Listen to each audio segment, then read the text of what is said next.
However, Du Shiyun never expected that he would be killed by a group of fanatics at this moment for being too overbearing in the game. But then, a voice kept urging in his ear. Sir, wake up. Du Shiyun opened his eyes and sat up abruptly. He stared blankly at the unfamiliar scene before him, his thoughts growing hazy. What just happened? He thought he had been fatally wounded. Just then, the voice spoke again. Are you alright, my lord Lewin? Lewin? Du Shiyun looked up at the maid sitting by the bed and the information panel floating above her head. Level 3, Anna. Not only that, he also saw a system announcement he couldn't see before, soul stabilized. Beta Connect system activated. You may now use the user interface. Current number of users, 1. A user? Are they joking? Does this mean this is the world inside Connect? After calming down, Du Shiyun walked out onto the balcony. Before him stood a villa with a regal air, a gentle breeze brushing against his skin. He reached a conclusion, he could feel everything. This sensation was completely different from when he played the character Crush. After synchronization, your connection level with Connect will determine your strength within it. Ordinary players have a synchronization rate of around 30%, but Beta Du Hyun's rate was nearly 90%. He was able to maintain the top spot for a decade before major guilds emerged. He was no longer in that body. What bad luck, he had spent so much time leveling up and strengthening it. No matter. It says this is the cloud beta version, and currently, there's only one player, him. He was the only person in this world using the system. So, when Du Shiyun tried to operate the system, he could still see the item inventory in this beta version. Just then, the system suddenly announced, scanning user information. User information locked. Updating now. In an instant, fragments of Lewin's memories flooded Du Shiyun's mind. Enduring the intense headache, Du Shiyun silently encouraged himself. He would use the knowledge and power from his past life to rise to the top once more. His name was Lewin Aston, the youngest son of the 5th Earl Aston of the Kingdom of Reuben. And the Aston territory was the first to fall during this disaster. This news filled Du Shiyun with excitement. The Aston territory was one of the most powerful noble families in the Kingdom of Reuben. The Earl and his eldest son had died unexpectedly, while the second son had gone missing. After the youngest son took over the territory, a coup occurred. Amid these disasters, the barrier of the Forbidden Zone was broken, and they couldn't stop the monsters from invading. In 3 years, this beautiful city would be destroyed. He gazed into the distance, admiring the bustling metropolis. His vision blurred for a moment, and Duxian made up his mind. I absolutely cannot let that happen. I am no longer the life of Pei Duyun or Clash. This is my last chance. When I was Pei Duyun, life was incredibly tough. If I lose this opportunity to live here again, it would be too devastating. The only way to prevent this place from collapsing is to become stronger. In a month, the traditional coming-of-age ceremony of the Ashton territory will take place. If I can reach the semi-finals of that tournament, I can enter the Kingdom's Academy. There, I will grow stronger to protect my life. Though he had made up his mind, when Duxian gripped his sword, something felt off. This body tires after just a few swings? Panting heavily, Duxian opened his personal status panel and was shocked to see he was only level 5. Just 2 levels higher than that maid? It seems I need to start training immediately for the upcoming tournament. A month later, on the day of the tournament, Duxian joined the other contestants heading to the arena for the next round. Over the past month, he endured much hardship to pass the preliminaries. To confirm, Duxian slipped away to a quiet corner and pulled up his system panel. According to his latest check, he was now level 13. His stamina had improved significantly, and he was ready for battle. But for the upcoming match, I have other plans. I must reach the semi-finals. As he was quietly celebrating, Duxian suddenly sensed danger behind him. Instinctively, he leaped aside to dodge. Oops, sorry about that. My hand slipped. The person who had tried to ambush Duxian raised his guilty hand in feigned innocence, then smirked and asked, Noble sir, are you here for the tournament too? I thought you'd be crying in your room. Duxian locked eyes with the young man before him. From Leon's memories, this was Dion, the second son of Viscount Austin. Leon's uncle, and the people behind him were his cousins. He had bullied Leon before in the sword training class. The instructors and the count had let him do as he pleased because the family's policy was, training is like real combat. Duxian thought to himself, giving him a dismissive glance before ignoring him. Dion continued to threaten Leon, saying, leave while you still can. This time, I won't just break one bone, I'll break every bone in your body. Dion, do you really think you can win this competition? You may be laughing now, but I'll crush you completely in the finals. That night, the butler delivered the martial arts tournament report to Count Melvin Aston, Raoul's father, in his study.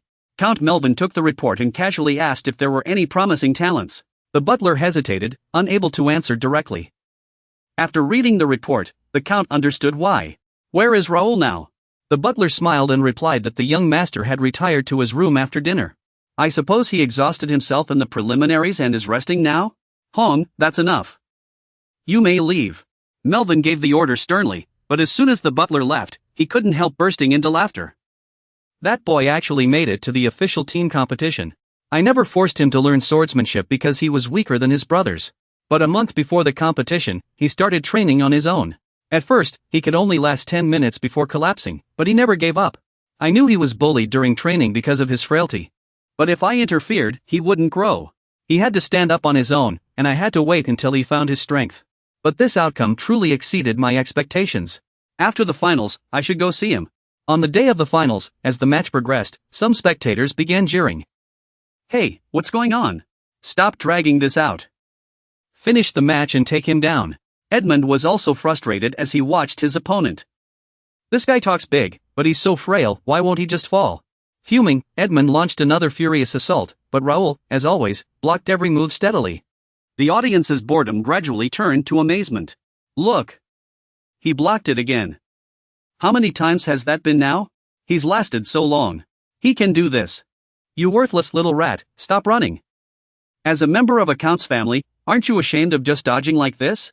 Exhausted and furious, Edmund kept attacking Raoul while hurling insults. Raoul continued to deflect his strikes effortlessly and even spoke up. I can't hear a word you're saying. Finish him off, Edmund. You've wasted enough time. I've bet everything on you. I'm not joking. End this match now. Edmund's expression turned serious, and a blue glow suddenly enveloped his sword. The stands erupted in murmurs. That's a magic-infused sword. He needs to dodge this attack immediately, or else. The blade's light surged toward Raoul. Seeing Raoul make no move to evade, Edmund couldn't help but feel confused. He never even tried to dodge. The thought flashed through his mind, but soon, Edmund refocused and slashed his sword at Raoul.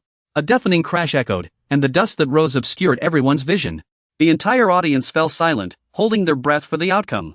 As the dust settled, the referee suddenly stepped between Edmund and Raoul, declaring the match over and Raoul as the winner. The result sent the crowd into an uproar. The youngest son of the Earl's family had won. How was that possible? Refusing to accept it, Edmund drove his sword into the ground and stormed toward the referee, his face filled with murderous intent. I can't accept this. Why is he the winner? If you hadn't stopped me. Before Edmund could finish, the referee cut him off. How foolish. He pointed at the still bleeding cut on Edmund's neck and scolded. Look at your neck. If I hadn't called the match, you'd be dead by now. Only then, feeling the sharp pain in his neck, did Edmund realize what had happened. Raoul hadn't just stood there taking hits, he had deliberately aimed for his neck. The thought of how close he had come to death sent a chill down Edmund's spine. His legs giving way as he collapsed to the ground. Raoul stepped closer, his tone unyielding. After the match, we need to talk about your insults to the Earl's family. Back home, alone in his room, Daoshuan couldn't help but cheer excitedly. Oh my god, I actually won. He quickly pulled up his status panel. After updating, his Aston swordsmanship proficiency rose to novice level 9. It seemed his plan to gain experience and proficiency by fighting stronger opponents through the game's mechanics had worked. The longer he fought stronger opponents, the more experience he earned. That was why he had deliberately prolonged the fight with Edmund. The plan worked because Daoshuan had chosen a game mode that granted higher experience but at the cost of losing the chance to respawn. This was hard mode, higher risk, higher reward. Status, name, Raoul. Level, 19. Class, Novice Swordsman. Novice Heartthrob. Location, Aston Territory. Title, Youngest Son of the Earl of Aston. Attributes, Strength, 22. Agility. Stamina, 19. Intelligence, 15. Willpower, 34. Magic, 29. Spirit. Perception, 30. Unique traits, Master of Heartstrings. Royal Bloodline. The best part was that he had the unique trait Master of Heartstrings, a trait Daoshuan had possessed before. The Royal Bloodline was Raoul's trait in this game.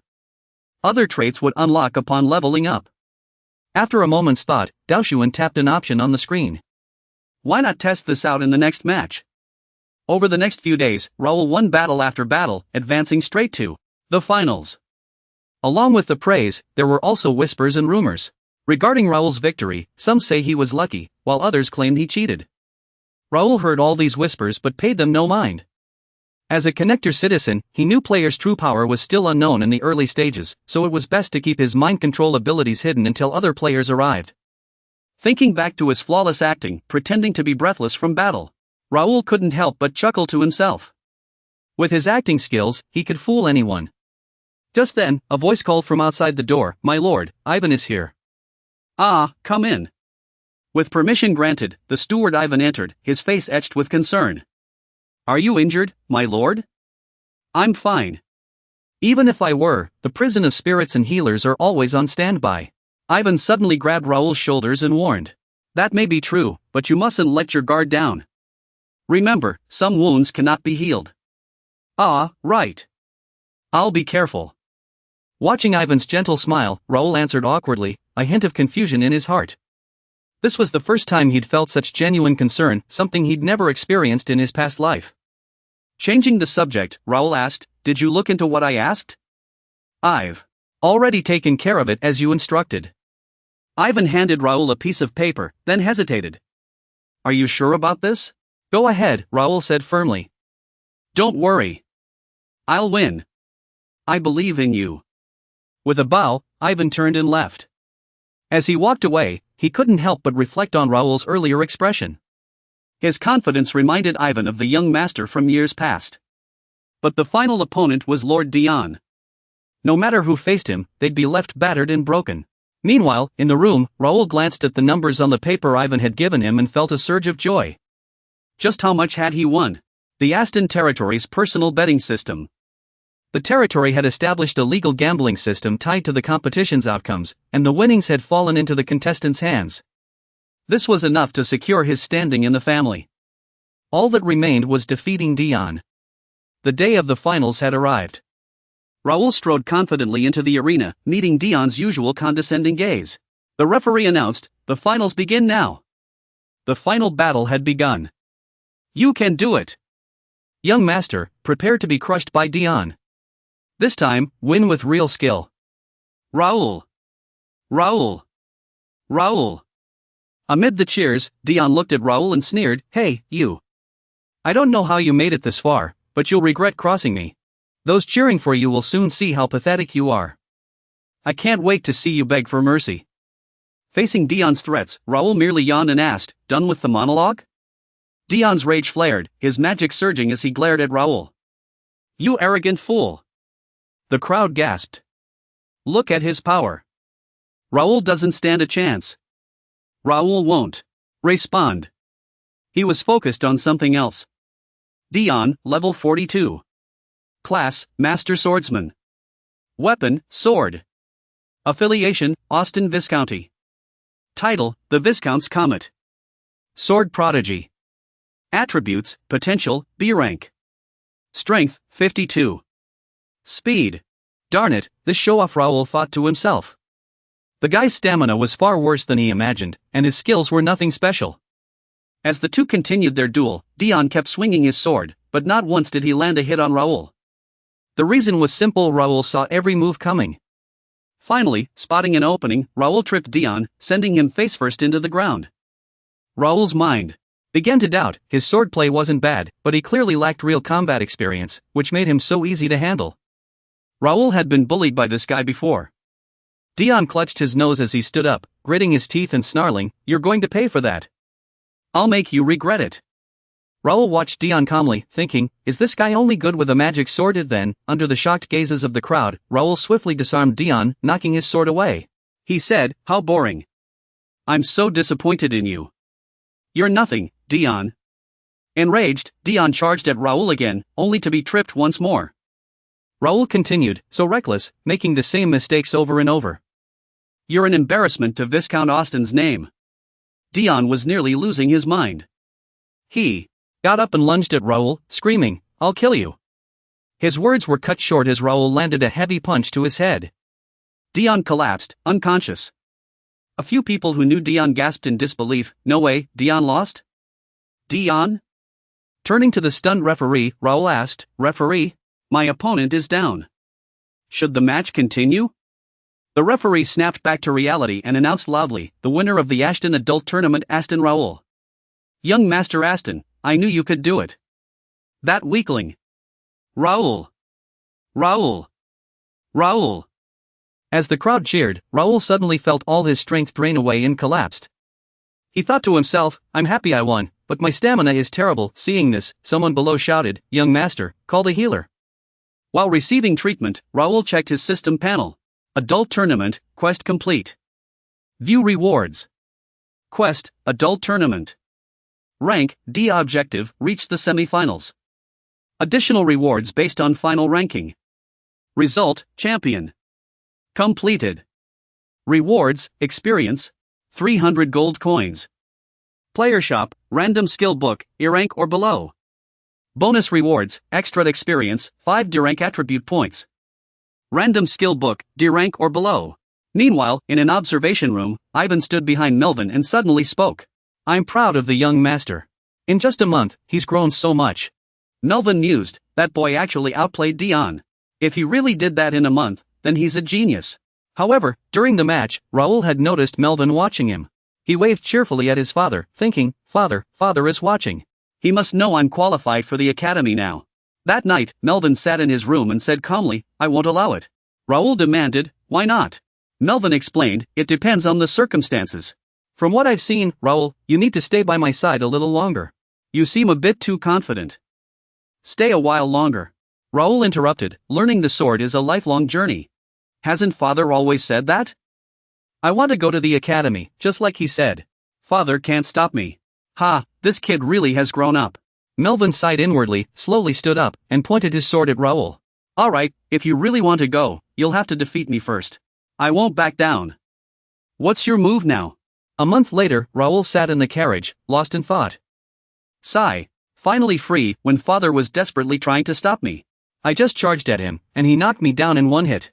Even though he said he only used a fraction of his true strength, that strike was clearly full force. The dignified lord of the 5th territory will pass away when the world begins to connect. After that, this territory will collapse rapidly. Then, Raoul turned to look back at the castle behind him, vowing to prevent this collapse. Father must survive. Now that father has let me go, I can't let him down. I must become stronger to protect this family. I won't lose anything else. Meanwhile, Melvin stood at the doorway, recalling the day he and his son fought. Melvin stood before the panting Raoul and urged, give up. It'll be the same no matter how many times you try. Raoul answered firmly, I will never give up. After hearing this, Melvin burst into laughter and said loudly, I have to applaud your persistence. That's what it means to be an Aston. Go on, attack me. Without another word, Raoul focused and unleashed a strike with all his current strength. Ha, the trajectory of that strike. Melvin muttered in surprise. Though he blocked it with his sword, a small cut still appeared on his face. He raised an eyebrow and asked curiously, why has your sword technique changed? Standing opposite him, Raoul thought to himself, even with all my effort, I only left a small cut on father? Recalling this, Melvin gazed at the slowly disappearing carriage and murmured, Kid. It seems it's time to admit that Raoul is no longer a child. He's now a proud swordsman. Go on. Raoul, go see the world beyond. That night, the group found a clearing at the edge of the forest to make camp and rest. Raoul walked up to one of them and asked, Sir Philip, how much longer until we arrive? Status system, name, Philip, age, 42, level, 92, profession. Senior Knight, affiliation, Aston Territory, title, Adamantine Decree, epithet. Sword Saint, stats, potential, S-rank, strength, 82, agility, 76, stamina, 81, intelligence, 68, spirit, 77, magic, 76, perception, 73. Special traits, Oathsworn Power, A+, Leadership 3rd Degree, A, Sword Fanatic, A. Philip replied, at this pace, about 5 more days. Should we speed up? After a moment of thought, Lauer decided, no, we still need to train the soldiers. Let's keep this pace. Philip nodded and said, I understand. Including myself and my subordinates. The family has selected a total of 50 people. Among them are 3 veteran knights, including Philip, 6 squires, 15 apprentices, and 20 cavalrymen. Everyone's potential is above rank B. Though their skills at 2 ranks aren't bad, they still need to grow stronger to prevent the territory from collapsing. As Lauer was deep in thought, Jack approached to report, Young master, the carriage maintenance is complete. And it's ready for use. Lauer smiled and praised, good job, Jack. Well done. But are we really going to send so many people there in a month? Before Jack could finish, Philip interjected to remind him. Alright, Jack, don't question the young master's orders. Lauer chuckled and said, you'll understand once we get there. Lauer thought to himself that the place he was bringing them to was the free city of Mila. One of the city's players arrive at after completing the beginner tutorial. This city has many hidden quests and items, and the use of magic is restricted to prevent veterans from bullying newcomers. Most importantly, the resources here are endless, driving all players crazy for them. The divine domain, its monsters are perfect for new players. That's exactly why I wanted to bring everyone here. Many have even brought armies here to train and level up quickly. The plan is flawless. After several days, the group finally arrived in Mila. Lauer saw a system notification board appear before him, announcing an update. A new community collaboration feature has been unlocked. New item unlocked, guilds. New quest, a traveler's beginning and gathering skills have been registered. Wow, new quests as soon as we enter Mila. I thought no features would be usable before the official release. Great, it seems other features will unlock as long as conditions are met. Just then, Jack knocked on the carriage and asked, "Young master, do you want to see the mayor now?" "Would you like to go?" Lauer replied, "Of course we're going." Inside Mila, Reynadu looked at his subordinate in surprise and asked, "Who?" The subordinate answered, "It's the youngest son of Count Aston, Lauer Aston. He's brought 50-odd people here." Reynadu said, "Ah, that infamous incompetent third son? What's he doing here? Sightseeing? Let them in. His family often buys monster materials from here. But now, I'll spend every last coin of his." "Oh yes, I will." Not long after, Raoul was escorted to the mayor's chambers. The moment he stepped inside, he greeted the mayor first. "Hello, Mayor Ronaldo." Ronaldo flashed a dazzling smile and spoke. "Welcome, Lord Raoul. What brings you to Mira? That fake smile is so transparent." What a hypocrite, he thought to himself. Raoul kept a straight face as he shook Ronaldo's hand, then walked toward the tea table together. No sooner had they settled in than Ronaldo asked, "Shall we get straight to the point? What brings you to Mira, Lord Raoul?" Raoul replied, "I heard there's an excellent cultivation ground here." Ronaldo chuckled. "Of course, you've come to the right place. Mira is the safest place for cultivation." Before Ronaldo could ramble on, Raoul cut in. "I can't just pick any ordinary spot. I'd like your permission to enter the Forbidden Forest." Ronaldo exclaimed, "What? The Forbidden Forest? That's far too dangerous. Especially for someone as young as you." Just as I thought. "It seems I have no other choice. Looks like I won't be giving you this 50,000 gold tip after all." With that, Raoul placed a bulging money pouch on the table in front of Ronaldo. 50,000 gold? Ronaldo gasped, his eyes gleaming as he shot to his feet, clutching the pouch tightly. He fawned. "Lord Raoul, I was only joking. What's the Forbidden Forest to you and your knights? I'll approve your entry right now." Raoul let go of the pouch with a smile. "I knew a forward-thinking mayor like you would agree." In his mind, he thought, all that's left is to get there first and claim all the treasures. I'll reach the pinnacle of this game in no time. The free city of Mira was built for players. Currently, aside from Raoul, there are no other players here, as it's still in the testing phase. As a result, the city is facing a crisis. It has many buildings, shops, guild halls, and other facilities. Contrary to its population, supply far exceeds demand, causing land prices to plummet. Raoul's real purpose here was real estate. If he could buy up all of Mira's cheap land, it wouldn't be long before it was used for noble villas, player guild halls, or even housing. By then, land prices would be 100 times what they are now. When players arrive and wars break out as they did in the last era, this city, blessed by the Lord of Mira, would be the perfect sanctuary. Renting out land alone would bring in a fortune, but that's not enough. I must prepare more thoroughly for the upcoming battles and risks. Those filthy major guilds. Last life, I couldn't stand against your overwhelming resources, but this time will be different. The first thing Lauer did after meeting the mayor was to register a guild. So all I have to do is sign here? Z looked at Lauer in confusion. Lauer barely restrained himself from hitting him and reminded him again. Everyone else has signed. You're the only one left. Just sign here. But my mom said to be careful when signing documents. Under pressure, Z reluctantly signed, helping Lauer complete the registration of the Vanguard Guild with 51 members. I've created the world's first guild without players, the first and most advanced guild, Vanguard. Lauer glanced at his team members, especially Z, who was muttering in the corner, "Mom's gonna kill me." He thought, since they're guild members, the system will provide assistance. I'd love to see their confused faces. After establishing the guild, Lauer headed to the Mira Combat Association branch to purchase skill books.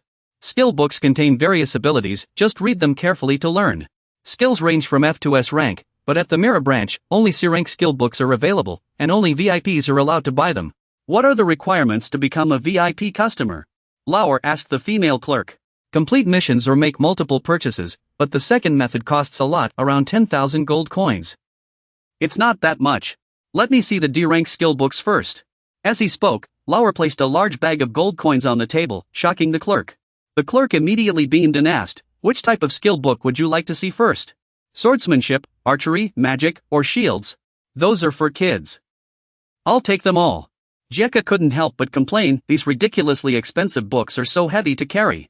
"Mr. Lauer, do we really need this many books?" Lauer said mysteriously, "They might seem troublesome now, but they'll help us level up." Jekka continued skeptically, "These are skill books, but can beginners even use them?" Philip, who had been silent, chimed in, "I agree.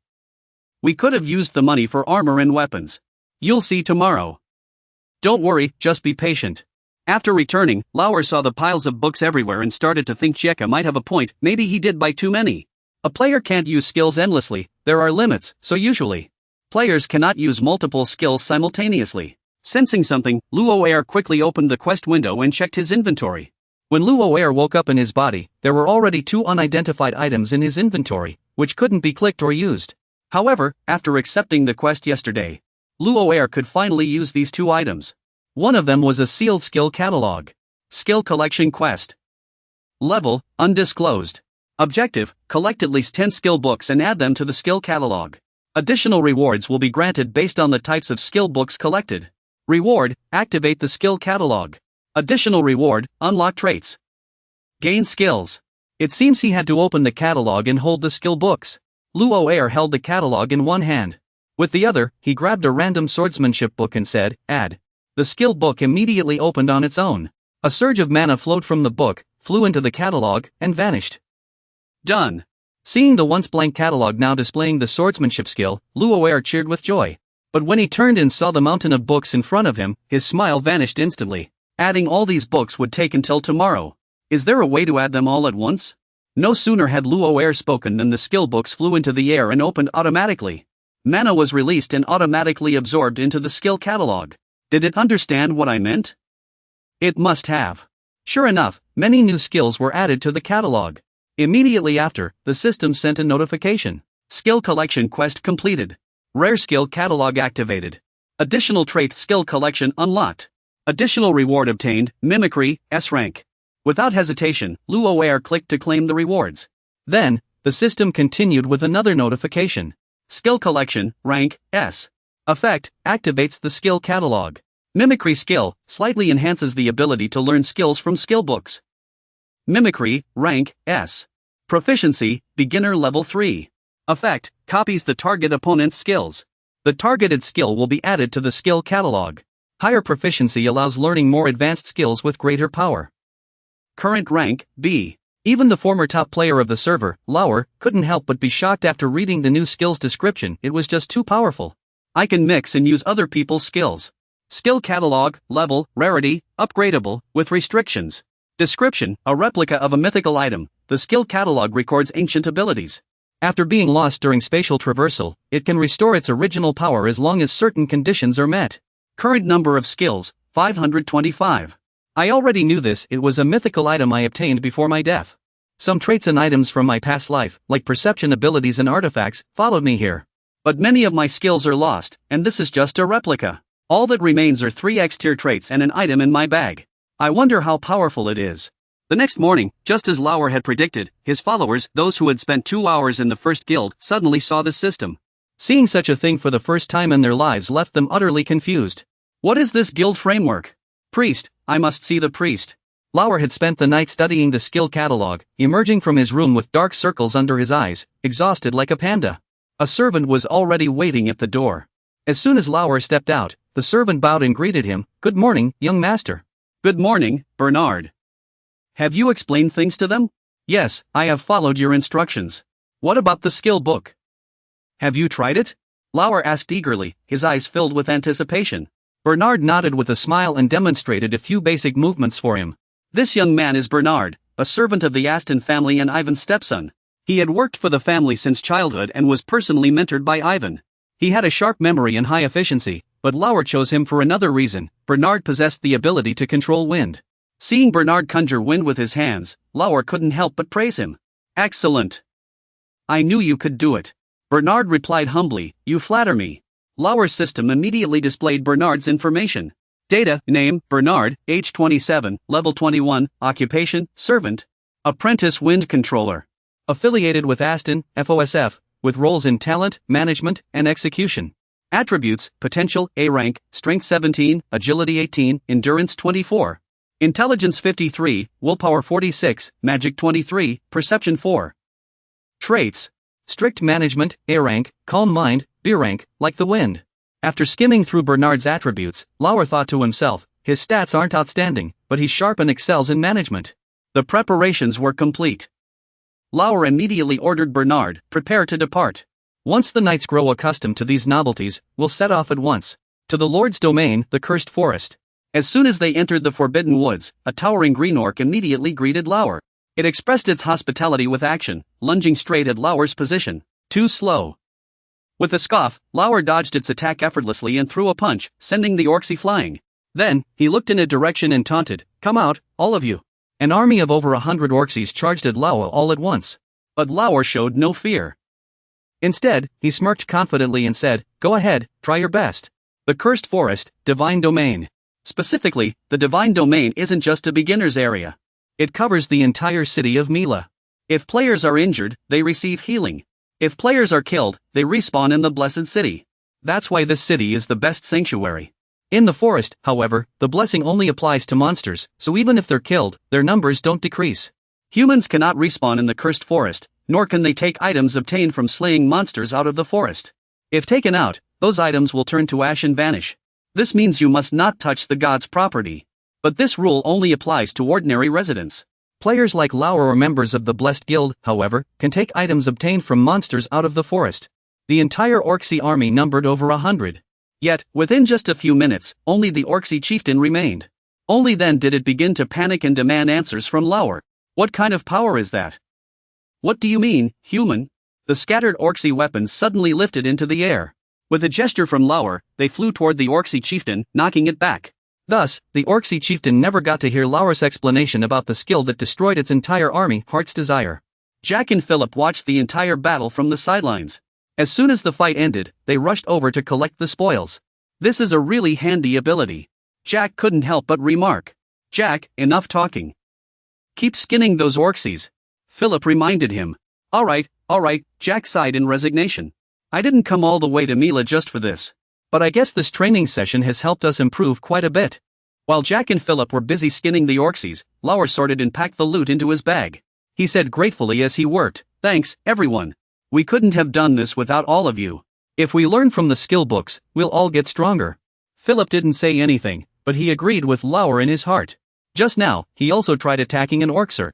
Yet with a single slash, he cleaved the orcser in two. Even an old swordsman like him was astonished. He's truly incredible. Meanwhile, in Mila, members of the Vanguard Guild who didn't participate in the Forbidden Forest training were being tormented by the Randall Viscount's family. That's why I'd rather buy skill books than equipment. Thinking about it, Philip felt a bit confused. How did I learn this sword technique so quickly? How did the young master discover this strange ability? Just then, a guild notification suddenly popped up. After reading it, Philip's face paled, and he shouted urgently, "Young master!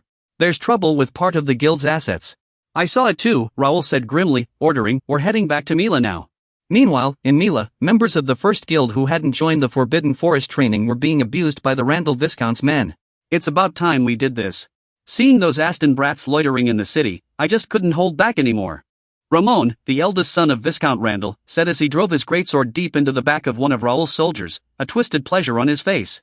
In another corner, the Viscount's second son, Jerry, was doing the same as his brother, a smug grin on his face. "Why are you doing this?"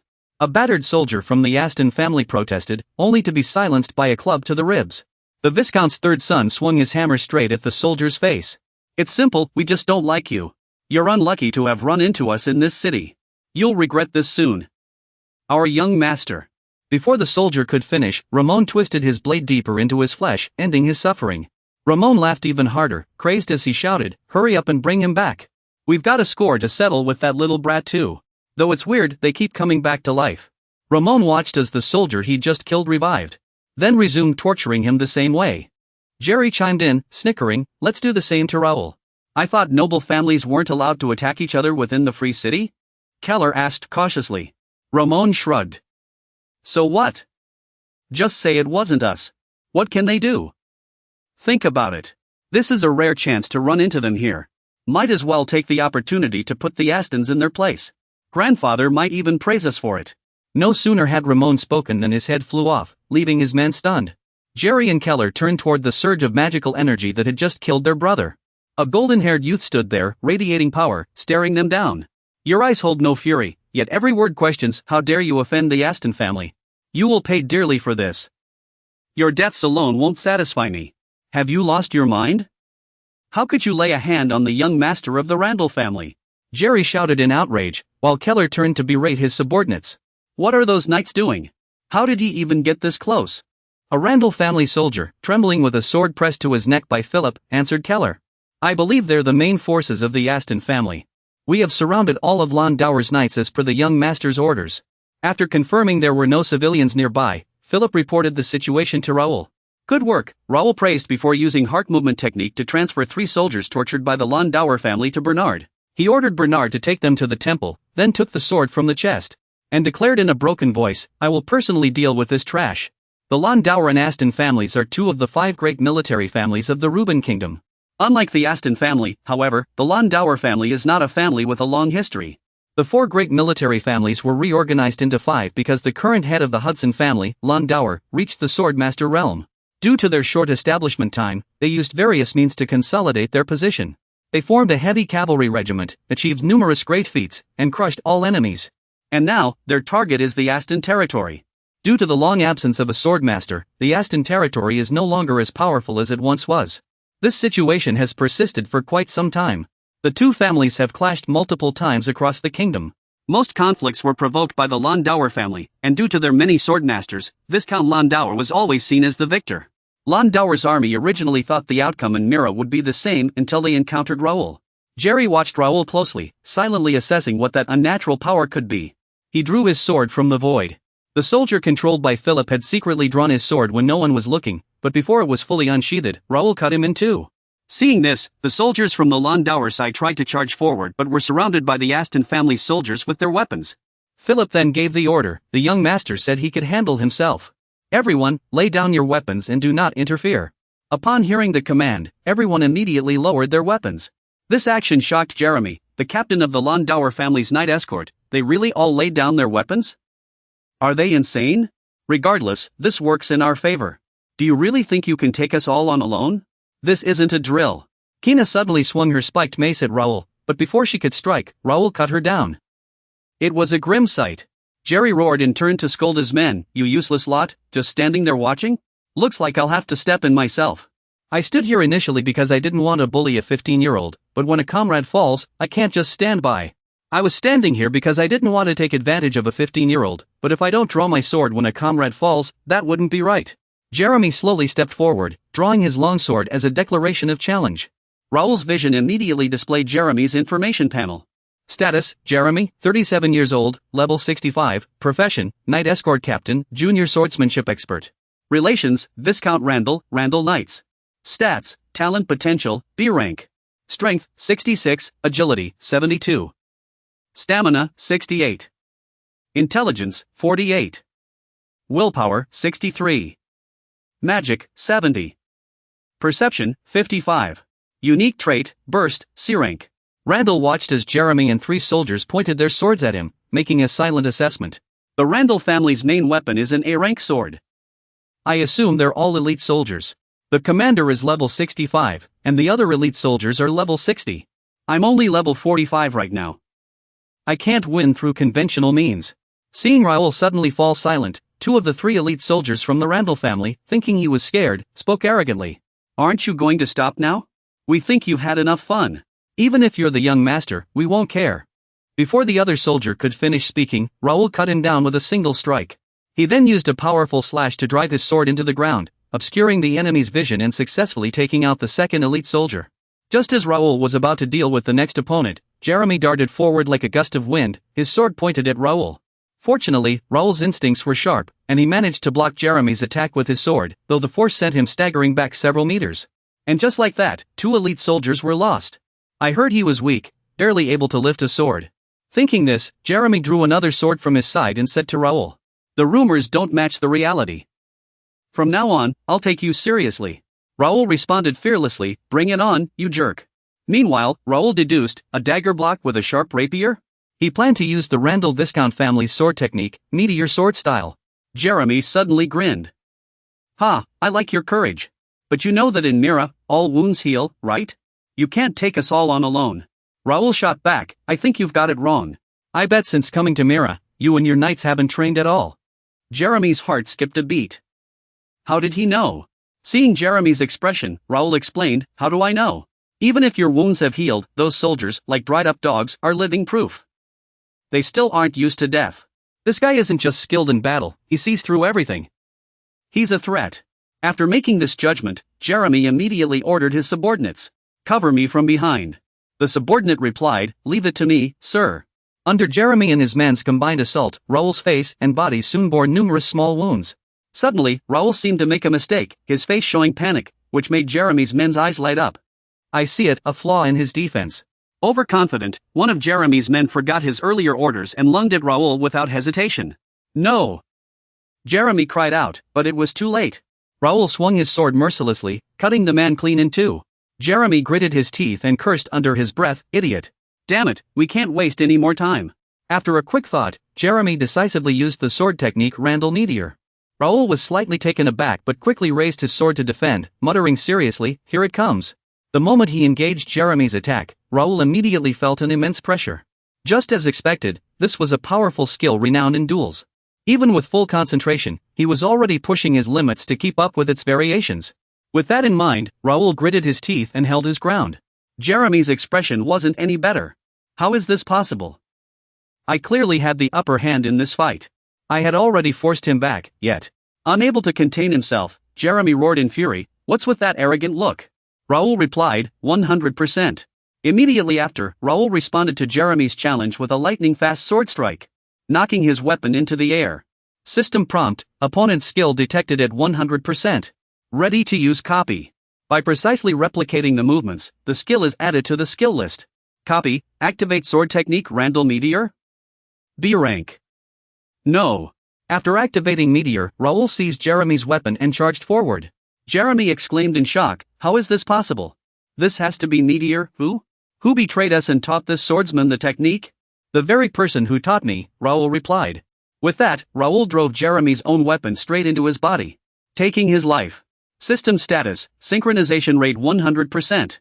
S-rank reward, sword technique Randall Meteor B-rank proficiency adjusted to intermediate level 1.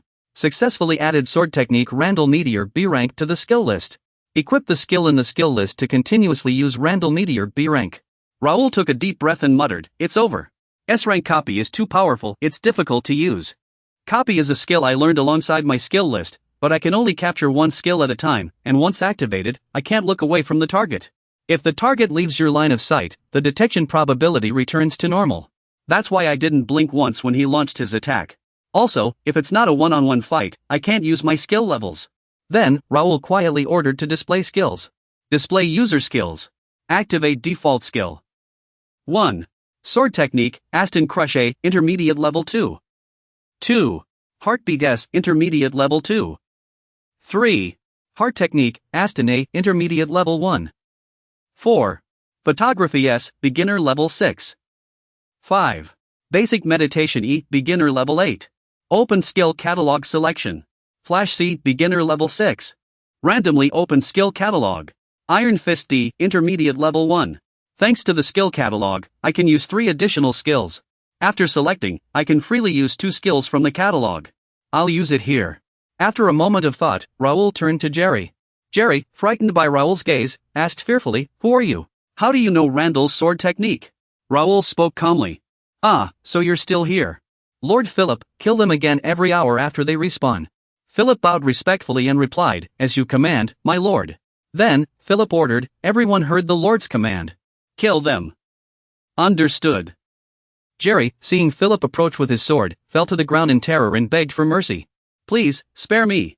Without a shred of mercy, the area was soon filled with cries of agony. Raoul stood aside, watching coldly. Once it was over, he said, "Let's go." Raoul murmured to himself, "Blood for blood." This isn't Earth, nor is it a game. To ensure I never lose it again, I'll do whatever it takes. Even if it means wading through an endless river of blood, I will not fail. Meanwhile, Reynaldo watched the entire event unfold from afar through a telescope. What? What in the world is happening here? According to the plan, when the Viscount's man Reynaldo attacked that guy, it should have been my turn to act after the guards were lured away on patrol. But that name alone had defeated 15 knights. Suddenly, Renadu spotted Raoul below.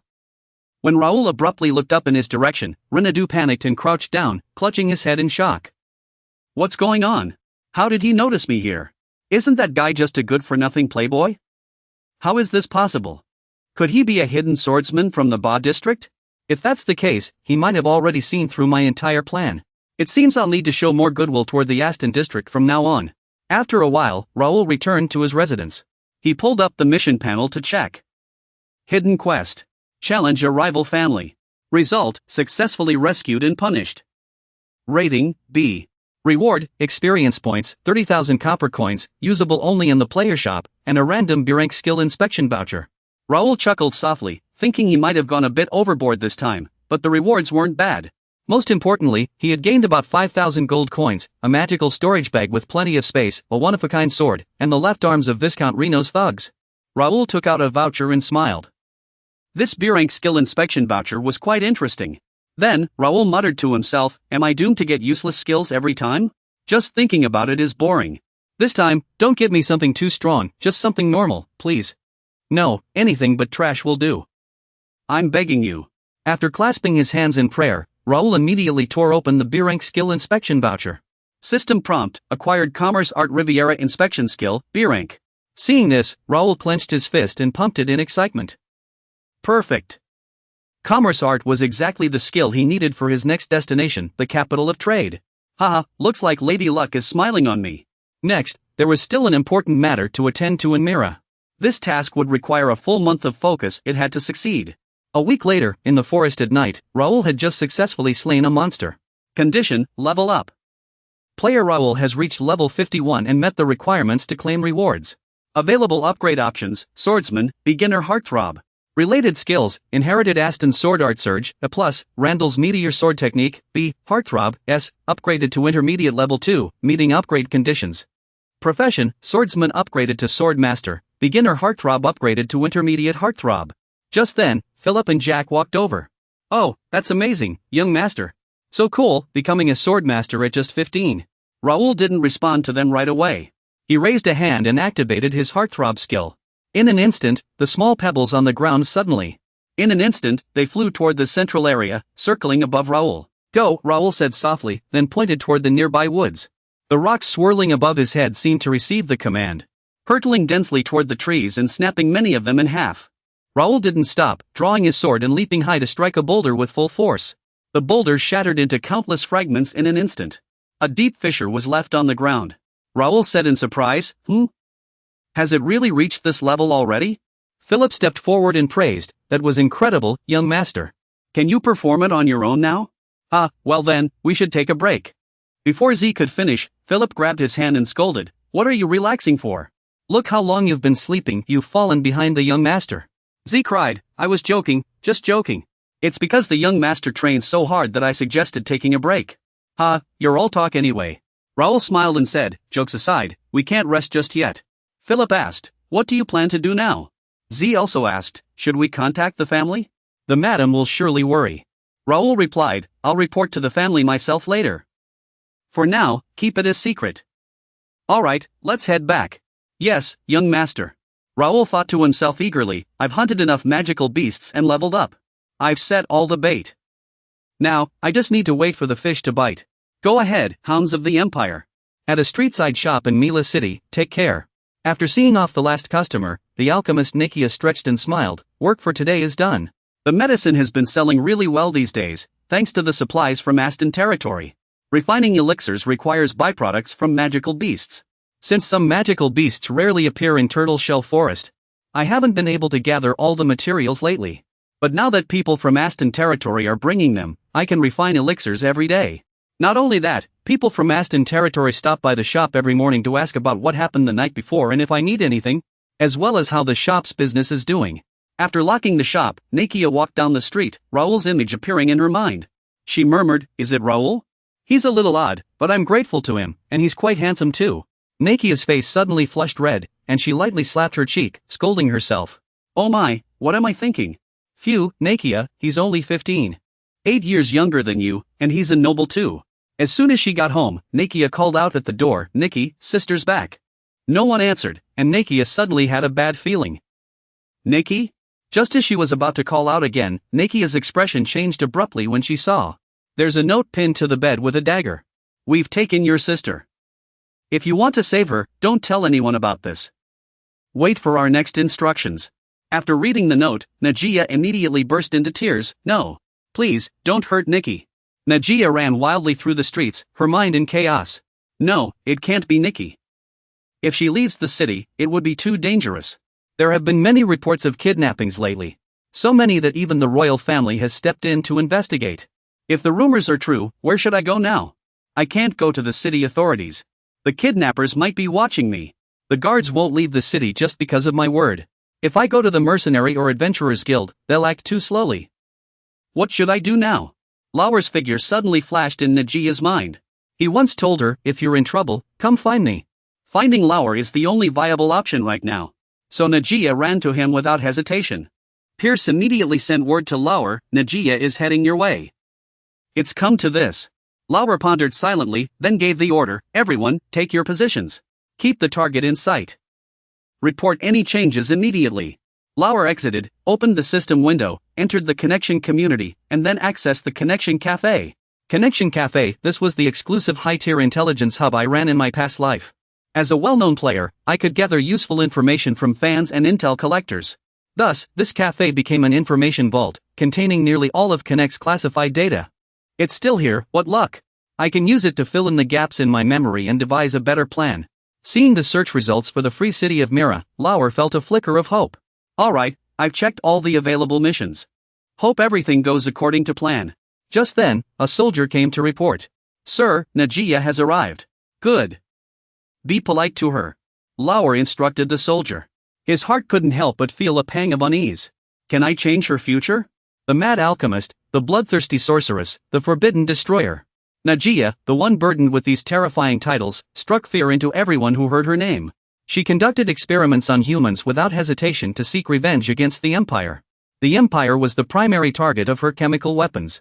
As a result, many innocent civilians were caught in the crossfire.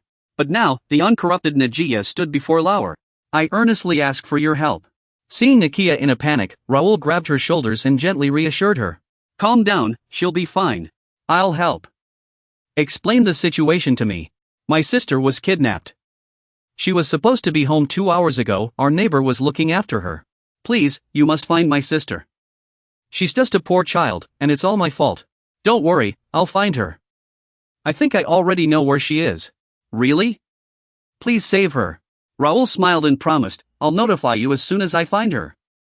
Just wait here. Bernard will help you." With that, Raoul gestured to Bernard, introducing him to Nakia. Bernard politely nodded in greeting and comforted the young girl. "Let me know if you need anything. You made the right choice." The young master always keeps his word. After making arrangements, Raoul left the castle with Philippe and Jack. Pierce was hot on their trail when Philippe handed Raoul a document. "I've already obtained permission from Mayor Fernando to begin patrols." At that moment, Raoul's system displayed a notification. Subjugation mission, Free City of Mira, levels D to B. Objective, defeat the fraudulent group. Secondary objective, rescue hostages and raid the hideout in the forest. Description, a group of unidentified fraudsters is active in the forests around Mira. Mayor Fernando has ordered a raid on the group responsible for kidnappings and disrupting trade. Restore peace by raiding the fraudsters' underground hideout. Reward, large amount of experience points and the mayor's recognition. Good. Did you give him the list of those rats? Philippe answered sincerely, "Yes, the mayor said he'd reward us afterward." He was quite surprised. I handed over the list of fraudsters in the city to him. I used informants from the cafe connections and gathered data. I used multiple channels, so this plan is absolutely foolproof. With that thought, Raoul set off with confidence. Meanwhile, after some searching, Pierce's squad, Golden Bear Knight Pierce of Aston Territory, finally located the fraudster's secret base in the forest. Judging by the traces on the ground, this must be the place. Pierce gazed at the clearing below the hill and assessed the situation. To be sure, Pierce climbed the large tree in front of him and tried using his newly learned scouting skill. Pierce's pupils instantly turned red. The clearing before him revealed the true form of the fraudster's base, surrounded by a massive barrier encircling the hill. The base's entrance was guarded by 2 archers. He is sitting on the magic array, standing guard. The magic array and barrier, strictly speaking, I must report this. After sending the message through the system, Pierce immediately received a reply, will arrive in 5 minutes. Pierce stared at the message, feeling a pang of nostalgia, which reminded him of events 5 months ago. Lauer, the youngest son, was once considered weak and talentless compared to his brothers. Many servants and knights were reluctant to accompany Lauer. It seemed no one was interested. When Lauer arrived at the training grounds and began speaking with the knights, he also spoke to Pierce, opening with, Sir Pierce. You said you wanted to surpass your limits, I'll help you. Then, Lauer personally took Pierce's sword and pointed out its flaws. At the time, Pierce thought he had mentioned wanting to push his limits, but how could this kid possibly teach him? Let's give it a try, Pierce thought skeptically. Following Lauer's guidance, he was surprised to find it actually worked. His swordplay became much smoother. In the days that followed, Pierce kept reflecting on Lauer's advice, struggling to master the powerful techniques. His strength relied on agility, not brute force. You should hone your archery skills instead. I've heard you have a natural talent for archery. At the time, only a few knew about Pierce's archery skills. But Lauer noticed and believed he could truly help. So, Pierce decided to follow him. Looking back now, Pierce couldn't help but feel grateful that was the best decision he'd ever made. Those who rejected his offer must be regretting it deeply now. I don't know why he hides his abilities. Through the skill books he gave me, I reached expert level and even cultivated other skills. I never could have done this without him. Perhaps today is the day he reveals his true strength. Lost in thought, he spotted a familiar figure. And Pierce immediately leaped down from the tree, bowing respectfully. You've arrived, Lord Lauer. Lauer glanced at the hidden base of the scammers. And his system immediately displayed a notification. Hidden base of unidentified scammers. Size, undisclosed. Status, advanced magic array is distorting observers' vision. The array blocks the sight of those who approach. Destroy the magic array to enter and gather more information. Every city's hideout looks the same. The spies of the Grainan Empire are hiding in Mira City. Lauer sighed inwardly. Typically, players seeking rewards would take on quests in beginner cities like Mira, earning rewards through combat. You can defeat monsters or those scammers. But some scammers are different, they're extremely abnormal. A slaver kidnapped residents from the city. Those mercenaries try to succeed. But the most dangerous of all are the spies from the Grainan Empire, the Royal Hounds. They hunt players and use threats or bribes to stop them from forming powerful forces. These people are crucial in the late game, and I can't just ignore them. With that in mind, Lauer signaled to Pierce. Pierce understood immediately and fired 2 arrows, taking down 2 guards. Then, Lauer's team entered the barrier. There was no one left near the entrance. I'll use the magic scroll I bought from the shop to break this formation. Just as Lauer was about to use the scroll, he noticed he could see the flow of magical energy. A strange idea suddenly popped into Lauer's mind. He put away the scroll, took out his longsword from the chest, channeled magic into it, and struck hard. He successfully destroyed the magic formation. Great! Now I don't have to buy a scroll to break formations, I just saved some money. Lauer thought to himself with satisfaction. Just as I expected, Pierce muttered in admiration before immediately giving orders to his subordinates. Jackson, Ning, lure them in as planned. I'll let you know when I need you to attack. Understood, Jackson and Ning replied before swiftly carrying out the command. Good. I have elite knights here, let's begin the hunt. Lauer thought, then confidently led his sworn brothers deeper into the scammers' hideout. We don't need to capture them alive, just take them out. Don't forget to use this to deal with them. Lauer said, raising his longsword as a reminder. Jack replied meekly, I don't understand why we need this sword, but I'll do as you say. It seems weapons might be unnecessary for this mission. Lauer ignored Jack's seemingly dissenting remark and began assigning tasks. Knight Pierce, keep a close watch on the surroundings and find where the hostages are being held. We need to prioritize rescuing Nikia's sister, Nikki, Philip. Upon hearing the order, Philip nodded in understanding at Lauer. With everything arranged, Lauer used his telepathy skill to open the door and entered with his companions. After passing through a long, dimly lit corridor, they finally reached the end of the scammer's hideout. Lauer gave Pierce a meaningful look. Pierce's figure vanished instantly, followed by a system notification. Pierce successfully infiltrated the enemy's hideout. Good. Let the hunt begin. Lauer pondered quietly as he scanned his surroundings. Above was a swaying dome, surrounded by wooden palisades. Their levels were roughly 30 to 31, not much different from ordinary bandits. Having thoroughly inspected their stronghold, giving orders became easier. Everything seemed normal, so Rower gave Philip and Jack a signal. And the three began executing their plan. Rower headed straight for the watchtower to deal with the soldiers, while Jack and Philip handled the patrolling minions. Before long, the sounds of fierce combat alerted the bandits to the intrusion. And they quickly rallied more forces for reinforcement. Standing on the watchtower, Rower fired arrows at the enemies while sensing their numbers growing. What's more, their equipment was superior, making it harder for Rower's arrows to pierce their shields. A bandit spotted Rower and shouted, "Over there, take him down." Immediately, a volley of arrows rained down on Rower, but his heart motion skill blocked them effortlessly. Seeing the arrows frozen in midair, the archers panicked. "This demon stopped my arrows. Hey, we need backup from below." The bandits from the lower level rushed up the watchtower in a frenzy. "Looks like I'll have to use that." Rower put away his bow, equipped his metal bracers, and fought off the approaching enemies while using his heart motion skill to redirect the bandits' arrows back at them. Unfortunately, this attack wasn't enough to eliminate all the enemies. Many bandits survived thanks to their heavy armor. "I'm still not strong enough. I need more power to pierce their armor." Rower switched to his sword to finish off the wounded enemies. "Where are the others?" Rower glanced around and saw Philip and Jack dealing with fleeing bandits. Rower frowned slightly at Jack's disgusted expression as he cut down a bandit.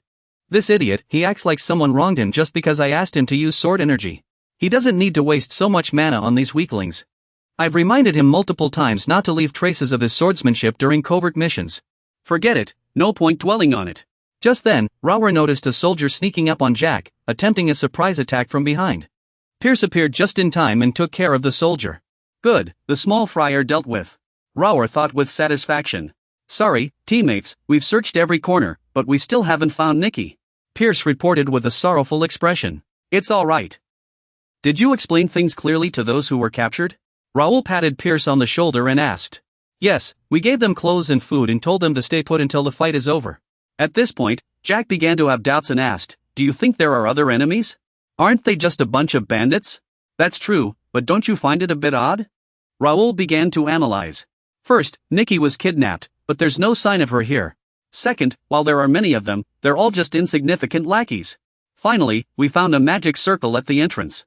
Has anyone among you seen a mage around here? So, the important figures and the hostage are elsewhere, right?" "Exactly, but if we can't find that place, it'll all be for nothing." "You're right, Pierce?" Jack chimed in with a grin. Pierce answered with a serious expression. "I've carefully checked all suspicious spots, but I found nothing. There might be an advanced magic circle or system nearby." Raoul couldn't help but praise him. "You've only been in the guild for less than a month, yet you already show such excellent judgment. Before long, no one will be able to deceive you." "Thank you," Pierce replied happily. Young Jack stood by, listening, and pursed his lips without speaking. But it was clear he was envious of Pierce's performance. "All right, follow me. I think I know where they are." Raoul led everyone to an empty housing area and ordered, "Search this place thoroughly. If you find anything suspicious, report it immediately." After a while, Jack, Philip, and Pierce found nothing out of the ordinary. So Raoul had to take matters into his own hands. As soon as he stepped into the fourth house, Raoul drew his long sword from his backpack and thrust it into the floor. A hidden door immediately appeared before them. Behind the door was a staircase leading to a pitch-black basement, with no light at all. Suddenly, a strange noise came from the basement. Raoul warned everyone loudly that something was climbing up. Just a few seconds later, a terrifying hand reached out from the basement. Then, a red creature gradually emerged. After that, other monsters slowly crawled up as well. Philip immediately commanded, "Don't scatter, or they'll be harder to handle." Since Raoul was the one who opened the door and the first person the monsters saw after emerging from the basement, it chose Raoul as its primary target. It swung its clawed hand at Raoul. But of course, Raoul wasn't about to stand there and take it. You dodged the monster's attack and counterattack with your sword, leaving it slightly wounded and forcing it back a few steps. They are Ghost Clan cavalry, their weaknesses differ from humans. Cut off their heads. Philip shouted, fending off the monsters while explaining the strategy to his companions. Z couldn't help but grumble, "What the heck? How did they end up here? These Ghost Clan cavalry are not fully evolved." Level, 41. Type, Grainer Model 1. Unfazed by the battle, he checked the info before turning back to see how his allies were handling the monsters.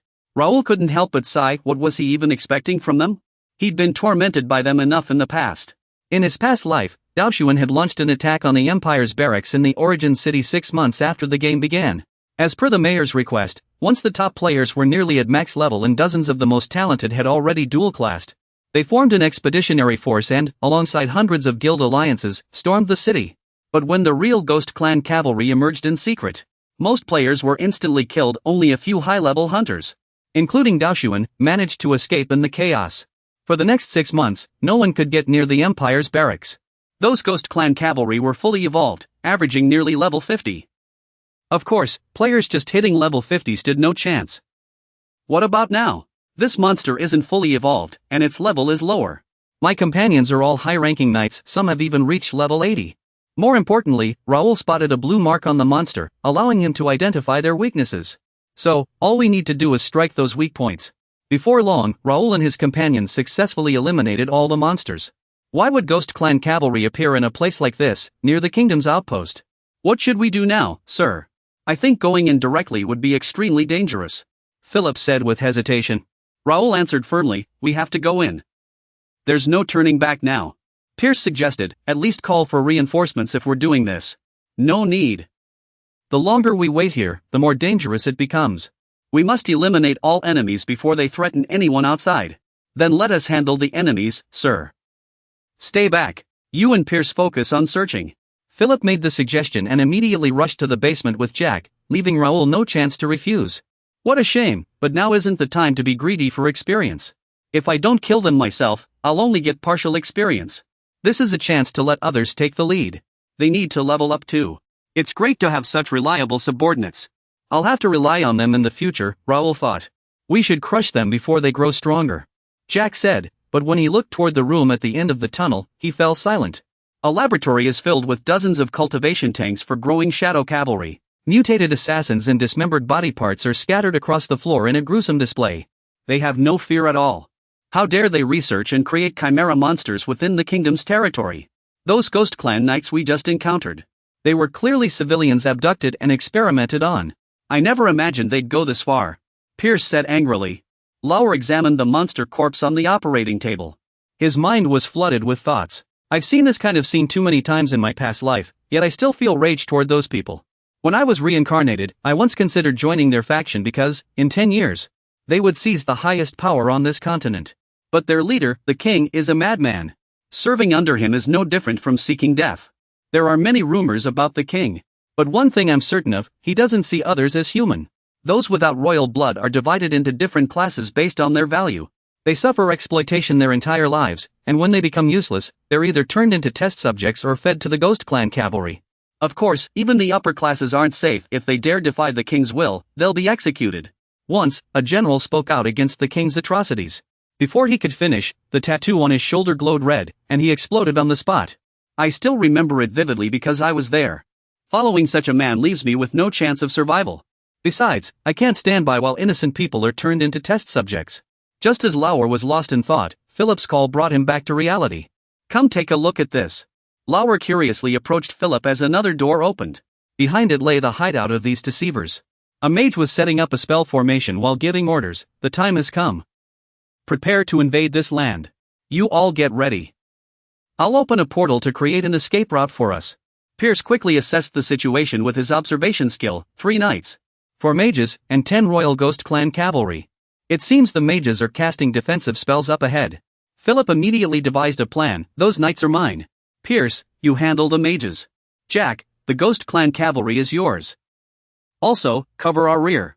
Jack curled his lip and muttered, you just want me to clean up the mess, don't you? Philip shot him a frosty glare. Jack immediately turned away, not daring to say another word. Pierce loosed an arrow, instantly taking down one of the mages. Kick off the righteous side's offensive. They are 5th-rank mages with immense magical power. We must eliminate them first. That barrier blocks ordinary arrows. I'll have to use the arrow of Heart's Resonance. It will carve a path, allowing the arrow to pierce their magical defenses. Sure enough, with the arrow of Heart's Resonance, Raoul shattered the mage's magical shield and even struck one down directly through it. Good. But we must stop them from escaping through the teleportation gate, Raoul thought to himself. The magic formation is broken. A knight cried out in panic. The leader immediately gave the order, the escape route has been sealed off. Break the seal, then kill them to carve a path. As you command. A single grain in the vast sea, all for our king. The bandits roared in unison, then charged at Raoul like moths to a flame.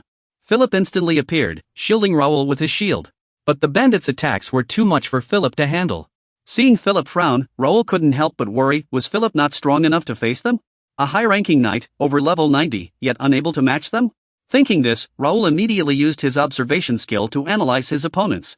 The opponent's information instantly appeared before Raoul's eyes. Agility. Spirit, 68. Raoul stared at the tattoo on Dowell's neck. His attributes had been enhanced. Was it the effect of that red tattoo?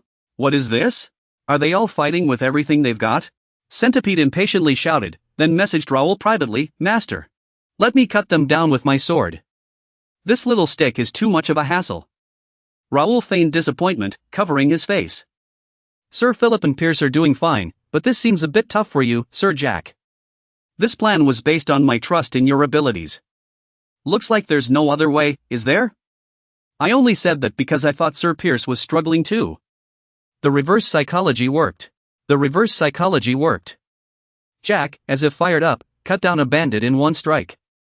Raoul finally breathed a sigh of relief and helped his teammates finish off the knights.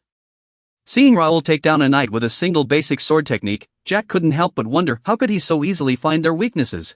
We never expected to be overpowered like this. Who are you people? Dowell asked while mentally calculating. Since they're using sickles, they must be from the Landel Viscounty. But their swordsmanship is too refined for that. My gut tells me they're not from Landel, just a disguise. Not like it matters now. He continued fighting. Imperial lapdogs. Jack sneered. What? How dare you call us the Empire's hounds? Dowell roared in anger, then locked eyes on Raoul at the back of the group. Is that kid their leader? Doesn't matter, just find a way to survive. A plan formed in Dowell's mind. He grinned wickedly and cast a dark spell on the knights. For His Majesty, offer your lives. For the glory of the Emperor. The knights roared in unison, their bodies beginning to swell. They grew larger, their armor no longer fitting and cracking apart. Once the transformation was complete, one knight charged at Raoul. Jack quickly stepped in to block, but the knight's punch bent his shield and sent him flying. Raoul instantly recognized this as Dark Sacrifice, a technique where the user sacrifices themselves, burning life and magic to gain immense power in a short time. If used. Seeing this skill, they must be up to something. Just as Lauer was pondering, he saw Duoweir charge forward like a bolt of lightning. Lauer's observation skill immediately began analyzing his opponent, raising his energy level to rank E. Rank E output 0.8 CP usage time, up to 2 hours. Operation mode. Consumes magic stones. Defense skill, triple defense. Sir, be careful. They're targeting you. After relaying the message to Lauer, Philippou immediately charged forward to confront Duoweir. He swung his sword at Duoweir, trying to stop his advance. However, the attack was blocked by the defensive magnetic field of Duoweir's armor. Duoweir easily bypassed Philippou and rushed straight at Lauer. It's over, scoundrel. Duoweir boasted, then threw a full-force punch at Lauer. Yet, he cried out in shock, what is this now? You jerk! Did you also use reinforced armor? Seeing Lauer block his reinforced punch barehanded, Duoweir began to grow uneasy. The reinforced armor was equipped with an energy converter, and though its compressed rank appeared modest, the power it unleashed was beyond imagination. Duoweir had a bad feeling if the magic conversion stopped supplying the armor, it would be extremely dangerous. To avoid complications, Duoweir threw another full-force punch, trying to finish Lauer quickly. What's going on? Lauer was baffled. He had planned to dodge the attack using his Phantom Step skill, but a sudden notification popped up, leaving him unable to move. Encountered reinforced armor. Awakened reinforcement. Evaluating player Lauer's rank. Possesses unique trait axe, title, Master Swordsman. Master of Heartbeat general rank. Minimum conditions met, activating reinforcement. Insufficient magic to activate, searching for alternative energy source. Found intermediate heartbeat skill, successfully stabilized in heartbeat form. Reinforcement activated. During the process, Lauer's right arm gradually covered itself in armor, eventually forming a golden light shield, which blocked Duoweir's attack just in time. So this is the power of reinforced armor? Lauer excitedly watched the golden light shield block Duoweir's furious punches. It was a barrier capable of deflecting all physical attacks weaker than the user's magic strength, a defensive skill that could withstand at least triple magic. A mysterious core had formed, enhancing the user's magic and physical power. Even if the opponent was higher ranked or more experienced, If you keep pushing like this, you'll struggle to defeat someone with powered armor. That's one of its key features, it boosts defense and creates a powerful magic barrier. But powered armor is meant for NPCs. Thus, only the people of Ganit can wear it. For players, reinforced armor has become an unattainable legendary piece of equipment. For NPCs, this was the only way the game developers could create such an item, allowing them to counter players' sudden bursts of power. And now, after awakening his reinforcement skill, he had donned reinforced armor. In contrast to Lauer's joy, Duoweir was furious. What's going on? Why aren't my attacks working? As Duoweir spoke, he threw another full-force punch at Lauer's shield, sending him reeling back dozens of meters as the ethereal barrier shattered. Defending endlessly wasn't the solution. Seizing the moment the shield broke, Lauer immediately shifted from defense to offense. You focus your mind to lift the distant sword, then repeatedly use meteor combo strikes to target Duoweir's fatal weak point. Darn it, he actually broke through my armor barrier. Is this really the end? But even so, I won't die alone. Glory to the Empire! Duoweir shouted the familiar battle cry, and then his body began merging with his reinforced armor. Looks like this isn't over yet. Lawa watched Duoweir's evolution warily, when suddenly his system issued a notification. The enhancement system detected a forbidden energy source. Release part of the seal to further amplify power. The enhancement will reveal its true strength for a limited time. Lauer's body radiated a dazzling light, transforming unnoticed from an ordinary human into a golden mech. Just as both finished their transformations, Duoweir charged at Lauer at full speed. Seeing Duoweir's current form, Lauer muttered, "Disgusting." Their subordinates, locked in battle, instinctively paused and turned to see Duoweir swinging a fist at Lauer, who raised a single hand in response. Their collision sent a shockwave like an explosion, knocking everyone nearby off their feet. Only a few with sufficient strength managed to stay standing. As the dust settled, Duoweir was stunned to see Lauer unharmed. Seizing the moment, Lauer shoved his opponent back. "Get lost." Lauer growled, landing a precise punch on Duoweir's weak point and instantly knocking him down. Lauer bent over, panting, as the enhancement armor began to fade. Finally succeeded, almost ran out of time for that skill. Suddenly, Lauer groaned and coughed up blood. Philip and Jack rushed over in alarm. "Sir, are you alright?" Lauer waved them off, thinking to himself, "I've never felt anything like this before. This sensation was unlike anything I've experienced even in the game, as if I glimpsed a supreme power. This time, I relied on equipment and enhancement skills. One day, I'll achieve this on my own." After clearing out the enemies, everyone began looting the battlefield. Lauer held a purple stone, murmuring, "A pocket teleportation device and a magic stone, I need to figure out how to use them." Then, Pierce stepped forward to report, "Sir, have we found Nikki and the other hostages? I've done what I can to arrange their return home." Pierce nodded. "Yes, but Nikki's condition isn't great." Lauer ordered sternly, "Move quickly. Let's get out of here." Jack looked reluctant. "Are we really leaving all this behind?" Lauer turned and asked, "What do you mean? You want to keep them?" Jack replied, "Of course. Some of these things are still useful. Their value can't be measured in gold." He's right. That armored Duoweir was wearing earlier. I can't wear it, but it's evidence of the traitor in the kingdom and could be useful for other experiments. Hunting the royal hounds isn't easy, but with the king's protection, they're extremely dangerous. Even minor nobles must tread carefully when facing them. Many players have already lost their lives battling them in different missions. No need to stir the hornet's nest now, better to focus on growing our own influence. Leave these dangerous items behind. Lost in thought, Lauer spoke up, "This is all part of my plan. Don't worry about it. Besides, I've already taken care of him, no one knows we attacked them." Jack countered, "But you told us to avoid them." Lauer chuckled, "Today, I'll reward everyone for your hard work. Go rest now." Jack exclaimed excitedly, "Really? A reward and a break? You'd better not go back on your word." Watching Jack leave happily, Lauer muttered to himself, "Is this guy naive or just clever?" Then, Lauer turned to Pierce, "Your report. We've lured the Randall family scoundrels here as planned, ensuring no mistakes were made."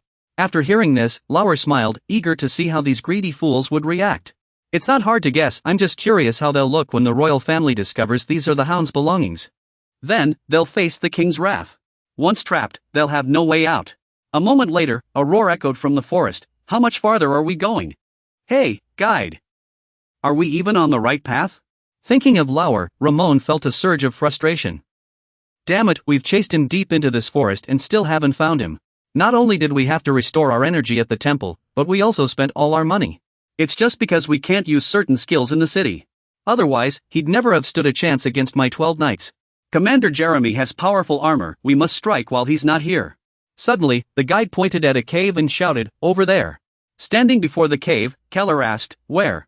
It looks dangerous, we'll have to go in to find out. Fine. We came all this way to find him, let's go in. With that, Ramon led the way into the cave. Soon, the group arrived at the spot Lauer had prepared for them. They happily took the items, unaware they'd already fallen into a trap. Ramon grinned, didn't find him, but these items aren't bad. Jerry added, magic items, treasures, and a few wanted criminals' bodies. Especially this powerful armor. Meanwhile, Lauer had already returned with his men. A subordinate approached him, young master, you've had a long day. We've destroyed the enemy stronghold in the eastern forest and rescued the hostages. Lauer praised, well done. What about the others? Have they returned after completing their mission? These subordinates are Raoul's apprentice knights and the founding members of the guild. After training, 6 of them advanced to the master rank. The rest are also ready to become master-level knights. Raoul's team is reclaiming equipment from the northern and western outposts. They can all use magic and once studied swordsmanship in the Ashton territory.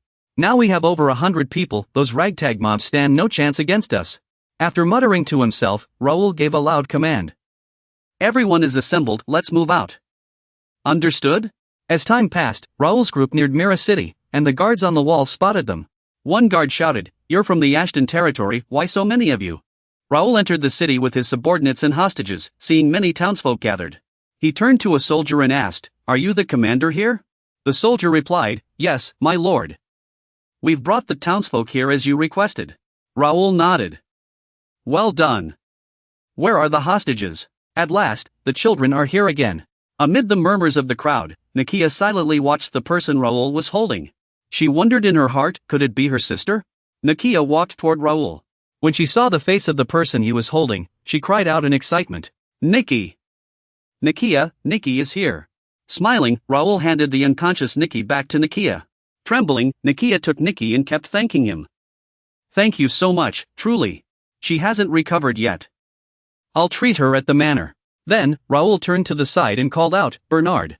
Bernard understood immediately. Yes, is the priest already at the manor? Watching Nakia and Nikki follow Bernard away, Raoul pondered. He had saved those who were meant to perish.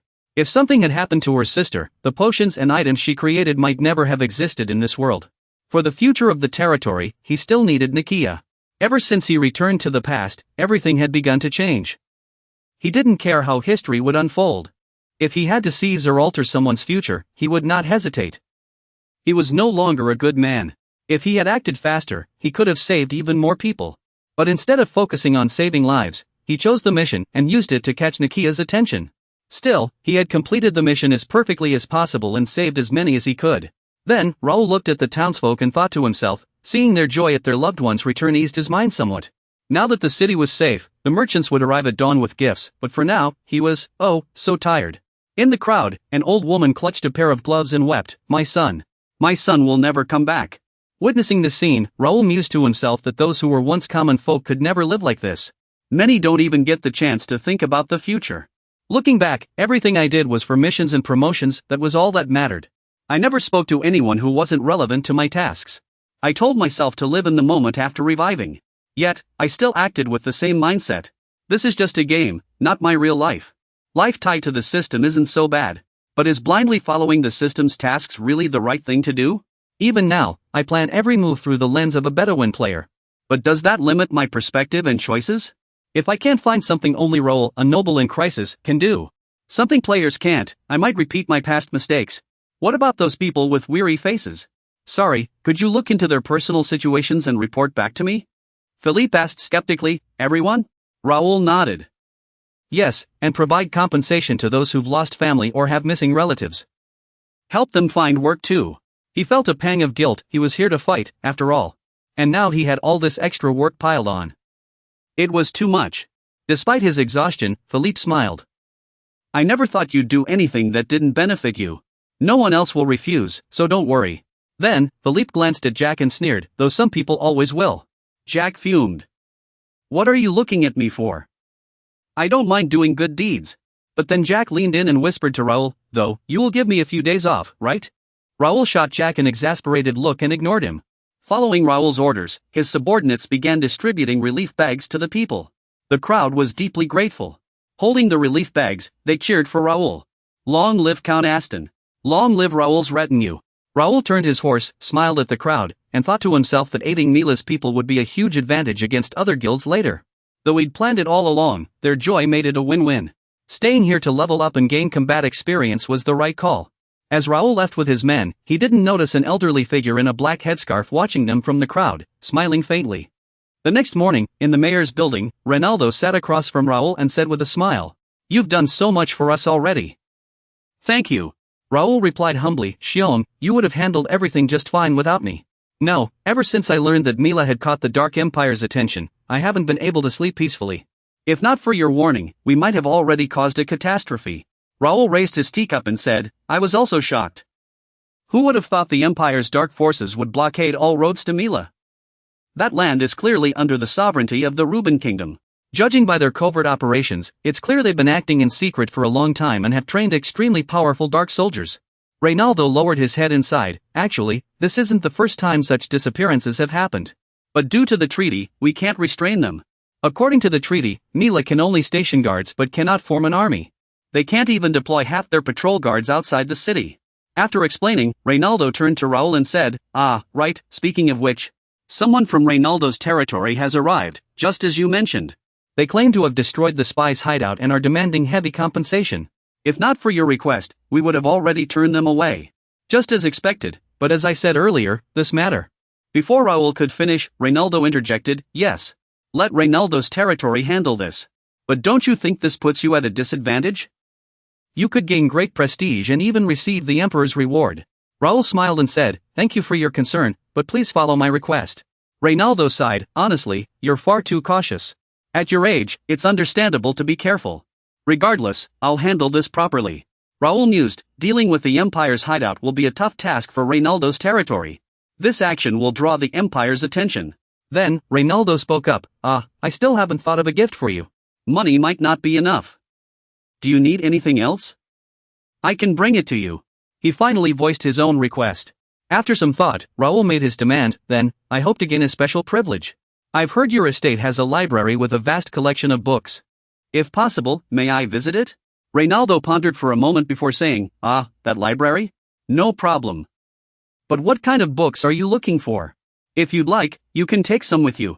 However, that still doesn't seem quite enough. I'll also let you see the secret treasury. You can pick one item from it as a gift." Raoul thanked him. "Then I'm grateful. You truly live up to your reputation for generosity." Upon hearing this, Reynaldo happily replied, "Not at all. I'm only generous when necessary. Though some people call me stingy. They must be blind." Raoul thought to himself, well, he has to give a gift anyway. Why brag about it? Following Reynaldo's instructions, the servant led Raoul to the requested place and said, "I can only escort you this far. Please feel free to look around." "Is this the place you wanted?" Raoul had a hunch, so he walked over to the bookshelf and pulled out a book to flip through. System prompt, collect beginner's skill book? What looked like a pile of messy books was actually a wondrous treasure trove. Because this was a library filled with skill books. Just thinking that all the books here were skill books made his head spin. He might not get another chance to come here, so he had to carefully search for the books he needed. With that thought, Raoul began darting between the shelves, looking for anything useful. Suddenly, Raoul noticed a glowing book and decided to take it down. System prompt, study advanced teachings on ancient rituals, talismans, and spiritual cultivation. The name was too long, but this book. Raoul grumbled slightly before flipping it open to check the contents. Quaker meditation technique, S-Rank, restricted to soul ability users only. Description, an ancient meditation art used by soul cultivators to train their spiritual power. Even in daily life, one could purify their soul by communing with nature and cultivating in the spiritual realm. It was said that meditating near an oak tree enhanced the effects. Raoul was secretly delighted. This was an S-Rank meditation technique designed for souls. Great, he could finally get his hands on them. In his past life, even with just a B-rank meditation technique, Pei Daoxian had risen to the peak early on. But later, due to insufficient soul power, he was dragged back down. And just when he was searching for a better meditation technique, the collection channels for skill books were monopolized by major guilds and high-level players. Basically, skill books related to superpowers were all B-rank, and relevant information was extremely limited. Not long after, information about the Quaker meditation technique was leaked.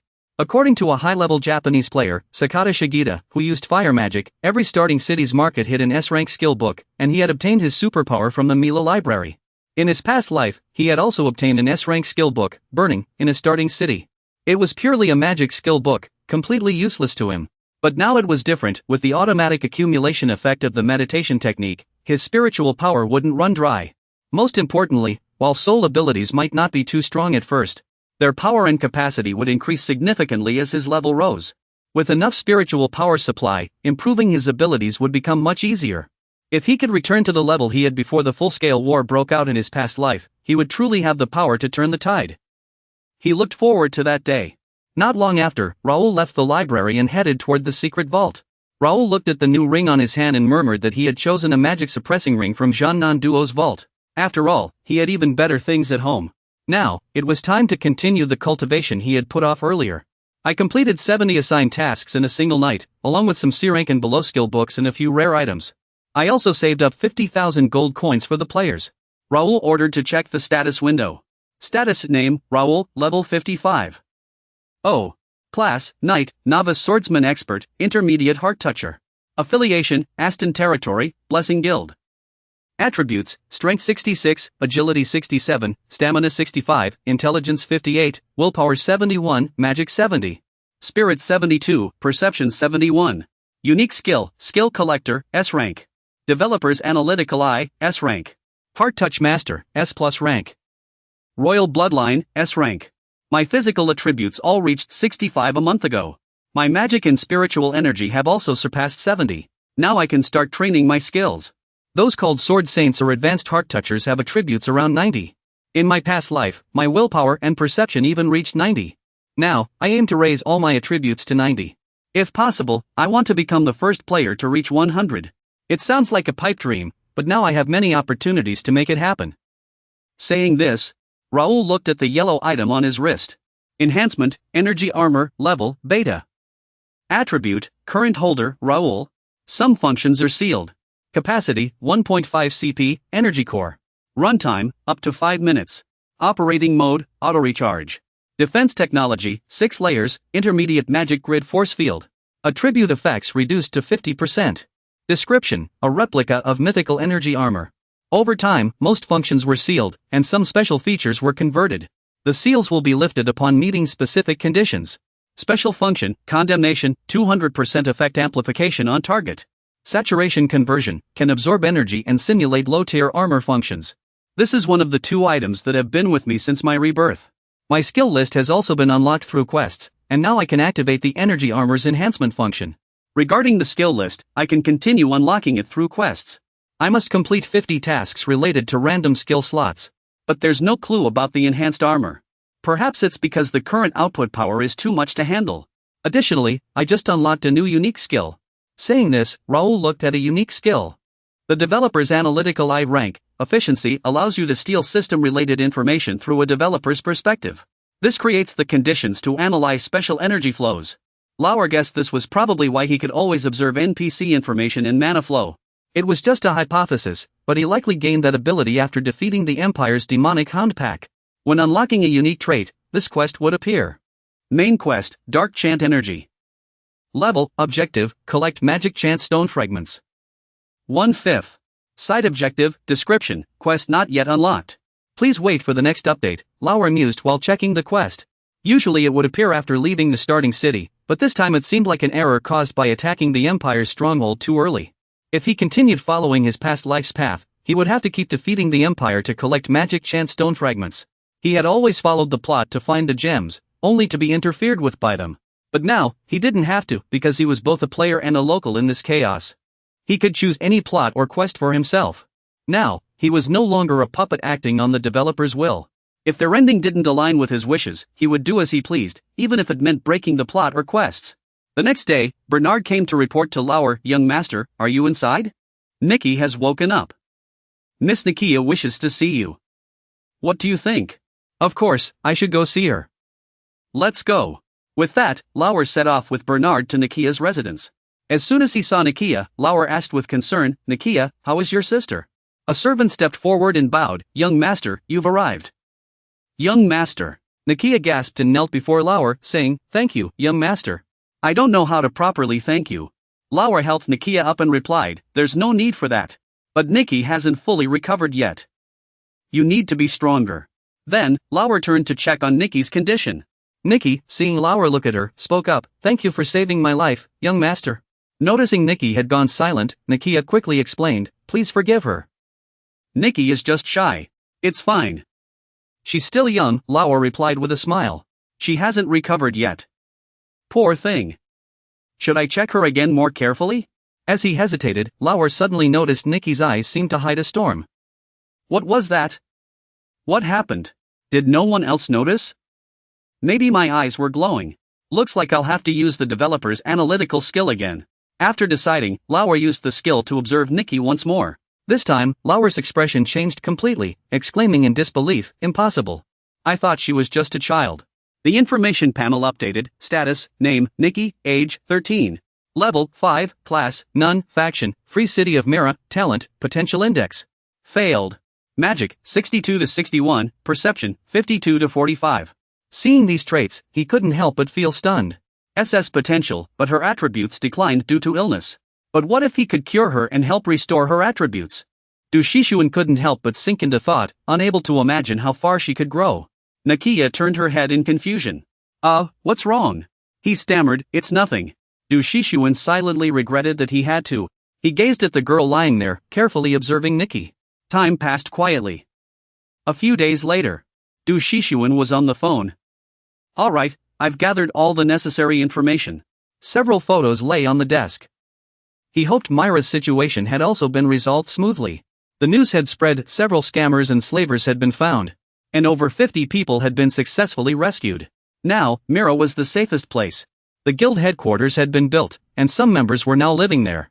Many of the rescued people were willing to work there, and there were quite a few capable workers, which put his mind at ease. Du Shishuan glanced at the person who had just entered.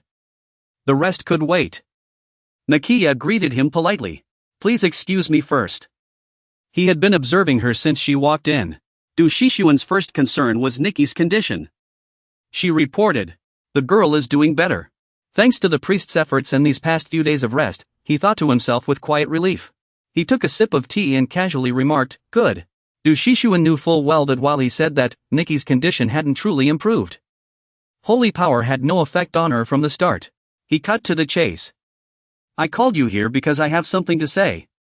Nakia interrupted. "I understand. I heard you're leaving today, right? I haven't had the chance to properly thank you." Du Shishuan admitted, "Yes, I've stayed too long. I still have many things left unfinished." She offered, "If there's anything I can do to help, just let me know." But inwardly, she knew there must be a reason he was helping her and Nikki. Though grateful for the help, she knew nobles were often deceitful, and many had honeyed words but malicious intent. She feared he might be the same. Du Shishuan's voice suddenly broke her train of thought. "It's not what you think." He handed her a document. "Take a look at this first." Nakia took it, curiosity flickering in her eyes. "A document?" Her expression shifted to surprise. "This is?" The document read, "Pardon decree, I pardon Nakia for all past offenses and restore her freedom." The papers slipped from her hands. Nakia asked in shock, "Sorry, is this real? How is this possible?" Du Shishuan said calmly, "Just lucky. These things can be settled with money." He thought to himself that this letter pardoned all of Nakia's past offenses, though it had cost a fortune to settle with the alliance. But compared to her worth, this is nothing at all. Nakia pressed her lips tight, holding back the surge of emotion. For 5 years, she had suffered under the torment of her restricted magic, believing she would never break through. Yet he had solved the problem so effortlessly. Comparing him to other nobles was foolish. "I was too arrogant." Du Shuan mentioned this, Nakia. "If you're comfortable, could you tell me how your magic was restricted?" Her tears fell onto her sleeves as she slowly recounted, "Since I was a child, I left my hometown. An alchemist discovered my talent and helped me join the alchemist's guild. I became a young alchemy prodigy, mastering third-rank magic by the age of 13. But then disaster struck. A plague broke out in my hometown. I lost my entire family. By the time I arrived, only Nikki was left. I took her back to the guild to live with me, but misfortune wasn't over. When Nikki was 6, she fell ill with an incurable disease, likely because of me. I was surrounded by toxic substances. For 2 years, I focused solely on finding a cure. At 18, I succeeded in using 5th rank magic, but it meant nothing. When Nikki was on the verge of death, I couldn't consider the consequences. I broke the taboo against using alchemy on humans. I used the guild's mixed materials to sustain her life. But even so, Nikki still wouldn't wake, and I was expelled from the guild for violating the ban, cursed with a magic-restricting oath. Before coming here, we were always on the run. This city was safe, and the god's blessing helped Nikki's condition, but people weren't kind to someone under a magic-restricting oath with a sick sister. So, Daoshuan understands you now. It seems you've been through so much. He handed her a bottle. Drink this. This will set you free. Nakia, tears streaming down her face, looked at the potion Daoshuan offered. She slowly reached out, taking it without hesitation and drinking it all in one go. A surge of powerful energy erupted from Nakia's body. She closed her eyes, feeling it. After 5 years, she finally experienced this ease again. I missed it so much. System update, status name, Nakia, age, 23, level, 68, profession, intermediate alchemist, 5th rank, affiliation, Free City of Mira, potential, S-rank, strength, 43, agility, 48, stamina, 55, intelligence, 80, wisdom, 77. Magic, 78, perception, 81, traits, alchemy mastery, S-rank, precise adjustment, A-rank. Talent, innate gift, A-rank. Nakia slowly opened her eyes after the energy in her body stabilized. By this moment, she already understood what he needed from her. Nakia vowed, I, Nakia, swear my loyalty to Lord Raoul. I look forward to seeing you save more people, just as you saved me and Nikki. His hand gently reached out, his warm palm brushing Nakia's hair. I accept your loyalty and won't forget your words. Then, Daoshuan picked up a stack of documents from the table and handed them to her. Take this too. Nakia hesitated. What is this? Daoshuan revealed, this can help cure Nikki. It's a mana larva left behind by a late grand alchemist, but it's missing a part. Nakia, use this to find the perfect cure. This is my first command as your master. Nakia took the tear-stained veil and vowed, I will create the most perfect cure. Her resolve grew stronger, her decision now unshakable. For the rest of my life, I will live for him. After giving her the task, Nakia left the room. Daoshuan sat in the chair, resting and reflecting. Speaking and acting like this still felt a bit forced. But I must get used to it. After all, this is where I'll be living, and the people here are my subjects. Today was a very successful day. I've already recruited one member. And she's an alchemist who will leave her mark on history. I have some faith in Nakia. She'll surely find a cure. Because that late great alchemist was none other than her. In the past, Nakia had discovered this incurable disease called mana larvae. After years of research, she finally found a way to treat it. But in the process, she had to conduct experiments on countless people. Now, that's no longer necessary. Fortunately, Nakia's treatment data is still intact. I only gave her an incomplete version so she could continue developing it. I hope she won't feel too much pressure. If she can't finish in time, I can provide the rest of the data. Mira's matter is settled for now. Time to prepare for the next goal. Head to the Sword Tomb, Turium City. I can't wait to see what awaits in that grand city. Daoshuan was excited for the journey ahead. Let's set off. Daoshuan found himself at a castle, his destination. His mounted attendant announced, we've arrived. Look at all those people, this is what a royal capital looks like. He surveyed the castle before him, the royal capital of the Ruben Kingdom, Turium. Daoshuan reminded them, since we're from a count's family, we don't need to wait in line. Let's go in. Subordinates, follow my lead. He pondered his plan. He had left the guild members in Mira, bringing only a minimal entourage. This would work to our advantage. Suddenly, Daoshuan stopped in his tracks, staring ahead. He wondered aloud, why aren't there any carriages or guards? Daoshuan turned and asked, Bernard, did you notify them we were coming? Bernard replied, I'm certain I did. Something must have gone wrong.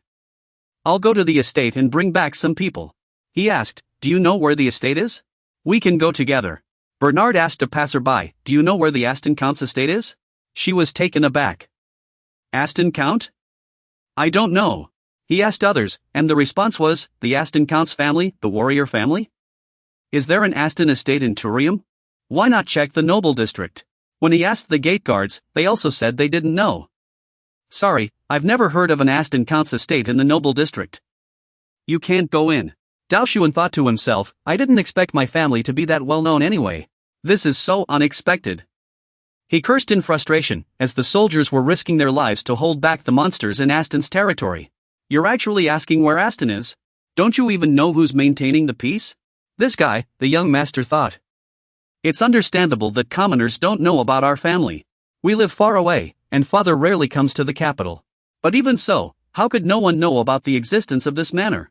I heard there's a large estate here for interacting with nobles and the royal family.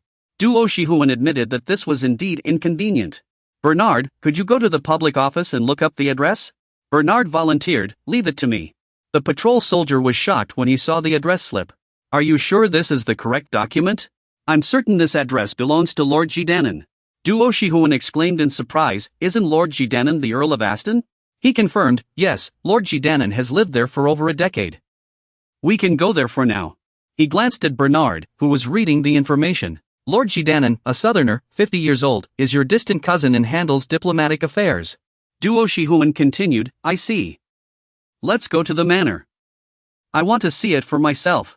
As their group stopped in front of a manor, someone shouted, who are you? Philip introduced himself, I am the youngest son of the Earl of Aston. Where is the Lahan diplomat now?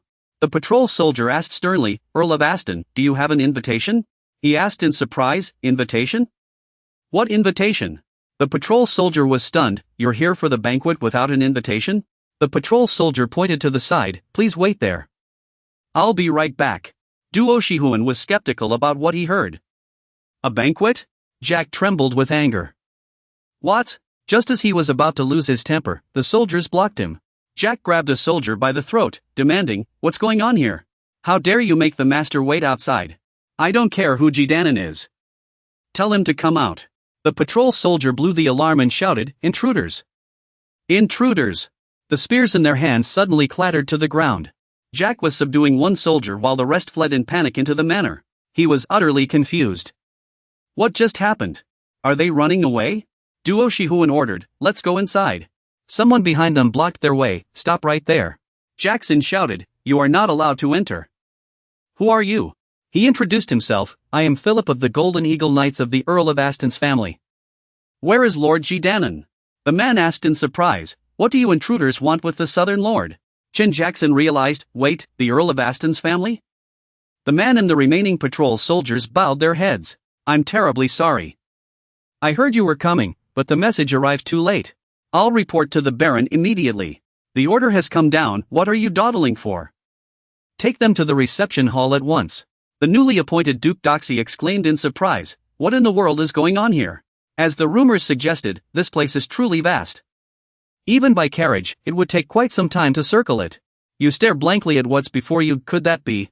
That's a structure only the direct bloodline of the Ashton Earls family may use. Why is music coming from that building? Plus, there are strangers in the front yard recklessly throwing around gold. Dao Xian cautiously assessed the man's strength. This guy seemed powerful. Someone said it was a party. A patrolling soldier replied in surprise, sir, don't you know? Today is young Master Alan's birthday banquet. He's the third son of Baron Janda. They host parties here often, so we've lost track. He was stunned. Ha! Eek's banquet, a steady voice called out. You finally arrived. The man stepped forward to speak. Let me take a look. Janda greeted him. You must be Raoul, right? You've grown quite a bit. Dao Xian vigilantly probed the opponent's strength. This person looked very strong. But, the info panel showed Baron Janda at level 50. He had his answer. Level 50, barely even a master. No wonder other families looked down on Aston. I understand why father put this guy in charge of diplomacy, but I can't accept it. He still looks down on me. Dao Xian spoke up, do you know me? Janda replied, it's been so long, you might have forgotten. You can call me uncle. My father and I are as close as brothers. Just call me uncle. I've never heard of anyone with your name being my uncle. He brushed it off. You're sharp. It might be hard to understand. The Aston family genealogy is a bit complicated. Just call me uncle. Dao Xian thought to himself, asterisk he thinks I'm naive. I won't let him take advantage of me, asterisk. He reminded Bernard, explain again, how is this man related to me? Holding his notebook, Bernard said, yes, my lord. Baron Janda is the second cousin of Earl Aston. He's your third cousin and currently serves in diplomatic duties in the capital. He was speechless. This guy. Janda scolded, how can you act like this in front of your elders? Didn't your father teach you to respect your elders? Daoxian grew furious. Baron Janda, are you really close to my father? Or are you not afraid of Earl Aston Philip? Aside from direct family, how many people dare speak to me without proper etiquette? Bernard reported, my lord, only the brother of Earl Aston would act like this. He continued, why? Philip respectfully explained, this is to show respect for Earl Aston and clarify hierarchy. When an earl's heir comes of age, they inherit a titled domain. I've also inherited a domain with 10,000 people, Daoxian said coldly. Now tell me, why should I tolerate disrespect from a cousin I've never met? Janda immediately composed himself. My mistake. I forgot Lord Raoul is now an adult. Of course, I'll show my respect. Are you satisfied, Lord Raoul? Don't worry about it. Suit yourself. I think you have a lot to explain. Why not explain what's going on here? He played dumb. I'm not sure what you mean. Philip exposed him. You don't know? Why was no one sent to escort us? We've already sent plenty of messages saying we're on our way. Renda had his reasons. I sent them a carriage, but something must have gone wrong. Apologies, Lord Lair. There are too many guests today, Daoxian, ask another question. Then let me ask you this, why are you hosting a banquet for your son in the main hall? He said arrogantly, Philip, you might be new to the imperial capital, so you wouldn't understand. We must hold a grand banquet to show them our status. This is just part of diplomacy. Don't worry, what do soldiers know about noble affairs? Philip thought gloomily, I'll endure this for now. After all, the young master is here. Just then, someone brought in tea. Lord Lair, this is the invitation I found outside. Daoxian showed it to him. Baron Renda, this banquet seems to have nothing to do with the Aston Earl's estate. All I see on this invitation is the Renda family's name and crest. His face paled, but he forced himself to stay calm. It's just an invitation. This is absolutely an official banquet of the Aston Earl's family. Though the location is listed as the Renda residence, the banquet is being held in the Aston Earl's main hall. I've already said it's just an invitation. I don't want to discuss this banquet anymore. Even if you're the young master, this matter is beyond your authority. If you want to argue, take it home. Are you seriously answering like this? Do you think this banquet is reasonable? Renda confirmed, of course it is. It's tradition to use the banquet hall when the estate is vacant. You know that. Daoxian thought, he has a point. Nobles often borrow each other's estates, but only with the Aston Earl's permission. He declared, as the acting Earl's representative, I order you to cancel this banquet within the hour and report its detailed expenses. Renda pointed at him furiously. This is absurd. You're being completely unreasonable. How could I send all the guests away? Who gave this brat authority? Daoxian realized his father had anticipated this. He asked coldly, are you refusing to obey? His blade pointed at Renda. Don't you care about your own family? I don't care about the guests. Giving you an hour is already generous. Should I go to the banquet hall and notify them myself? Renda had no choice but to yield. Fine, I'll stop the banquet. You'll regret this. Daoxian wasn't worried. The worst that happens is my father scolds me. I don't know where he got the confidence to do this. There's no solid evidence that the Aston Earl's family has declined yet. Perhaps I'll find some clues here. Who knows? Maybe I'll get lucky. Daoxian stared at the scene before him and gasped. Good heavens! They hadn't brought him to the main hall but to a side building. A servant stepped forward. The Baron said the main hall was too crowded and wanted to prepare a quiet place for you. Daoxian muttered under his breath, nonsense. He spurred his horse toward the estate. I won't listen. I'm going to the main hall. The main residence appeared before his eyes. Daoxian pushed open all the doors and walked in, asking, are they all right? He knew that inside this three-story main building and the office reserved only for the Count's family, the Baron's family was actually living. The moment Daoxian entered, he asked bluntly, how do you plan to explain this? Baron Renda, does the Count's family have any tradition allowing ministers and their families to occupy the Count's office? We were just borrowing it temporarily. Renda shrugged and said, you might not even come here once in a year. So isn't it a waste to leave it empty? His words clearly infuriated Daoxian. Get out. If this place isn't cleaned up by today, I'll have your heads even if you're close relatives. Daoxian's next words made Renda's face turn pale. Starting now. I'm stripping you of your title as Baron and your position in the Ministry of Foreign Affairs.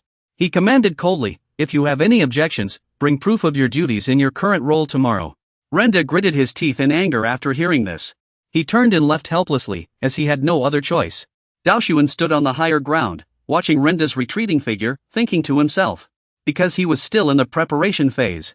He told himself, so I must gather the resources I need. I was worried the state of this residence meant it had been abandoned. Fortunately, it's still here. Daoshuan turned to look at the filing cabinet behind him. All the documents regarding the residence's management and finances had been left in the office. They must have been overconfident, thinking nothing major would happen overnight. However, Daoshuan was confident because he had professionals supporting him.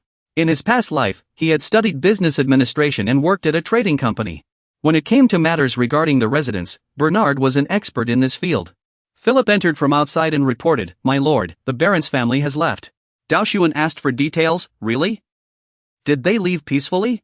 Philip replied, "I was a bit surprised too. They only took essential clothing." Daoshuan had a different thought. "I didn't expect this monkey, their intentions are already clear. They'll be back sooner or later anyway. No need to clean up their mess." This made Philip a bit worried. Is that alright? Wouldn't it be better to give them time to sort things out? He already had a plan. The sooner the rot is cut out, the better. But wouldn't it be more effective to strike while they underestimate us? He thought to himself, besides, I need to use this place as the first guild branch until I find a suitable location in the capital. This is my home. I can't let those scoundrels run wild here. Pierce voiced his speculation from the side. The Baron seems to have backing. Who knows what strange things are going on? Daoshuan reassured him casually. Don't worry. His schemes don't matter. You should have more faith in your own country. Z hugged the two from behind and asked. What are you two worrying about? Let's not talk about that anymore. We're just going to visit the mansion. We only need to do what the young master orders, right, young master? Daoshuan nodded in agreement. There will be a few tasks requiring effort tomorrow. So everyone should rest for now. Once Bernard comes out, everyone can take a break. Centipede patted Philip on the shoulder and said, let's go now. He looked up from his book and asked Bernard beside him. You know what you're supposed to look for, right? Yes, young master. This is my specialty. Daoshuan urged. We don't have much time.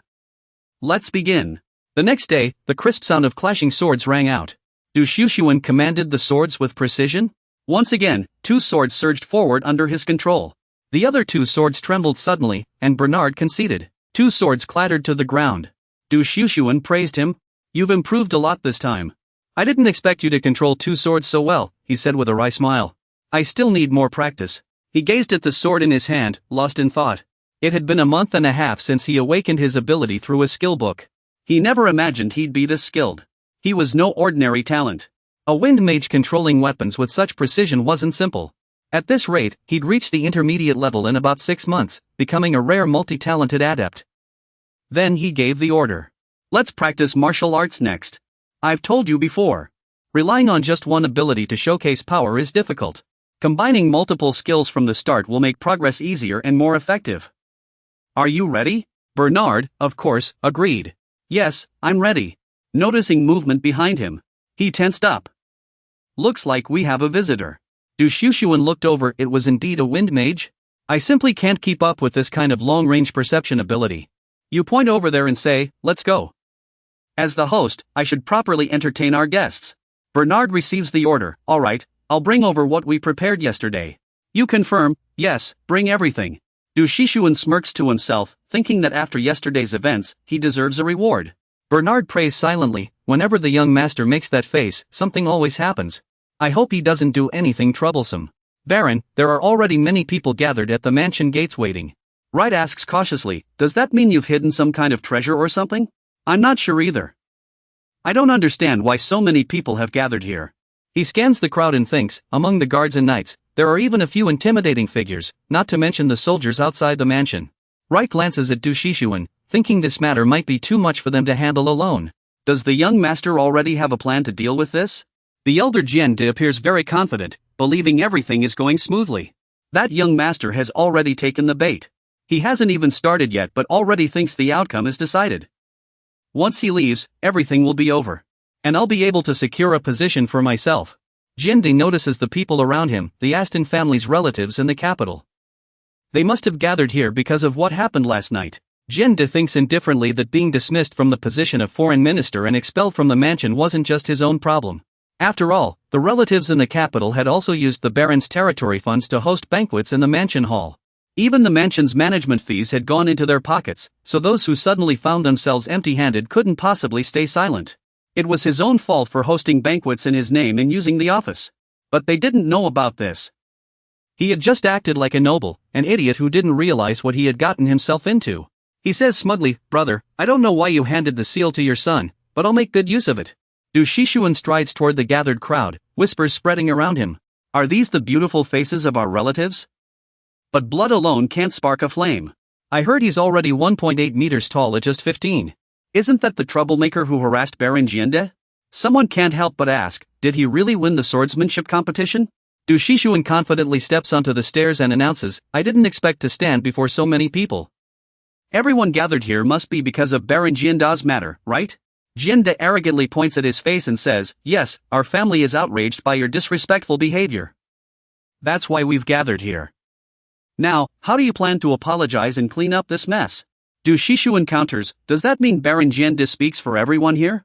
As I promised, I will do my best to resolve these rights and wrongs. Jianda showed no sign of backing down, continuing to provoke. How laughable, your sense of right and wrong. For centuries, this estate has been managed by the royal relatives residing in the capital. This is no place for some reckless young heir to toy with as they please. The crowd quickly grew furious, shouting, what? Are the direct lineage families looking down on us? The Countess has gone too far. Who would have thought she'd hand over authority to a child? Not only that, but she's even cut our allowances. What is she thinking? He basked in their support, as opposing voices rose one after another. Yet the funds for expanding the estate and improving management were still insufficient. Du Shishuan mused to himself that there was no time left to explain Nanju's actions or why he was dismissed. None of that mattered now. You should understand this situation might be more complicated than it seems. Du Shishuan analyzed the situation. 5 factions had converged here. First were the relatives of the Aston County, who joined without hesitation. Next were the Royal Hound spies and the strategists of the Greenan Empire. No surprise there, the Empire clearly manipulates conflicts across the continent from the shadows. He glanced at the 3 figures in the distance, but the third faction caught him off guard. A knight from the Delamain family, one of the 5 great houses of Greenan, whose information appeared.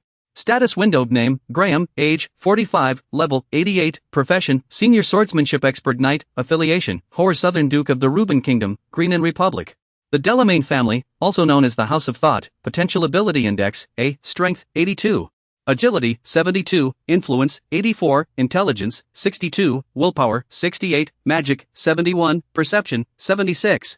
Special attribute, Tireless Body A, Melee Expert B. Du Shishuan wondered, aside from Graham, he had only seen intermediate expert knights before. But why would a family far stronger than the Astons gather here?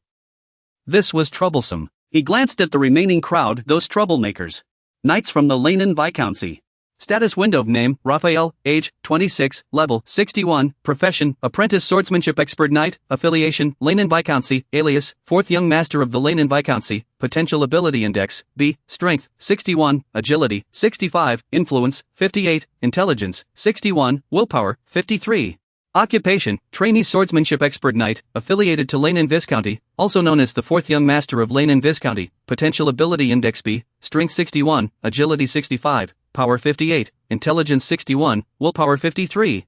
Magic, 60, perception, 55, special attributes, royal bloodline B, agility resistance C. He wasn't sure of their skills, but why was the 4th young master of the Landon family the one symbolized by weapons here? Perhaps he came because of what happened in Mira, but even so, he shouldn't be acting so brazenly. Du Sun's eyes gleamed with golden light as he locked onto one side. Opposite him stood a group of grim-faced individuals, the rebel families, the masterminds behind this chaos, the ones pulling the strings when things spiraled out of control. Status windowed name, Titus, age, 2, level, 65, profession, intermediate swordsmanship expert knight, affiliation, Reuben Kingdom. Zedong Viscounty, Brennan Republic, Zedong family, potential ability index A. Strength 70, agility 64, influence 68, intelligence 62, willpower 65. Maternal instinct 63, perception 58, royal bloodline trait A, upright personality A-, combat spirit B. Dao Shuan knows their background, Zedong Viscount's eldest son, Zedong, his own uncle, his own cousin, Titus. Dao Shuan's father, Melvin, the Earl of Aston, had 2 brothers, his elder brother Zedong and his younger brother Austin. Among them, Melvin was the most talented, but as the eldest, Zedong was predicted to become the Earl. Zedong was extremely arrogant and ruthless. If you crossed him, he would kill you or leave you injured.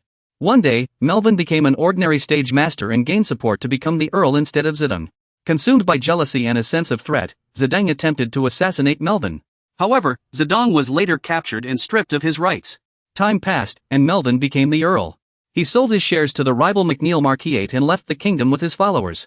All of this happened 15 years before Aston was born. Daoshuan understood inwardly that the son of Zedong Viscount was standing here, and he had already seen through Jinda Baron's stance. He looked at the angry faces around him. These people had suffered no losses in the events 15 years ago and thus held no grudge against Zedong Viscount. They probably thought they could push him out and take his place. Daoshuan recalled memories from his past life, how Aston's territory had been split into factions and eventually collapsed. Perhaps their choice was the right one. He knew this well, but only if he wasn't here. He would make them realize the magnitude of their mistake. Then Daoshuan signaled to Philip, who was waiting nearby. I understand everything. It's time to act. He struck his shield forcefully, startling them. Daoshuan said like a bandit, I've heard enough from you. Now it's my turn to speak. Bernard, Pierce, hand out the documents. Bernard distributed the materials. The crowd took them in confusion. What is this? Someone beside them reminded, check the title first. Financial Management Report of Aston Earl's Estate, including full investigation evidence of Jinda Baron's embezzlement and misappropriation. They quickly flipped through the ledger. The room fell silent. Someone gasped in shock. What? Jinda trembled with rage. He hurled the ledger to the ground and shouted, this is all fake. People behind murmured, it looks convincing, but it's not. How could this be done overnight? It's absurd. Daoshuan spoke up. Let's talk this through. He got straight to the point. This record shows 200 interns receiving free education here. Where did they go? He replied that they gave up and ran away with the tools. Daoshuan kept pressing, these 200 Asians, you mean they all came from outside the capital? That's odd. You clearly wanted to expand your reputation in the capital with these free courses, yet you chose interns from elsewhere.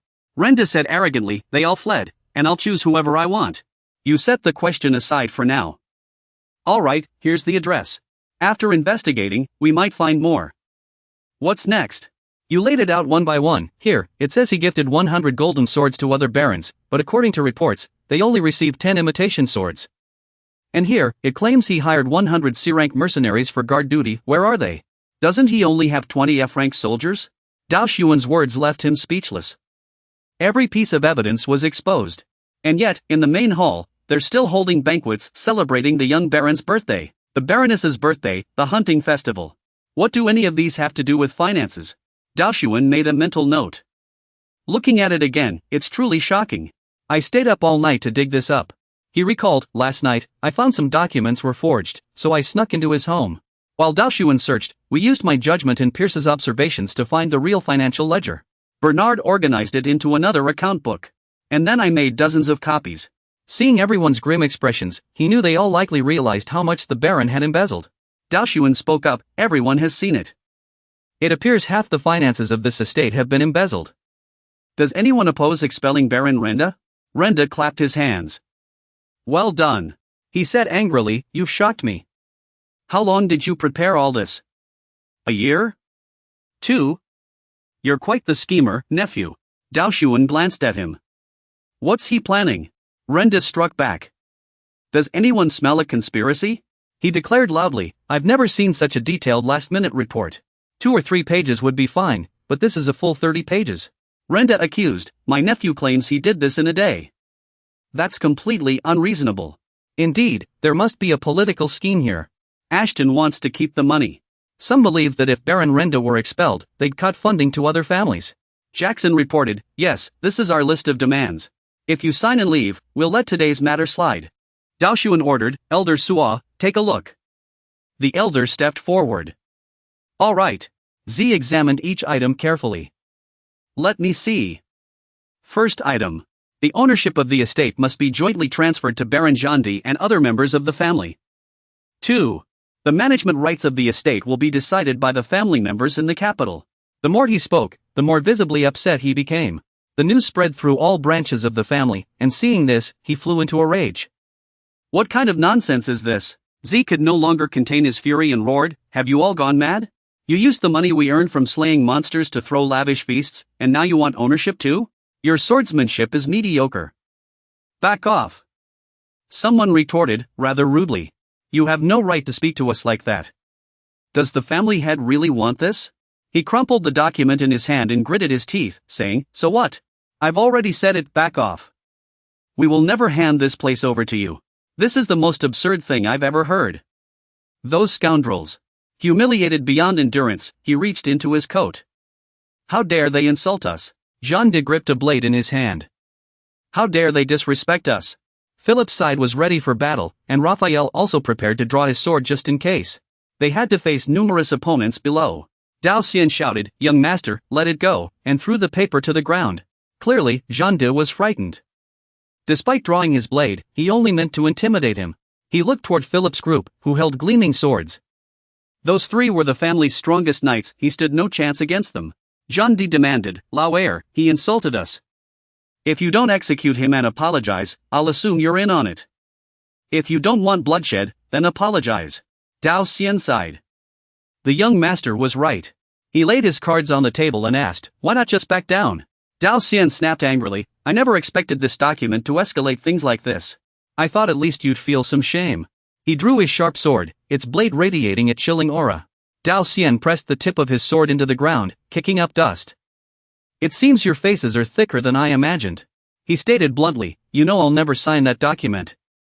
Seeing the situation, he grew fearful. Dao Xian demanded the other side clarify what they truly wanted. Jean de couldn't comprehend it. He'd heard the youngest was the weakest and utterly incompetent. Why? But there was no turning back now.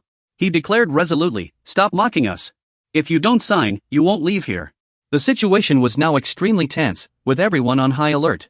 Jean de reiterated solemnly, think carefully, Lao heir. Surrounded, Dao Xian remained calm. And then what? He stood across from them as the situation began to deteriorate. He warned, Baron, your actions are tantamount to declaring war on the Earl's family. Do you understand? People behind him began to protest, Baron. Jean de, this was not part of our agreement. Does he want to declare war on the territory? He's lost his mind. We retreat, let me go. Jean de said contemptuously, this is sheer stupidity. It's too late. We're all in the same boat now. Do you think the Count will spare us? Dao Xian asked impatiently, has he finished talking? Nanju, what do you plan to do? He replied, I won't sign that document. Jean de, with inexplicable confidence, said, Luo heir, I'm afraid you don't understand the situation. With one command, hundreds of knights and guards will aim at you. Do you think your knights can defeat all of us? His confidence came from being well prepared, even having a secret weapon that even the Golden Bear Knights couldn't withstand. Dao Xian wasn't surprised. Just as he expected, a few people were merely bystanders. With that, nothing could stop him anymore. He pointed his sword at the other, taunting, so what? Jean de felt something was off. Why was this guy so confident? Did he really think holding military power would intimidate him? He was weighing his options. The secret weapon was a last resort. If he used it, war would be inevitable. He took something from his pocket. This will have to do. If he's as weak as the rumors say, it'll be even easier. Jean de declared, you insulted me with forged documents. You humiliated me in front of everyone. I demand justice. The golden lion head in his hand was smashed to pieces. Dao Shisun was shocked. This is proof of lineage. Can the challenge decree only be used once in a lifetime? The crowd murmured. This is the only way to challenge a superior. And he's using it here against his own nephew. Isn't this just coercion? He said, Baron Jean de, are you serious? Why should I accept your challenge? You're being unreasonable. Consider this my final act of mercy, better than me smashing your seal. Dao Shisun shrugged nonchalantly. Then you're in luck. You get to smash your nephew's seal yourself. He threatened, decide now. If you refuse, I'll have to use force. Jean de smirked inwardly. No matter how tough you act, the answer is already clear. He rubbed his chin and asked, what are the terms?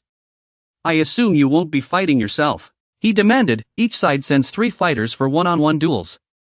The last one standing wins. Since this is a lineage-proof battle, you must choose 3 from your clan. Philip objected impatiently, this isn't fair. The Aston family only has Luo heir. Someone from the other side spoke up, this is unfair. There are other families present. If they think Luo heir is right, they'll help. If no one does, that's not my problem. As he was about to charge forward, Dao Xian stopped him and asked, what do you want? If I lose, I'll sign the document. What about you? Jiande shrugged. It doesn't matter. What do you want from me? Since this is a fair duel, the stakes must be fair too. He brazenly demanded, if I win, I'll confiscate the assets of every family that signed this document. The people behind you won't accept this. What do you mean? This is absurd. Daoshuan reminded him, if you don't agree, then don't fight. What do you think? He wondered in confusion, what is this guy thinking? Doing this would only make the other families oppose him, which isn't a bad thing for me. If I can't get him to sign, those houses won't be of any use. Lienda agreed, alright, I agree. Do you accept the challenge? There are other ways, anyway. Daoshuan knew Philip was right, but he had already decided to duel him. And there was a mission to complete, he couldn't back down. The info panel displayed, sudden mission, prove your bloodline, rank C. Additional objective, win a solo duel. Description, the families in the city are becoming increasingly unreasonable. Defeat them with your skills to earn experience and gold. You turned to Philip and asked, do you think I'll lose? He denied it, no, I'm just worried something unexpected might happen. The system prompted, don't worry. If you think there's a problem, you can charge in and intervene. Our family thinks the same way. Daoshuan knew full well that this duel was just for show. If he lost, they wouldn't accept the consequences. He declared, I accept the challenge. Who will be the referee? He interrupted, I don't want to wait for him to go back on his word after losing. No need to overthink it. I've already invited a special guest. Lienda looked at Raphael, may I ask you to be the referee? The man immediately agreed, I can't refuse. Everyone was shocked. Who is that? Who is he? Isn't he just a guard? He introduced, this is a well-known figure in the city's swordsmanship circles. A rising star of the Reuben kingdom. This is Raphael Landon, the fourth son of the Landon Viscount family. The others were stunned. The Landon Viscount? Why is the Landon family's son here? Jack cursed under his breath, that jerk Landon. Raphael smiled, calm down. I was invited. I just came to greet Mr. Raoul and didn't expect to run into this interesting situation. I mean, this tragedy. Daoshuan spoke, Lord Landon, I hope you will judge fairly. The man laughed heartily, of course. Raphael announced to the hall, please take your positions, representatives. He walked to his spot, thinking, just as I thought. Watching the villagers avoid him, Daoshuan felt relieved no one would stand by his side. This is better. Saves me from deciding who's worse. Aaron stepped forward. Let's begin the match. Raphael introduced Aaron, the third son of the Jianda family. The first representative of the Jianda family. He cursed inwardly, this kid ruined my banquet, the weakest of the Aston family. Just because you won some backwater tournament, you're this arrogant? I'll make you beg for mercy on your knees. Raphael announces the duel begins. Aaron charges forward with his longsword, how dare this worthless fool be so reckless? A cold blue light flashes in Daoshuan's eyes. Blades clash, and all the onlookers see is a dazzling radiance. Raphael raises his hand to signal the end of the match. He turns his palm toward the young man. The victor is Raoul, and the arrogant Aaron is now a defeated warrior, groveling at his feet. The sight leaves everyone present in shock. Everyone was amazed, it was just one move. What just happened? I didn't even see it. Xanda is furious, foolish. He let his guard down. Impossible. This waste of space has lost the chance to restore his family's honor. Raphael announces, let's begin the next round. Someone behind him speaks up, let me take this one. He turns his attention to the speaker. Raphael recognizes his opponent, Baron Caspi. He's one of the city's top swordsmen. Interesting. Baron Caspi is the second representative of the Xanda family. Baron demands the fight begin at once. A swift, wind-like strike comes his way. Daoshuan blocks it with his own sword. He remarks, your fundamentals are solid. A second wave of attacks follows immediately. Very steady, and your reactions are quick. Now I see why Aaron lost. Baron shows no sign of fatigue as his blade readies for another strike. He thinks to himself, I shouldn't use this move against someone 20 years younger than me. But I have too much to do. Baron unleashes his signature technique, take this, mighty strike. The sword move sweeps in like a storm. The clash of blades rings out with a sharp clang. He stares in surprise at the young man before him. He blocked the mighty strike? The sound of clashing steel echoes through the hall. Daoshuan reflects, he's practiced the family sword techniques repeatedly but never fully grasped them. What is he thinking? He doesn't realize that when using the same sword technique, someone trained systematically, have the advantage. Who would have thought blocking a magic-infused strike would be this effortless?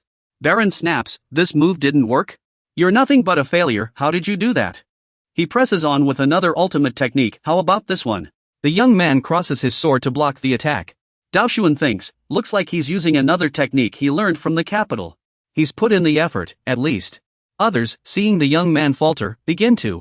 Let's celebrate. You're right, we really should. That kid has no real combat experience. How could he last long?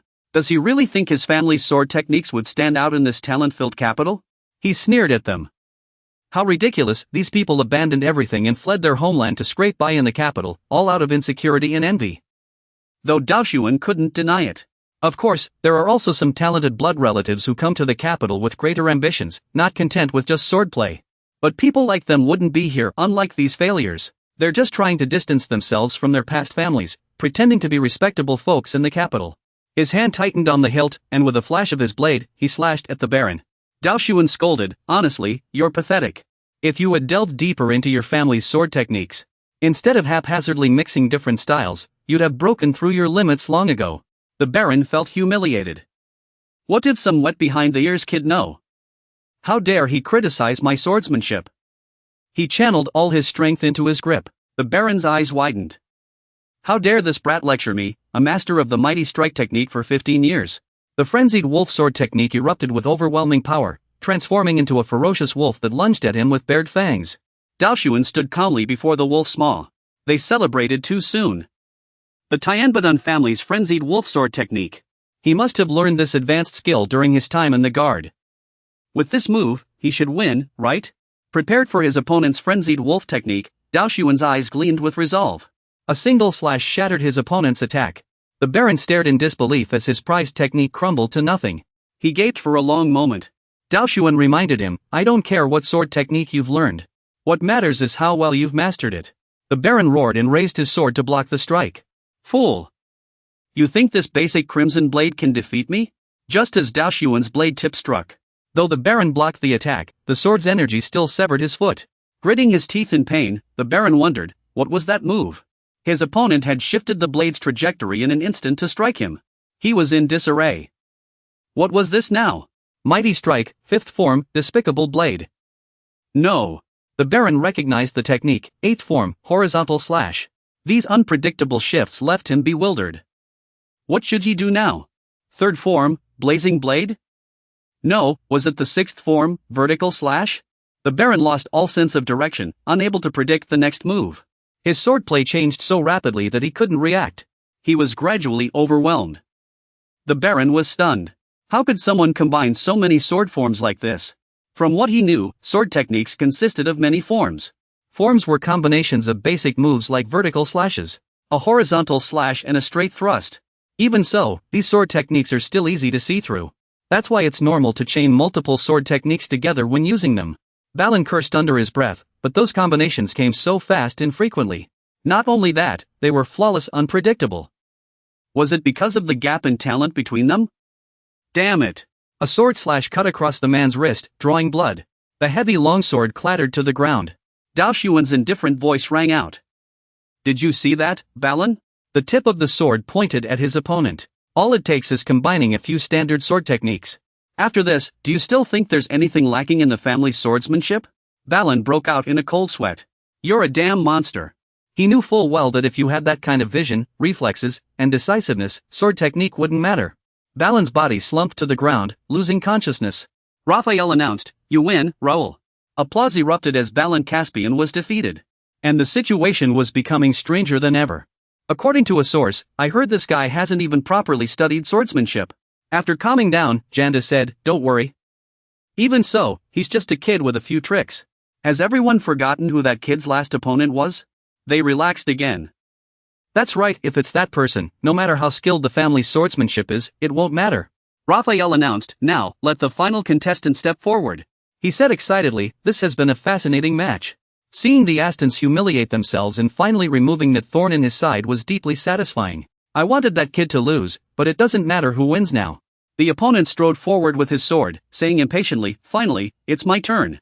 Raphael was stunned by his appearance. Was that Dap? He didn't leave much of an impression. He was the eldest son of Baron Janda and older than Raphael. I heard he had already surpassed the limits of a swordsman. Raphael thought, it doesn't matter. You'll die sooner or later anyway. Keep trying. He announced the next round, third match, begin. The moment Depp, the third representative of the Janda family, stepped up, the crowd cheered, shouting for him to be taken down. Depp coldly stared at his opponent. Who would have thought they'd take this so seriously? Were they determined to make him lose? He exuded a fierce aura from the moment he stepped onto the stage. Kid, I won't say it twice. Surrender while I'm still feeling generous, or else. My blade is pointed at your face, I'll strip the flesh from your bones with this sword. If you think those few sword techniques can defeat me, you're delusional. Everyone who saw his sword gasped in awe. Look at that transparent blade brimming with magic. No wonder he's a master, his swordplay is on a whole different level. Dao Xian reminded him to cut the chatter and strike now. You're calculating that the magic is only half activated. Charging forward with full force, if you want to fight, I'll give you one to the end. He's brimming with confidence, don't even think about begging for mercy later. Dao Xian deftly countered every move from his opponent. You start counterattacking instead of just defending like before. Sword light flashes, your face filled with determination. Ling Su blocks Dao Xian's attack with his own sword. He flings you backward while attacking and praising you at the same time. Why aren't you stuttering anymore? Dao Xian is surprised to see Ling Su charging at him. The physical power in the sword has actually strengthened this much. As you block the attack, you wonder curiously how long the effect will last. Dao Xian gives his opponent a cold glance. You realize it's almost over. Ling Su grits his teeth and curses, scoundrel.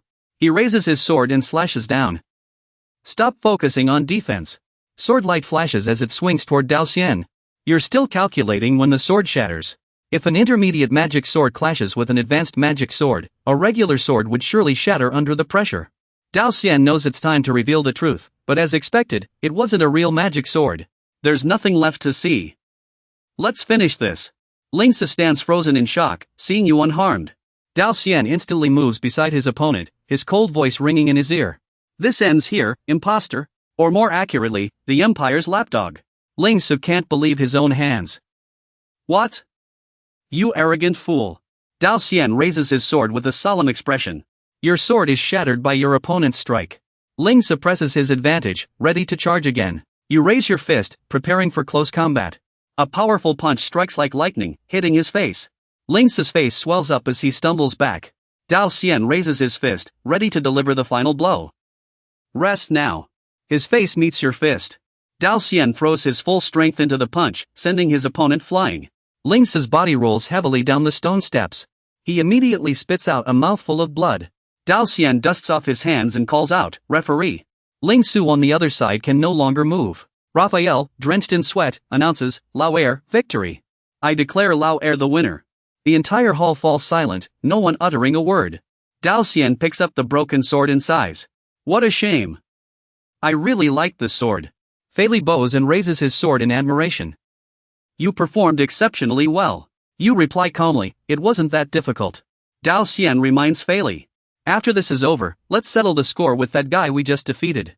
I noticed he bears the Empire's mark. Remember that. Yes, sir. I also think his movements were odd. Bring in the target. Sir, did I bring a sword with me? A sword is placed in Dao Xian's palm. Now, act casual and ask. What should we do? Jianda is shocked. How is this possible? Even if he broke the rules, he's still a master swordsman. Why must my son suffer such a humiliating defeat? That kid couldn't have been cheating. He protests loudly. No, he's a fraud. He must have pulled some trick. This match is void. It doesn't count. All around, silence reigns. Jianda's heart tightens. This is it. It's all over. Then it hits him. Right. That paper. I have to rely on that paper. It's the only way to stand equal with the Zeding or Landon families. Jianda barks an order. Get the document from him. What are you doing? Attack. They draw their swords. We have no choice but to push forward. Charge. Dao Xian isn't surprised. Just as I expected. Philip is ready. Let's humor them for a while. Zed stands at the front with his sword. I've waited for this moment for so long. They shield you in the center. No one gets near the master. You scratch your head awkwardly, thinking, I didn't see this coming. The others are already protecting Dao Xian. No one can get past us. You say in surprise. Even the servants here are on my side. A battle has erupted. The defenders of Duxian's side shout loudly. Do not retreat.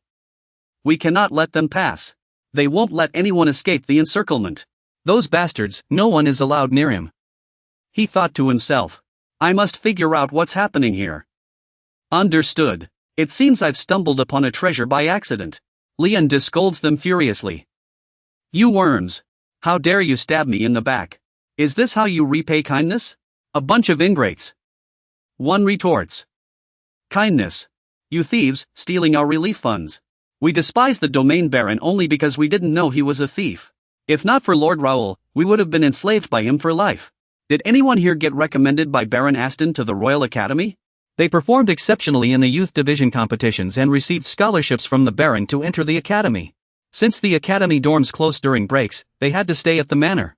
Their living stipends should have been paid as usual during the break, but Baron Zhang Di embezzled the money.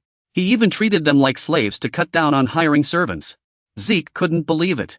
It's insane, he did everything possible to squeeze money out of them. No wonder he's the public enemy here. We entrusted power to the wrong person. I never expected him to be like this. He's waiting for Duoxian's opinion. What should we do now? If they really fight, people will get hurt. Brother Jinan, don't worry. He's almost here.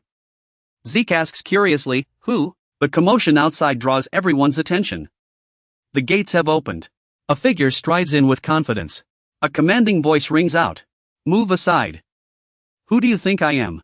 The crowd panics. Baron? Baron Zhangde, what's happening? Who is it? A man's face pales. We're in trouble. They sent.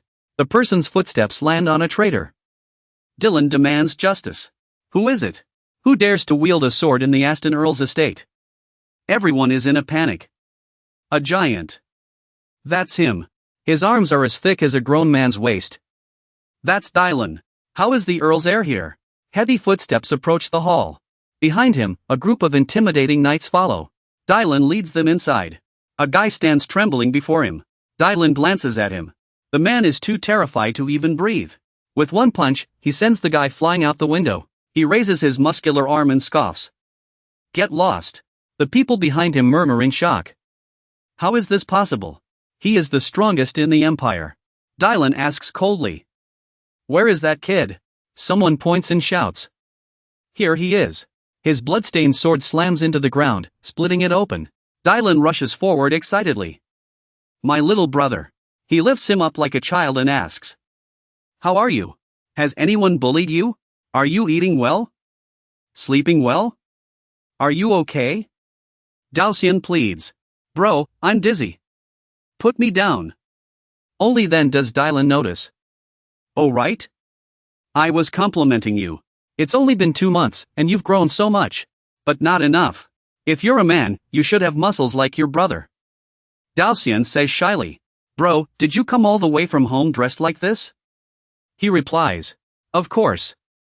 Clothes are too uncomfortable these days. It's fun to let everyone in the capital see my muscles. He sighs. Good heavens. The Earl's heir is walking around the capital shirtless. Dylan pats his brother's head.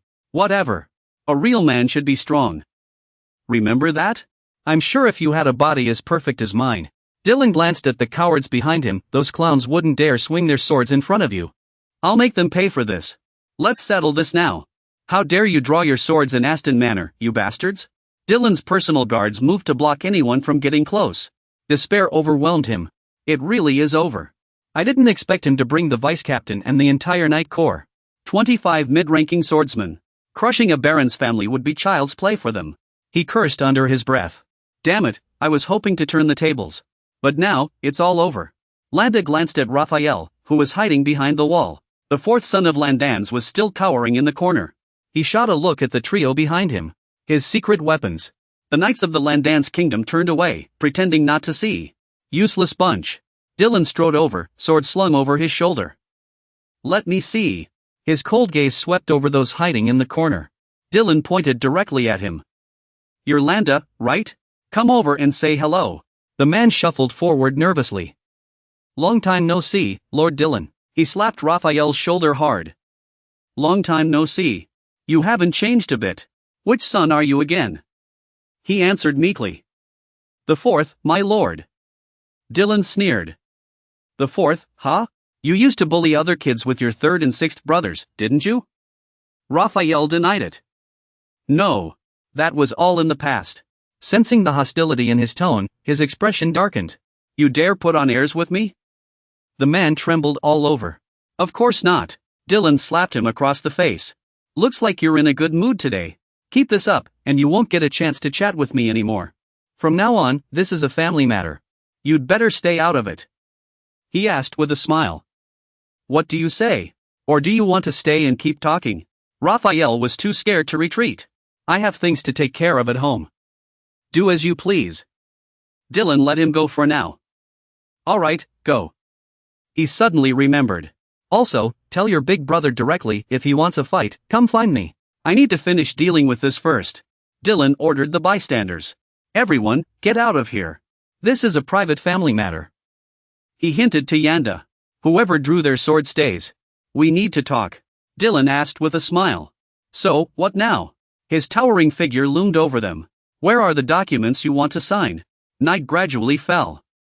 That evening, the two sat in the living room drinking tea. Du-sun said proudly.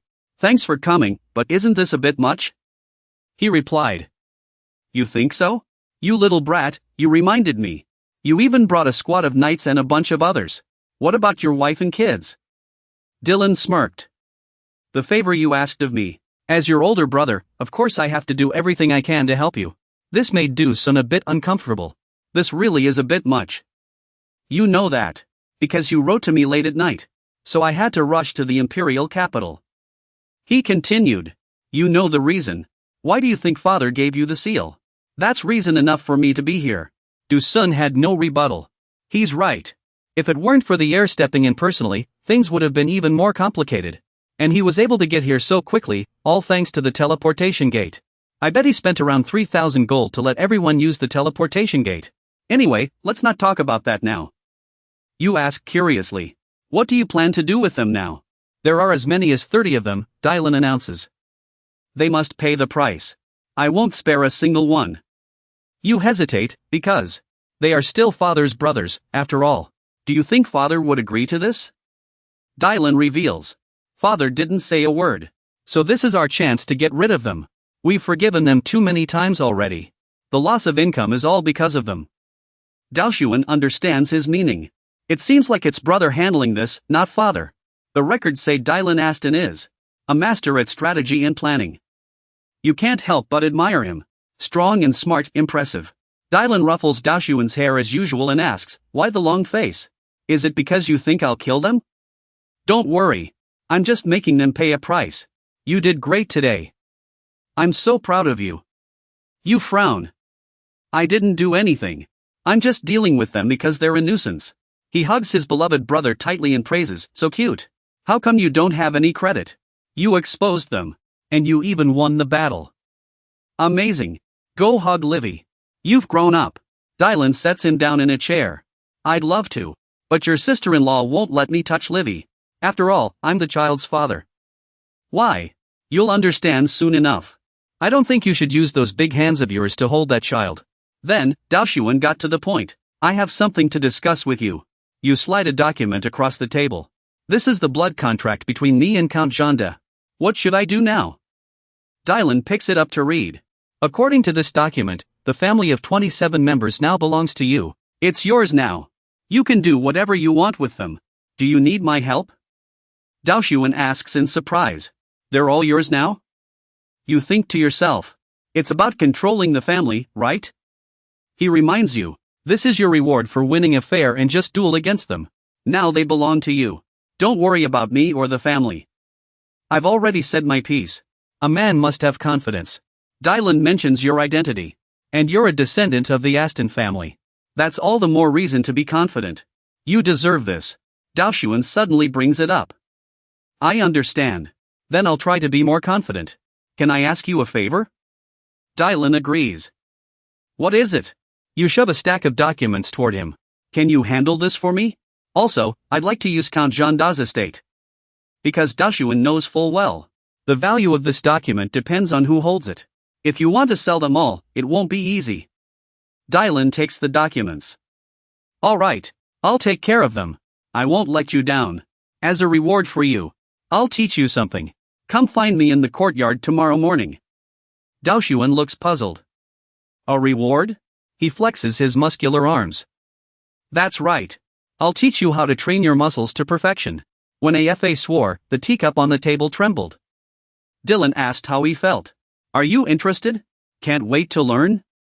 He stammered. Ah, yes, of course. Pleased with the answer, he nodded. As expected, right? Father and Lauren were both interested. But I'll only teach you, Daoshuan mused. Does he have some secret to building muscles? Now I'm curious too. So Daoshuan spent a hellish month with his brother. In the end, he vowed never to train with him again.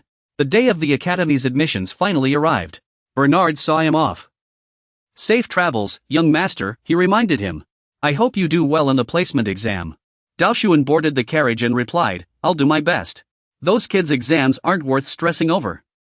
Until we meet again. Inside the carriage, Dylan sensed something. You really don't care about the exam, do you? He confirmed. No need to overthink it. He smiled and added, exactly. I'll be back after the admissions are over. Don't worry about me. Daoshuan felt something was off. He thought Dylan would push him to give his all. Enrolling or graduating is effortless for me. The academy is just an excuse to leave home. It's not my main goal. He didn't want to dwell on it. Forcing myself to fit in with those kids would only make things harder. Why bother? The caravan began to move. After the carriage stopped, Daoshuan stepped out. They took in the sight of the castle. He marveled. It's so lively outside. I didn't expect the admissions event to be this bustling. The stage in the back made it clear. This year is no ordinary one. Some people even postponed their enrollment just to wait for this year. Daoshuan was surprised. What's going on? I know nothing about the academy's affairs. I do have a list of the noble families enrolling this year, though. Something must be happening. But it doesn't matter. I didn't have high expectations for campus life anyway. Stepping into the school. Announcements kept ringing out. Congratulations to Gerard de Rubin on his enrollment. The esteemed Templeton family. Congratulations to Caleb de Landon on his enrollment. Hearing that name, he was shocked. What? Daoshuan asked. Lord Philip, what's going on here? Didn't you say no members of the warrior families would enroll this year? How come there are so many of them? Even the prince is here. I'll go report this. Before leaving Mira, I had no idea about any of this. He thought nervously. Darn it, I missed the news because I spent a whole month training with my brother. Even Bernard was too busy managing family matters. Daoshuan glanced at Dylan, who looked a bit tense behind him. Can you explain what's going on? You must have known about this already. He narrowed his eyes and said playfully. You'll find out soon enough. Don't take the exam too seriously. Congratulations on your enrollment. He grew wary. Something's off. Let's get inside first. They stepped into the grand hall one by one. Daoshuan gave orders to his two companions. Lord Jack and Lord Pierce. Go around and find out what the exam will focus on. They left to carry out the task. He looked at Philip beside him, feeling puzzled. Huh? What's wrong? He replied. Don't take it to heart. I was just talking to myself. Daoshuan decided to set the matter aside for now. No need to dwell on it. Let's proceed as planned. A broadcast voice rang out. Everyone, pay attention. The entrance ceremony is about to begin. The person on stage is making an announcement. I warmly welcome all of you to Rubin Kingdom Academy. Next, I will introduce the faculty team. Daoshuan thought to himself. I already know about the faculty team. No need to go into detail. His voice interrupted his thoughts. It took a lot of effort to invite this person. He will serve as the Academy's interim vice principal, and also as the head of the Magic Administration Department. Daoshuan was stunned. He is. His name was announced loudly. Alfred Gray. You deserve. One of the 3 saints of the continent. An 8th Circle Grand Mage. Alfred Gray. What is he doing here? Gray stood on stage and spoke. Greetings, everyone. I am Gray, the interim vice principal of the Academy. In the brilliance and clarity of Rubin Kingdom Academy, Daoshuan pondered inwardly. An 8th Circle Grand Mage. Gray. His illusions and visual magic are unmatched, and his alchemy is also renowned. Why is he here? As everyone knows, Gray enjoys traveling. He even has a nickname, the Wandering Sage of the present era. Even his own magic tower requires posting a notice through the Information Guild to find its master. He mused. This man is the Academy's vice principal? It's truly unexpected. He was supposed to appear only after joining the Alliance. He concluded his speech. The academy will incorporate visual magic training into the curriculum. We will demonstrate it during the ability assessment. Thank you all. Next, Spencer de Tampton, the academy's principal, will speak. As Vice Principal Gray said, this year's course schedule will see some changes. Therefore, the content of the ability test will also change accordingly. So, all students must pay close attention to the overall content. He thought to himself, the difficulty should remain the same as usual. I was planning to breeze through the exam. Spencer spoke up, saying that students who perform exceptionally in the ability test will receive a special reward. Good luck to everyone. Du Shishuan was stunned. Special reward? I thought the test was just for class placement. I had no idea there was a reward. The bulletin board displayed, Event Quest, Ability Test Level Undisclosed. Objective, pass the ability test to enter Class S. Penalty, failing to enter Class S will result in a 5% deduction in skill proficiency during your time at the Academy. Description, many talented individuals have joined the Academy this year. This is a great opportunity to elevate your family's reputation. Rewards, experience points, gold coins, and additional rewards based on performance. He mused that this quest didn't seem too difficult. Du Xian analyzed carefully, saying the Academy's swordsmanship division is divided into 5 classes, S, A, B, C, and D. Out of 600 students, the top 60 will enter Class S, so it shouldn't be too hard. The key question is whether he should aim for more rewards. I still don't know what the first place reward is. Z thought that while they called it a special reward, it didn't seem all that special. The requirements stated, first place students will gain access to all floors of the Academy's libraries, a personal training center equipped with magical vision training devices, and unique treasures from the Academy's collection. Du Shiyun was shocked. This was insane. He had to take first place. The training center and library access to both was being offered. He couldn't miss this opportunity. He was thinking about his real reason for coming here, to meet an important figure from outside the kingdom. Honestly, sitting through classes wasn't as worthwhile as hunting monsters or exploring dungeons. But if the training center had magical vision devices, things would be different. Even summoned illusions could provide experience points. The only issue was the cost of maintaining the magic, but if it was free, he wouldn't have to worry. As for the reward, the library held many secrets. With the right information, he could uncover hidden quests and refine his skills. The floors were divided by grade, but he'd have access to all of them. He had assumed it would take at least 3 years to exhaust the Academy's resources, but this would save him so much time if he took first place, of course. The teacher reminded everyone that the exam was about to begin. All new students were to gather in the plaza. Du Shishuan was brimming with confidence. This would be a piece of cake. The field was already packed with people when someone behind him called out, "Hey, you!" Caleb asked arrogantly, "You're the kid from the Aston family?" "You're annoyed." "Another person from the Aston family." "Only then do you ask, who are you?" Du Shishuan said solemnly, "You look even more like a child than I do." Caleb pointed at his face and snapped, "You're just as arrogant as the rumors say. That's why people say the Aston family is rude and eccentric." Du Shishuan decisively turned to leave. "I don't know who you are, but I'm busy. Goodbye." He was left speechless behind him. "You." Caleb was about to charge forward. "Hey, stop." But a hand blocked his way. A commanding presence emanated from the stage. "Enough. I don't care which family you're from, but you need to stop." Caleb still didn't know when to quit. "Who are you?" "Move aside," Shanji warned. "You don't want trouble here." Toan murmured, "Too many people are watching us." All he could do was talk tough. "Those Aston family guys always give me the creeps. That arrogant jerk, I'll teach him a lesson." Du Shishuan turned and walked away, refusing to engage with him. On the training grounds, the participants had already entered. He discreetly scanned the area. Many participants had family members cheering them on. I spotted a few well-known families. The kingdom's strongest knight, the Duke of Tengboden's family, was holding a sign. "Tengboden first. Congratulations to young Master Dan Ching on his enrollment."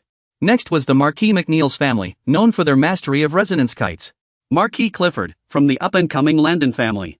They were also holding signs, cheering, "The best seats are ours." Someone held up a sign for Caleb, reading, "The dawn of Landon, you will succeed." He mused to himself. Many participants came from these 3 major families, and they held great influence in the Academy. "I've got a rough idea of how things work here." Jack sighed beside him. "It's like a festival. I see so many noble ladies. Now I understand why you wanted to come here." He couldn't wait to see why things were this way. "I knew you'd come out on top, young master. I want to see their faces when you take first place." He noticed someone holding a sign for him, reading, "Good luck." "Young Master Raoul," Jack exclaimed, "aren't they from our family too?"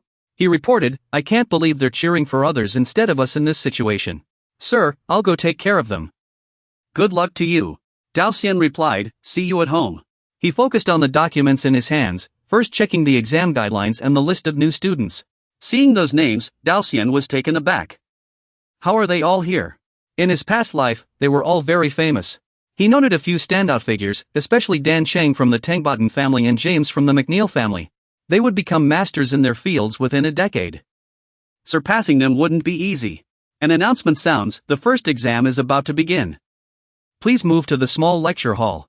Dao Xuan smirks confidently, but they're still too young and lack experience. Sorry, but first place is mine. First, they'll undergo an ability assessment. The first exam is a written test, and the examinees sit quietly in the exam hall. This test is no challenge for him, he doesn't even need to study to handle the written portion. The forums and system community links already have all the information I need. The written test is done. Next is the second exam, a physical ability test, as the instructor announces. Please enter the training room in groups and follow the proctor's instructions. The students begin moving in succession. Dao Xuan suddenly freezes, sensing something unusual. He's shocked, is this a magic restricted zone? The two behind him seem to have their own issues. What's going on? I can't use my magic. The instructor above reminds them, this is only a physical test. You can't use magic here, so don't waste your energy. Come up when your name is called and follow the instructions. He looks at the device on the podium, is that a punching machine? The materials call it a force measuring tool, but it's definitely a punching machine. The announcement prompts, next, please step forward and strike the force meter. The first student raises their fist with fierce determination and lands a powerful punch. The screen displays the student's score. The instructor calls out loudly, Student 202, 1418 points. Dao Xuan deduces they'll take the higher of two attempts, with the average score seeming to fall between 1,000 and 1,500. He thinks the score isn't particularly high. Dao Xuan notices the next student, this person's physical index is 43, and their strength index is 50. He's in the top 5 of his group. Let's see what he's capable of. The student throws 5 rapid punches, followed by a devastating final strike at the testing machine. The score is astonishingly high, 2,250 points, drawing gasps from the crowd. The others cheer. As expected, that's incredible. So high. Dao Xuan already has his answer, the first person to exceed 2,000 points. If he can score 2,250, Dao Xuan smirks. Good. Now I know the level of people here. The judging panel sits watching the students through the surveillance screens. Someone comments, some of these scores aren't bad. They discuss among themselves, since these are Knights of the Empire, the scores naturally won't be low. Compared to last year, this year's freshmen are clearly of higher quality. Everyone apply to the academy after hearing of Lord Grey's reputation. Grey speaks up, all students under 20 have scored over 1,000 points. The students from the Kingdom of Leslie must be terrified right now, Lucas replies bluntly. We're very proud. Leslie's academy mainly teaches magic. I'm still curious why you're visiting this academy today. A month ago, the tower said we shouldn't expect too much. He answers calmly. As I said, I want to see the effects of my newly developed magic array on the human body. Gray chuckles at his own words, as if he's using students for experiments? Some people still object to that. No, we're actually grateful you allowed us to use your new magic array. Yes, you even funded a magic array training class for the most outstanding students. He kept going on about the topic, glancing at the young trainees. Good thing I came here to observe them. I heard many of the trainees come from warrior families, Spinsap. That's exactly why everyone's here. Let me introduce some of the top trainees. The one they've been waiting for is none other than Caleb. He is the 13th son of the Lan Nan family. Kenny introduced, yes, his name is Caleb.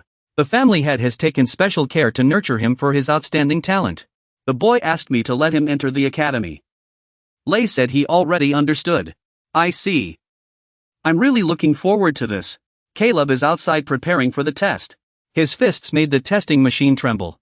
The score displayed left everyone in awe. 3,955 points. Those watching the screen were stunned. He truly is extraordinary.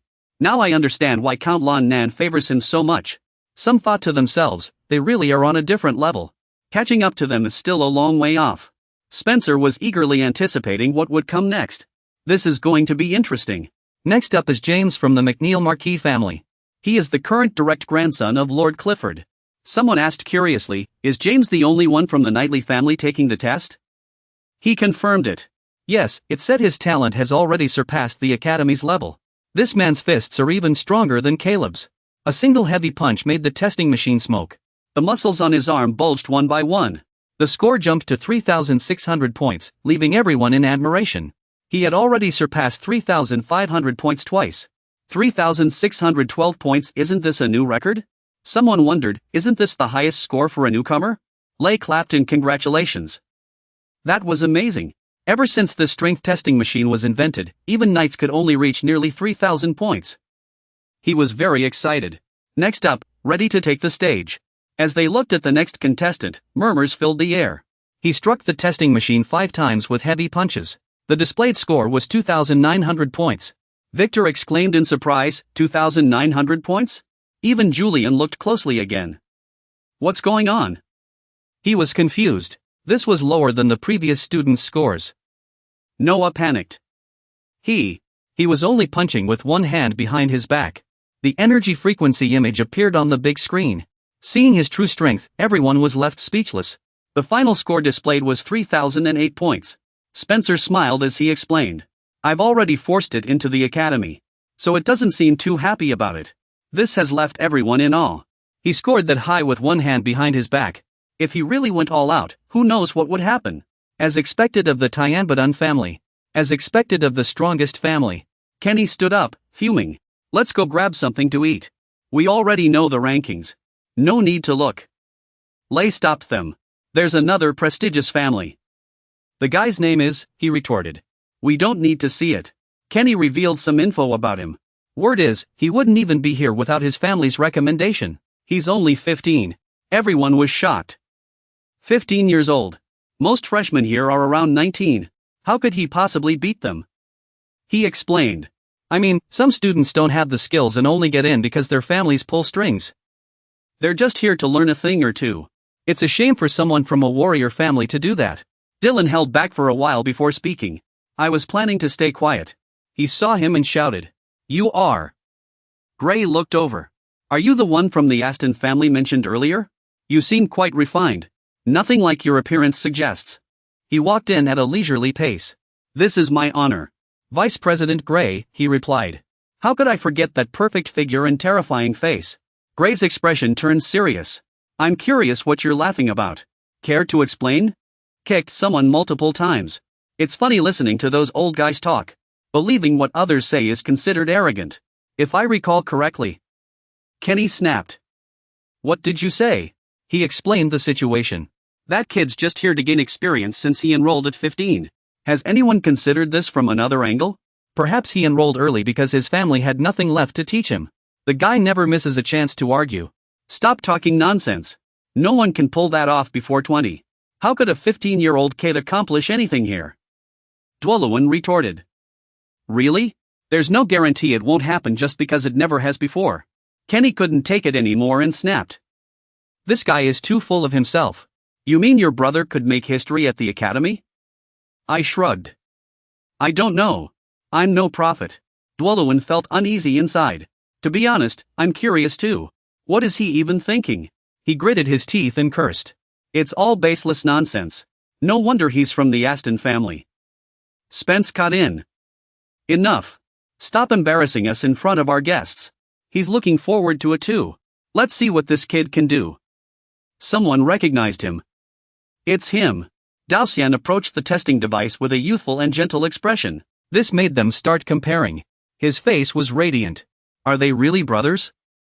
Dylan confirmed. He's my little brother, Laolu. He's our family's treasure. With a face like that, no one will care if his swordsmanship isn't perfect.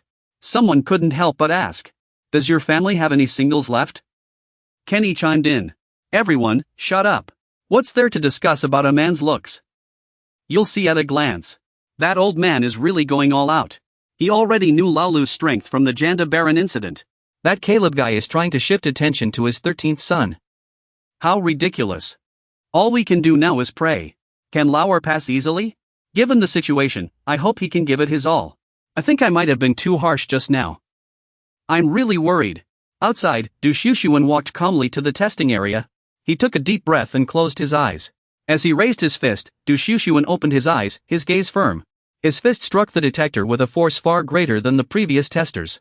Spencer couldn't help but admire him. Perfect. He thought to himself, if he were the one grading, he'd give him full marks. The screen displayed 2,999 points, a score astonishing for his age. Several judges couldn't help but sigh. Just 1 point shy of perfect, yet still impressive. 2999 points, and he's only 15. If only he had come a year later. Observing Du Shushuan's movements, they noticed he was preparing for another strike. He took a deep breath.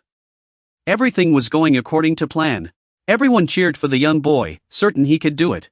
This time, he had to exceed 3,000 points. Don't let age hold you back, go for it. Du Shushuan planted his feet firmly and struck with all his might. Several examiners enthusiastically cheered for him. Dylan felt proud of him. That kid. Seeing the number 3615, he grinned inwardly, 3 points higher than the top score. Dylan knew better than anyone how clever that kid was. He had planned this all along. Outside, the entire hall fell silent. No one made a sound. Du Shushuan let out a relieved sigh. Everything had gone as expected. The teacher's expression darkened. Good. Return to your seat. He walked back to his seat under the scrutinizing gazes of the crowd. Du Shushuan sat back down, but the stares didn't leave him. The announcement reported, Testing Zone 2, highest score 3,612 points, no change. Testing Zones 4 and 5 continued to monitor scores. After testing concluded, the report listed students who scored over 2,500 points in order. He nervously looked around. It was over. Did anyone notice? When I reached the mastery realm, my physical strength skyrocketed. Combined with my brother's brutal training, my strength index increased by 68 points, so I could easily hit 4,000 points. But I had to act like a new student. That's why I needed to gather information, to pretend I was giving it my all. I even deliberately held back my punch. I needed to use the system's calculations to position myself correctly. I wasn't sure if it was all necessary, but the real threat was still unknown. Better to hide as best I could. I'll keep hiding until the other players show up. My strength is abnormal in the eyes of others. Du Shushuan recalled how, in his past life, he had displayed the skills of a top-tier expert. As a result, major guilds analyzed my abilities and began hunting me down. I spent my time evading them, even losing my life in the end. He vowed to himself never to repeat that mistake. Now, I'm the hunter. I'll hide and wait for my prey to appear. The teacher announced that the first exam is about to end. Everyone, get ready for the next exam. They seem pretty normal. It's all because of Du Hui's situation, I overthought it. Before the exam ends, check your status screen first. He murmured, status screen. The screen displayed, status and name, Raoul, level 55 to 56, extreme mode. Former knight profession, newly promoted swordsmanship expert. Intermediate heartweaver, affiliated with the Aston Legion. First guild.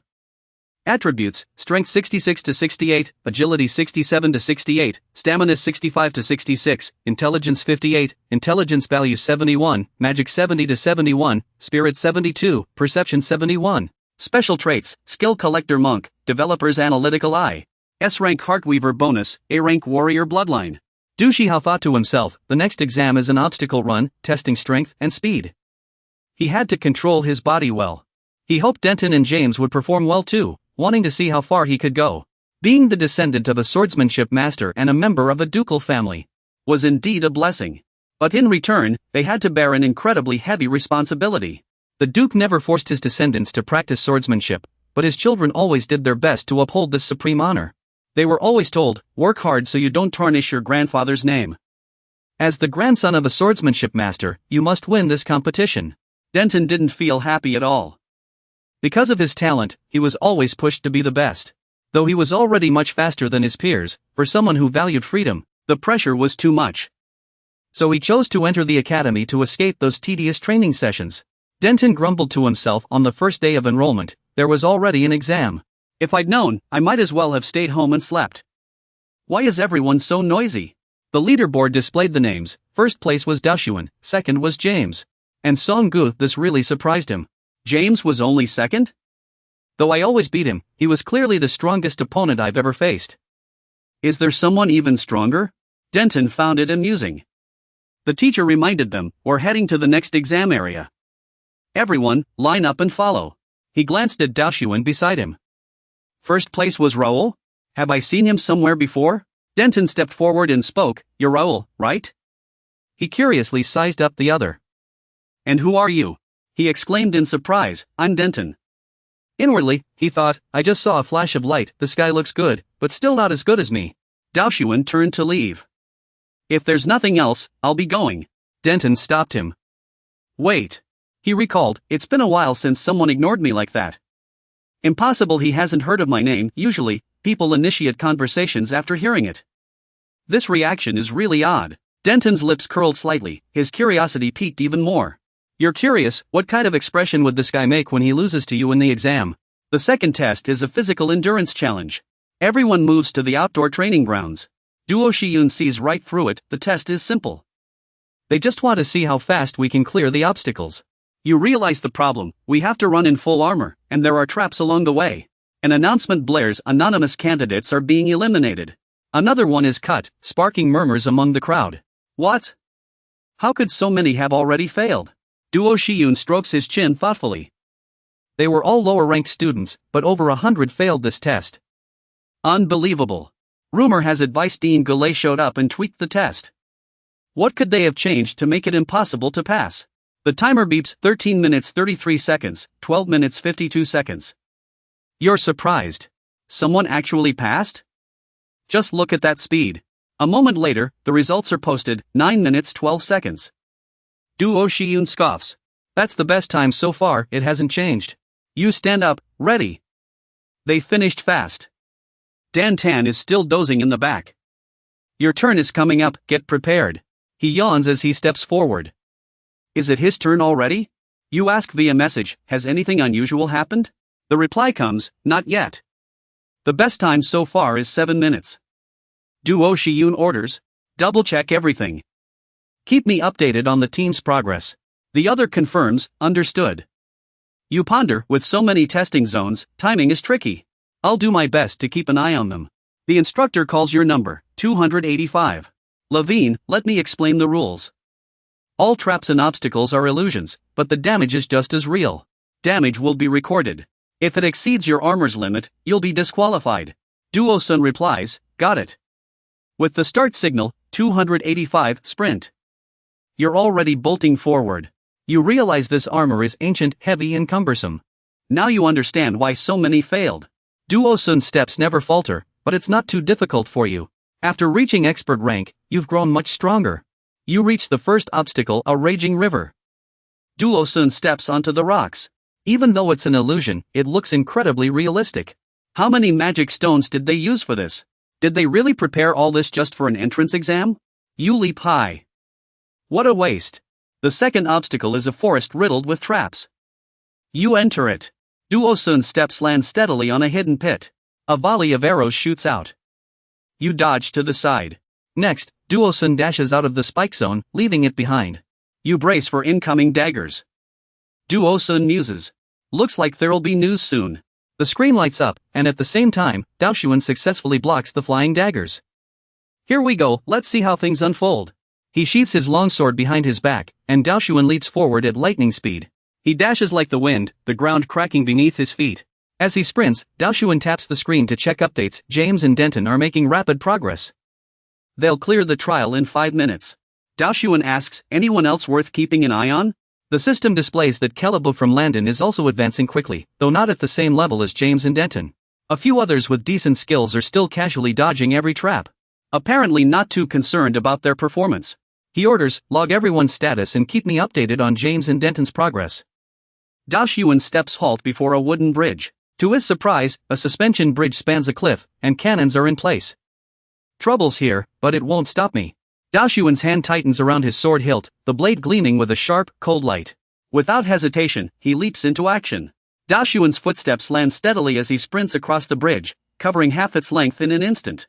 Daoshuan muses to himself, good. If I keep this up, I'll be as swift as the wind.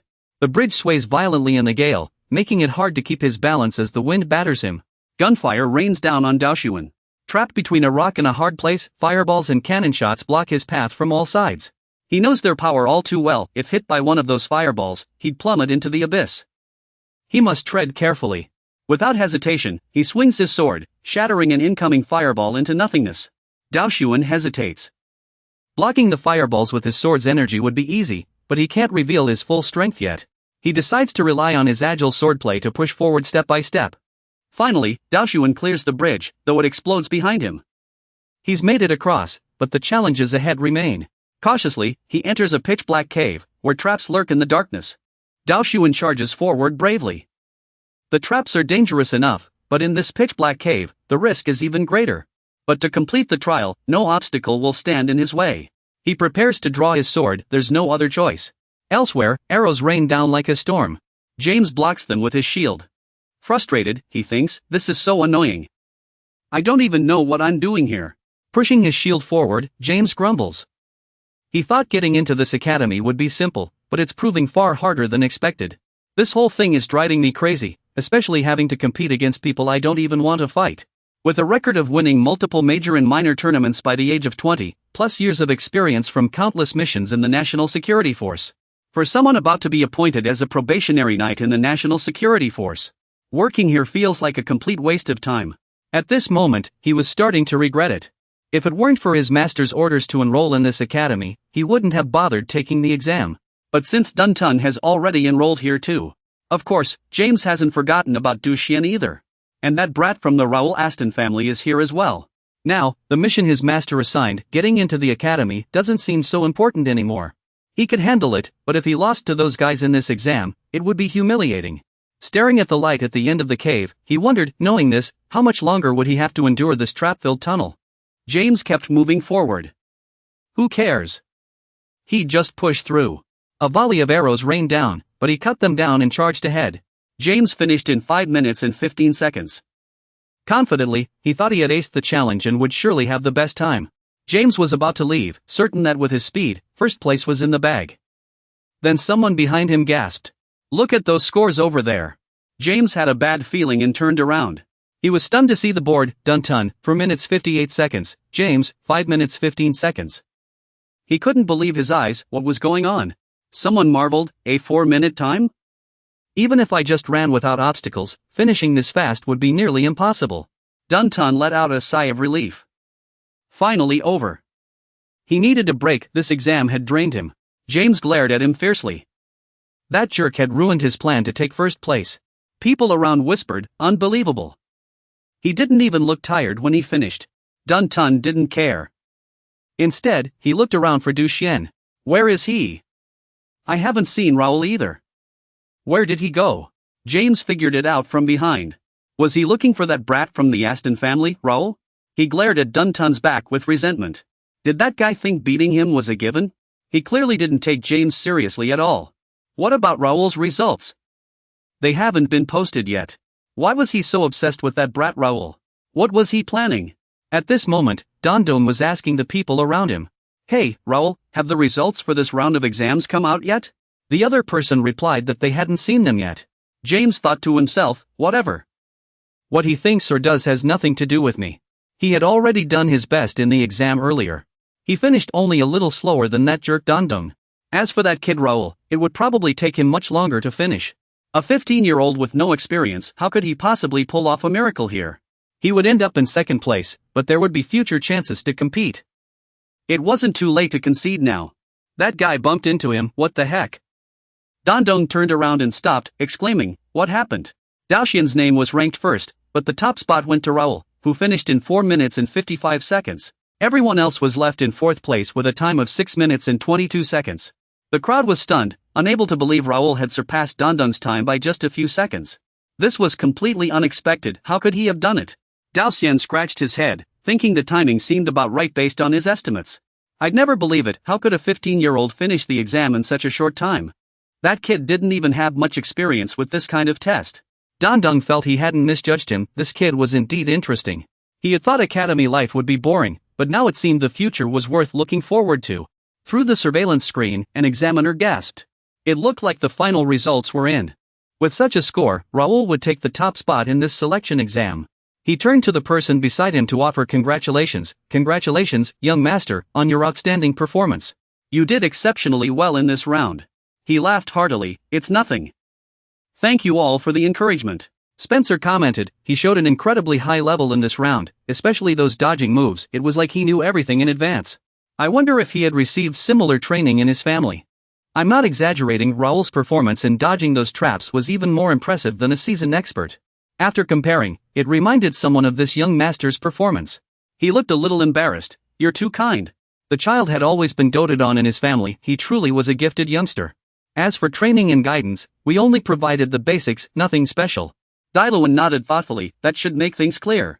This explanation should be fine, right? This exam result was quite unexpected, I never thought Raoul would. That kid actually achieved such impressive results. After all, he has accumulated vast experience, as if he inherited all the essence of Earl McNeil. With his overwhelming presence, he broke through layers of traps in an unstoppable manner. Meanwhile, Denton is a genius swordsman, wielding dual blades with effortless grace, ignoring all obstacles. Combined with his agile footwork, his sword techniques were unstoppable, truly a master of the blade. In short, both of them overcame every obstacle with their exceptional skills and abilities. Of course, Raoul also wields a longsword like Denton. But this kid's approach is completely different from Denton's. You could say he combines James' ferocity with Denton's agility and precision. This allowed him to swiftly break through all obstacles and achieve the best results. It seems that unless someone has the rich combat experience of a thief or hunter, with his sharp eyes, it would be impossible to pass through all the traps so quickly. Compared to them, Raoul didn't even need to unleash his sword's radiance when crossing the fireballs, unlike James and Denton. It looks like this kid was holding back, unwilling to go all out. With his well-trained combat techniques, Raoul was nearly flawless in navigation and targeting. The final results are decided. I never expected my little brother to surprise me like this. Well, after the exam, it looks like my brother and I need to have a serious talk on the training grounds, unexpected as it is. I couldn't hide the joy on my face. This kid's performance today made me and our family proud. The third round of exams and the Academy's entrance test have now concluded. In a way, this exam went relatively smoothly for Dao Xian. He received many congratulations from family members, but Dao Xian disliked the noise. So he quickly boarded a carriage and left. Sitting in the carriage, Dao Xian sighed, this exam was exhausting. I did my best this time. I hope everything goes well from now on. He thought helplessly, since the exam was already over. All I need to do is enter the academy quietly without causing a fuss. Thinking of the upcoming break, Dao Xian cheered up, now it's my time to rest. From the shadows of his memories, a furious roar echoed, why? Holding Nikki, Dao Xian demanded angrily, why did you go this far? Jojo replied, as you see, I only did what was necessary with your sister. But you're just orphans, who would even care? He warned, I'm being nice now, so you'd better keep quiet if you know what's good for you. Or else I can't promise what I might do next. What other terrible things could possibly happen next? So what if you're one of the top talents on the leaderboard? Do you really think you can stand against us? Dao Xian gritted his teeth, glaring at him with bullet-like intensity. Jojo warned, don't look at me like that. She's just an NPC. What does it matter if she's gone? He thought bitterly, to you, she's just an NPC, but to me, it's different. She meant everything to my life. Dao Xian met her during a main storyline quest, and ever since, they've fought side by side in countless missions. For over a year, Dao Xian had protected her from relentless pursuits by various factions. Together, they overcame countless dangers. Though she was an NPC, Dao Xian always saw her as his little sister. Now, she was killed by these bullies from the major guilds. How could he tolerate this? They mocked Dao Xian, look at him, acting like he's going to fight back. Go ahead, do whatever you want. We'll be waiting. Resistance makes it more fun. Hurry up and finish him off. Suddenly, a surge of energy forced them back as a blue blade flashed like a sharp arc. They were struck in the head by flying daggers, and someone screamed in terror, what? Dao Shi-sun commanded the daggers to return, their tips pulling free from one man's skull. Countless daggers gathered in the air, forming a massive sphere that hurtled toward Jojo. How is this possible? The man was horrified. Even if he was a top assassin, how could he do something like this? He gritted his teeth and said, I've poured so much money into this game, yet all I get are useless skills, while yours are this powerful. Jojo's face turned pale as he saw what was coming next. Dao Shi-sun released his killing intent, sending the daggers flying toward him. His voice was as cold as hell itself. Tell me, why did your guild kill all the NPC guides? The man trembled under the overwhelming pressure. Dao Shi-sun demanded, talk, you fool, or you're dead. He pressed, why are you killing the NPC guides? Don't you fear the consequences? Aren't you afraid of punishment? When players kill NPCs, especially guide NPCs, they face severe penalties. Typically, they're banned from quests for a while, locked in prison, or in the worst cases, permanently banned by the game operators. Because of Hai-Hun's grudge, I just don't get it, when you kill an NPC, another one appears in their place so players can keep doing quests. With punishments this harsh, why would you still do it? Jojo sneered, punishment? Do you think we'd be afraid of that kind of punishment? He said arrogantly, only poor fools like you would fear the publisher's punishment. We're a wealthy guild with deep pockets. What's that to us? Just slip some money to the publisher or those greedy game admins, and the problem's solved. We do as we please. Who's going to stop us? Because of Du Shishuan's predicament, you jerk. Answer my question now. You really want to die, huh? That's nothing to Jojo. Want to test it? What's so scary about death? You're going to kill me here anyway. Sure, death costs experience, but what's resurrection to me? With all the paid boosters I have, I'll be back to face you in no time. Du Shishuan's face darkened with rage, but he was powerless to respond. This jerk is the nephew of the chairman of Dichung Group, one of South Korea's top 5 conglomerates. What's money to him? He continued, maybe you can beat me this time. No big deal. But next time, or the time after, I won't let you off so easily. With money, you can harass people endlessly, right? Just a poor nobody? In reality or in the game, money talks, right? He fell silent as he was killed. So what if you have money? Today, you die. Jojo's body collapsed heavily, her eyes showing no regret. That day, Du Shishuan lost his guide, the one he had seen as a sister. Du Shishuan sobbed uncontrollably, holding her in his arms. That bastard has paid the price for his actions. The hatred in his heart burned, but he couldn't stop here. You scum, just wait. I'll wipe every last one of you out. I'll stop at nothing to erase the carefree guild from this game. Sunlight spilled onto Du Shishuan's face as he woke up. Du Shishuan was dazed. Was he dreaming of his past life? Indeed, since being reborn into this role, this was the first time he dreamed of his past life. He wondered, was the competition too exhausting, leaving him mentally drained? But in his past life, he had failed to keep his promise to her. A mail notification popped up on the screen. He opened it curiously. What's this? A letter? The letter read, New version update. We're thrilled to have your support as we upgrade the game with new content. We will be releasing version update 1.0. The game will introduce ancient dungeons, activate the dimensional gate system, add more NPCs and new quests, and update guild missions. The update will take place in 1 month. Please avoid logging in on the update day to prevent data loss. We will notify you again once the update is complete. This is a major update that will. There are many exciting things waiting for everyone. Daoshuan looked shocked. Has the new version been updated? He never expected that so soon after arriving here, a new version would already be released. Look, this means more players will join, and we'll run into those jerks soon enough. This time, I must prepare thoroughly to take them all out for good. Daoshuan mused to himself that this update would add many new dungeons and guilds. I need to act first. It might not be perfect since I haven't finished everything I wanted to do, but I hope to be as prepared as possible for this update. He couldn't wait, the update was less than a month away, and everything would change afterward. I need to get things done now. After the update, I might not adapt right away, so I must be careful. More players will join this version, and I need to claim all the dungeons and treasures I can. The next version will bring many changes, and by then, I'll have gained enough experience and wealth to easily clear ancient dungeons.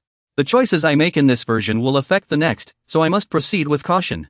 Note, there's also a guild update. I need to upgrade my guild further to gain more manpower and benefits in the next version. I still have to finish my courses at the academy, so I don't have much time to deal with everything. How can I claim dungeons and treasures in other cities? I know what needs to be done, but I don't have enough time to do it all at once. There's only so much I can handle. Tonight, I must recalculate my available time and plan accordingly. That night, Daoshuan spent a lot of time carefully organizing everything. Thanks to this, his future plans became more stable, allowing him to complete more tasks and dungeons without affecting his academy schedule. As night fell and candlelight flickered, Ling, the leader of the Imperial Hound Guild, announced the meeting had begun. Subordinates reported continuously through the screen, sharing the latest intelligence on the Empire. The king hasn't attended court in the past week and seems to be plotting something. His nephew enrolled in the academy, but Duke Gongchun didn't attend. The academy's headmaster has also made several statements. The new student is a member of the Manor Marquis family. Ling continued, thanking everyone for the intel, which would greatly aid their upcoming plan. Today, a command came from our superiors. In a month, our plan will officially begin. They were thrilled, all their hard work and preparation were finally about to pay off. Han suddenly slammed the table, signaling them to quiet down and stop making veiled accusations. This is just the beginning, things will only get harder from here. Don't forget, our roles will become even more critical in the future. Ling pressed further, Number 7, what's the status of your investigation into that incident? Team 7 reported, we've done our best to investigate, but we haven't uncovered much. The events involving Mila were extremely complex, shaking the entire kingdom, so the royal army is also conducting a thorough investigation. Han followed up, what about the final results of the item investigation? The other party replied, "From what we've seen so far, the Landon family seems to be involved." Someone gasped, "How is that possible?" "We observed no movement from the Yadu family. Could it be that a small squad of Mila's soldiers acted on their own and seized the assets in our Mila branches dungeon?" Team 7 answered, "We still need to investigate further to confirm the details." But on that day, the Yadu family did announce they would take action nearby. Most importantly, both our investigation equipment and magical tracking reached the same conclusion: they're the culprits. Another person countered, "But I don't think that's possible. How could a small detachment from the Yadu family overrun our stronghold?" Ling reminded them, "Alright, aside from the Yadu family, what else can we investigate?" He received word that the youngest son of the Aston family had also led troops through the area at the time. While we haven't looked into him much, reports say they're amassing forces to conquer an underground labyrinth. Ling responded, "The Aston family? It's hard to imagine. The Yadu and Aston families are bitter rivals. They'd never work together." The other agreed, "I think the same." He continued, "Are there any other findings?" Team 7 seems hesitant. "There's an unconfirmed report that nearby spies spotted someone resembling Gray." Ling pondered, "Really? This has already cost us too many resources. If that troublesome Gray is involved, things will only get more complicated. For now, let's halt our operations. We need to prepare for a fresh start in a month before taking further action. We should subtly warn the Yadu family that messing with us won't be easy." He suddenly remembered, "Team 3, how's the progress at the academy? Didn't you arrange for James to enter the academy and become the new student leader?" Team 3 reported, "That was the plan, but unexpected developments arose. A skilled alchemist appeared, and the Aston family's young master showed up too. He destroyed everything." Ling was shocked. He knows that was done ton. But isn't the Aston family under the supervision of Group 6? Group 3 is also curious about this. That kid used to be normal, but for some reason, he's made rapid progress lately. Everything's become unpredictable. While he has improved a lot, fortunately, we can still control the situation as planned. Of course, we still have plenty of unused trump cards, Commander Ling. Then continue handling him according to your plan. Group 3 hasn't paid much attention to that kid. He's only 15, so it's not a big deal yet. He could do something that would have a major impact on us. Plus, that kid just joined the academy on their side. We have plenty of informants and personnel there, so we'll have other strong means to intervene if anything comes up." He mused to himself regarding the alchemist. That guy already had the skills to earn recognition. Now, adding the Aston family's kid into the mix is indeed a complicated issue. Zero has given the order. As for the situation with Mira, send someone to keep a close watch on Gray's every move and see if he does anything unusual. Find out why he was in that area. James' plan to become the academy's headmaster has fallen through, so we need to deploy more personnel to the academy. Number 8, has the mission to eliminate the remnants of the opposing forces been completed? Number 3 responded, "The matter has been taken care of. We've also gathered more intelligence on the opposing forces. Once confirmed, I'll immediately send people to strike first." He instructed, "The decision is final, but everyone must stay alert. Over the next month, be extremely cautious and avoid any mistakes. Understood? Don't let our years of planning go to waste at the last moment." Understood? All preparations are for that day. No matter who the enemy is, we will crush them. Dao Weiyun sat writing a letter. A month later, many students had already returned to the academy. Dao Weiyun looked around.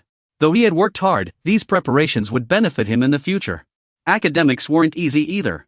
Balancing studies while preparing everything here forced him to move and transfer schools multiple times. The academy had many required courses, though they weren't very helpful to him. Roll call happens 3 times a week there. It's not too bad. He rode in on horseback, drawing everyone's attention. "Isn't that the kid who scored high on the entrance exam? I think he's only 15. This year's academy exams have produced quite a few talents. There's also an alchemist who's really impressive." This year's academy exams have had no shortage of interesting developments. That guy seems to have excelled in both theoretical and practical exams. Still, I don't get why those big family members are all coming to the academy. They already have so much power. Studying here won't do much for them. Right, someone said if I were from a big family, with my swordsmanship, I'd have joined the Royal Knights by now. Dao Shisun thought to himself, just as they said, much of what the academy offers is only slightly helpful to him. This might be a stepping stone for him to meet others and achieve greater growth.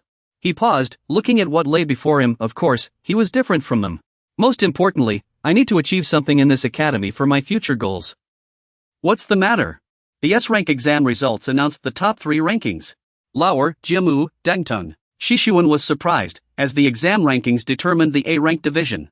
The announcement stated that the new storyline mission was D-rank difficulty, and entering the top 3 would grant additional rewards.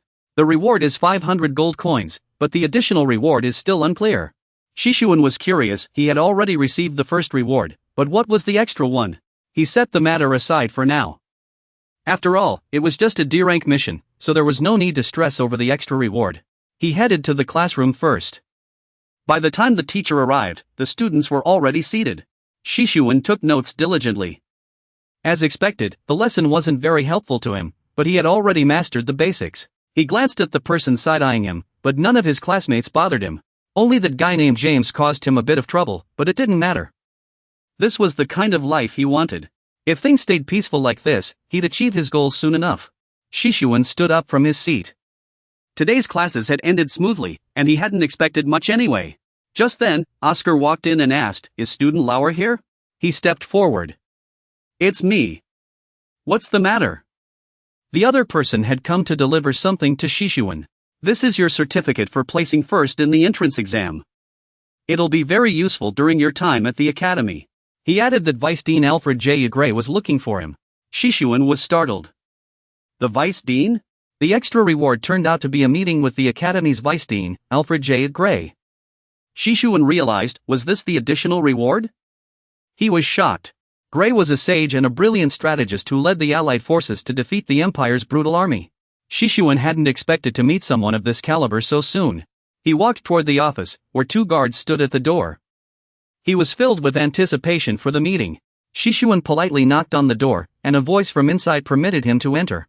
As soon as he stepped inside, he greeted, "Hello." He finally met the esteemed Alfred J. Gray. Mr. Gray politely invited him to sit. Gray still had some work to finish and asked him to wait a moment, saying he had documents to handle. Shishuan walked over to the chair and obediently sat down. He thought the man seemed very kind. Shishuan observed him working, having seen many like him before. Though I've seen his videos before, seeing him in person feels completely different. He looks no different from other nobles in the kingdom, yet the aura he exudes is entirely unique. Hawhawk's mouth hung open in shock. What could he even say during this meeting? He just wanted to observe him properly. Gray's information appeared: name, Gray, age, unknown, level, unknown, profession, Grand Sage, 8th Ring Mage, Alchemist, position, Vice Dean of the Academy. Master of the Phoenix Tower, also known as the Saint, and a master of SSS-Rank magic. He realized these details were far beyond what he could perceive on his own. Yet even this much was enough to sense how formidable he was. Gray spoke, making Dushi-san feel awkward. "I'm almost done." "You've been watching me pretty closely, huh?" Nervous sweat dripped down his forehead as he worked while stealing glances. What was he supposed to say now? Dushi-san stood up and bowed in apology. "Sorry for disturbing you." The sage replied kindly, "It's fine. It's only natural. I'll be at the academy for a while, so we'll have plenty of time to talk. I'm almost finished." "Just wait a moment," Gray said enthusiastically. "I have a lot to ask you, Lair. You're quite special. Those sharp eyes of yours aren't ordinary." The words made Dushi-san freeze. Had Gray noticed something? His heart pounded in terror. Could Gray see what he saw? Dushi-san's mind raced. Was Gray a player too? Could he see his status screen? Or was he just guessing? Gray chuckled reassuringly. "No rush. I'm done now. Seeing you stand so close to me actually makes you look better in my eyes." He calmed down, realizing he'd been too hasty. Facing such a powerful figure, his nerves were understandable. He needed to carefully assess the situation before taking any further steps. Gray continued, "My apologies for making you wait without offering tea." "Just a moment." He handed Dushi-san a cup of tea. "Here, drink." Dushi-san accepted it with both hands. Thanking him while thinking, how odd, I expected him to conjure tea instantly, but he brewed it like anyone else. Gray sat down in the chair across from him and said warmly, "Congratulations on passing the Academy's entrance exam with first place. I was impressed by your performance in the trap exam. I called you here just to meet you and to discuss something." Dushi-san pondered. He hadn't left any impression on Gray during the entrance ceremony. It must have been his performance in the trap exam that caught Gray's attention. He had no idea why Gray had summoned him today. He stayed cautious, deciding to test the waters first. Dushi-san asked, "I don't understand why someone as esteemed as the Vice Dean would take an interest in someone like me." Gray replied casually, "It's really quite simple." He cut to the chase. "Have you heard of the Empire's Hound Corps? I heard earlier that you clashed with them in Mira, right?" After hearing this, you were shocked. Because Shihao knew about this around 50 years ago, the entire Qing continent was occupied by the Karnan Empire. The situation was chaotic, with wars raging endlessly. The kingdoms united to resist, but in the face of the empire's overwhelming power, they all fell. During that time, many heroes rose up to fight back against the empire. It was a time that truly forged heroes. The war where all those heroes gathered was nothing short of legendary. Thanks to their bravery, they managed to repel the Karnan Empire's forces, preventing them from unifying the continent. 50 years have passed, and the Qin continent has only now stabilized and developed to this point. However, Yinping saw the great powers turn on each other once stability was achieved. That's why vigilance against the Karnan Empire has waned over time. This might be the perfect opportunity for the empire to strike again. Half a century has passed, and though the nations have let their guard down, the heroes who fought back then are still around. They still believe the empire will return one day. Lei, one of those former heroes, built a magic tower to train talented mages, preparing for the future. If the empire invades again, they'll have enough manpower to respond and find new talent for the tower. He traveled across the continent, visiting every nation and every land. The person he was most satisfied with could now be called his successor. He worked hard to groom her into a sage, ready to inherit the magic tower. She is Nikia, an alchemy master who was rescued by Raoul in a previous mission and faced off against the Empire's forces in a dungeon. When he learned Nikia had been captured, he was frantic and wanted to rescue her immediately, but tied up with other matters, he arrived too late. By then, the Empire's soldiers had already been completely defeated by Raoul. When he reached Mira, the troops had already returned triumphantly. Nikia was rescued as well. That was when he noticed Raoul. Another talent he had been searching for. Judging by your actions, he believes you have the potential to become a pillar of strength in the future. The Landon family was hunting Raoul, but they were tricked by your scheme. You left all the Empire's equipment for them. As expected, the Empire's forces retaliated against the Landon family, believing they had wiped out the Hound Corps. Lei mused to himself about this young master, Raoul. Who would have thought you were clever enough to shift the credit to the Landon family, throwing the Empire's hounds off the scent? Your planning was so thorough, you didn't seek immediate gain, avoiding unnecessary trouble. This is exactly the kind of talent I need to keep an eye on in the future. With a smile, he made up his mind. Amidst the turmoil of the continent and the escalating tensions between nations, the Empire was preparing to make a comeback. The heroes of the past had long prepared for this situation. Now, I too must quickly seek out those with talent. If given the chance, I'll take the initiative to approach that kid and see what he's truly capable of. Du Xuan is quite curious about him. Later, when Raoul entered the academy and topped the entrance exams, how could Lord Grey miss the opportunity to meet him? Is he bringing up the Empire's Hound Corps again? Back then, I had already credited all the achievements to the Landon family. I must be cautious. Though I know he is a wise man. A hero, this concerns the Empire. Currently, he is under the royal family's commission to investigate the Empire's movements and prevent any potential harassment from their forces. My strength is still weak, and I hold no influence in the kingdom. It's best not to discuss such complex matters with him. Grey asked knowingly, it seems you already know something, don't you? I've noticed you always think carefully about new problems. But don't worry, Raoul. I'm only looking out for you. The situation isn't what you think. He brought up the past. In Mira, after you defeated the Empire's forces and credited all the achievements to the Landon family, I took notice of you. At your age, you accomplished something others wouldn't even dare to imagine. That was a brilliant move. It kept the Empire in the dark while dragging the Landon family into trouble. Dao Xian was secretly pleased. How could Grey have guessed his actions back then? Could he have known about his plans all along? This was no small matter. Framing the Landon family was one thing, but if Grey had figured out his true identity, he'd have to be extra careful. Grey sensed Dao Xian's unease. Rest assured, I didn't call you here to threaten you. I won't tell anyone about this.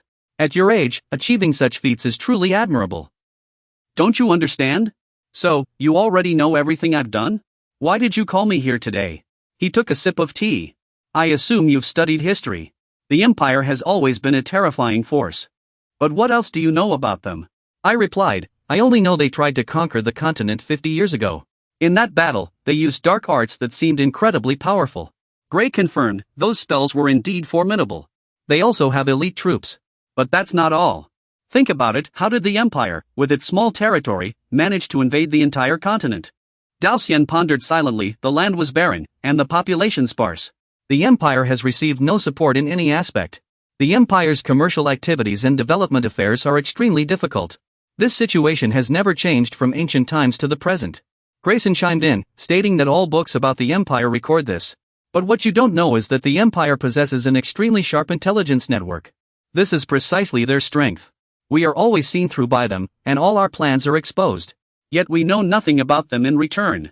He mentioned that geographically, the empire is located in the center, flanked by treacherous mountain ranges on both sides. One side is a mountain range teeming with monsters, while the other is an impassable abyss. There is only one single passage to reach it. We have always been wary of the empire's rise. Thus, we built many watchtowers along this sole passage to monitor the empire's movements in advance. Yet somehow, the empire still manages to obtain our critical intelligence. Their espionage operations are highly efficient, while we are nearly powerless against them. This presents a rather difficult situation for our alliance. If this continues, we will struggle to compete with them in the future. Du Sun knew this all too well. It was indeed the case. When the crisis erupted in the previous life, the situation was already beyond saving. At that time, the continent faced a full-scale invasion by the Empire. By the time the game officially began, the continent had already dispatched troops to occupy major nations. When I died in the game, the Empire had nearly conquered all the lands of the continent. He revealed that to prevent this from happening again, we desperately need talents like you. These individuals may one day become pillars, heroes who help the continent resist the Empire's advances. We are already aware of their schemes, so we must be cautious. Du Xiu recalled that in the previous life, Nakia became a powerful alchemy master, making great contributions to the kingdom. It seemed that the sage Grayson had foreseen the Empire's schemes and thus spared no effort in training her. Under these circumstances, I have no reason to refuse. The Empire's schemes are already laid bare. The continent's total defeat is inevitable, so I must step forward to defend the kingdom and resist this crisis. He remarked that your strength and intellect are beyond doubt, but you must also be cautious. The Empire has eyes and ears everywhere, so you must always stay vigilant. Before taking action, you must plan carefully and avoid recklessness to prevent ruining everything. I will keep your teachings in mind and heed your advice. He replied, good. It seems you've understood what I meant. Let's conclude our meeting here. You've been sitting here listening to this old man ramble for so long, I can't let you leave empty-handed either. I have a small gift for you. Du Xuxuan said in surprise, huh? A gift?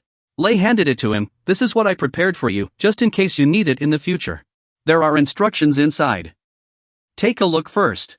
He opened the box and found a ring inside, which looked like a magical ring. Du Xuxuan couldn't help but ask, why are you giving me such a valuable ring? Lei reassured him, it's fine. It will be very helpful to you. Just accept it. This is also a reward for what you've done. Du Xuxuan wondered curiously, a reward? What did I do to deserve such a generous gift? After the conversation ended, Du Xuxuan stood up and bowed. I'll take my leave now. Thank you so much, Vice Dean, for such a precious gift. Lei didn't try to stop him. All right.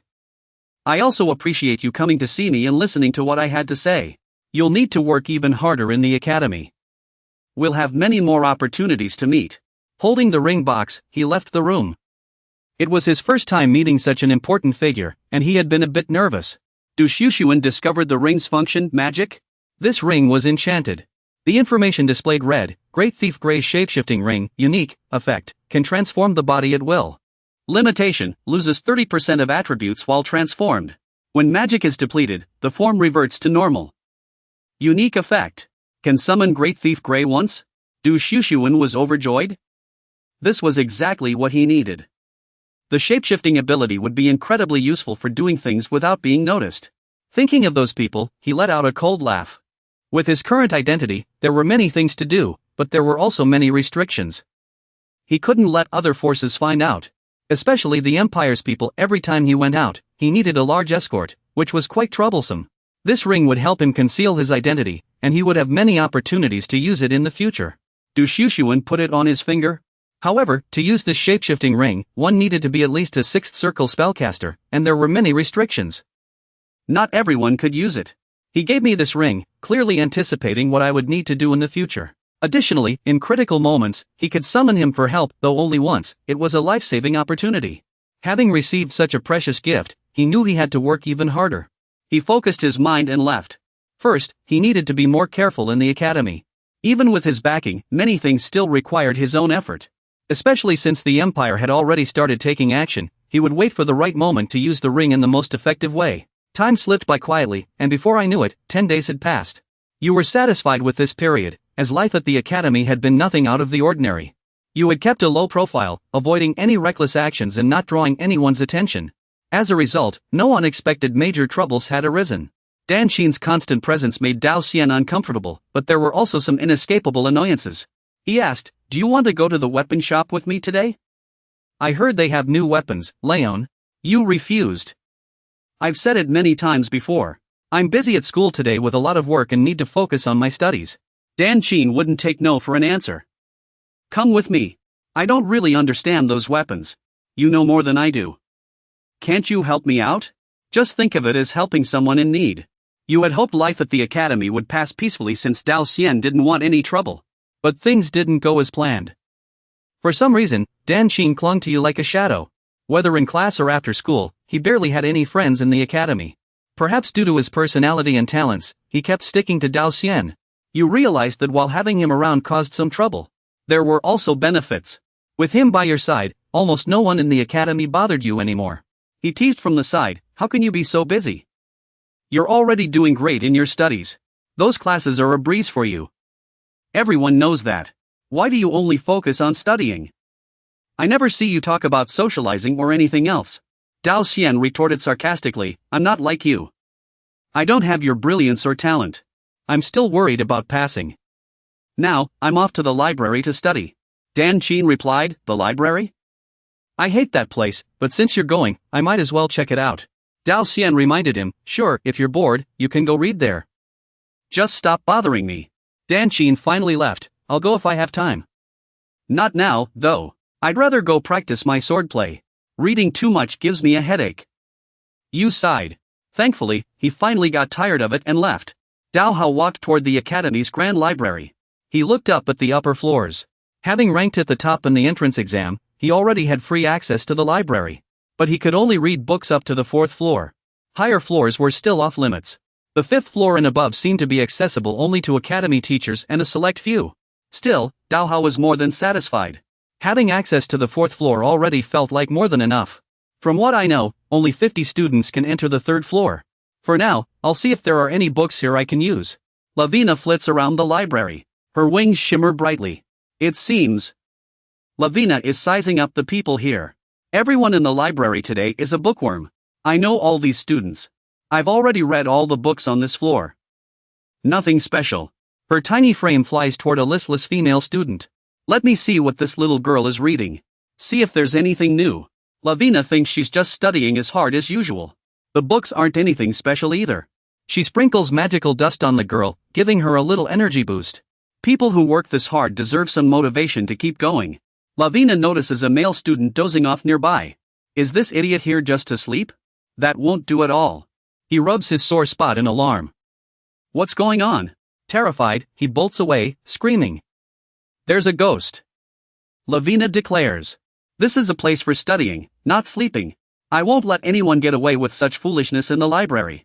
Shuang Huiwen looks around the place. This library really does have a lot of books. He takes a lap around. But the books on the 1st floor don't seem quite right for me. The 2nd floor should have better ones. 2 students in the back are whispering to each other. Did you see what happened over there just now? They chat excitedly. You mean that guy who ran out screaming about a ghost? Of course I saw it. Everyone in the reading room did. It was hilarious. Peter confirms. Yeah. So don't fall asleep while studying in the library from now on. Shuang Huiwen listens and looks surprised. What happened? This academy's library is full of spells. What ghost could even exist here? Even if there were ghosts or monsters, I wouldn't care about such things. I'm here to study. I wonder where the skill books are kept. Lavina loomed above, looking down at the students below. She couldn't understand why she felt so exhausted today, flying back and forth like this. It must be those foolish students, wasting time here instead of studying, making her so irritated. She turned in surprise. There. It was unbelievable. Lavina flew toward it. This can't be happening. That precious book had only been here for about a year. I need to check what's going on. She approached the book. This isn't good. The book could no longer help her restore her energy or vitality. Should I find another valuable book to replace it? Lavina sensed it. The knowledge energy radiating from this precious book had weakened significantly. She never expected it to fade this quickly. She had assumed it would last for years. Finding another book with such knowledge energy wouldn't be easy. Lavina flew along the shelves, searching. The newly added books in the library were far from profound. They were all bland and indistinguishable. If she couldn't find another book with such energy, her fate might come to an end sooner than expected. It was worrying. She urged herself to stay strong. She couldn't give up, she still had so much she wanted to do and achieve. Though she hadn't found a suitable replacement yet. She felt the library was about to undergo some positive change. A sudden surge of energy swept past, freezing Lavina in place. She hoped it wasn't just her imagination. She whipped her head toward Daoxuan's direction. The intense sensation was coming from there. Lavina quickly descended in front of the bookshelf. She hoped there would be something new there. She sprinted toward the books over there, silently praying. Don't let this feeling deceive me. Daoxuan looked a little disheartened. He had searched for so long without finding the book he wanted. He weighed the 2 books in his hands. Choosing a good book was so difficult for him. The perfect skill books were no longer here. Maybe he should search the higher floors of the library? Daoxuan thought to himself. He had always longed to find a skill book. Just like in my past life, it's related to the spiritual domain. This lifetime, I've already inquired and searched for those who can manipulate objects, hoping to learn from them, but the results were still unsatisfactory. With no information at all about users of such abilities, self-study and improvement in the spiritual realm is extremely difficult. Take a look at that book. Though it's tough, I still need to see what it's like. It seems decent. Daoxuan picked up the book and read the title, Grade C Equestrian Acrobatics. It's about writing techniques. He flipped through the pages, it's pretty good. Writing skills are crucial in combat. Combined with my newly acquired agility skill, it should improve my combat writing. First, skim through it, save it to the system storage, and study it in depth when needed. Daoxuan felt a bit helpless and found it troublesome. No one can master all skills, so learning new ones requires deleting some from the system. But I can store unlearned skills in the system's auxiliary storage and learn them gradually. He touched the book, energy surged, done. Daoxuan picked up the next book to see what this skill was about. Energy glowed, lifting the book as he guessed. It seems to have been integrated into the system's skill panel. After the system stored the skill, the book turned into an ordinary one. Well, learning it myself is better than letting others do it. Maybe I'm being greedy, but isn't it for my own good? I need to find more high-quality skill books. He left. Alright, now to see if there are any other suitable books. Lavina observed Daoxuan, his behavior was indeed odd. She had been secretly following him and saw him focused on reading skill books, making some puzzling movements. Not only that, but he kept switching books. No one can read that many at once. Lavina glanced at the stack of books on the table. The ones he was reading were quite abstruse for ordinary people. Some books were incredibly niche, with profound and difficult content, like The Flow of Time and Space and The Void of All Things. These were books on fields rarely studied by anyone. She marveled those who could understand such books usually possessed extraordinary wisdom and insight. Watching him so absorbed in these books was truly a sight of intellectual beauty. Lavina decided to let him be.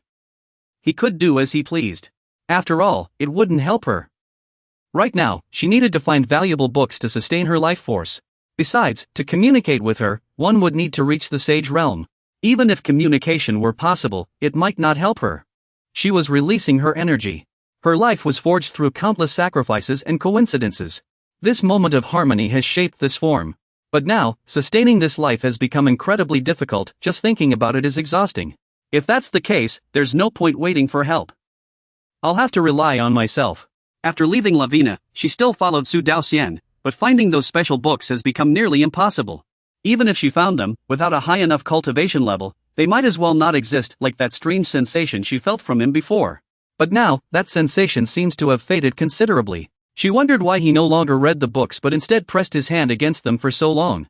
It seems that I am feeling something in the book, and that book is... Lavina noticed the book in his hands.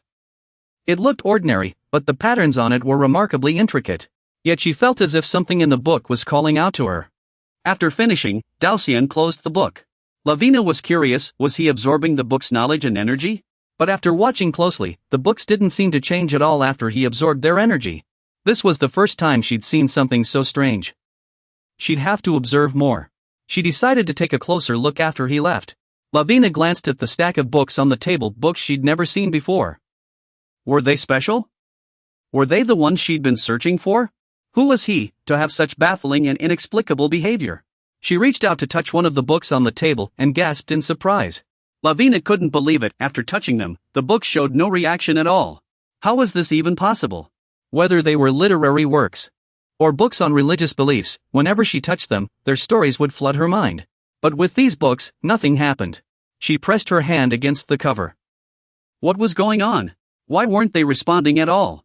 Disappointed, Lavina sat on one of the books, still no reaction. A sudden voice made her jump. Daoxian asked curiously, "What are you doing sitting on that book?" He wondered, who was this young girl?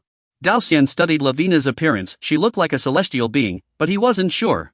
Her form was fading, as if she were becoming translucent.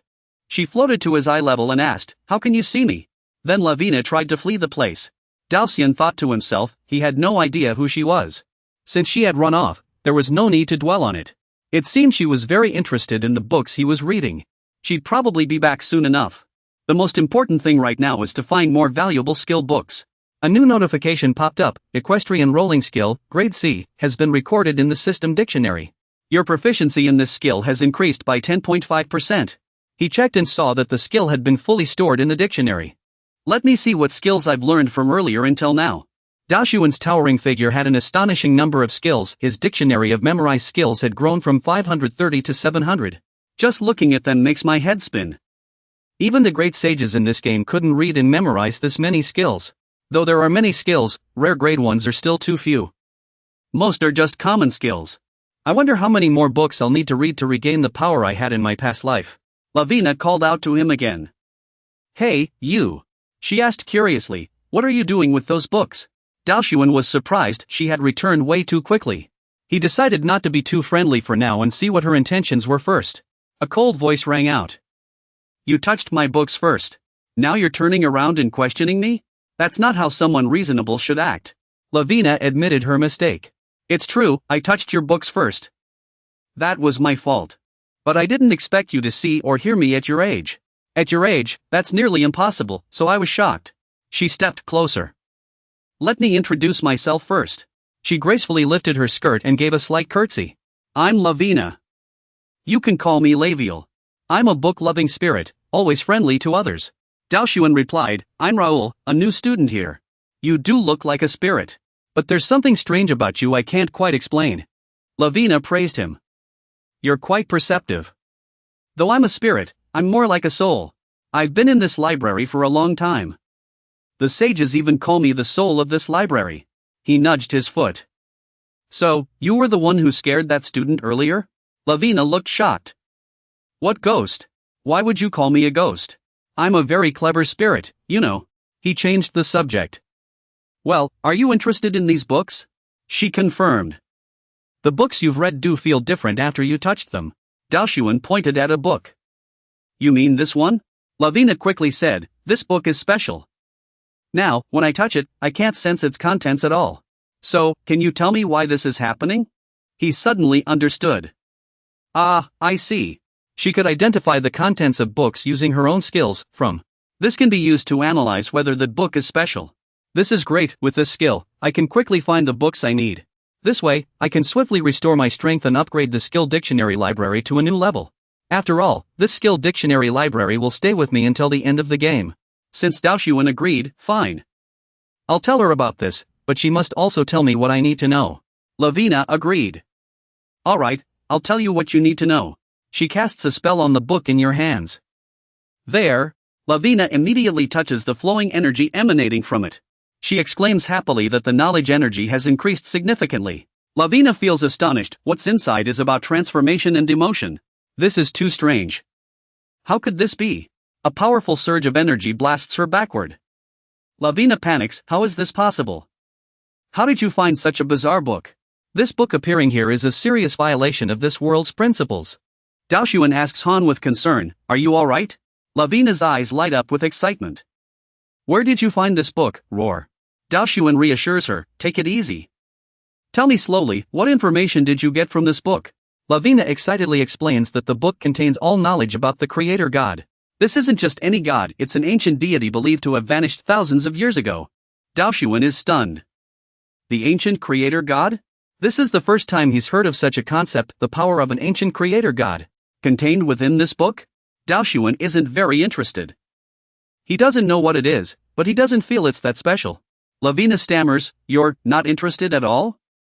This is the human creator god from the past. Daoxuan confirms, "Yes, honestly, I'm not very interested in gods. Just tell me what you learned from the book." She begins, "First, I don't fully understand the book's contents yet, I only read a little. But this book is currently forbidden. For some reason, I was struck by a force and lost my position. Is there anything else you're unsure about? Then how can we restore this book to its original state? Lavina points at the book. How would I know? That rude kid already refused to say anything. Deoxio exclaims in surprise, it had no effect? She sounds a little upset. What? How could I know just by touching it? Then let me enter the book directly.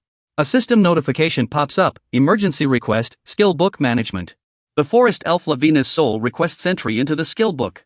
Once a soul enters the skill book, it will automatically be appointed as the book secretary. Appointing a secretary can enhance the skill book's level, functions, and efficiency. Once appointed as secretary, they cannot be dismissed.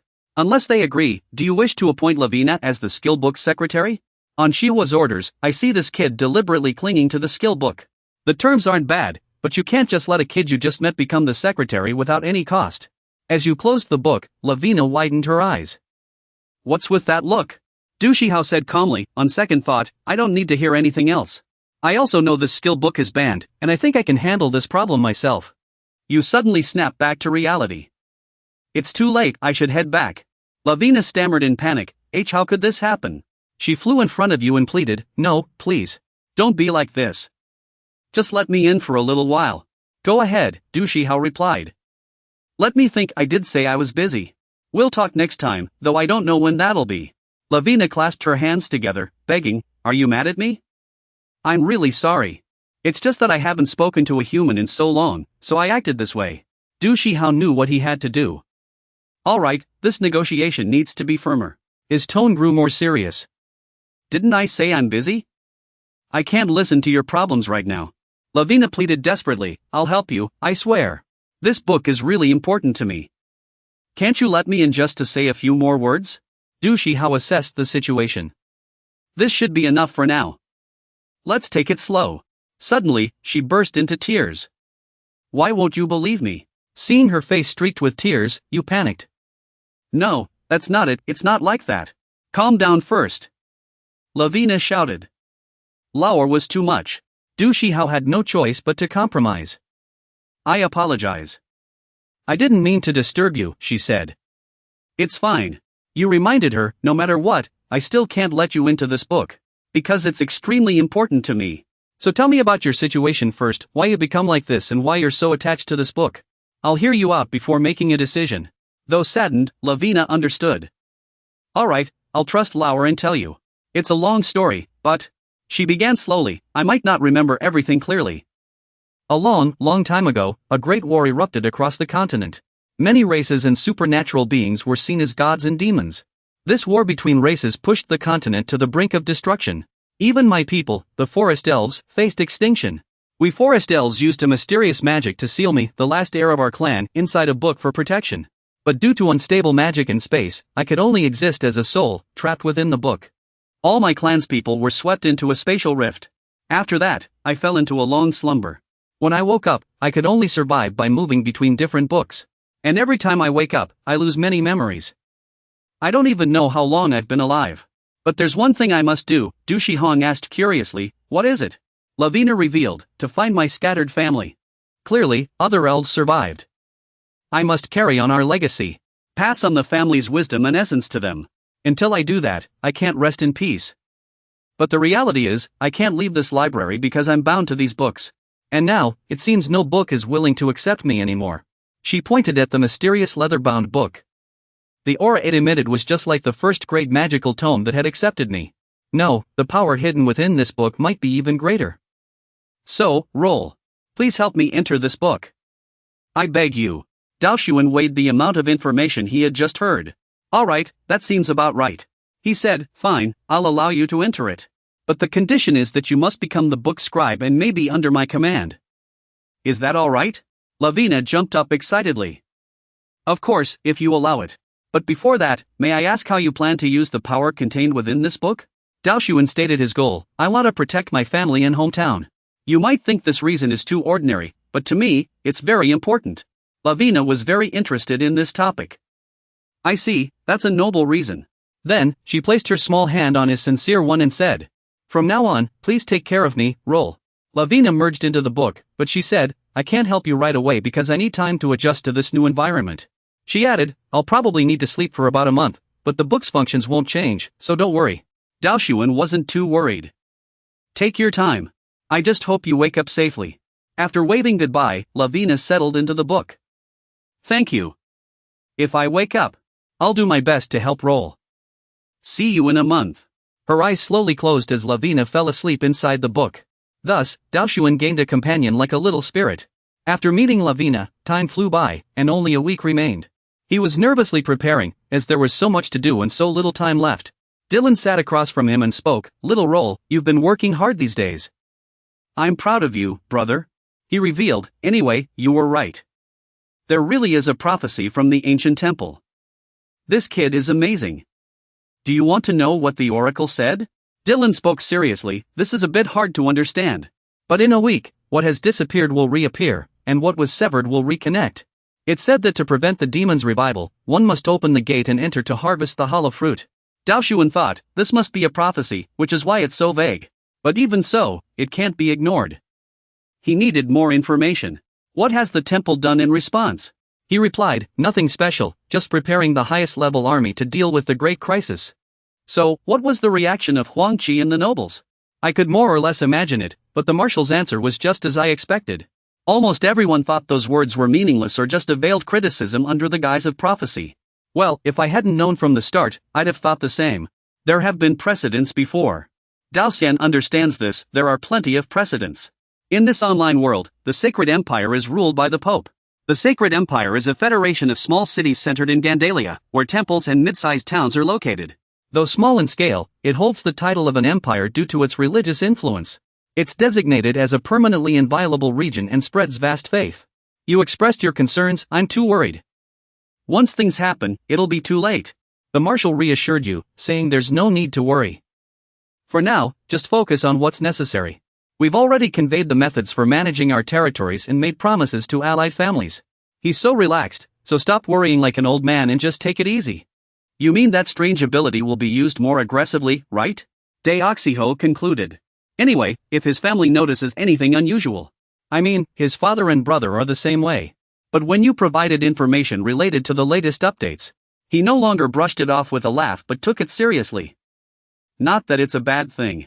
Of course, during this time, your brother has already learned about the ability to move objects with his mind.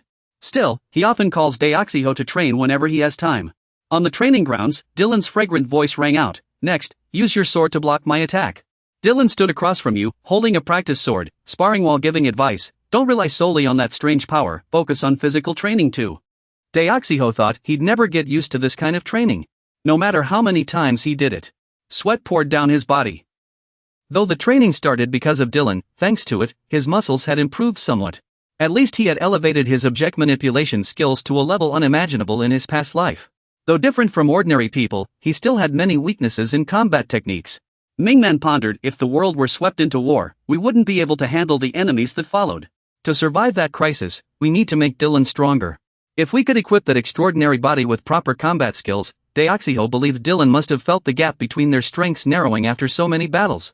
He'll soon realize that brute strength alone won't be enough to overpower me. By then, I will find the right skills for you. When the dungeon is unlocked, we can also find more skill books.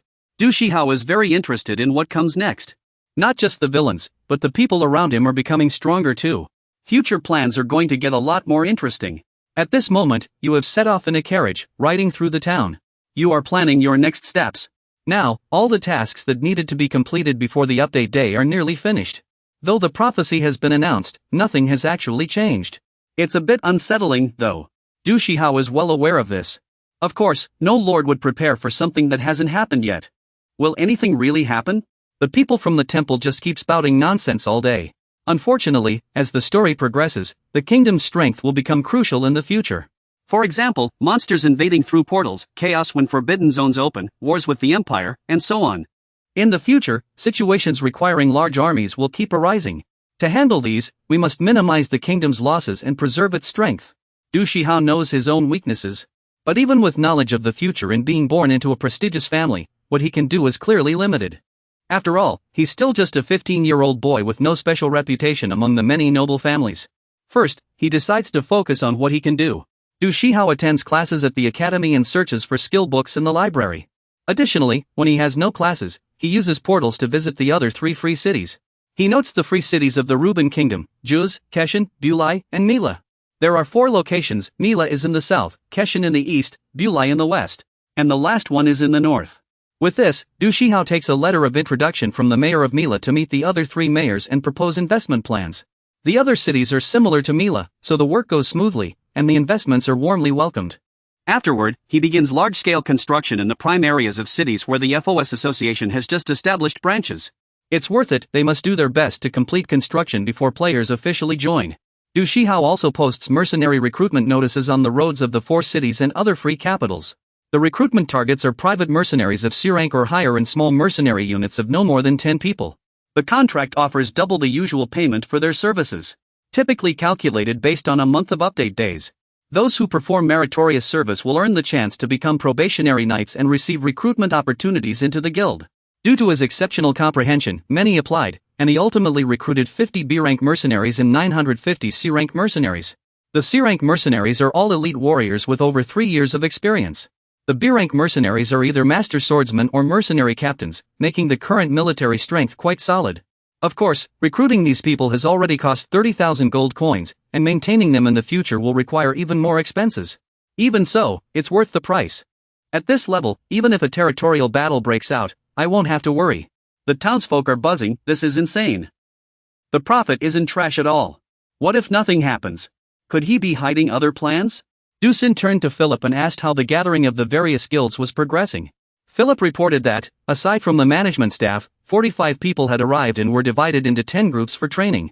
Did I just order the official knights to arrive first? Don't forget there's a battle plan tonight. Philip confirmed. Understood, young master. Dusun silently calculated. So much had changed. After training, 6 knights had reached the expert level and were officially appointed. There are a total of 9 official knights, including Philip, Jack, and Pierce. All of them have been incorporated into the first Knight Corps as full members. Additionally, the probationary knights and soldiers are also part of the first Knight Corps. Under the name of probationary knights, following your first guild, it's a fully equipped force. Dusun was inwardly delighted. This was the first guild. To the outside world, his guild, the first Knight Corps, had officially been established. Guild information displayed. First guild, level 10, small guild, authority. The guild holds influence in the region. Guild leader, Raoul J. Aston, vice leader. Philip, administrative director, Bernard, total members, 50 members. 9 official knights, 35 probationary knights, 5 administrators. Guild attributes, plus 10% experience gain, plus 10% proficiency gain. Dusun was thrilled. Amazing. Now it's time to check the guild members' attributes. He looked back at the people behind him. Though he had only selected those with potential level 3 or above, they were still quite promising. He looked forward to their future growth. Dusun's expression turned serious. This was everything he could prepare for the upcoming upgrade. From now on, he prayed that all his plans would go as intended. The system prompt before him showed the upgrade countdown had begun. At the 0 annual conference, he ordered, report quickly, one by one. The royal family had no special reaction, and security patrols in the capital had been strengthened. The same went for the Tyan Boating Guild. Others chimed in, saying there hadn't been any unusual activity from Marquis McNeil's side either. 0 directly called out number 6. The Aston family had always been a clan that revered religious faith. The man denied it, saying, that's not the case. Number 6 explained that while their attitude toward the temple was quite favorable, they hadn't shown any clear signs of faith. Instead, they had prepared long before the prophecy was announced, suggesting they had other sources of information. He then asked about that lord. What about Gray's situation? Number 6 reported that there was no other activity either, as if he was solely focused on the academy. 0 then asked number 8. Have we successfully infiltrated the Aston family's mercenary forces with our spies? Number 8 admitted with embarrassment, it's utterly humiliating. We did everything we could, but we failed completely. The others were shocked. What? We picked 1,000 people, yet not a single one managed to get in? Number 8 sighed. Most passed the initial selection but were eliminated in the second round. That kid named Raoul isn't just anyone. 0 furrowed his brow upon hearing the news. Number 8 asked for his opinion. Was there really a need to worry about this? After all, he couldn't help us anyway. Others agreed. That's right. Those greedy nobles could never stop our plans. He nodded in agreement. You're right. Let's observe the situation first. How is the deployment of our spies going? One person replied, all spies have been deployed. Zero coldly reminded them, our grand plan is about to begin. The day we strike down those ruthless scoundrels is not far off. Everyone must remain loyal to their assigned tasks. All shouted in unison, for the glory of the emperor. Night fell, and on this side of the town, lights illuminated every household. A child on the street pointed curiously in one direction and asked, Mom, what are those? The night sky twinkled with stars, streaked by countless meteors. The mother murmured, what could that be? Why are there so many shooting stars? Suddenly, she gasped, her forehead breaking into a cold sweat. The ground shook, sending people stumbling in panic. What's happening? An earthquake. Instinctively, the mother pulled her child close, holding them tightly. Don't let go of me. The boy, terrified, squeezed his eyes shut, tears lingering at the corners, unaware of the strange events unfolding. When the boy named Arthur opened his eyes, he was stunned. Before them stood a massive gate, glowing with a dazzling red light. The people behind them stared in disbelief. What is that? A hand reached out from inside the main gate. Then, ferocious monsters with sharp fangs poured out. His face showed a resolute expression as he kept a wary eye on the front. The surrounding soldiers quickly took defensive positions. Jack shouted loudly, this place is extremely dangerous. Get to safety, now. Sophia clutched her child tightly and stammered, thank you. Jack gave the order, this is the 4th fortress. Sector B, Subsector 32 portal detected. Take defensive measures immediately. He commanded the soldiers to evacuate civilians quickly and reinforce security around the portal. PS reported while drawing his bow and taking aim. Portal detected in Sector F, Subsector 21. A few monsters got through, but luckily, there were few people nearby, so no casualties. Philip also sent word, portal found in Fortress 1, Subsector 3, the Noble District. After securing it, I'll hand it over to the guard unit and continue investigating. A response came from Shisun at the estate, understood. Keep monitoring. You received a message, portal discovered in Sector B, Subsector 32, at the 4th fortress. Reinforcements requested. Before Du Shishuan was a satellite map of the town. He relayed, I've got it. The reserve forces from Sector 14 will head to Subsector 32 for support. Goblin groups believed to have come through the portals have been located and contained. Du Shishuan's expression grew grave. It's begun. Update the status. He summoned Bernard, who appeared and asked, Young Master, what are your orders? Du Shishuan commanded, determine the military roster as soon as possible to maintain operational command by sector. Du Shishuan thought to himself, I had some idea this would happen, but I didn't expect so many portals. If this continues, there could be real danger. When the Fae launched their attack, he realized clearly that from the start, the mission's intelligence had far too many gaps. All he knew was that in the year 521, the gates of night would open, bringing great devastation to the kingdom. The display showed a timed mission, peak portal period, level X. Objective, handle as many portals as possible. Deadline, 30 days, ending on June 28, year 521. Intel, what exactly is happening? Doors of unknown origin have spread across the entire continent. Clear as many doors as possible to ease public unrest. Rewards will be distributed based on ranking, with special bonuses for individuals and the guild that takes first place. New doors will regenerate at midnight every day. Du Shihan was shocked after reading it. What? He slammed the table in anger. Why is this happening? What's going on? This is absolutely ridiculous. Du Shihan was at a complete loss. Is there really nothing we can do? Could it truly be the case? He analyzed carefully, feeling the pressure of the scenario. This is Genix's defense system, designed to prevent players from invalidating the scenario or obstructing related events. While there may be special missions like this one, additional or sudden tasks might be issued during the scenario to guide players' actions.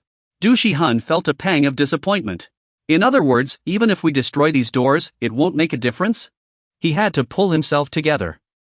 It wasn't going to be that simple, right? But even so, he couldn't give up. Du Shihan decided to change tactics. Now, he could only minimize the damage. Alert, the yellow door mentioned by the guild leader has appeared in the 2nd fortress, Zone 3, Sector 17. He barked orders. Though nothing unusual had happened yet, they couldn't afford to let their guard down. Du Shihan assigned tasks. Under no circumstances were they to approach the door. And they had to stay focused. One slip, and members could be pulled inside. Immediately deploy 3 B-rank mercenaries to the area and seal off the perimeter. Philip took note of the instructions, understanding the gravity of the situation. A B-rank door appearing was no small matter. Du Shihan checked his sword's condition. If that was the case, he couldn't just command from the rear. He decided he had to lead the charge himself. On today's battlefield was a young man named Josh, 21 years old. A C-rank mercenary and a self-taught sword prodigy who rose from F-rank to C-rank through sheer determination.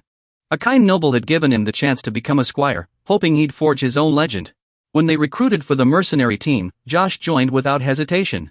Joshua tours his bedroom, hearing that the guild leader is the son of a count, and the living conditions are quite impressive. Standing before a lavish feast, his eyes gleam. Such abundant food and drink would be unthinkable in other guilds, even in his wildest dreams. He thinks to himself that if he obediently follows the noble young master's orders, he can enjoy the comfortable life of a mercenary. Yet now, Joshua finds himself surrounded by a horde of monsters. A situation he never could have imagined. One after another, creatures pour out from behind the portal, seemingly endless. Joshua lets out a heavy sigh, gripping his sword tightly. He swings his sword with all his might, catching the monsters off guard. Joshua stands alone, guarding the portal to ensure not a single monster sets foot beyond it. Sweat drips down his face. He knows this fight has no end, and if it continues, he'll collapse from exhaustion. The situation grows even more dire as the demon beast appears. Joshua grits his teeth, holding on. This is getting harder by the second. How could such a massive creature show up? Looking at their overwhelming numbers, he worries that a direct fight would only lead to heavy losses. Joshua decides to take a desperate gamble. Should he just wait for the end, or take a chance? He charges toward them. If he takes down the largest one first, maybe it will intimidate the rest. Suddenly, someone dashes past him, making him freeze in surprise. Frost-covered weapons rain down on the monsters, and a brutal slaughter unfolds in an instant. It's Duoxian, arriving just in time, his eyes sharp and piercing. Duoxian rushes forward, cleaving the demon beast in two with a single strike. Joshua stares at his back in stunned silence. Duoxian turns around and asks, "Sorry, did I interrupt you?" The ground is littered with the fallen enemies, their blood glistening on the surface. Duoxian recognizes him. "You look familiar. Are you a member of our guild?" Joshua finally snaps back to reality. "Yes, I'm Joshua, a C-rank mercenary." He sees right through Joshua's earlier plan. Joshua, targeting the largest one first, was bold. But also risky. Rodent-type monsters are vicious and won't be easily scared off. Duoxian urges, even C-rank mercenaries can't handle a D-rank portal alone. "Join us." Joshua asks curiously, "Join? Who are you, exactly?" Jack suddenly appears from nowhere. Is this a new member? But even so, would the guild leader really accept him? He introduces, that's Raoul Aston, the young master, the guild leader of the first guild. Joshua realizes he's met someone important, so that's the guild leader. Jack teases, "Did you think it was easy for the son of a count to establish a guild? If that's what you thought, you couldn't be more wrong." He emphasized that our guild is a true guild of the strong, earning recognition through skill, regardless of status or background. So, pull yourself together and follow us. Led by Xian, the mercenary group. Alright, from this moment on, we begin the assault on the portal battle. Good luck to everyone. Let out a loud cheer. You understand this principle, a true guild of the strong is recognized by their own abilities. Josh's expression turned serious as he quickly caught up with the vanguard. Night fell, with embers flying through the sky, and below lay the burning portal. Hordes of monsters poured out from it, scouring the forest. One monster lifted its head in confusion. With an unstoppable aura, Xian appeared, and the monster barely had time to let out a cry before it fell. His sword slashed backward, cutting through the monster's body, the blade's cold gleam flickering in the night. The monsters growled warily, their eyes fixed on Xian. He mused to himself, D-rank portals were no simple matter. It was a good thing he came here directly. Behind Xian lay the corpses of monsters, and before him stood a few more. He knew that if they wanted to conquer all the portals, they'd have to act fast. Speed was the best strategy. Jack wondered aloud, just at the entrance, there were already so many. Could there be a settlement nearby? Xian confirmed it was possible and would send scouts to investigate. He reminded them that even so, their priority was to rescue those caught in the portal. Josh charged forward from behind. Facing the horde alone, Josh raised his sword high and let out a battle cry to rally spirits, his sharp blade slicing through a monster's neck. With another swing, Josh effortlessly brought it down. His agile swordplay took them out one by one. The bewildered monsters watched. This kid was something else. Xian observed Josh. His swordplay was a bit rough, but his technique was solid. He seemed like a natural talent. After finishing, Josh gave a thumbs up. Xian smiled in satisfaction. As long as he could control his power, he'd be a capable fighter. A subordinate reported, "Leader, we've found a group of ratmen on the other side of the forest." He was taken aback. Really? The subordinate continued, "But we didn't find any civilians caught in the portal. The settlement is sizable, but aside from the ratmen, there don't seem to be other monsters." Zeke explained that D-rank portals had a way of blocking ordinary people, so almost no one had been caught in it. Xian ordered cautiously. Even so, we must be prepared for anything. Search thoroughly. Don't leave a single civilian behind. The subordinate acknowledged, understood. He added, we must finish the portal assault quickly.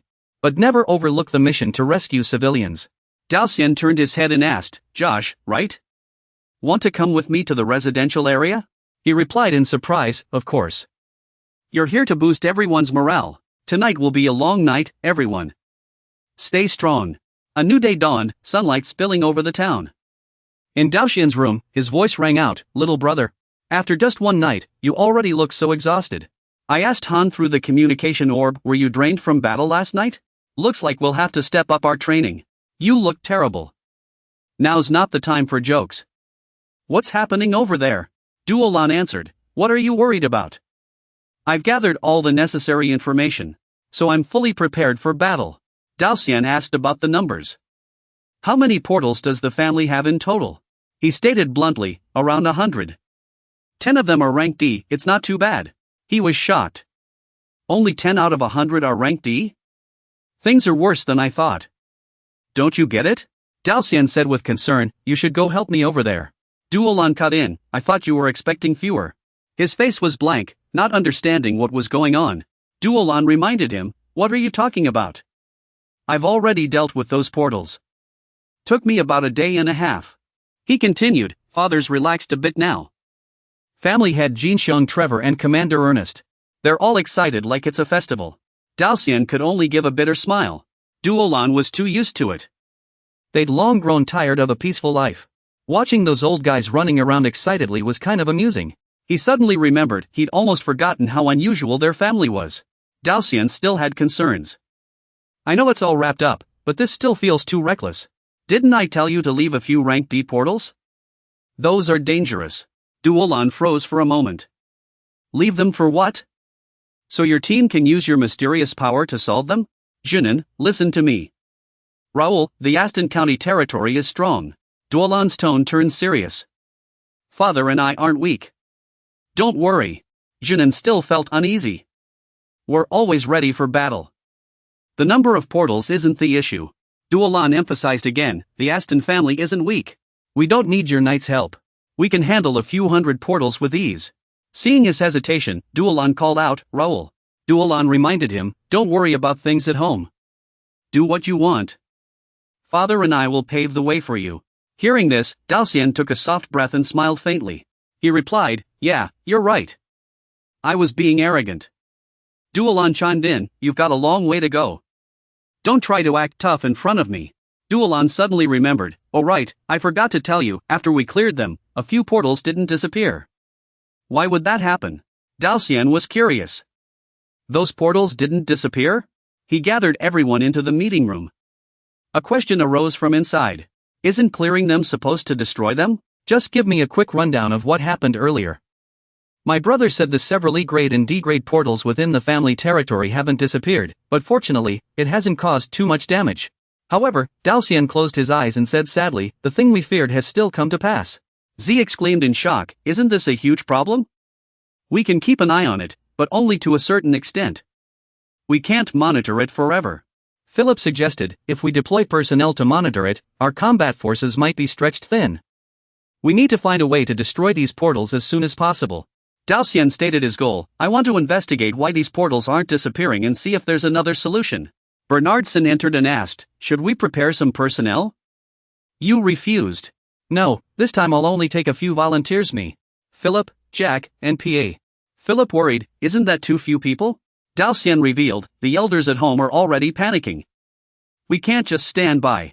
You instructed, we might find some civilian support, so prepare 10 people to scout the portals. Bernard stood up and acknowledged, understood. Jack reminisced, this reminds me of the old days. Should we bring packed meals when we march into battle? Pierce interrupted, it's only been 2 months. He sternly reminded, this isn't a picnic. Don't let your guard down. Jack retorted, I'm still holding up fine, damn it. Night fell, and the battle outside the portal raged on. Monsters kept pouring out, lunging at them. Daoxian calmly asked, is anyone tired? Around the 3 of them, corpses were scattered everywhere. Jack shouted, I haven't even warmed up yet. The monsters formed a circle, trapping them in the middle. You warned, we don't have much time. We need to hurry. Understood? The monsters charged at the three of them simultaneously. Daoxian's precise swordplay cut down one monster after another. Philip slaughtered the monsters without any difficulty. Jack, of course, was even more impressive, fighting with increasing vigor and versatility. As they fell, he muttered in disappointment, "Is that all they've got? How boring." Just then, a demon suddenly lunged from behind. An arrow instantly pierced its chest. Jack stared at it as it collapsed, 2 arrows lodged in its chest, and exclaimed in shock, "What just happened?" Pierce was the one who had struck. "No need to thank me." He snapped back, hot as ice cream, "I don't need your help. I had it under control." His tone was cold. "Of course." Jack taunted, "Wanna see who can kill more?" Philip reminded, "Stop fooling around. We're not here to play." Daoxian mused, "Is that all they've got?" "Aside from the treacherous terrain, there's nothing special." Josh stepped forward to report. "You allowed him to continue." He went on, "The treacherous terrain is a bit troublesome, but I haven't noticed anything unusual. There don't seem to be any civilians here either." Do Shishuan grew even more puzzled. Were these gates designed solely for players to enter and fight monsters? I had a feeling this would happen, but from what he knew, a gate or dungeon could be easily destroyed by NPCs from the Rage Continent, since NPCs were usually much stronger than players. But players didn't like that, so dungeons and portals usually had strict restrictions. NPCs are forbidden from entering guardian gates or monster dwellings in dungeons. No matter how strong they are, if they're not players, NPCs can't deal with those gates. Do Shishuan had noticed this. "I need to investigate further." The system displayed that the conditions for a subjugation portal had been met, issuing a warning. A hidden space had been discovered, a hidden quest. The subjugation guardian quest had been activated. If the hidden quest wasn't accepted, it would automatically expire in 30 minutes. Hidden quest, subjugate the dungeon guardian. Level, low tier. Objective, defeat the portal guardian. Description, a powerful guardian is protecting the portal. Defeat it to disable the portal. Reward, experience, gold, and a low-tier item box. Do Shishuan felt a bit annoyed. Hidden quests usually excited him, but he didn't have time for this right now. He glanced at the people beside him. "Everyone saw it, right?" Philip replied, "Yes." You hesitated. "Do we have to find the portal guardian ourselves?" "I think the gates we've found so far don't have guardians." George pointed in a direction. "Master, is the guardian you mentioned over there?" A massive fairy's footsteps shook the ground as its towering figure appeared. It was the guardian of an E-rank portal, a songstress fairy. Philip assessed, a giant goblin-like creature. "Looks like the guardian here."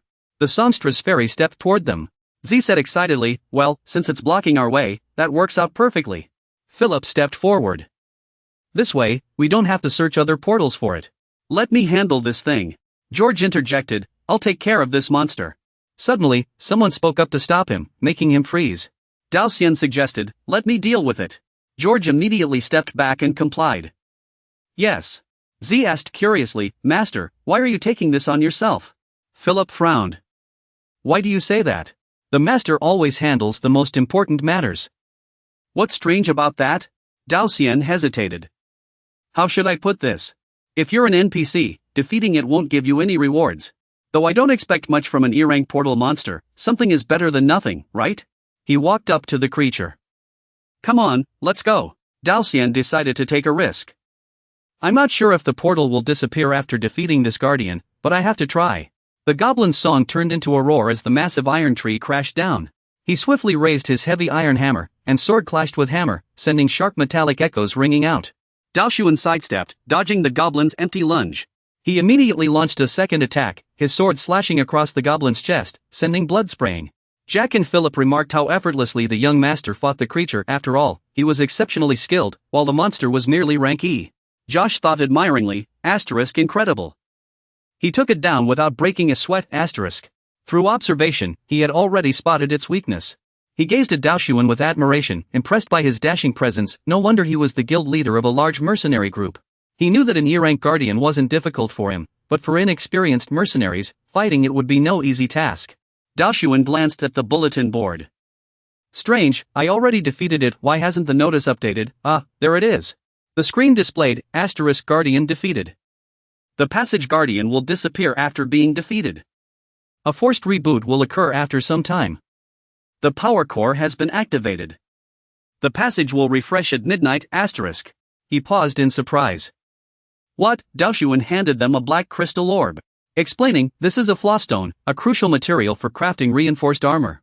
The information read, flawstone, rank E, a rare metal found only in labyrinths. With this flawstone, high-grade equipment like reinforced armor could be crafted. Someone recognized it asterisk that looks like the Goblin Guardian's magic core asterisk. He confirmed, asterisk correct. If anyone finds such flawstones, make sure to keep them asterisk. Once we gather enough materials, we can craft exceptional gear. Jack grinned in response. Asterisk got it. We'll hold on to it, it looks special asterisk. And it might even be valuable.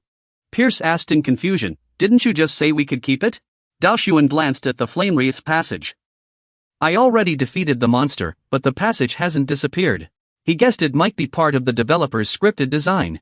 The core stone in his hand was no issue, he still had control of the situation. Besides, passing through such passages might yield more core stones and experience with luck. He reminded his teammates, asterisk alright, we're done here for now. It'll restart after some time, asterisk. Asterisk let's head straight to the low-level passage in the capital. No rest, we'll push forward and see how things go there, asterisk everyone chorused, yes, young master. Daoshuan turned and asked, asterisk more passages will appear soon, and we'll need more mercenaries. Josh, will you join us, asterisk? Josh replied in surprise, me? Daoshuan explained, asterisk yes. I took down the bug that was meant for you earlier. Now, I'll give you more chances to fight asterisk. Josh answered firmly, understood. Daoshuan took the lead as they set off. Alright, let's go. The passage ahead seemed to welcome them. Daoshuan stepped over it and froze. Asterisk huh? What's that, asterisk? Ahead was a stone cave. He looked around curiously, was it a dungeon? No, just an ordinary cavern. Fortunately, some light filtered in, or everything would be pitch black, and nothing would be visible. Though the light was a bit dim, Daoshuan thought to himself that the situation here seemed rather complicated. He needed to check the notice and be extra careful. Z grumbled from behind, complaining that it was too dark to see anything. He warned, be careful, or you might get caught in the door. Daoshuan took out a lamp and used it to survey the surroundings. He mused, is this a magic lamp? This thing must be pretty rare. Philip, beside him, chimed in, this is my first time seeing one. It's truly amazing. Don't waste your energy being angry at those people. Remember, the light only illuminates the area around us, so don't wander too far. Stay alert, it's dangerous out there. He jumped in surprise. Ah, can I take this lamp? Daoshuan trusted him. Yes, you can do this. Complete this task well, and there will be plenty of opportunities for Joshua to prove himself in battle and advance in the future. He took the lamp, treating it as his mission. Alright, I understand. I'll protect this lamp with my life. He turned to leave, praising him. Good. Daoshuan had high hopes for Joshua. He was a hard worker, and he hoped he would have opportunities to grow. He believed in that man's future. With proper training, he could one day become an S-rank mercenary. The title of Mercenary King might one day belong to him. His profile showed his name as Joshua, age 21, level 38. And his profession as a temporary mercenary under the first guild. Potential rating, A rank. Strength, 53, Agility, 56, Stamina, 59, Intelligence, 32, Spirit, 48, Perception, 62. Intuition attribute, Beast rank A. Battle competitiveness, B rank. Ambition, C rank. The Phantom Captain shouted. What's the situation with Pierce? He reported, there's a lot of movement in the dark, but I can't see clearly. But I can sense a powerful presence in the darkness ahead. Pierce's pupils turned yellow. He drew his bowstring taut and loosed an arrow forward. The arrow flew toward the strange dark entity. Jack asked anxiously, did you hit anything? Pierce replied, of course. Even in the dark, I never miss. He cursed. Looks like they've scattered. The thing had a pair of eerie glowing red eyes. A swarm of vicious bats rushed toward them. The Phantom Captain shouted, it's a giant bat swarm. They're drawn to light and sound. Everyone, be careful. Joshua looked doubtfully at the lamp in his hands. Light? In the blink of an eye, he was surrounded by the bat swarm. What the? Zep exclaimed, looks like they've surrounded the lamp. He ordered, Joshua, put the lamp down and get over here. Ha! The Phantom Captain was shocked to see him angrily swinging his sword at the bats. You think you can mess with me? Touch me, and you're dead. Joshua cut down the bats one by one, determined to protect the lamp. Die, all of you. The bats were sliced to pieces. Don't even think about touching my lamp, got it? Zepp was confused. What's gotten into him? He's going way too far to protect that lamp. The Phantom Captain replied, this is good. He's showing his determination. Let's consider this his first test. Josh faces the swarming bat horde alone. Why is everyone just standing around? Zepp reminds him, hey, you're moving too slow. Philip chimes in, take your time and deal with all these bat creatures. They successfully protect the flame and continue forward. Zepp scans the area warily. We've been in here for a while, but we haven't seen anything yet. Is this cave filled with nothing but bat monsters? Philip warns, no matter what, this is still a D-rank portal. Stay alert. Seeing his cautious demeanor, he adds, the young master is also very careful, keep up. Josh silently watches Dorn's back. He asks Philip, how strong is this knight? No, the guild leader. Philip explains, it depends on how you define strong. The young master grows stronger every day, and as a member of the Aston family, he lacks for nothing. Josh thinks of Jack. From what Philip says, but if it's just swordsmanship, I doubt he's better than Jack. Jack suddenly shouts from behind, ugh, gross. Why are these bugs so huge? Philip sighs. He may seem foolish, but his swordsmanship is excellent. Dorn stops in his tracks, gaze fixed on one direction. Philip calls out alertly, young master. Dorn replies, I know. Jack excitedly points out, look. Across from us is a giant scorpion radiating killing intent. They're ironclad scorpions, level 45, D-rank. Their traits are acid venom and armored shells. Jack mutters at his opponent, these bugs are disgusting. Philip reminds him, there are many of them, be careful. Dorn muses, the giant bat monsters can't be the main threat of a D-rank portal. These scorpions only appear in portals and dungeons, so this must be our first battle against them. He draws his long sword. No matter what, if this is the mission, we must push through. Their shells are as hard as steel, watch out for their venomous stingers. He calls to his teammates, then let's begin. System notification, D-rank spatial portal mission. Objective, eliminate 50 D-rank ironclad scorpions. No time limit. Rewards, experience, gold coins, and low-tier random items. Dorn is surprised. This isn't a conquest mission, it's an elimination one. And it requires completing the task, not destroying the portal. They charge forward fearlessly, picking up speed. They lunge to block his blade, spattering blood. A giant scorpion pounces at Philip. Jack enthusiastically drives his sword into a scorpion's body. Wave after wave of them surge forward. Josh guards the flame while warily scanning his surroundings. Staring at the scorpions, he curses under his breath, stupid bugs. Why are they targeting me? Another one is closing in from behind. Josh finds himself trapped, crying out in panic, this is terrible. Despite this, he still gave it his all, slashing at the scorpion before him with his sword. But facing the one behind him, Josh tensed up, he couldn't dodge in time. Its claws, hard as razor-sharp sickles, reached out toward him. A sword flew in from nowhere, piercing the scorpion. He was stunned, what was going on? Several long swords hovered in the air. Du Sun, surrounded by the floating swords, spoke up. Watching you protect the lantern while fighting must be exhausting. Josh was shocked to see the ground teeming with scorpions. Du Sun continued, I feel like I'm giving you a chance to prove yourself. I want to focus on protecting this lantern. You take control of these swords. The swords flew densely into the swarm of scorpions, and another fierce battle erupted. Zhe Gao, the Shaos have almost taken care of them all. I thought I'd finally get to stretch my muscles this time. Josh witnessed the breathtaking scene for the first time, the scorpions swarming Du Sun. He marveled, sir, you're beyond incredible. I heard he's only 15. Isn't this the perfect example of a noble becoming a knight? Josh felt a surge of pride, this was the master he would serve. Du Sun's sword pierced into another scorpion's body. I miscounted. That's the 50th one. Now we've met the minimum requirement to clear this gate. After completing the task, Du Sun urged, let's press onward. Zhe Gao gasped, huh? I thought we were done. He reminded them, since we're already here, we must inspect thoroughly. If we don't clear the D-grade gate properly, it'll be very dangerous. Philip groaned, stop joking around.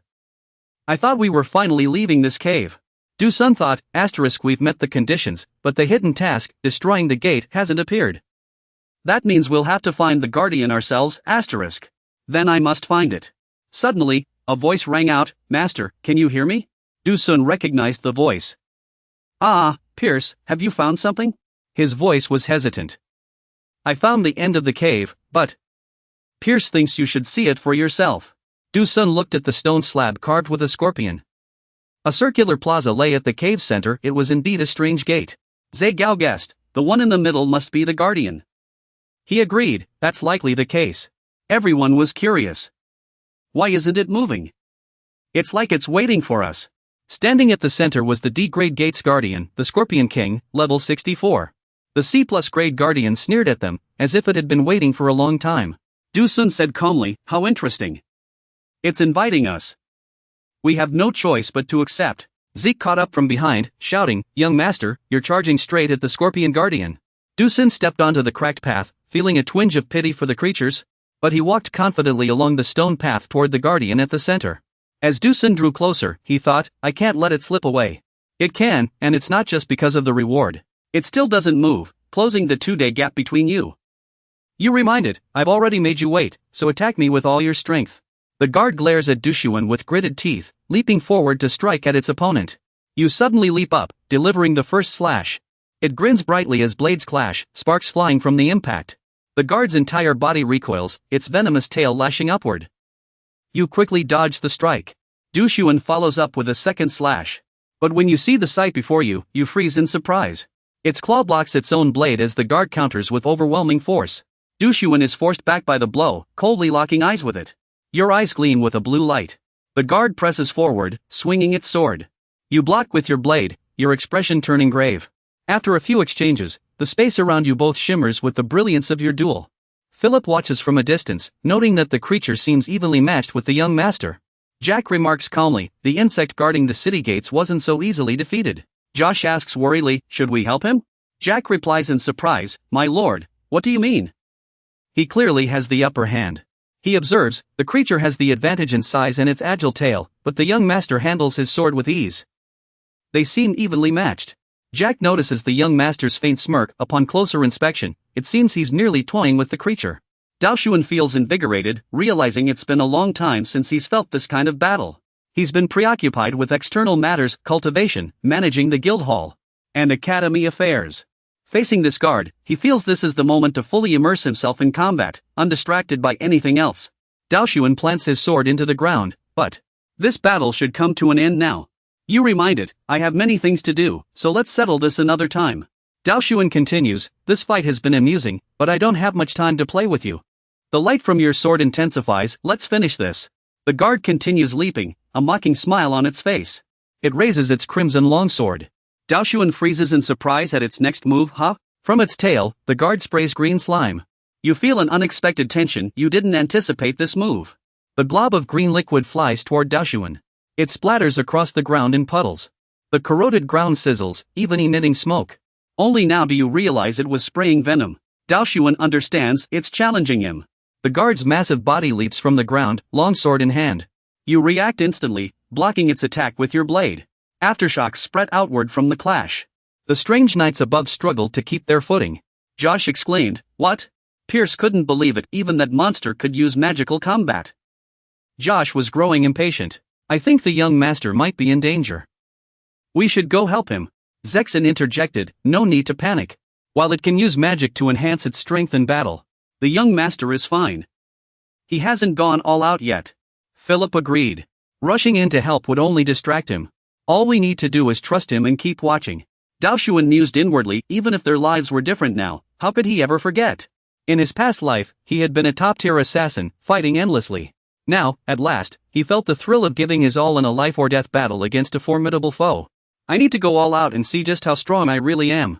No matter the era, fighting to achieve a goal had always been what mattered most. The monster became far more dangerous after using magic. Its sword grew sharper and swifter, its attacks reaching farther. Though it was massive, incredibly strong, and fast, its combat movements were simple. Daoshuan had already figured out its patterns. Daoshuan had a plan, now was the time to use it. Without hesitation, he charged at his opponent. Daoshuan hesitated, this might be the first time he'd faced such a towering, swift foe. Where should I aim? The sword, the claws, or its tail? The guardian grew unusually agitated under his assault. Daoshuan had his target, all right, the tail it is. One of its pincers slammed into the ground as he leapt high to dodge. The guardian seemed to realize it had made a mistake. Its pincer was buried deep in the earth, struggling to pull free. Daoshuan seized the opportunity and closed in on his target. He aimed for the guardian's spiked tail and swung his sword down. The tail was severed in an instant. Daoshuan poured all his strength into that strike, his eyes blazing with intensity. The guardian let out a pained roar, shaking the entire cavern. He ignored it and raised his sword again, hacking relentlessly. Its body was slashed apart by the sword's radiance, leaving it in a terrible state. Daoxuan's expression was grave, every strike carrying immense power. He sneered, fighting a real opponent feels amazing, but if this is all you've got, you'll never hurt me. Farewell. Z marveled, the young master is incredible. Philip nodded in agreement. It's been a while since I've seen him fight so brilliantly. He could tell Daoxuan had no trouble fighting above his level now. Z couldn't wrap his head around it. Though he's been busy with various matters, his combat skills have still been improving. Before long, his swordsmanship surpassed all of ours. He's demanding rights, young master. Let's head to the next portal first. Next time there's a monster guarding a portal, let me handle it. You wish. I don't get why he looks so upset. Notification, Aston Sword Technique A has reached Intermediate Level 4. Class change to Intermediate Swordmaster. Hidden quest Slay the Portal Guardian completed. Daoxian was secretly pleased to see the notification. Not bad, he said to Josh. It took quite some time. Sorry about that. You must have been bored just sitting there watching me fight. Excitedly, he replied, not at all. It was amazing. Your fighting style was like a breath of fresh air. Daoxian hadn't expected such a response. Thank you. Philip stepped forward and asked, you did well. What should we do about the next portal? He reminded them, we're already behind schedule. Let's move now. Leading the entire team, he said, I told you today would be a long day.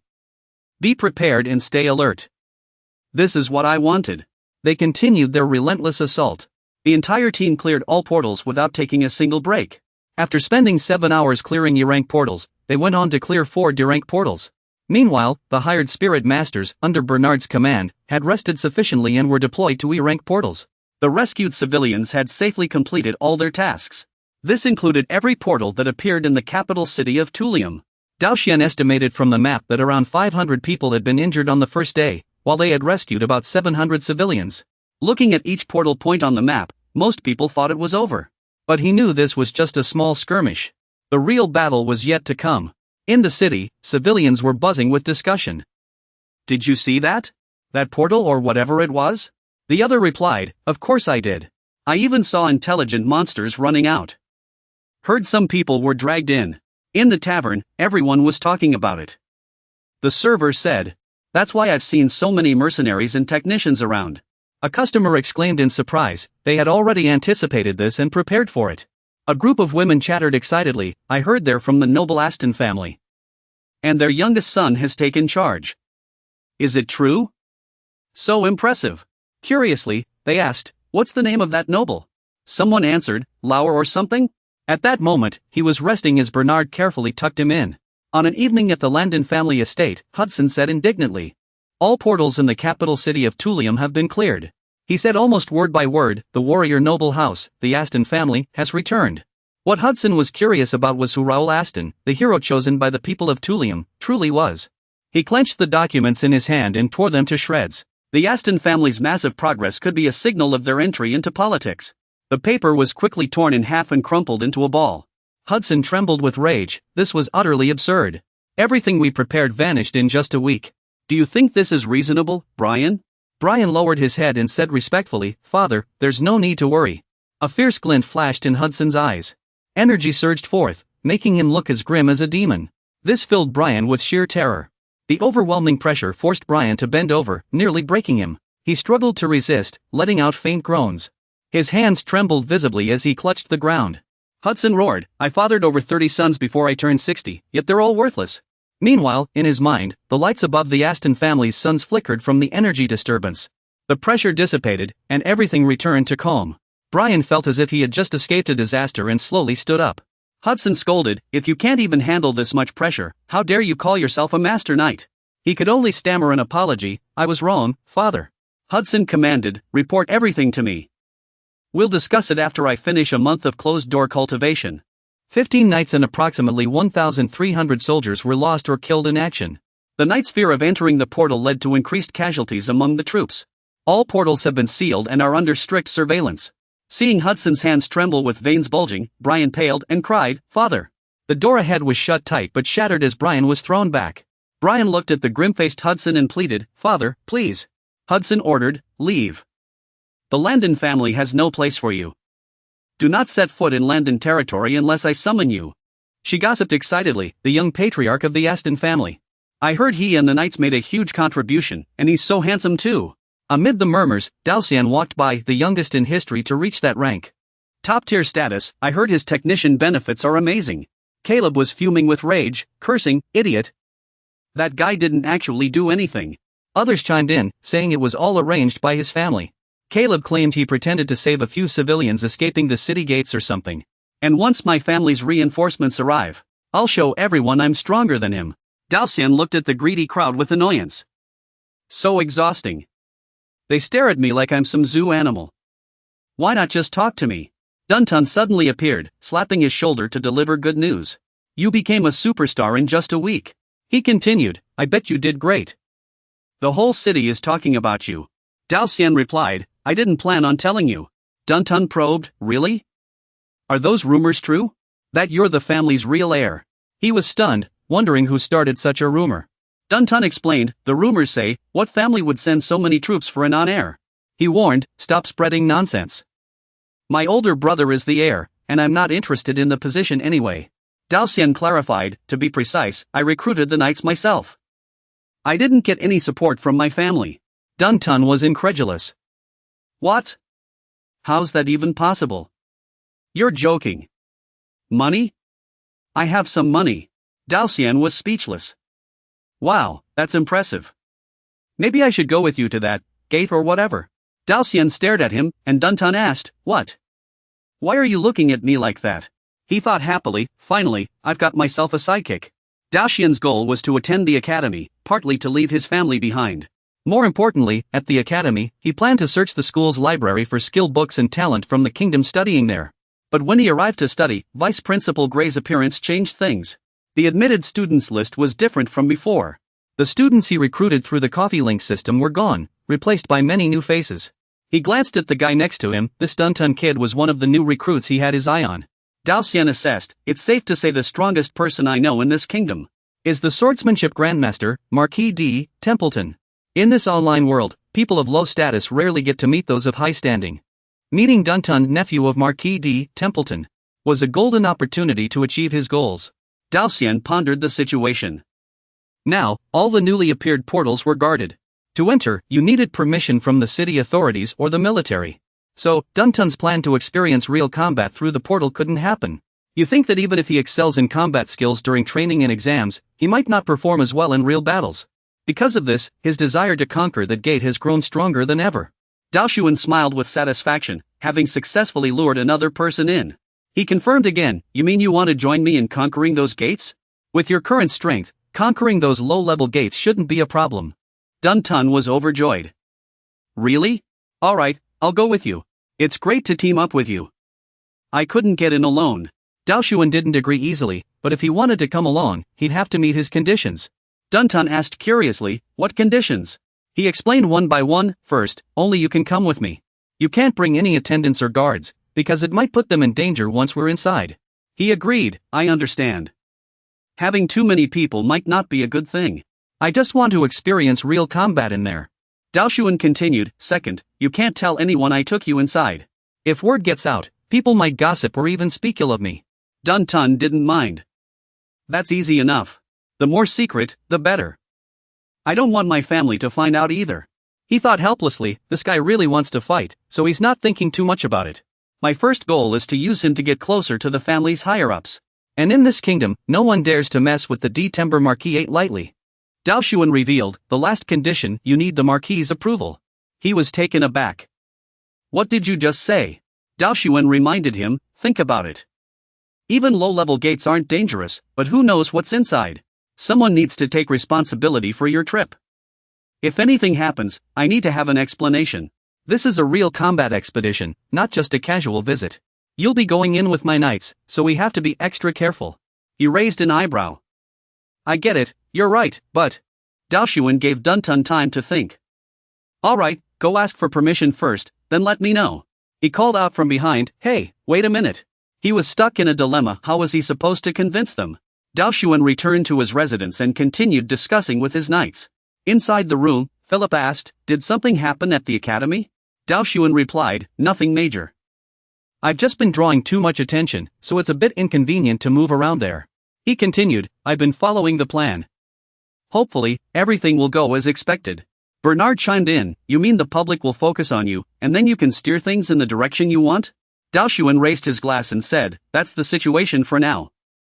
And now, how many mercenaries have already been deployed there?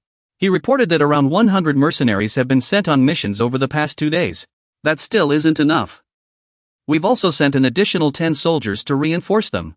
As for the guild, about 20 new recruits have been enlisted, and they're now qualified for real combat within the passage. They've all completed the basic training course. Daoxian fell into thought, pondering the public opinion and the struggles around him.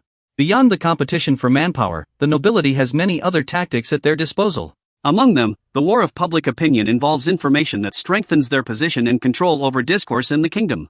Daoxian became even more resolute in his decision. Thus, proactively reaching out to Ruben's voice was the right move at this moment. The top priority now is to solidify our reputation and influence within the kingdom. Since our guild provides free passage information and protects the people, praise has spread far and wide. Daoxian already has a plan. Therefore, spreading this positive information further is essential, as Ruben's voice holds immense influence in the kingdom. Though it's just a large media organization, its impact is unparalleled. On this continent, information spreads faster than ever before. You know, Ruben's voice is an organization formed by the most powerful mages on the continent. Moreover, the editor-in-chief or the person in charge of Ruben's voice is Gen Asbach, one of the 3 great sages. These mages hold high positions within the power structures of various kingdoms. With its influence and authority, Ruben's voice has achieved what no one else could. It wields significant sway over both the common people and the high nobility. Daoxi was reading reports about Ruben, marveling at how swiftly information spreads. Sometimes, words are mightier than blades. Thus, every means must be used to achieve our goal. After careful consideration, he ordered, alright, double the manpower for every task and continue recruiting more. These suppression operations must be completed as soon as possible. They'll soon realize the extent of our influence and be forced to intervene. Philip asked curiously, who are they? Bernardson interjected, the high nobility. The situation is stabilizing and falling into place. Those people will inevitably seek to profit from the suppression operations and act soon. Daoxian added, we also want to proceed smoothly and achieve our goals, but it likely won't be easy. He agreed, they won't miss any opportunity to seize advantages and will naturally step in. First, they might nitpick even the smallest mistakes. This is our weakest point. We'll launch our attack from there. The enemy forces are far too massive. We can't possibly control them entirely. Now that you've relaxed a bit, since we know what they're planning, we can adapt on the fly. Even if they try to interfere, they'll never react as fast as we can. Our legions are fully prepared. Du Xuan didn't forget to remind us. We've already scouted and predicted the status of many portals. This is invaluable intelligence. Those spies keep trying to steal it, but they'll never match our capabilities. Keep this classified for now. Philip, remember that. Yes, I understand. Just wait. Once those nobles see the bait, their greed will play right into our hands. Once we gather enough forces, we won't need to bother with them anymore. Du Xuan gazed out the window at the city. This preparation must be flawless. Major upheaval could strike at any moment. Night fell, shrouding the area in silent darkness. Footsteps shattered the stillness, racing across the ground. Ashu frantically dashed through the alleyways. Ruanjiang cursed under his breath. Damn it! He never expected to step into a portal, only to end up hunted. What kind of deal is this?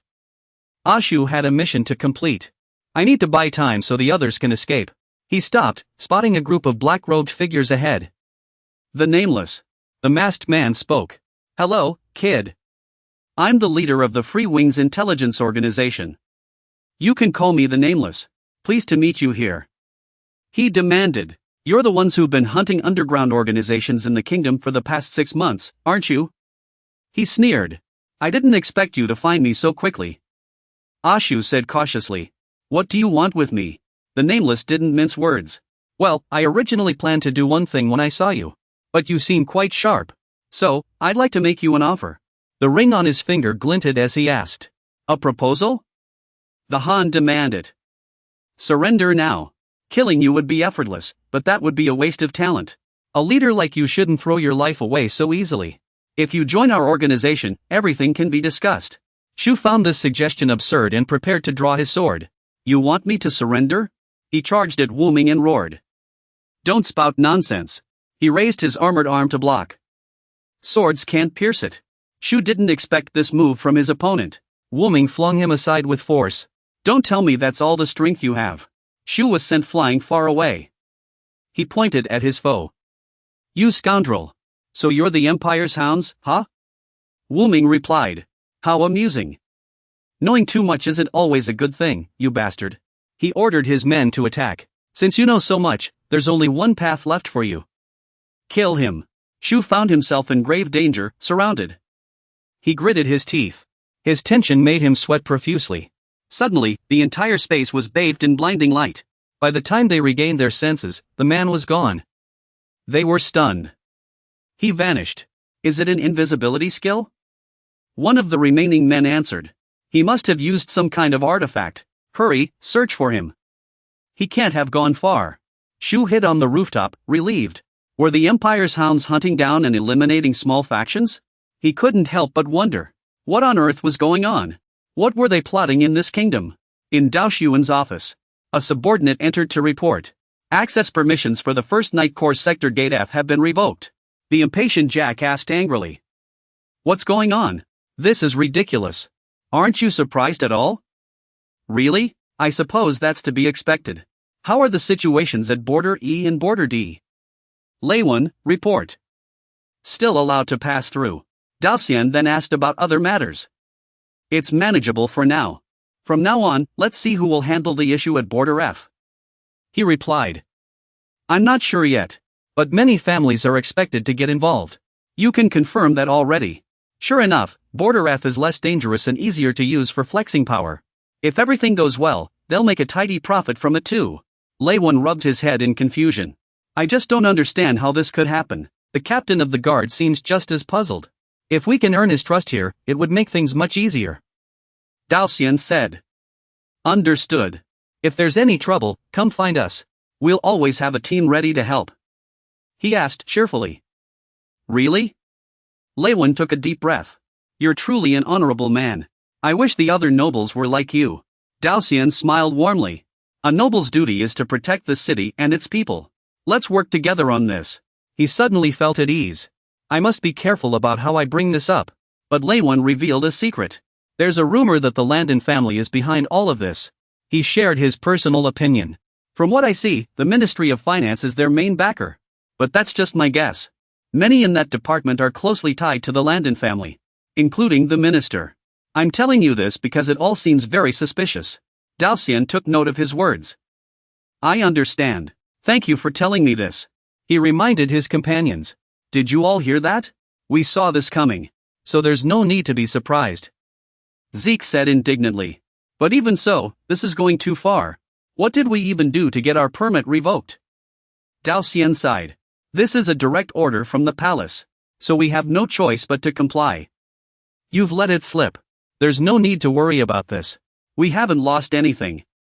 Zeke still doesn't understand. Why is this happening? Dao Xian explained. Even regular troops can capture low-tier portals. Sending our hired mercenary corps to attack them would be a waste. Dao Xian weighed the pros and cons. All we'd gain are some ordinary items. It's better to focus on Class E portals and above. Zeke pondered the plan. You're absolutely right. Philip mused. What should we do with our people once they're pulled out of the low-tier portals? You suggested. Send them to other portals outside the city walls for long-term training. Take this opportunity to capture the remaining external portals as well. Those blinded by material gains won't last long. Sooner or later, they'll return to us. Controlling portals isn't easy. You emphasized the importance of this point. What we need most right now is merit, reputation, and promotion. Dao Xian assigned them their tasks. Forget about what's happening outside for now. Just focus on yourselves. Please concentrate on commanding the mercenaries and improving yourselves. Everyone responded in unison. Understood. You're becoming more serious. In 1 week, the annual official knighting ceremony will take place. This will be the glorious moment for the first guild knights. This is a big deal for Dao Xian. We must work hard before the ceremony to draw attention. Let people outside the kingdom hear about this. Near the portals, guards were discussing. Are you sure they're coming out? Another replied. I don't know. Stop asking. This person seemed worried. What if something goes wrong here? What do we do? His companion asked, confused. What do you mean? We'll have to deal with it. If we don't follow the noble's orders, we're worthless, this person complained. Someone rode up from behind on horseback. There are still soldiers clearing the path, shouting for people to make way. The man riding the horse is Arsena D. Carrington, the fourth son of Viscount Carrington. Someone shouts, the young master of the Carrington family is here. Move aside. Bill steps forward to greet him. It's truly an honor to meet you. I'm Bill, currently in charge of managing this city gate. Arsena glances at the gate. This one? He confirmed. Yes. His gaze never left that spot. Is that the gate or something? The guard replied. Yes, this is the place, sir, he commanded. All right, your men are blocking the way. Tell them to move aside, Bill said fearfully.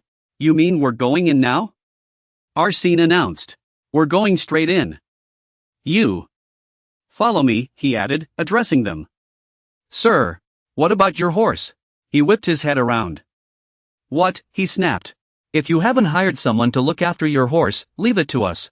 Bill was quickly shoved to the ground by Arsene. He furrowed his brow in anger. Know your place. How dare you tell me to dismount?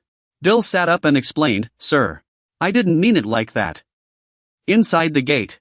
Arsene didn't want to hear it. Shut up. I'll ask the captain. He looked down on them with disdain. Peasants. Go. Ghost stepped forward to help Bill up. Are you all right? He cursed. Damn. I've made myself clear. If those horses go berserk inside the gate, it's not my problem, he thought to himself. Little did he know that horses were forbidden inside because of their high magical density. Even if he survived, he'd pay a heavy price. Watching Arsene walk inside, Bill mused. Looks like we'll be busy cleaning up corpses tonight. He rode through the forest on horseback. Is this what it's like inside these gates? I can't see a thing. Echoing responses. There are only orcs or goblins inside here. There's nothing to worry about outside. Arsena snapped in frustration. Darn it. I thought we'd find some treasure here. He gripped the reins in anger. If only that cunning guy weren't so arrogant. Arsena's mind flashed to Daoshuan. He thought. He's become the star of the guard. With his wealth, he's killed a few monsters. I'll take over all the open portals and crush you under my boot. Arsena declared to his men. To take over the portals, we must eliminate all the monsters. Split into smaller teams to wipe them out. Guard Marco stepped forward to object. Sir, splitting our forces inside the portal is extremely dangerous. Please gather our strength and send scouts to survey the area first. Arsena ignored him. Marco, what are you afraid of? If we do that, we won't be able to take over all the portals. He pressed, if we can't even clear a portal like this, what will others think of us? Marco had no response. Suddenly, he sensed danger approaching from outside and turned to look. Marco drew his sword, ready for battle. Sir, please step behind me. Arsena panicked. What's wrong? Before them stood a towering monster with glowing red eyes. The creatures advanced step by step as the group cried out in terror. Monsters? What are these things? Monsters? Arsena's arrogance vanished as he trembled in fear. What? Marco commanded, stay calm and hold formation. Facing three towering beasts, he rallied the soldiers, preparing for battle. The news reached Daoshuan, shocking him. Missing? He stood abruptly and asked, what are you talking about? It's about the people who entered the forced portal. Raven reported, yes, sir. Though it makes no sense, all the teams that entered have vanished. Daoshuan frowned and emphasized, all the teams? He continued, in the past 2 days, 10 teams have disappeared, all meeting the criteria for clearing portals. You consider the possibility that those squads were wiped out, could the portal be mutating? But this only happens with higher level portals. Could there be something else inside the portal? Bernard steps forward and calls out, young master. You immediately give the order. Bernard gathers all the knights, including Homer, who asks curiously. Even the training officers have no idea what's going on. Daoshuan reveals, we're heading to that portal for a rescue mission. The portal is radiating a terrifying, mysterious energy, and monsters are pouring out of it. They're swiftly cut down by sword energy, while Duntun raises his arm to shield his face, splattering me with blood. He asks impatiently, hey, Raoul, are all portals like this? So dull and gory. Daoshuan is used to it. What did you expect? We can't predict the terrain inside portals. You remind him again, I've already said we're not here for fun. At this, Duntun has nothing to say. That's true. Daoshuan glances at him, the portal's rank is indeed low for Duntun, but for his lack of experience, this is the perfect place. Philip steps forward to report, my lord, the scouts have returned. You ask, what did they say? He replies, just as expected, the number of monsters they saw has decreased. Daoxian knows well, yes, they're ready. You've already gathered intel on this portal. This is a forced spatial portal with a maximum capacity of 300 people and simultaneous access restrictions. Current count, 132/300. Cumulative entries, 0/2. Classified as an annihilation mission. Daoxian processes the information only the conquest squad can enter. But reports suggest there are many more. This is a trap. But I'd bet they didn't expect to be the ones trapped. As night falls in the forest behind the portal, Daoxian confirms the location. Alright, this should work. You turn and ask, Homer, what do you think? He answers, yes, young master. As a member of the first night squad, Homer continues, we can overlook the entire plain, and it faces the swamp. I think this is a good spot. Daoxian conceals himself on high ground and surveys the area. Then let's begin. You decide this will be the base and order everyone into position. Homer responds, yes, young master. Duntun asks curiously, a base? What are you planning to do on this hill? Daoxian answers, we're going to build a fortress. He exclaims in surprise, what? A fortress? Duntun doesn't understand. Where would it come from? Your palm radiates energy, and he stares in shock. You'll learn something today. Those behind Daoxian gasp in surprise. What? You command your aide, Homer, begin. He relays the order, all hands, activate the sacred marks. They raise their energy-charged spears in unison toward Daoxian. A magic array instantly forms above your head, leaving Duntun stunned, unable to comprehend what's happening. You continue channeling energy into the array, and countless bricks materialize in midair. Duntun watches the floating bricks in shock. What is this? Daoxian finally speaks, follow your training, formation A. Let's just go inside. Bricks neatly stacked together instantly form a wall, and a stronghold gradually takes shape. The dust billows toward the weaver, choking him with coughs. The air is too thick, what on earth are they doing? When he finally sees what's in front of him, the weaver feels uneasy. He stares in shock at the sturdy structure before him. What is this? This defies everything the weaver knows, a fortress. Daoxian explains that while it was built in a hurry, it's still usable, better than sleeping in tents. He describes the fortress, 3 meters tall, 20 meters wide, and capable of holding at least 100 people inside. It's a perfect stronghold, waiting for the enemy to arrive. He can't believe it. You're planning to fight at close quarters? This door is so dangerous that you need a fortress? Daoxian explains that the door is extremely dangerous, and they need a dedicated stronghold to deal with it. He muses that while it took many sacred marks to lighten the brick's weight and size, he believes it's worth it. The fortress is simple, this is a method he often uses when facing difficulties. Typically for high-level doors or to shorten the time needed to clear them. I've trained members who can use sacred marks just for this moment. But I didn't expect to need them so soon. The weaver falls silent. Alright, I have many questions, but I'll just ask one. What is it? He's puzzled about why they need this fortress. I thought we were here to rescue the missing people. Daoxian vaguely replies that this is exactly why they need it. The weaver doesn't understand. A fortress is for defending against enemy attacks. What are you defending against in a rescue mission? Don't rush me. Just wait and see. Daoxian is certain they're prepared. He doubts they've even considered the possibility of failure. Daoxian looks forward to the coming battle, eager to see whose preparations are more thorough. In a mountain range shrouded by night, Ju, the commander of the 8th territory of the Ruben Kingdom's Imperial Hunting Army, sits inside, waiting arrogantly. His face shows impatience as he waits for news. A subordinate reports respectfully, Commander. We've taken them hostage as you ordered. Ju waits. Has anyone come to rescue them? Zelio answers, yes, we've spotted a group matching the number of those captured. The scouts are closely tracking them. He sneers, hoping this time they'll at least entertain him. Ju doesn't take these nobles seriously. The nobles of this kingdom have always been too weak to interest him. He's intrigued by this operation. It seems he'll have to follow the captain's orders and go hunting after all. Suddenly, a voice calls out, Commander, we have an emergency. The man hesitates before continuing. The scouts tracking the rescue team say, Ju asks, what did they say? The messenger didn't understand either. Those guys are inside the fortress right now, but they're not doing anything. I thought I misheard. What's going on? Fortress? Duxihan stood on the city wall, observing the situation in the distance. The walls were unusually sturdy and eerily quiet.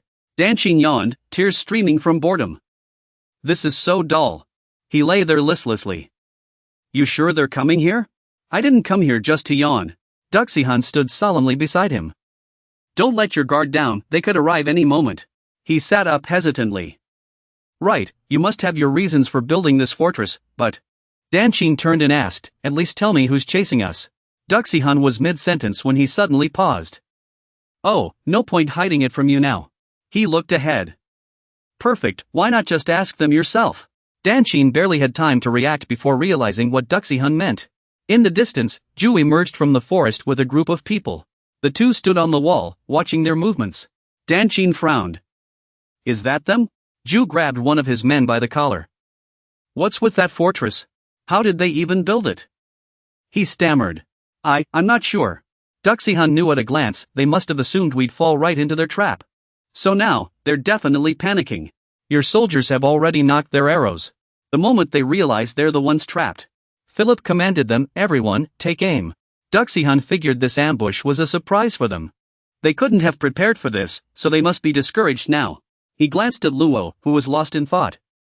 That guy looks reckless, should I provoke him? Duxihan decided to goad him and shouted loudly.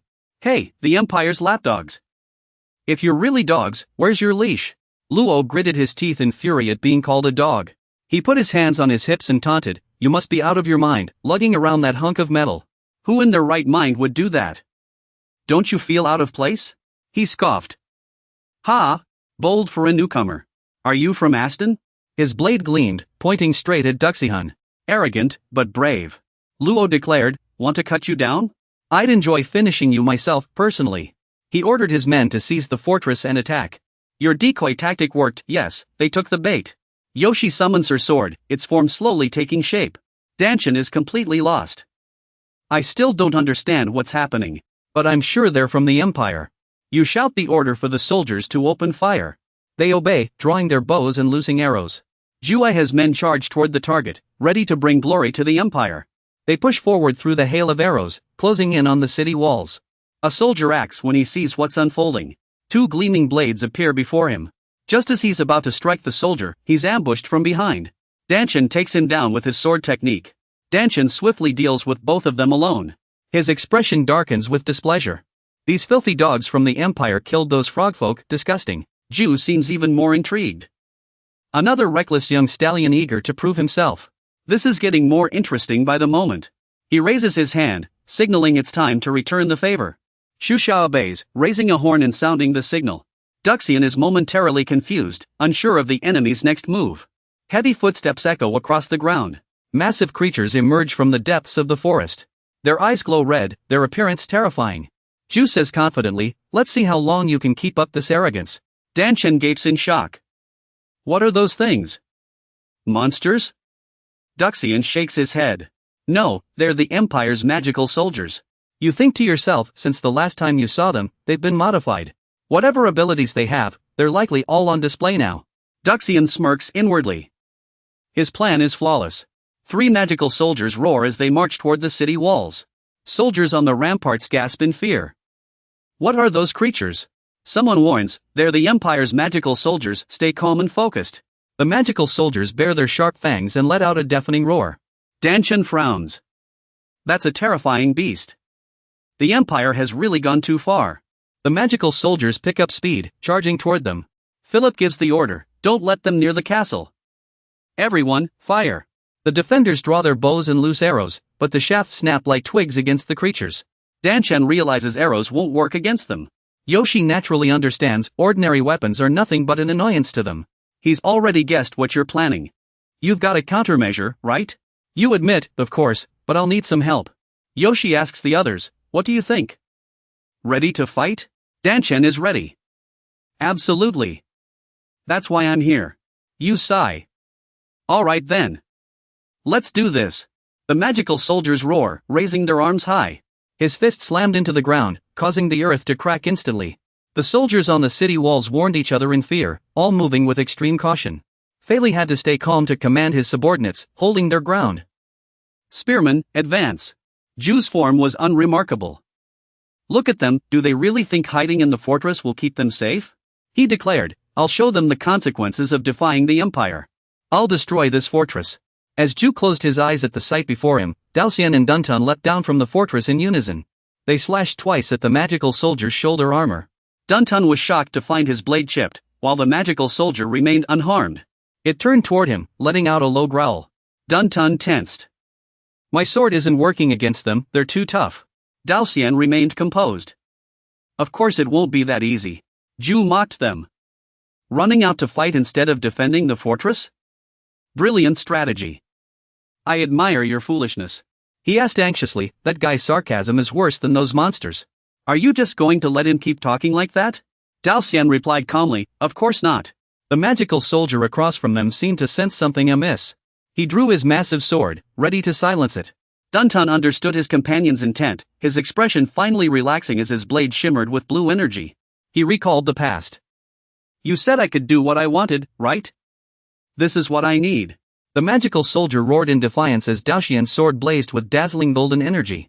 Duntun swung his blade in sync, and as their swords struck, the magical soldier was hit, blood spraying. They stopped behind the magical soldier. Its scales cracking and peeling away one by one. Daoxian stomped the ground for momentum, leaping up with Duntun to take on one each. Zhu watched their seamless teamwork with excitement. What? A cold blue light flashed in his eyes as his expression turned deadly serious.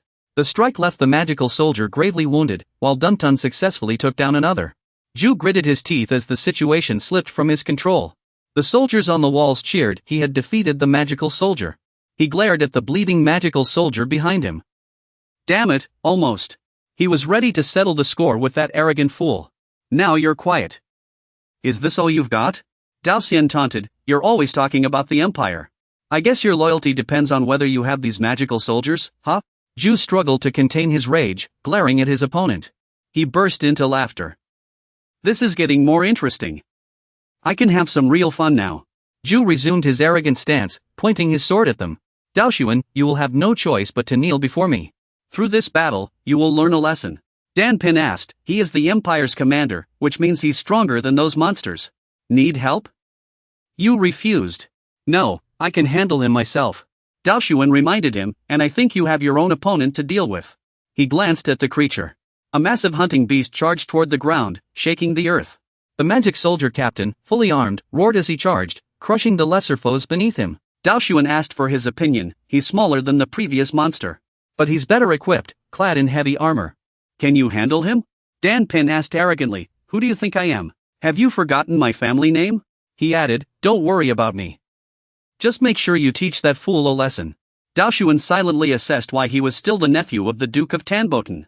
This was his first real battlefield experience, but he seemed quite reliable. Focus on your own opponent. My back is covered.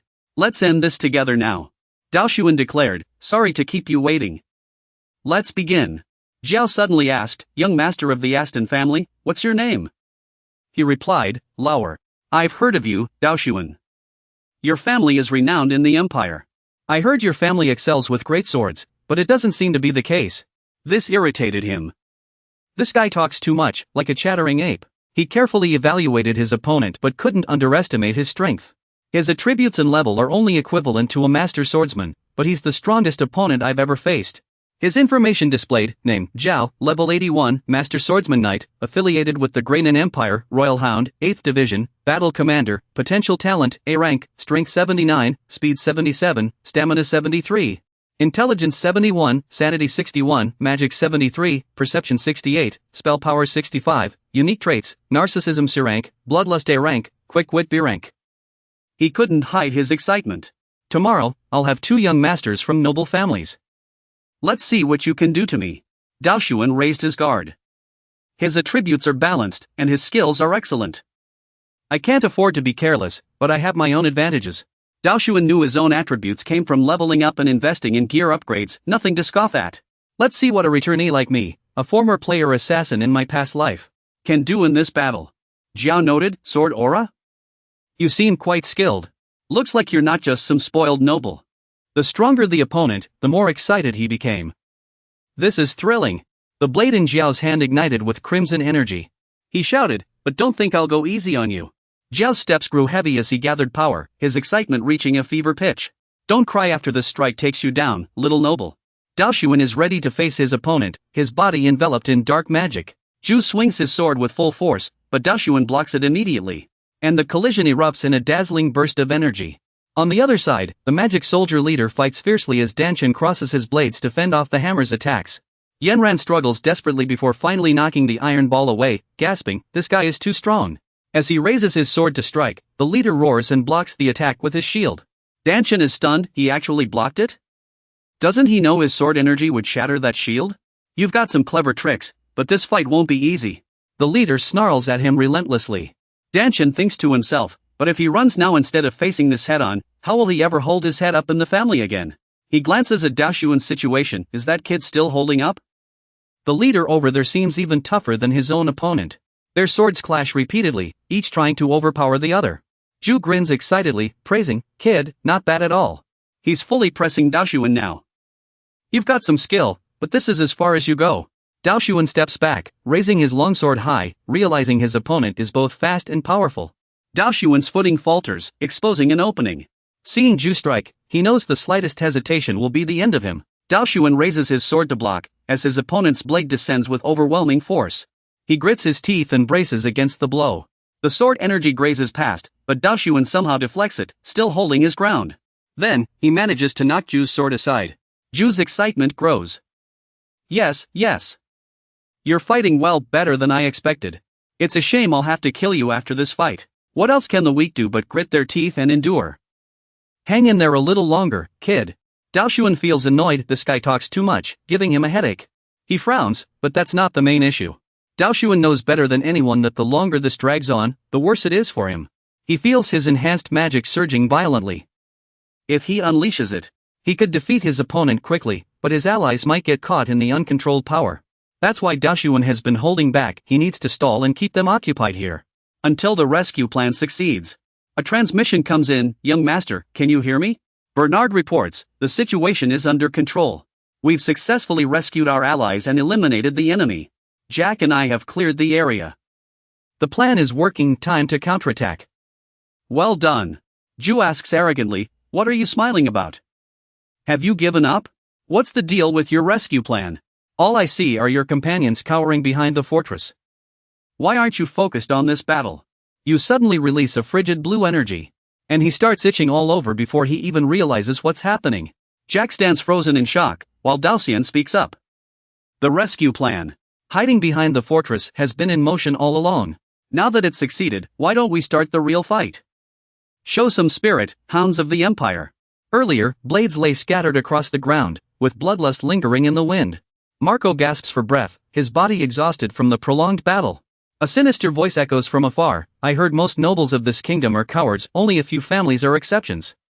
Seems true. Arsina's entire squad is now surrounded, as the sinister voice mocks them. "Still playing possum? With all these knights protecting you? This is quite the spectacle." Seeing Arsina trembling, Marco whispers, "Young master, please stay calm. This is when you need to focus the most." Marco keeps a calm facade, but his mind races. "I didn't expect the Empire to be involved. We've been lured into a trap." He silently calculates how to survive. The sinister voice still rings in his ears, "If you don't resist, we won't kill you. But you insist on fighting to the end." Marco grits his teeth. At this point, he assesses the trembling Arsina behind him. "All I need is to take this useless noble as a hostage. The rest don't matter." Just then, the sinister voice commands sharply, "Seize that noble. Kill the rest." Marco tenses, gripping his sword, ready to fight. At that moment, hundreds of arrows streak through the air, raining down on the sinister forces. Soldiers fall instantly. The sinister figure gasps in shock. "What's going on?" Marco and Arsina turn in surprise. At the front of the squad stands Jack, roaring with authority. "How dare you hounds of the Empire set foot in our kingdom?" The tide turns instantly. The sinister figure panics. "Who are you?" Before he can say more, Joshi swings his sword. From the rear, Pierce fires arrows, taking down any enemies attempting to flank them. Bernard weaves magic with precision, driving back the foes in perfect coordination. Jack is the strongest, he cleaves through the monster in one strike. The gruesome sight shakes the sinister figure to his core. "They crushed my enchanted soldiers effortlessly without even using their light blades." Before he can react, he instinctively retreats, blocking Jack's strike with his hand. Jack presses his lips together. "I acted too hastily. I didn't want to kill these fools." Bloodlust surges, his eyes filled with killing intent. But keeping one alive is enough to extract information. The rest can be dealt with, right? Meanwhile, Marco whispers to Orsina, "That's Jack, the Holy Knight. I think the First Night Order has come to save us." Orsina stammers, "First Night Order." Just then, a mocking voice chimed in from the side. "What's wrong? Did your knees give out on you, little lady? It's pathetic that you can't even hold a proper defensive stance in this situation." Josh chuckled, continuing his taunts without restraint. "I guess not every noble can be as mighty as your master, huh?" Pierce couldn't be bothered to respond, replying casually. "Comparing that guy to my master? What's there to say?" Ulse widened his eyes as he watched the battlefield, a wave of shock surging through him. With just a few soldiers, they had defeated all of the Empire's magical troops and elite forces. Even those clad in energy armor had been taken down. He suddenly realized it was Raoul Aston of the First Night Order. After the battle, Bernard rubbed his hands together as he gave his report. "Master, did you hear? Everything is resolved. We successfully rescued them and eliminated all enemies. The plan was a complete success." Back in the present, Duke Doxy calmly faced the armored figure as he listened to his report. The armor shifted colors instantly. "What? What did you say?" Duke Doxy repeated coldly. "Those hostages have already been rescued?" That was simple. "What about the troops attacking the artillery platforms? Have you forgotten why you're here? Did you really think your plan was flawless? But the truth is, you're the one who walked into a trap." These words struck the armored figure like a blade, leaving him grinding his teeth in silence. "I understand." The armored figure suddenly drew his sword and stabbed it violently into the ground, his fury nearly erupting. "Planning was never my strong suit anyway. Hiding and setting traps to wait for prey is such a hassle." Across from him, Duo Huiyin raised his hands, waiting for the armored figure to charge. The armored figure was now seething with killing intent, flames flickering at his fingertips. "Maybe it's better to stick to my own style. What do you think, kid?" He roared like a beast, his power surging. "I have nothing to hold back. Prepare for battle." Duo Huiyin kept his eyes locked on his opponent. Here it comes, shadow sword technique. He recalled that in his past life as an assassin, he had witnessed it a few times. It was a heavy sword technique once used by the Empire's knights. It was named as such because the wielder could unleash unpredictable sword slashes when using it. A glint of realization flashed in Duo Huiyin's eyes. This was an incredibly powerful technique. He remembered now. "I've been waiting for this day for a long time. It's time for you to unleash this move. Charge!" The armored figure's taunting voice rang out. He lunged forward, flames erupting with every step. Duo Huiyin focused intently on the armored figure's every move. He crossed his sword to block each strike, the flames blazing in the air. The armored figure laughed wildly, his assault relentless like a storm. On the other side, Duo Huiyin was no slouch either, his form spinning and dodging. His swordplay was a seamless shield around him. The armored figure bellowed. "Are you just going to keep blocking? What happened to that arrogant attitude of yours?" He didn't hear. Duo Huiyin was silently counting. 40%. Dodging, he muttered calculations under his breath, 50, 70, 90. Suddenly, he slowed a beat, his eyes flashing with lightning, 100%. The instant the final number appeared, Duo Huiyin abruptly slashed his sword toward the ground. Terrifying sword energy erupting with streaks of blade light and flying debris. His movements were too fast for Ju to react, leaving him no choice but to watch the overwhelming force rush toward him. In that moment, as lightning tore through the air, Ju gritted his teeth and wondered, this technique was? Du Huiyin's voice rang out. "Simulation successful," he smirked. "This sword technique looks promising. I'll be using it." The monkey demon swung its spiked club fiercely, and Tan Tan swiftly countered with twin blades. Brother Yen gritted his teeth and fought back with all his might. With terrifying strength, the monkey demon's spiked club was sent flying. Tan Tan realized this was his chance to turn the tide.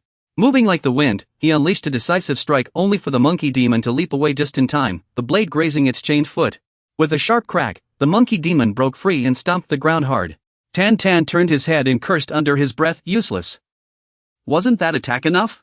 But the monkey demon's tail was already sweeping toward him, forcing Tan Tan to leap back just in time to avoid a fatal blow. The monkey demon bared its fangs, murderous intent radiating as if it wanted to devour him whole. Tan Tan assessed the situation. These creatures weren't just agile, they could analyze tactics and adapt their fighting style. But upon closer inspection, their attacks were actually quite simple. However, their weapon, a spiked club wrapped in dark energy, was extremely dangerous, putting him at a disadvantage without his sword's light. As the monkey demon closed in, backing him into a corner, he began to think. He had to find a solution. Suddenly, Tan Tan had an idea. Alright, he decided, I'll try this wide-range attack. On the city wall, Drake and Philip watched intently. This wasn't easy for him to witness. Drake asked worriedly, do you think it's okay for us to just stand by? Does he need help? Philip shook his head. We have our orders, no interference unless his life is in danger. Hold position and wait. He murmured, rescuing the hostages is the top priority. Trust him, he'll be fine. Just then, Tan Tan's voice called up from below. Knight on the wall, you're Philip, right? Philip shouted back, yes, my lord. What can I do for you? Tan Tan replied loudly, I have a favor to ask. Tell the soldiers to hold on to anything nearby. No sooner had he spoken than Tan Tan began channeling his technique. He called out, I'm about to use a move that will cause a strong tremor, stay calm and brace yourselves. Philip froze. The fortress is going to shake? He quickly reacted, ordering, everyone, stay away from the walls. Prepare for a major quake. Hold on tight, don't fall off. Philip's voice echoed through the fortress, making everyone cling tightly to the walls in fear. Seeing everyone was ready, Philip nodded to the musician. The musician sighed inwardly, this guy was quick on his feet. No wonder Raoul trusted his army so much. He raised his sword toward the monkey demon, ready for battle. Alright, let's begin. With his spirits high, the musician suddenly roared, try taking this. The monkey demon charged fearlessly at him. Just as the demon swung its spiked club down, he managed to leap aside in time. The club struck the fortress wall with a deafening crash. The impact shook the entire stronghold, and Philip shouted, hold steady. While the monkey demon was still stunned, the musician descended from above. He swung his sword with all his might, his eyes burning with determination. Earthshatter activated, the ground exploded beneath the demon. Its massive body was sent flying. A pained shriek rang out as blood gushed from its neck like a fountain. It collapsed heavily to the ground, kicking up a cloud of dust. After the demon lay still for a while, the musician finally let out a relieved breath. That was too close, thankfully, it worked. He looked up, silently hoping everyone above was safe. The walls had taken some damage from the beast and his technique. I hope everyone is alright. Larko praised loudly, I heard this was your first real battle. But you fought with such confidence, Philip added with a nod. Arrogant, yet masterfully skilled. He glanced down at the musician. He had to admit the man was formidable. After all, he was the grandson of the Grand Sword Saint, Duke Tam. Dushin assessed from a distance, their side had already finished. He gripped his sword tightly, his palms nearly sweating. It's time to end this. Standing here is getting troublesome. Ju bit his lip and sneered, just as I hoped, but this won't end the way you want. He roared, that technique was copied perfectly, but a copy is still just a copy. With a furious cry, Ju charged forward. I'll show you the difference between me and him. Dushin raised his sword to block, frowning as he focused all his strength. Ju was instantly overpowered and forced back. Seizing the moment, Dushin slashed again. The blade's edge glowed sharply as it rushed toward his opponent. Ju barely leaned back in time to dodge the attack. Dushin's relentless assault left him exhausted. He taunted Ju, not bad for a copy, right? Ju burned with rage, this kid was too cocky. Dushin coldly watched him, privately noting the new technique wasn't bad. This technique is powerful and easy to use, but I still need more practice to master it. A sharp alarm blares, system detects a forbidden attribute. The Shadow Sword curse will be cancelled. Du Yuan is stunned, his expression twisting in shock. What's going on? He glares at his opponent, his mind reeling. What in the world is this? How could the skill he learned from him be disabled? Ju remains silent, his eyes gleaming with cunning. The system continues its report, searching for another skill to replace it. Du Yuan grits his teeth, watching his power fade, and curses under his breath. Damn it! I thought I'd learned a powerful technique. I even waited for him to adjust it before copying it. And now it's been disabled. In the sudden chaos, Du Yuan clenches his fists and quickly strategizes. The system is searching for a replacement skill, use this chance to strike and end the match. He twists his blade toward his opponent. The moment is here, time to give it everything. With killing intent surging, Du Yuan's figure blurs into lightning as he charges forward. The clash of weapons screeches, sparks of lightning erupting between them. Ju blocks with all his might, sneering. What a fool. You charging at me is exactly what I wanted. Looks like you couldn't wait to make me wait a little longer. As soon as he speaks, he darts back, withdrawing his blade in a flash. Ju laughs wildly. Now that's more like it. At the same time, Du Yuan's eyes flash with sharp light as blue lightning erupts from his hands. Suddenly, a sword shadow streaks toward Ju like a bolt of lightning. He whirls around. What the? He stares in panic at the incoming sword, his mind racing. Where did this thing come from? Did someone interfere with the match? Ju tenses, scanning his surroundings before snapping back to reality. Hundreds of sword glows now hover above him, poised to strike. Ju's face pales. No way. Just then, Du Yuan summons his sword back to his hand. He smirks. Alright, I've humored you long enough. Time to show you my true strength. His body is now surrounded by a whirl of icy sword shadows. Du Yuan murmurs, now you can rest in peace. Accept the punishment you deserve. The moment he finishes speaking, hundreds of swords launch at once. Ju roars in defiance, blocking frantically. You think this will break me? His voice booms. Is this really your best? As he deflects a sword strike, he scoffs. Don't think this will defeat me. All you've done is disappoint me. He swings his blade with all his might, knocking away several of Du Yuan's swords. Your little tricks won't scare me. Where's that arrogance from before? His gaze locks onto you, fury robbing him of reason as he lets out a rasping laugh. We've wasted enough time on this fight. Come here and let me end it. At that moment, Du Sun's eyes flicker slightly. The moment is now. He keeps his long sword attacking, drawing Ju's attention, while the twin axes behind him prepare to strike. Du Sun flicks his fingers, the twin axes quiver, their sharp blue glow hurtling toward Ju.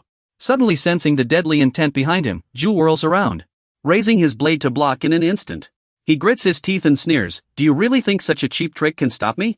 Haven't you learned your lesson yet, kid? Du Shihan pondered to himself, realizing he had carelessly fallen into his own trap. Opposite him, Ju had no idea what to do next, only desperately fending off the dual attacks pressing down on him. A surge of powerful electricity jolted Ju back to reality. Panicked, he gripped his blade tightly. What was happening? Du Shihan seized the moment of distraction, appearing from behind and swinging his sword. A heavy slash struck Ju's back, leaving a long wound. He gritted his teeth. Damn that guy. Du Shihan suddenly realized this polymorphic sword technique couldn't penetrate his power armor. Even so, he still had other ways to defeat him. Ju retaliated angrily. Your swordplay is decent, but it's barely scratching me. Keep it up, kid. Before he could finish, a burst of light struck, startling him. Ju quickly leaned back to dodge. To his surprise, Du Shihan appeared overhead, fist raised to strike. I'll admit you're strong, but you talk too much. He clenched his fist and sneered, now it's time for you to shut up. Hound of the Empire. Du Shihan delivered a devastating punch. The sheer force smashed him into the ground, creating a deep crater. All that remained were scattered rocks and swirling dust. He raised his hand, casually cracking his knuckles. Looking down at the broken body below, Du Shihan let out a quiet sigh of relief. That's taken care of. A commander of the Empire's forces, this battle was tougher than expected. Debris littered the ground as the killing intent faded on the wind. He mused to himself after this, it was time for an upgrade. It's been a while since I faced an opponent like that. Du Shihan opened the screen. Had the system found a replacement skill yet? Let's see. The electronic display flickered to life. Replacement skill found. You have acquired a new skill. Holy light, rank head. Du Shihan's eyes widened in disbelief. What? Like this? He closed the system interface, stunned. He never expected to gain this skill. Holy light, a high-tier active ability used by paladins serving the sanctuary. With this skill, they could defeat many creatures corrupted by evil. It came with multiple effects: purification, restoration, blessings, enhancing a knight's combat power. He never imagined he'd now possess holy light. Du Shihan clenched his fist and chuckled softly. This was incredible. What luck. Du Shihan sheathed his sword, plotting to ambush the punitive forces from behind the portal. That was truly unexpected. You muttered to yourself, noticing they're fully armed. There must be a strategist behind them. I must stay extremely vigilant. Dan Qin slowly raises his halberd. You're really fired up, aren't you? The moment Du Shishuan turns around, he sees Dan Qin already by his side. He praises, you punched him right in the face when you couldn't pierce his energy shield. Du Shishuan replies politely, how can that compare to you taking out that monster by running along the walls? Dan Qin chuckles, forget it. We've already dealt with the remaining enemies anyway. The mission is a complete success. Du Shishuan nods, his heart full of gratitude. You've helped me so much. Thank you. Dan Qin bursts into laughter. I just came to see what real combat was like. I can't embarrass my family. Old man would kill me if I just stood around doing nothing. A sense of pride wells up in Du Shishuan. He's even more impressive than he expected. Hard to believe this was his first real battle. Watching Dan Qin's heroic demeanor, he seriously considers that if he joins the First Knight Order, he'll surely become famous in the future. Suddenly, Philip hears strange noises. It turns out Du Shishuan has returned. Philip reports cautiously, "Sir, the reinforcement team has returned." Jack shouts cheerfully, "Young master, we're back." Dan Chin pales and shakes his head frantically, reminding him, "Didn't I say not to call him that during a mission?" In contrast, Du Shishuan steps forward calmly and asks softly, "Everyone did well. Did everything go smoothly?" Jack laughs and points at himself, "With me here?" Of course, everything went perfectly. Bernard adds, "No one was seriously hurt, but there were some casualties. We need help handling the bodies." Du Shishuan agrees. "We can ask the city guards for assistance." Asen stands far off, already sensing something ominous. He never expected Raoul to be the captain. Did that guy really see such a noble title for himself? Dan Chin suddenly recognizes him. "Isn't that Asen?" He mutters, "You were one of the hostages." "I didn't realize the Carrington family was involved." Seeing Dan Chin here, Asen breaks into a cold sweat, filled with awe. Dan Chin of the Tianbaton family has joined Raoul's night order. Asen stares at Du Shishuan, wondering, just how much influence does this guy have? Dan Chin follows Asen's gaze, puzzled. What's he scheming in that head of his? Du Shishuan announces generously, "The hostages have been rescued. The Empire's hounds have been eliminated. The mission is over." Grinning, he clenches his fist. "I even gained an incredible skill. What a great haul." Du Shishuan smiles and gives the order, "All right, let's head back." A few days later, at Du Shishuan's residence. His voice is low and warm. "What do you all plan to do with the captured Empire soldiers?" Philip immediately reports, "We secretly handed them over to." "As you instructed," Lord Grey curiously continued, "What happened to those people?" Bernard cautiously chimed in, still sounding like an owl, "It seems the Empire has sealed their vows, leaving them mentally impaired when captured. Without Lord Grey's assistance, extracting more information from them would be extremely difficult." Hearing this, Du Shishuan felt a pang of disappointment. Even Lord Grey couldn't find a solution. That damned Empire. He shifted to another question, what were their motives? Philip immediately replied, "All we know is they disguised themselves as guards to infiltrate the city." Philip's expression grew solemn. "Therefore, we'll conduct a large-scale internal investigation. We know nothing about them, so uncovering their true purpose will be difficult." Du Shishuan mused, "I wish we could gather some real intelligence." Recalling that night, he felt their actions were dangerously precise. "We need information to prepare for the next attack." Du Shishuan's reflection in his teacup showed a heavy, contemplative gaze. "I must do something." He looked up decisively, "Let the kingdom and Lord Grey handle this matter." "Tomorrow is the knighting ceremony, right?" Philip nodded, indeed. He had mentioned the current situation, the capital was in chaos. "So the ceremony will be simplified." Du Shishuan's face darkened. He suspected it would be a true test rather than a flashy display, and he preferred it that way. He murmured, "This ceremony is still very important. We should prepare seriously." Though Philip and Bernard didn't fully understand, they acknowledged his command. Yes, Du Shishuan thought to himself. Many noble families and knights would attend this ceremony. This would be the first official appearance of their faction's knightly order. His eyes burned with determination. "I must show them the strength of our order, shifting power from the kingdom to the empire. We will show you, the dignity of our order will rule the entire continent." The next day, sunlight bathed the town, casting a peaceful glow behind its sturdy walls. The rhythmic clatter of hooves echoed as curious onlookers turned their heads. High-flying banners fluttered in the wind. Du Shishuan led his procession through the crowd's admiring murmurs. "Look! That's young Master Luo Sun of the Aston territory, his knightly order. The guardians of the Tulian capital." From the roadside, girls called out, trying to catch his attention. "Young Master Luo, look over here." Du Shishuan waved back warmly, while Josh blushed, wishing he could hide. Unexpectedly, the crowd erupted into enthusiastic applause, cheering for him. "Red-haired knight, you're amazing." The girls excitedly waved at Josh. "Look over here. Look how shy Josh is." Jack asked with concern, "You never experienced anything like this as a mercenary, right?" He answered, confused, "No." Jack chuckled lightly. "You'll get used to it. As long as you're under the protection of the First Order of Knights, you'll always be welcome." Josh heard words of encouragement from his side, "Go on, you deserve this." Hearing the cheers from everyone, Josh mustered his courage and forced a smile, making the girls blush. He thought to himself in relief, "Thank goodness I joined them." And so, the entire team passed through the crowd amid cheers, shouting, "Guardians of Tulium, the First Order of Knights." At last, they reached the arena, where sunlight streamed through the arches, adding to its solemn and ancient grandeur. Banners fluttered, symbolizing the will and honor of each team. As Daoxian's team arrived at the arena entrance, they couldn't help but marvel at the spectacular sight before them. "There are more people here than I imagined." Looks like some freelance knights are here too. A group of nearby soldiers whispered among themselves, look over there, isn't that the newly formed First Order of Knights? They were newly established to handle the portal incident. So many people.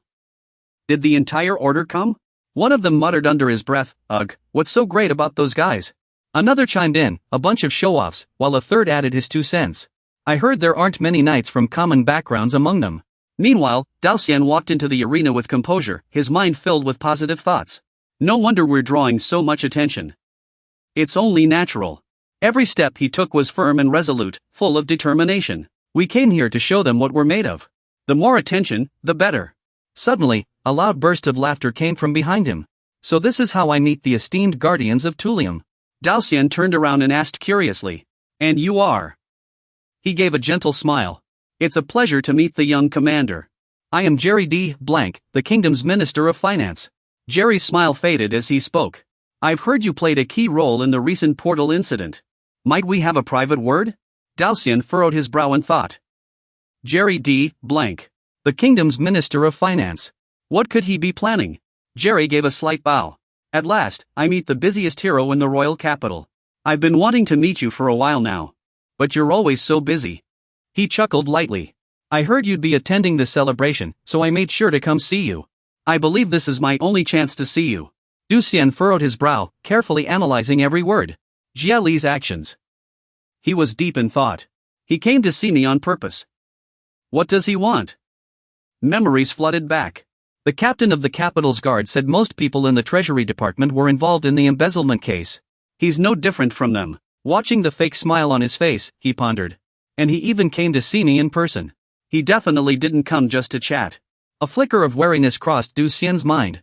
Was he trying to probe what I planned to do? He narrowed his eyes slightly. His face bloomed with a radiant, flower-like smile. Despite the challenge in his heart, Daoxian responded warmly on the surface. Hero of the capital. You flatter me, Lord Frank replied. I'm merely fulfilling the duties expected of a noble of the kingdom. Jia Li's laughter echoed through the air. Everyone in the capital knows what you and your knights have done. Yet you're so modest. He praised. You truly live up to your reputation. You'll set an example for other knights. Daoxian responded cheerfully. All of this is thanks to the Treasury Department's careful management of the kingdom's coffers. The knights can act because of the Treasury's support. Seeing his politeness, Jia Li quickly waved his hand humbly. You're too kind. He frowned, lost in thought. This kid is even smarter than I imagined. He knows the Treasury resents him because of his ties to Landan. Yet here he is, acting so composed in front of me. Watching the calm man before him, Jia Li suddenly understood. No wonder no one can handle this kid. Suddenly, Daoxian spoke up. But there's something I'd like to ask you, sir. He asked in surprise. What do you want to know? I heard the Treasury Department banned the First Knight Order from entering the main gate. He gestured outside, probing. Are you aware of this, sir? Jia Li's expression shifted constantly. He struggled to stay calm, his mind in turmoil. He's asking me this to my face? He wasn't going to play dumb in front of me. Jerry's gaze slowly lowered as he began to speculate. Could it be that he was about to reveal evidence that the Ministry of Finance was his enemy?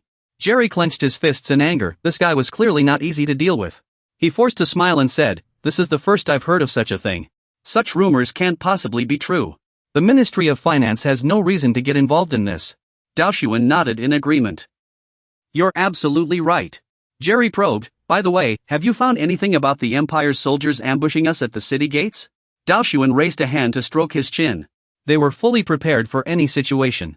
They were probably just trying to provoke us, like last time. We can't just assume this was an invasion.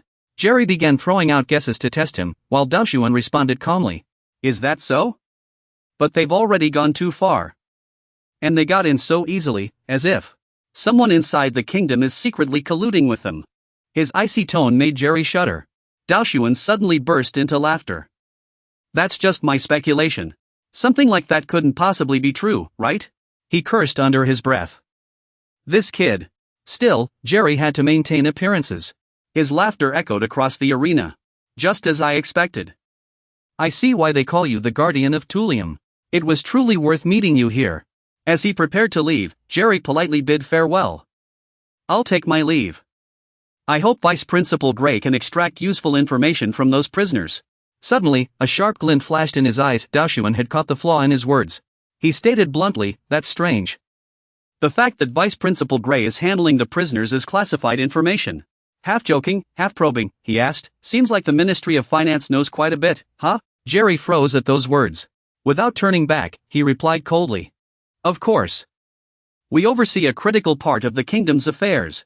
Jerry made a swift exit, afraid he wouldn't be able to keep up the act any longer. It was a pleasure talking with you. I hope we meet again. Veins bulged on his hands as he clenched them so tightly they nearly bled. He muttered under his breath, Lower Aston, you've exceeded my expectations. You're quite something. A murderous intent flickered in Jerry's eyes, though he couldn't help but find it amusing. Uncle C will be pleased to hear this. Daoshuan watched his retreating figure, a smug smile playing on his lips. You've got the wrong person. Knowing how to use a few provocative words is a must for anyone playing the game of power. Daoshuan had a feeling he didn't yet know what connection Jerry had to the Empire, but from now on, he would bring even greater pressure upon them. His gaze lingered on the flag fluttering in the wind, his resolve hardening. If you've got the guts, come and try. We won't back down. In the crowd, a stranger is secretly watching you. It was Shu, silently observing Daoshuan's every move. The sun hung high, its scorching heat blanketing the entire arena. Onyx stood in the crowd, shouting as loudly as he could. The guiding match is about to begin. All participants, please gather in the hall. Lete excitedly raised his hand. The moment had come, he had waited for this day for so long. Seeing this, Daoshuan chuckled and teased, you look so excited. Though he had hesitated earlier about whether this was truly necessary. And even made excuses to avoid it, being here in person felt completely different. He turned around, wanting to say a few words before it began. This ceremony means a lot to us. It's a chance for them to recognize who we are. He pointed at the other teams. I'm sure you've noticed, but they aren't friendly toward us. That's part of my plan, though something is still missing. Daoshuan lifted his head, his eyes filled with resolve. It was fear. He emphasized, our goal is to make them fear us. Respect comes from fear. Standing in the center of the group, Daoshuan declared firmly, let them remember what the First Order of Knights is capable of. Everyone shouted in unison, understood. He looked at Philipu, his second in command. Philipu, can you take command from here? I'll be watching from the stands. Philipu nodded firmly. Yes, young master. Jack warned gravely, let me tell you this, if we lose, we're doomed. Philipu replied excitedly, same to you. Don't underestimate them, give it your all. Daoshuan watched his warriors' backs from afar, a surge of confidence rising in him. No need to worry about them anymore. Trust them and let them do their best. He glanced toward where Shu was hiding. Let's deal with that first. He turned into a dark, cluttered corner, slipping deeper to avoid prying eyes. Shu looked around, making sure no one else had intruded. Suddenly, a voice startled him so badly he nearly jumped out of his skin. Have you gathered all the intel you need? Daoshuan said bluntly, I don't know why you're hiding and doing this, but if you have questions, ask me. Recognizing the familiar voice, Shu quickly turned around, his heart pounding in fear. He hadn't sensed him at all, when had he? He asked in confusion, when did you notice me? Leaning against the wall, Daoshuan answered calmly, to be honest, you almost fooled me. You're really hard to detect. No wonder you're the leader of the kingdom's top intelligence guild, Freedom's Wing. Finding a faceless one isn't easy, Daoshuan said with a hint of admiration. This made Shu wary, and he dared not say another word. Suddenly, you step right in front of him. Let's stop playing hide and seek. Daoshuan suggests, let's have a serious talk instead. Daoshuan begins, I'll get straight to the point. Why are the people from the Wings of Freedom tailing me? You warn sternly, it's best to settle this quietly. I don't want to resort to force. Shu furrows his brow and falls into deep thought. After a long pause, he finally speaks, you know every time a member of the Intelligence Association opens their mouth, it's never good news, right? Daoshuan nods. I know, but I don't think you have any other choice. You pause for a moment, locking eyes with him, and say, the leader of the Wings of Freedom is here in person. It seems you have internal issues too. Shu's expression suddenly shifts. Has he figured it out? He stares at the young man before him, marveling inwardly. Lower acetone, people weren't wrong when they said he was sharp. Shu frowns and makes up his mind. Fine, forget it. Daoshuan waits silently as Shu removes his hat. I rarely show myself in public. Stubbornness won't help. I'll talk. He admits, you're right. I am the leader of the Wings of Freedom, also known as the Faceless One. Daoshuan doesn't hold back. How accommodating of you. Now, care to explain why you've been tailing me? Shu quickly replies, before I explain, I'd like to clear up a misunderstanding. I did investigate you, but that's not why I'm here today. He mentions another name, the man you just met, Jerry D. Blank. If I remember correctly, he's far more dangerous than you think, Shu warns in a low voice. Meanwhile, at the school gates, cheers erupt as the crowd surges, the atmosphere electric with anticipation for the coming battle. A sword whirls through the air, emitting a piercing shriek. The entire venue watches in stunned silence, eagerly awaiting every moment to come. Obsidian collapses weakly, his face pale with fear. Jack stands triumphantly, his sword pointed at him, the crowd's cheers deafening. First-ranked knight wins again. They've been on a winning streak, haven't they? All the famous knights have fallen to them. Obsidian grits his teeth, trembling. Monster. How can he wield such a massive sword so effortlessly? Jack looms over him, taunting loudly, still not surrendering? If you want a rematch, I'll oblige. Overwhelmed by Jack's imposing presence, Obsidian, though furious, dares not speak. He takes a step back before reluctantly declaring, I concede. The crowd erupts in thunderous cheers. First-ranked knight wins again. Jack raises his arms in triumph, brimming with pride. Pierce can't stand it anymore. He's bragging again. Someone needs to put him in his place. George, beside him, is equally excited. Amazing. Philip looks up at the stands, searching for Daoxian's seat, but it's empty. He thinks to himself, late again? For such an important ceremony? He blinks for a while before suddenly guessing, did something happen? In a secluded corner of the arena, Daoxian's voice was filled with surprise. How could the Viscount be so familiar? Does the News Association need to keep an eye on that guy again? You can hardly believe it, the tree added from across the way. Whatever you're thinking, he's far worse than that. He said gravely, if I'm not mistaken, they are a threat to this kingdom. The shocking news left Daoxian lost in thought. Them? The tree's voice remained steady. Speaking of hunting empires, have you heard of that name? Daoxian replied irritably, the Intelligence Bureau of Grand Kingdom is considered a myth because there's no trace of them at all. The tree nodded in agreement. You're right. If you knew about them, things would make much more sense. He continued, recently, many small guilds have been attacked one after another, but no evidence was left behind, and investigations have hit a dead end. In the News Association, this is called the Guild Hunt. Daoxian questioned, you suspect the hunting empire is behind this? But the tree answered firmly, not suspect, I'm certain. He went on, our guild, the Wings of Freedom, has become their target, and we have no choice but to resist. This made Daoxian puzzled. What does this have to do with Viscount Blank? The tree sighed softly. This is just a guess. I believe many nobles in the kingdom are secretly colluding with the empire. You pressed, you think one of them is Finance Minister Blanku? The tree revealed, yes. The finance department has been involved in many allegations. He shared some recently gathered information. They have close ties with families maintaining order in the capital and indirectly interfere when the city gates open. And they even barred first-ranked knights from entering the gates. This left Daoxian stunned. The tree voiced his suspicions. It's hard to understand blocking the kingdom's finest knights from entering during a disaster. Right after, the city gate investigation team was ambushed, and the families close to the finance department were powerless to help. His tone grew serious. What's more, after we discovered the hunting empire was behind the ambush, the finance department still tried to cover it up. Thus, it can be inferred that someone is colluding with the empire, and that person is very likely from the finance department.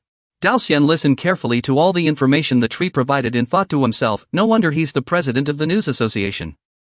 He knows so much. The tree continued, but we're not sure if the rot is within the finance department. It could be someone we never expected. He boldly voiced a long-standing doubt, even the master of the first-ranked knights, Raoul Aston, could be that person. Hearing this, Daoxian smirked. That's ridiculous. How could you think that? The tree replied, the first-ranked knights suddenly appeared and resolved everything so quickly. I dare say their name is now known to everyone in the city. The timing was just right, they arrived when the city gates were breached. No one was prepared for the disaster except that first-ranked knight's unit. The tree shared all the things that still puzzled him. It's as if they knew everything. From the structure of the city gates to the monsters' information, even how to eliminate them, they seemed to have foreseen it all. Daoxian suddenly smiled, satisfied with the tree's earlier words. Well said. You passed. Daoxian nodded slowly. Creating chaos and then resolving it to win the people's favor.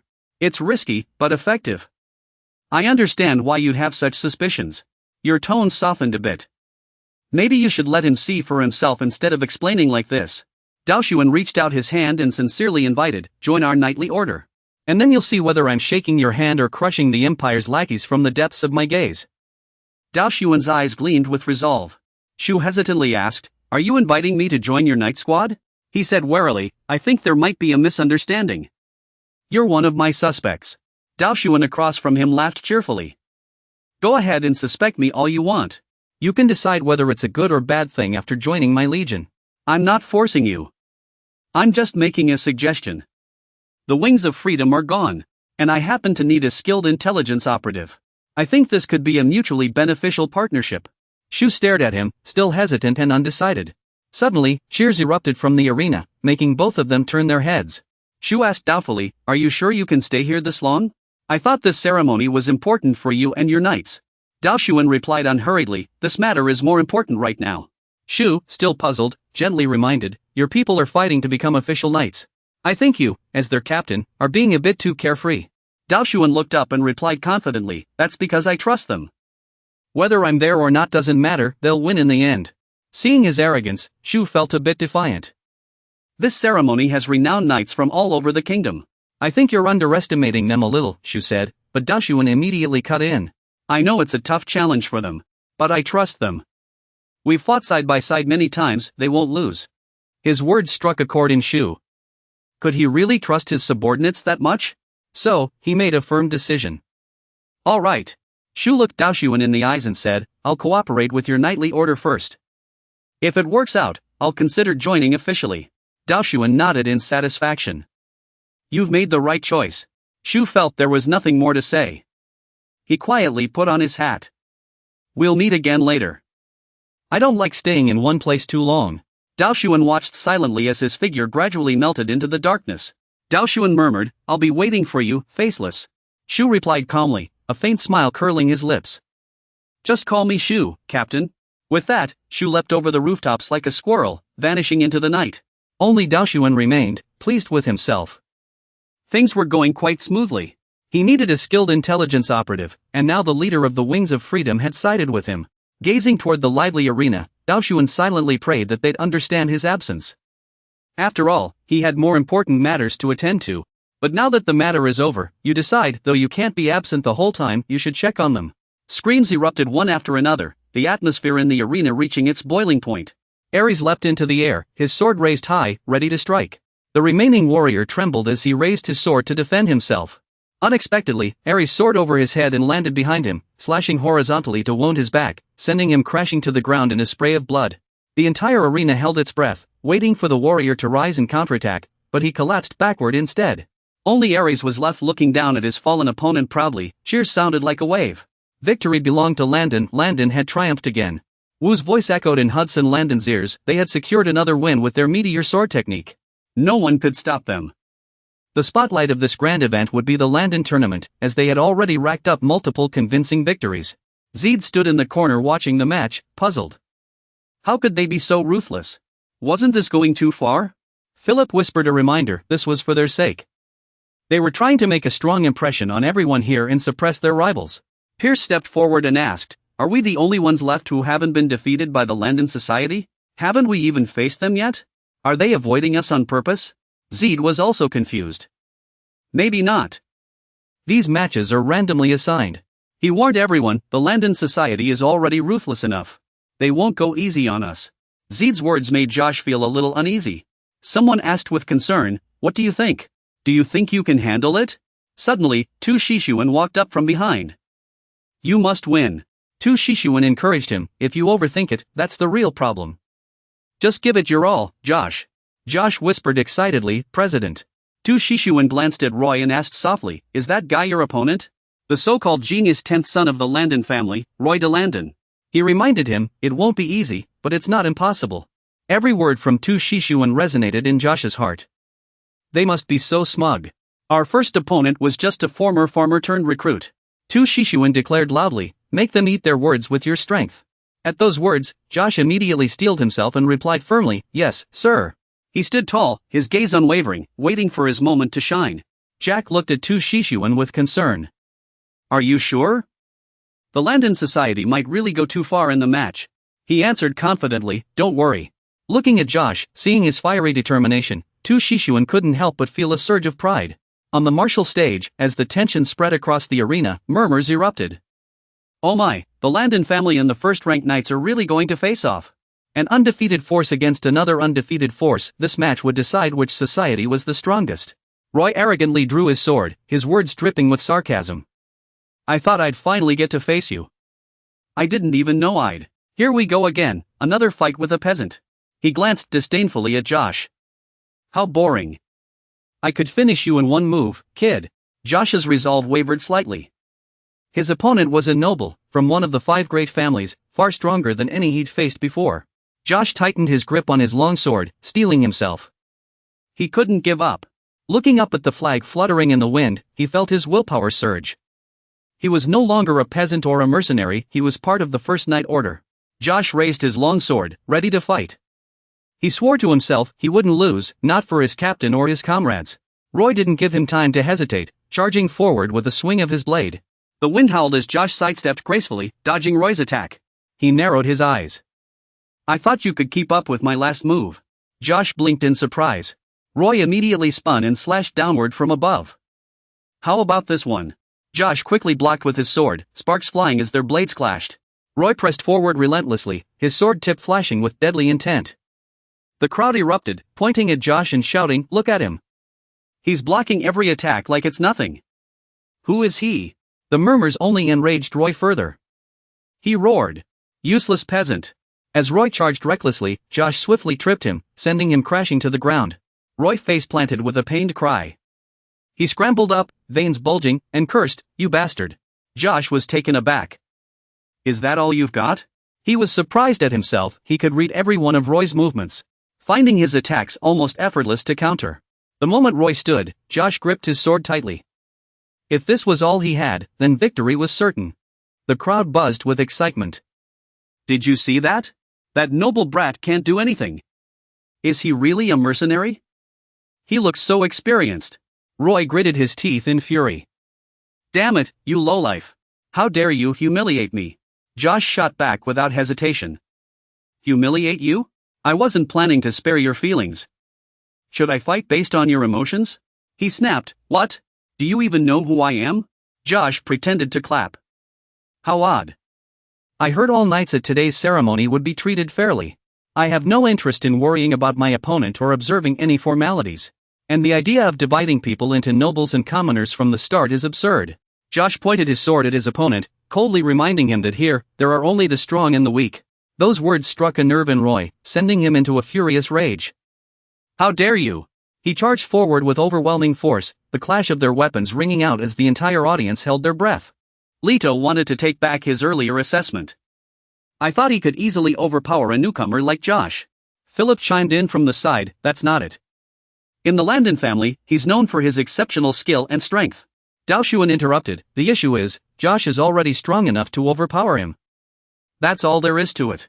I always knew Josh was talented, but I never expected him to be this strong, beyond my expectations. Gazing down at the arena, where both sides were evenly matched, Daoshuan commented. The Landon family probably thought he could dominate Josh from the start. But that was a mistake. He concluded confidently, Josh returned unscathed from the Trial Gates battles.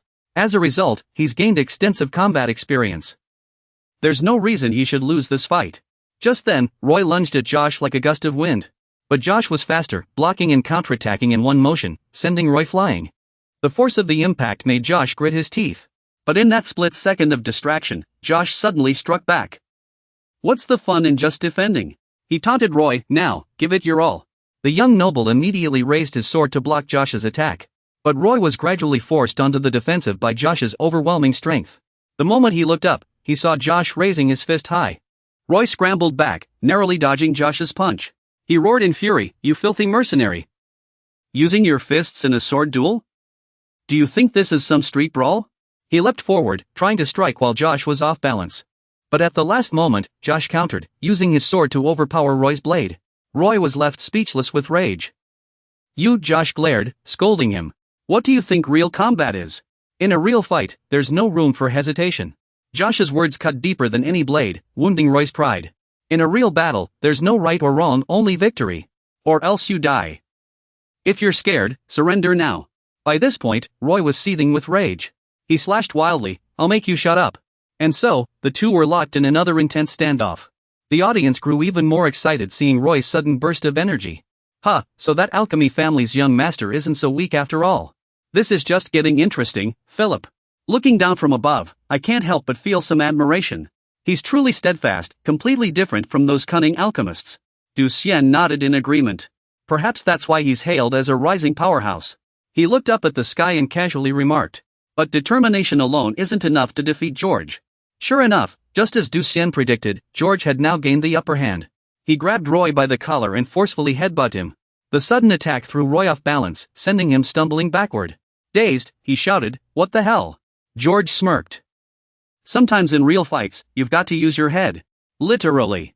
Roy let go, his forehead bruised, his pride wounded. He roared, "No wonder everyone calls you thugs. You always resort to such underhanded tricks." Roy gripped his long sword, veins bulging as he declared, "This technique wasn't meant for mercenaries like you, but I have no choice but to use it now. You've insulted me one too many times." With that, Roy slashed downward. I have no reason to hold back anymore.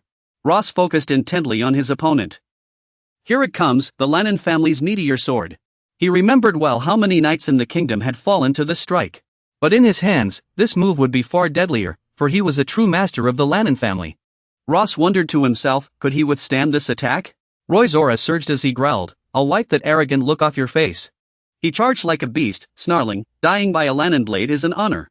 Suddenly, Roy froze, eyes widening as he stared at Ross's technique. This strike is different. Watching Roy's furious assault, Ross had to admit this move was fast and devastating. But compared to what he'd faced in the Knight's Order, this strike was nothing. Just as Ross was about to strike, Roy sidestepped and swung his sword upward. He widened his eyes in shock and looked down, only to realize Ross had already dodged forward, and he'd been struck instead. Ross held his breath and countered with all his might. The arena fell silent. Only the wind above whispered in triumph. Roy collapsed weakly. "You lowly commoner, in the end, you still crushed me." Ross lowered his sword, panting. "Enough about commoner or noble. Don't you get it yet?" He raised his longsword high and declared, "What matters isn't bloodline, it's who wins in a real fight." Ross's words rang with pride, igniting the crowd into cheers. Victory belonged to a member of the strongest Knight's Order. Ross raised his hands, basking in the roar of applause. With the support of the people, the Knight faction emerged victorious. "See that? He's already defeated the Landon family's shooting star, what a monster." The crowd was stunned and overjoyed. The Landon family lost? That rookie actually lost to a mercenary. Praise erupted all around, lifting Luosi to new heights. He had never felt so proud of himself. Luosi looked up at the audience, smiling as he patted his chest. Noticing his gesture, Duo Shiyun proudly nodded in approval. Even the phantom on the high platform couldn't help but sigh in admiration. The strongest Knight Order in this ceremony is the First Order of Knights. Titan nodded in approval. These new knights were surprisingly powerful. Rumors must be true. It said the master of this guild is the young lord of the Aston family. The murmurs of the lords reached Hudson Landon's ears, striking at his pride. Next, I'll have to write a letter congratulating the Aston family and visit the capital to find others from their house. Hudson Landon's veins bulged in anger as he cursed under his breath, "What a bunch of useless fools. Losing to some wretched mercenary." He gripped the armrests of his chair, dark thoughts swirling in his mind. He'd rather see his opponent dead or beaten until they could no longer lift a sword. His gaze shifted to Daoshuan in the distance, who seemed utterly at ease, and he found it hard to believe. Raoul Aston had actually gathered such powerful fighters without his family's support. Hudson Landon gritted his teeth, his resentment growing deeper. He had to act soon. He turned to his subordinates, declaring there was nothing left to see here. "Let's go." His guards looked surprised and asked, "So soon?" Hudson didn't elaborate, only instructing, "Leave the knights to others and return." "Just send a few men to follow me," he added, making his guards uneasy. "Where are you going?" He snapped, "To the treasury. I need to see Rank." Back in the arena, the matches continued. Viper roared, raising his great axe to strike. Philip calmly raised his sword. Showing no intention of dodging, he met the blow head-on. The clash of weapons echoed through the arena. Viper froze, he had blocked the attack? Suddenly, Philip used the momentum to deflect the axe, throwing Viper off balance and sending him stumbling to the ground. Before Viper could recover, Philip launched a swift counterattack. His blade flashed, striking Viper's back. "Well fought," Philip praised, though Viper still hadn't realized he'd lost. Finally, he grudgingly admitted, "I yield." Cheers erupted as victory belonged to the First Order of Knights, who had now won several matches in a row. Centipede smirked from above. The match had been too easy for him. Only Josh celebrated each win as if it were his first, quite endearing. The lords on the high platform excitedly discussed how Philip had overpowered a master swordsman of equal rank. Now it was clear which knights were the stars of this ceremony. Jaden glanced at the knight order and muttered, "The first order of knights." After closer inspection, Jaden suddenly realized Raoul's order included several familiar faces. He turned to Titus and asked, "What do you think of Raoul, Titus?" Memories surfaced as Titus recalled, he's always been steady and mature, even as a child. After the city gate incident, he seems to have grown even more so. Jaden pressed curiously, "Really?" He said with displeasure that the family had always been content with swinging swords in the countryside, but now, at last, someone ambitious had emerged. A voice rang out, "First-rank knight." Madilia spared no praise, "How intriguing. I've heard the royal capital calls them the kingdom's strongest knightly order.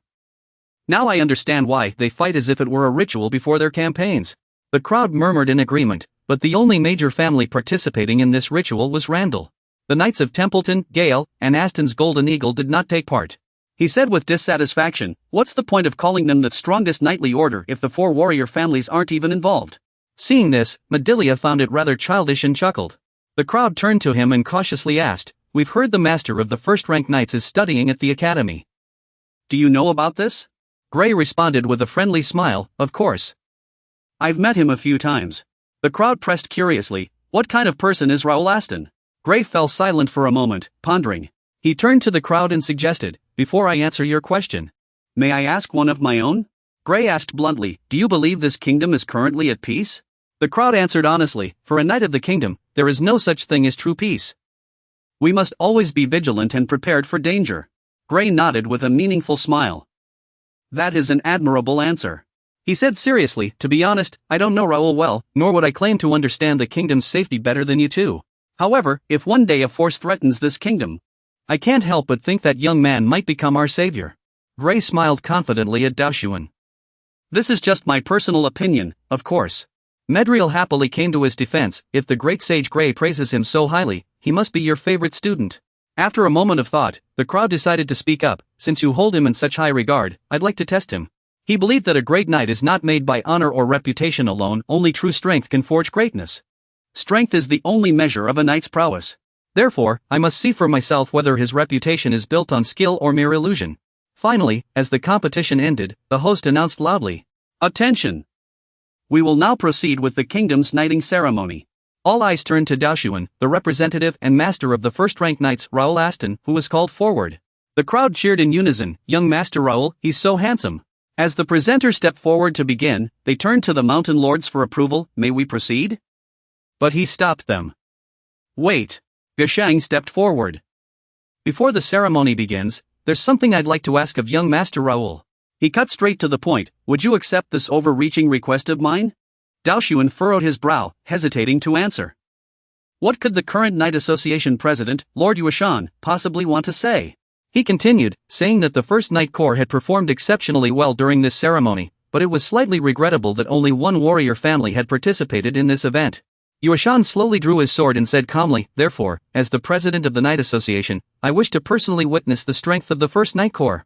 Yuashan locked eyes with Daoshuan and asked coldly, "What do you think, Lyre? Do you agree?" Daoshuan remained silent, a sudden wariness rising in his heart. Yuashan, the president of the Ruben Kingdom's Knight Association. Mentioning one of the kingdom's strongest knights, this name could never be forgotten. He was also the commander of the Royal Guard and a master swordsman. Daoshuan silently compared their strengths, he was merely a novice swordsman. But the gap between him and a master swordsman was far too great for his current self. He weighed his options. If he accepted this duel, his opponent would be the strongest he had ever faced under the name Lyre Aston. Yuashan frowned, losing patience, and asked, "What are you hesitating about?" "How odd." He stared at Daoshuan, a hint of provocation in his gaze. "I thought the captain of the First Knight Corps would agree immediately." Pierce asked worriedly, "What's happening? Why is Lord Yuashan challenging the captain?" Philip immediately replied, "He wants to personally test our strength." Cold sweat broke out on his forehead. This was different from before. The captain was too young to defeat a master swordsman. Watching the flags fluttering in the wind, Philip thought to himself, "But if the captain refuses, the reputation we've worked so hard to build will crumble." Then, looking at Daoshuan's blurred figure, he wondered, how will the captain choose in a battle where the odds are so stacked against him? After a long silence, Daoshuan suddenly looked up and faced Yuashan firmly. "Very well." He slowly drew his sword, ready to face the esteemed president of the Knight Association. I cannot miss this honor. Then, he gave a meaningful smile. I will learn much from you, President Yuashan. At that moment, the atmosphere in the arena grew tense. Yuashan and Daoshuan locked eyes. Yuashan announced, with everyone as witness. This duel will be conducted fairly in the name of the Ruben Kingdom. Daoshuan raised his sword high. Of course. My lord, and thank you for this opportunity to learn. The audience buzzed with excitement. Lord Lar versus Lord Yuashan. This duel is incredible, especially at such a ceremony. Contrasting the fervor above, on the arena floor, Yuashan quietly observed Daoshuan, while Daoshuan focused intently on his every move. Josh rushed forward and asked Philip, Vice Captain, what's going on? This duel wasn't part of the plan. He was just as panicked. This shouldn't have happened. That's more like it. At least it shouldn't happen in a place like this. Pierce continued with concern, but the ceremony has already undergone many changes, including its scale and schedule, which means we no longer have to follow past standards. Jack gritted his teeth. Darn it, this means we have to prove ourselves twice. Drake also glanced nervously downward. Commander Carson is a serious man. And he demands absolute certainty. Seeing everyone growing restless, Philip had to step in to calm them. The guild leader accepted this duel because he knows what he's doing. We just need to trust the guild leader. Ray chuckled from his high seat, confused. I think I've put Raoul in an awkward position. My bad for talking too much. Meanwhile, Medelia beside him was quite optimistic. Awkward? I think this is good for that guy. When else would he get a chance to duel the guild leader of the Knights Association? His gaze followed, and a flicker of anticipation rose in his heart for this duel. I've known Mr. Carson for a long time, but this is the first time I've seen him so serious. Seeing the stern Carson join the fight, Medelia couldn't help but recall his fiery youth. Shuang Fihan spoke bluntly. Then let's begin. No sooner had he said it than he charged forward with his sword. Carson, however, remained standing in place, waiting to counter.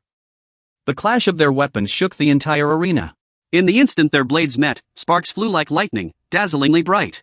Carson swung down with force, while Shuang Fihan nimbly dodged backward. Then, using his momentum, he leapt up and slashed at Carson in a reverse grip. Their eyes met, both brimming with fighting spirit. It was as if they had seen through each other's moves, both sweeping their swords horizontally at the same time. Shuang Fihan gritted his teeth, his hands never stopping, finding no opening in Carson's defense. The slightest pause, and Carson would counter immediately, even if it was just for a split second. He focused intently, reminding himself not to relax even for a moment, and to maintain a relentless offensive rhythm. With every strike, the two gradually closed the distance between them. Shuang Fihan calculated inwardly. Too close. Carson's attacks were faster than he had anticipated. He tried to recall his previous moves as his body leapt into the air, attempting to control the match with a downward strike, but Carson's speed and pressure were beyond his expectations. As the sword fell, Carson remained unshaken. Shuang Fihan couldn't help but admire his skill. This was the power of a master swordsman. A resolute determination welled up in his eyes. He absolutely could not lose. He struck again. Carson swept his sword horizontally, and their forces clashed, instantly neutralizing each other's moves. Before Carson could steady himself, Shuang Fihan leapt up again. Carson looked up sharply to see Shuang Fihan charging at him with full force. You have the upper hand, dominating him with sheer force. Gohan immediately felt the strain in the clash of strength. Meanwhile, the referee remained calm, focusing his mind to counterattack. Next, he spun his longsword toward Gohan, forcing him to defend and retreat. Contrary to the fervent atmosphere in the stands, the arena below was eerily quiet. A match like this year's is a once-in-a-century event. Every spectator here feels fortunate. They were thrilled, witnessing a level of skill unlike anything before. I can't even see what's happening, they're just too fast. Josh cursed under his breath. Blast it, this is the level of a master swordsman. Pierce, however, observed silently, everything unfolding as expected. On the stage, Gohan panted, his mind racing for a way to turn the tide. He's too strong. I can't find a single opening. Can I only keep this stalemate with him? Kason, however, remained composed, his gaze locked onto Gohan. Suddenly, he spoke, Good. I've seen enough of your swordplay. But some things matter far more than that. No sooner had he spoken than a strange blue box appeared in Kason's hand. If you're to lead the next generation, you'll need more than just this level of skill. He extended his hand, his expression darkening as he said in a low voice, Come.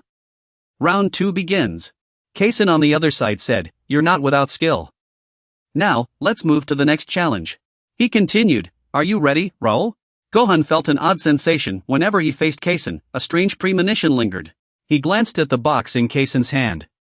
Perhaps that was the source of the feeling. Nedriel asked in surprise, how could this happen?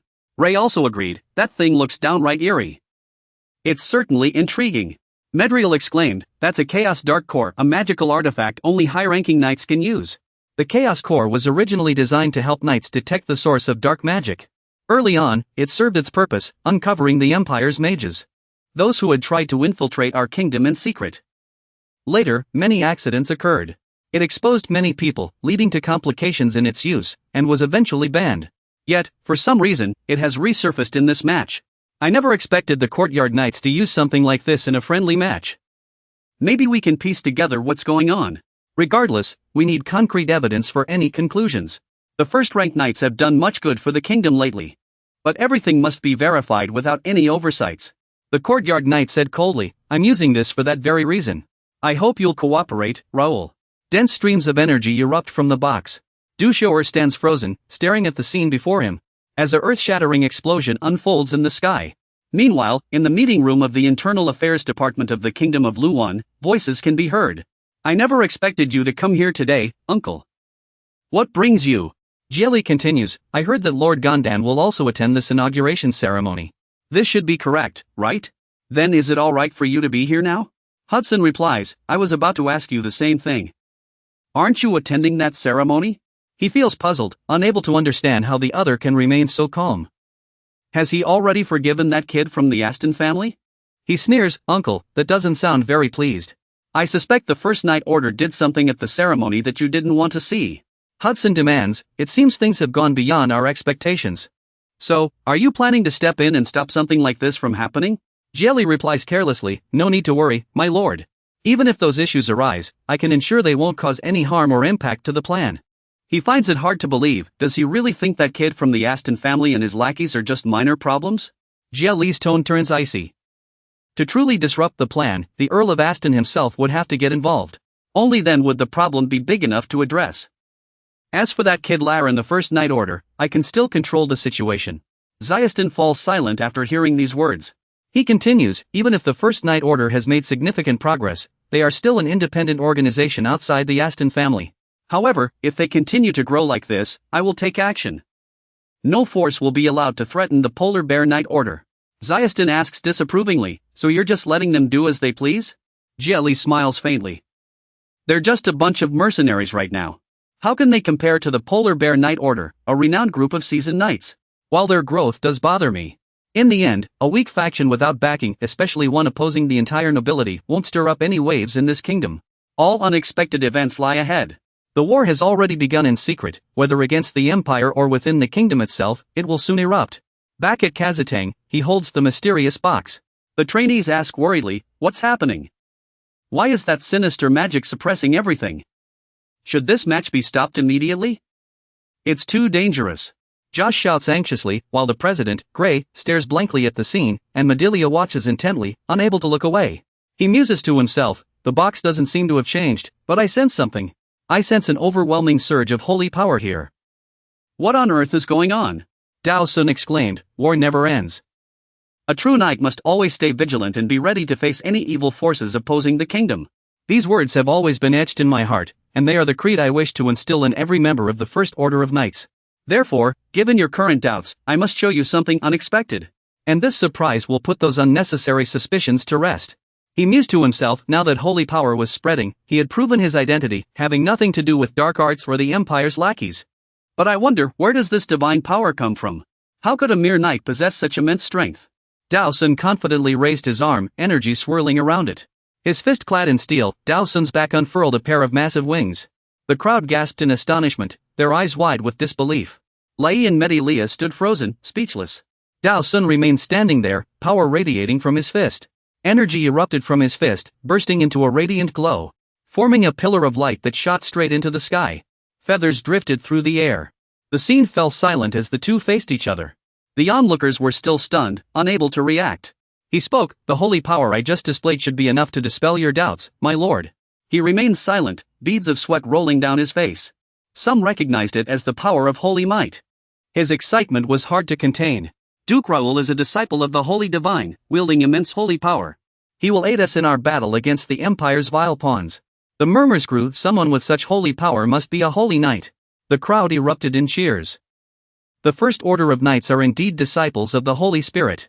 They felt immense pride in this victory. This is our guardian. Long live the First Order of Knights. The First Order of Knights will help us win this war. Zidane gritted his teeth as the situation spiraled out of control. He turned away. This will do, he muttered. Titus asked, are we leaving now? Zidane had his answer. Now I understand why that old man Landon was always wary of that kid. Raoul had become a thorn in his side. He found it amusing. Who would have thought the boy had such power? There would be more to watch out for with that kid, Raoul. The Grand Hall echoed with cheers as a representative of the First Order of Knights stepped forward. For their achievements, the commander of the First Order of Knights would be granted a noble title. Your name is called Raoul Zidane.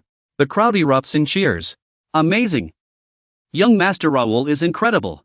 The other knights remain silent. Daoshuan struggles to stay composed as he watches the man before him. He lifts his robe and kneels before him. The knight's longsword gleams brightly. He raises the sword high, pointing it toward the sky. The blade is then placed against Daoshuan's neck. On behalf of the Knights of the Reuben Kingdom, I ask you, Raoul, captain of the First Knight Order. At this moment, do you swear your allegiance to the Reuben Kingdom? He places his hand over his heart and answers firmly, I swear. The knight asks again, will you protect the kingdom's people with your life? Will you stand against the Empire's invasion and defend the kingdom? Daoshuan replies firmly, I swear. The knight continues, will you remain loyal to His Majesty forever, no matter the hardships, and never waver in your resolve? And will you always uphold the knightly code, becoming an example for future generations? He repeats once more, I swear. He adds, you will continue to refine yourself and grow stronger. The knight's voice booms with authority, you will do everything in your power to contribute to the kingdom's prosperity. The other knights listen quietly, ever vigilant in upholding justice. Daoshuan takes these vows to heart, always striving to bring justice to those in need.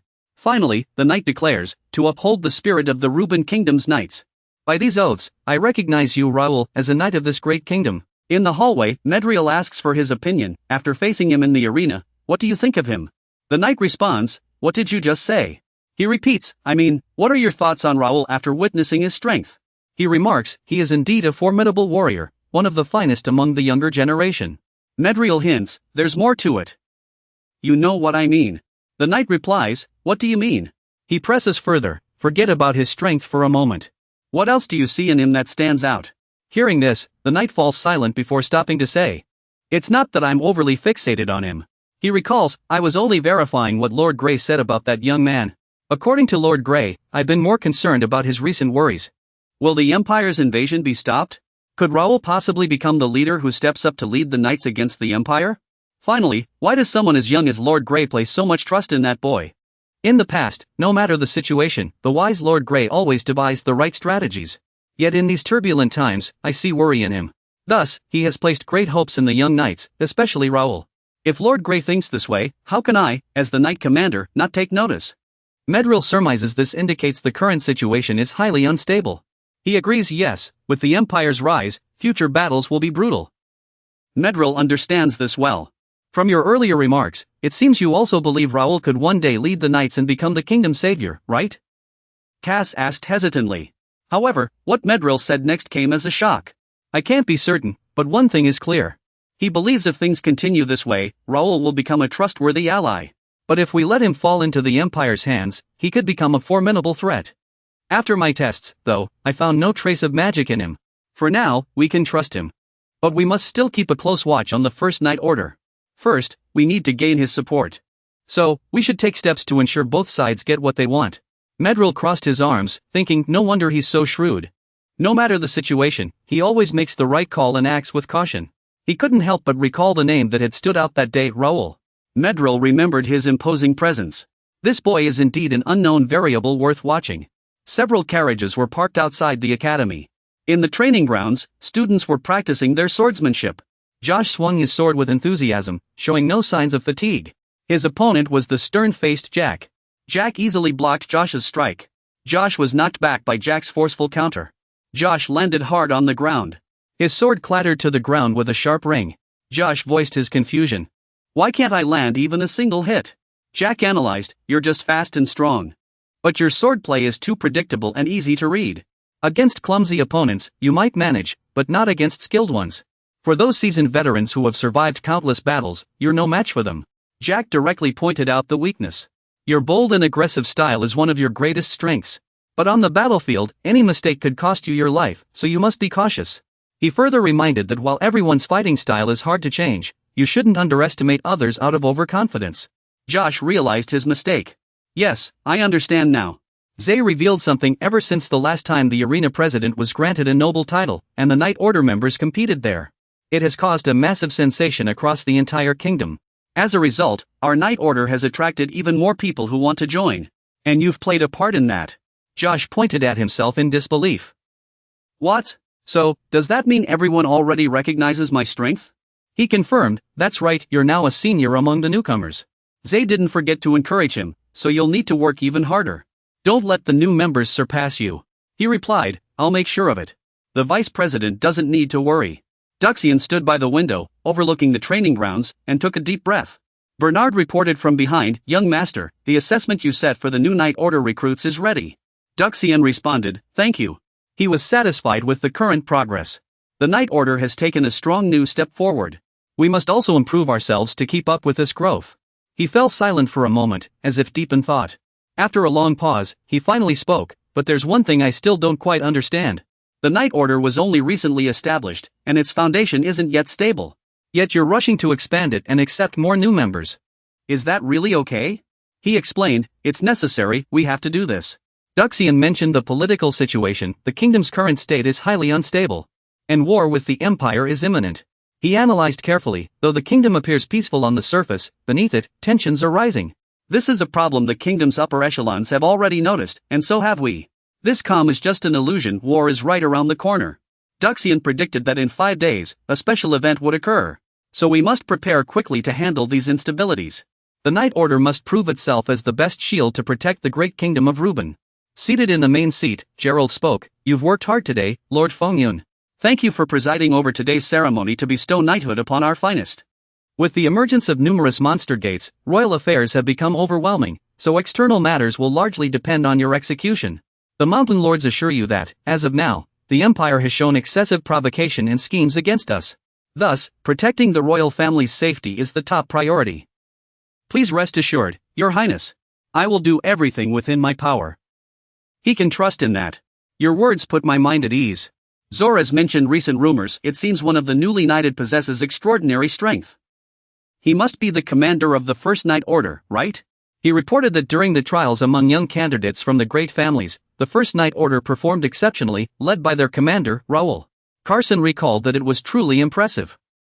Not only did he excel at the Royal Academy, but this knighthood ceremony further proves he is destined for great responsibility in the kingdom.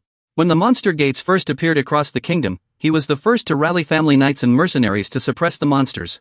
Even when the Empire's hounds launched multiple small-scale attacks, he led the charge to eliminate them all. Zoraz was very pleased upon hearing this. This is the epitome of what the kingdom's knights should be, worthy of commendation. Perhaps we should award them medals of valor to inspire them to fulfill their duties even better in the future. He asked for my opinion. I've long heard of Raoul and wished to meet him in person, but circumstances haven't allowed it. What do you think? I politely declined, assuring you need not trouble yourself with this matter. I will handle the commendations myself, but currently, the First Knight Order faces many restrictions when dealing with monster gates.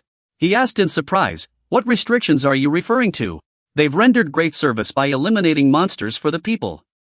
Who would dare stop them? Who issued this order? I revealed it was Viscount Landon, who oversees the capital's security. This is part of his measures to restrict non-royal organizations from operating freely. However, he has made exceptions for the First Knight Order. He reminded me that the monster gates and the Empire's chaos have already caused us too much harm. I cannot tolerate this power struggle any longer. Gerard has made up his mind, so I must personally meet with Viscount Landon. Within the desolate rocky region of a monster gate, a fairy appeared, wielding a sharp scythe. They are iron storages with a SSS-Rank level 55 trait, powerful and with razor-sharp fangs. They gathered densely near that door. The iron storage leader senses something amiss, and Dushi-sun charges toward them from the door. A sword beam shoots out from the door at incredible speed, slicing their bodies into pieces instantly. He lands in front of the iron storages. Dushi-sun observes them. It seems there are quite a few iron storages here. For inexperienced recruits, they are quite formidable. So if they don't come out, dealing with them will be extremely difficult. Knowing this better than anyone, Dushi-san realizes they must be dealt with inside this door. An iron storage prepares to approach from behind. And they all launch an attack at Dushi-san at once. His face remains calm, showing no fear. Many swordsmen appear from within the door. Some wielding swords, others drawing bows. The iron storage didn't expect an ambush. Philip strikes it down with a single slash, cleaving it in two. George also unleashes a powerful sword aura, decapitating the creature. Pierce raises his bow and takes down another. Jack excitedly joins the fray, and soon they quell the chaos, leaving countless iron storage corpses behind. Philip speaks up, there are too many monsters here. How long do we have to fight? Jack reminds them, this is just one of the doors in the central district of the capital. There are many more. Pierce asks curiously, but if we can't eliminate the monsters here, we'll face even bigger problems. Then the situation will spiral out of our control. George worries, with so many doors of different levels opening at once, can we really handle them all? Dushyuan reassures them, don't worry. We'll have reinforcements. Someone just arrived. Sorry, I'm late. Nakia holds a vial of potion. This potion took longer to brew than expected. He replies, it's fine, Nakia. I'll leave the battle inside this door to you. Dushyuan says eagerly, let me see the power of an alchemy master. She complies and begins using the potion. Understood. The surrounding iron storages can't get near Nakia. The potion disperses from the vial, her eyes gleaming with intensity as her expression turns grave. When she hurls the vial behind her, a violent explosion erupts, sending the iron storages flying. George shuts his eyes, the light is blinding. Wright asks curiously, is that alchemy? This is my first time seeing it. Philip explains, this is an enhanced form of alchemy, infused with other powerful spells. He stares blankly at the scene before him. Nakia looks extremely dangerous right now. She keeps creating explosions and hurling blazing flames at her opponents, leaving the iron puppets to wail in the raging inferno. Daoshuan secretly feels relieved. He never expected to have saved her sister. Now, he finally has the support of a genius alchemist. There are still many terrifying monsters ahead, but with such exceptional potion-making skills, he can worry less. He silently thanks this magical alchemist, Nakia, in his heart. He hopes she will make even greater contributions to the kingdom in the future. Seeing the surrounding monsters defeated, Daoshuan has to admit her strength exceeded his expectations. Nakia returns to her usual self and lets out a long breath. She notices everyone looking at her with strange expressions. Nakia awkwardly asks, did I get too carried away? Sorry, everyone. Philip replies, it's fine. The magic-infused potion effects were truly impressive. Daoshuan praises her endlessly, that move really swept through the monsters. He thinks to himself, at last, I have a powerful alchemist. I'll need more experts from other professions to achieve my goals. Thanks to her, the First Knight Order's overall strength has greatly improved. Daoshuan has decided to bring her on more missions in the future to gain more combat experience. Jack and Josh step forward to speak to her, your magic is incredible, what a pleasant surprise. He reminds her, thanks to you, we easily dealt with those iron puppets, but don't let your guard down. This is just the beginning. Daoshuan announces, now, let's head to the other portals. We must conquer the higher level ones. Meanwhile, in Viscount Jiandan's castle, Hassan enters and sees someone with their back turned. Forgive me, your highness. I wasn't aware of your arrival and failed to greet you properly. Zollard replies, it's nothing, Viscount. I'm just here to discuss matters. He bows respectfully and says, yes, your highness. Then coldly adds, I came to discuss something.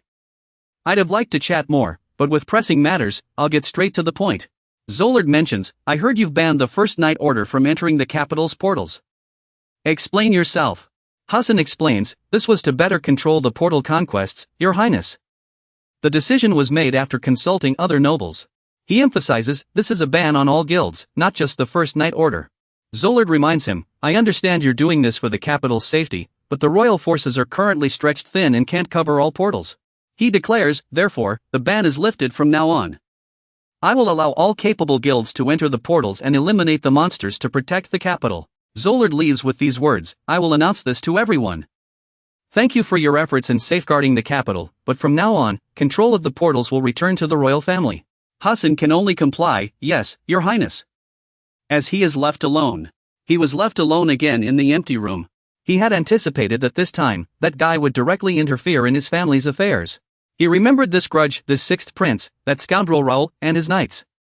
Just wait, you'll all pay soon enough. At the entrance of the Rocky Zone, the assassins were being eliminated one by one, each strike severing their necks. George analyzed the situation, the terrain was narrow, making it hard to swing a sword, but it also meant they wouldn't be surrounded from all sides. Pierce looked outward, the terrain stretched on. Everyone, stay alert. Seeing him cling to the rock wall, Centipede marveled, how does he stick to the wall like that in a place like this? Impressive. Nakia moved cautiously, reminding them, be careful. She tripped over a rock and nearly twisted her ankle. She tumbled downward, right into George's arms. His face flushed. The path is treacherous. Watch your step. Nakia smiled warmly. Thank you. Her spring-like smile left George enchanted. He said gently, no problem. Let me know if you need anything. Centipede reminded them. Stay focused on the fight. Du Xuan walked while pondering, the C-rank portal made everything harder. Just moving through this terrain was exhausting, let alone fighting monsters. He silently thanked Raven for his help.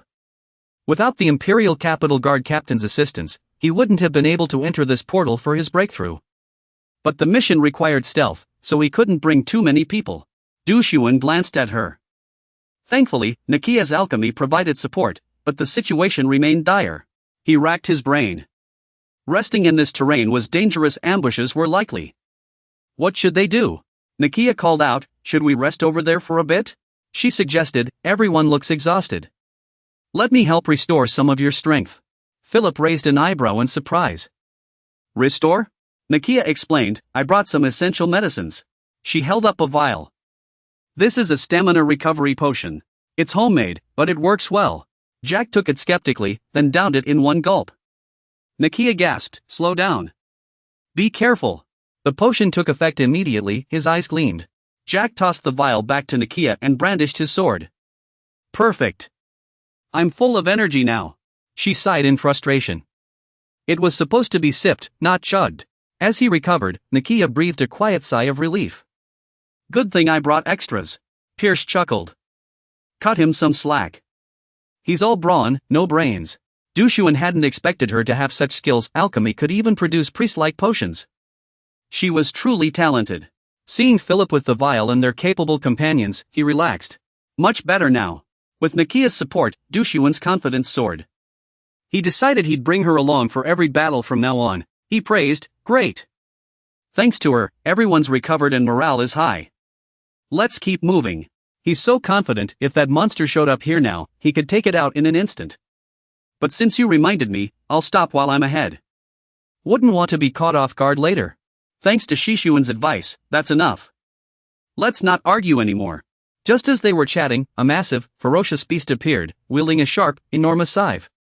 Everyone tensed up at the sight. It was the Dungeon Guardian, a lion-type C-rank elite, level 77, with D-rank traits. Incredibly strong and with immense stamina. Darkness shrouded a desolate rocky area as a heavily guarded dungeon stood watch. Footsteps echoed, drawing the Guardian's attention. The soldier was taken aback upon seeing the newcomer. When he saw Gray give a kind smile, he quickly saluted. Vice Principal Gray, he said politely, thank you all for your hard work. Gray reminded them, I'd like to speak with the prisoner. Please step aside for a moment. The guards acknowledged the order. Yes, sir. He glanced back, the guards had already retreated. Gray's demeanor turned cold and stern. He approached the cell holding a single prisoner. Gray cut straight to the point. Still refusing to cooperate? I don't understand what the Empire has given you to earn such loyalty. Frank remained silent, his expression icy. Then, he let out a mocking laugh.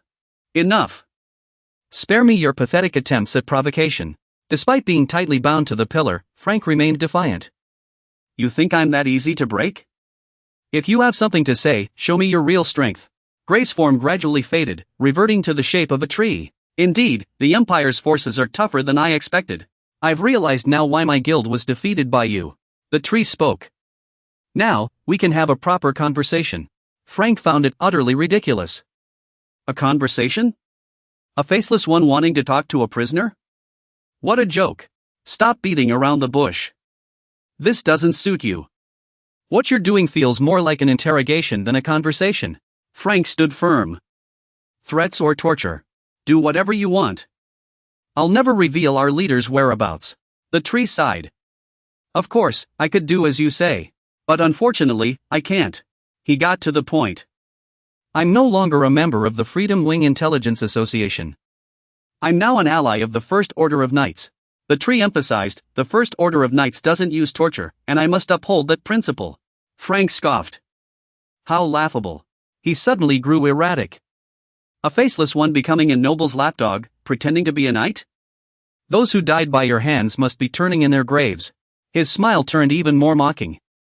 You think their so-called noble methods will make me spill secrets? Fine. I'll wait. Go ahead and try their way. The tree replied, of course. Even if you don't talk, I'll proceed as planned. He began to manipulate the situation.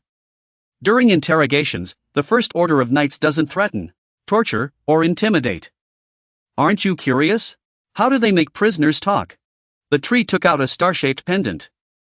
With this, he held it up to Frank. This is an ancient artifact that dulls the mind and unlocks buried memories. With minimal effort, it can even erase the past few hours of memory. Frank's forehead broke into a cold sweat at the next words. Since you've already seen me here, you won't even remember giving me the information.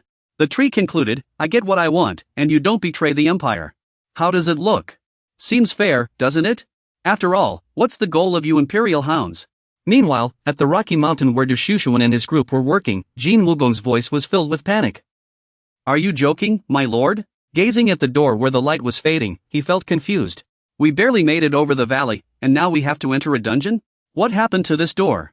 Najia turned and asked, Young master, this. You mentioned it was formed by the door's magic. It seems the dungeon is still taking shape. Du Shushuan stepped in first. If the door's rank increases, the terrain will change. If we don't eliminate the guards quickly, it will be dangerous. George was worried if the dungeon stabilized the door's terrain, monsters of a different rank would flood the capital, right? The centipede urged, this is no time to hesitate. Let's go, young master. Du Shushuan pondered. This is strange, everything feels too eerie. In a few days, that event will happen, yet this door suddenly appears? He examined the door carefully. A rank C or higher door isn't a place you can conquer in a day or two. And rushing through this dungeon will likely be difficult. The capital's guard commander urgently requested help for a rank D door. They said the door suddenly changed and asked for our knight's assistance. Du Shushuan concluded it felt like someone was trying to tie us to this door. Seeing his silence, Jack asked nervously, Young master, is something wrong? Du Shushuan replied, it's nothing. He still reminded them, take time to observe your surroundings before entering. Remember to take care of yourselves. We don't know what's inside, so we must be fully prepared. The group responded in unison, understood. Du Shushuan hesitated, was he overthinking? But there was still some time before that event. He decided that even so, they couldn't ignore this door.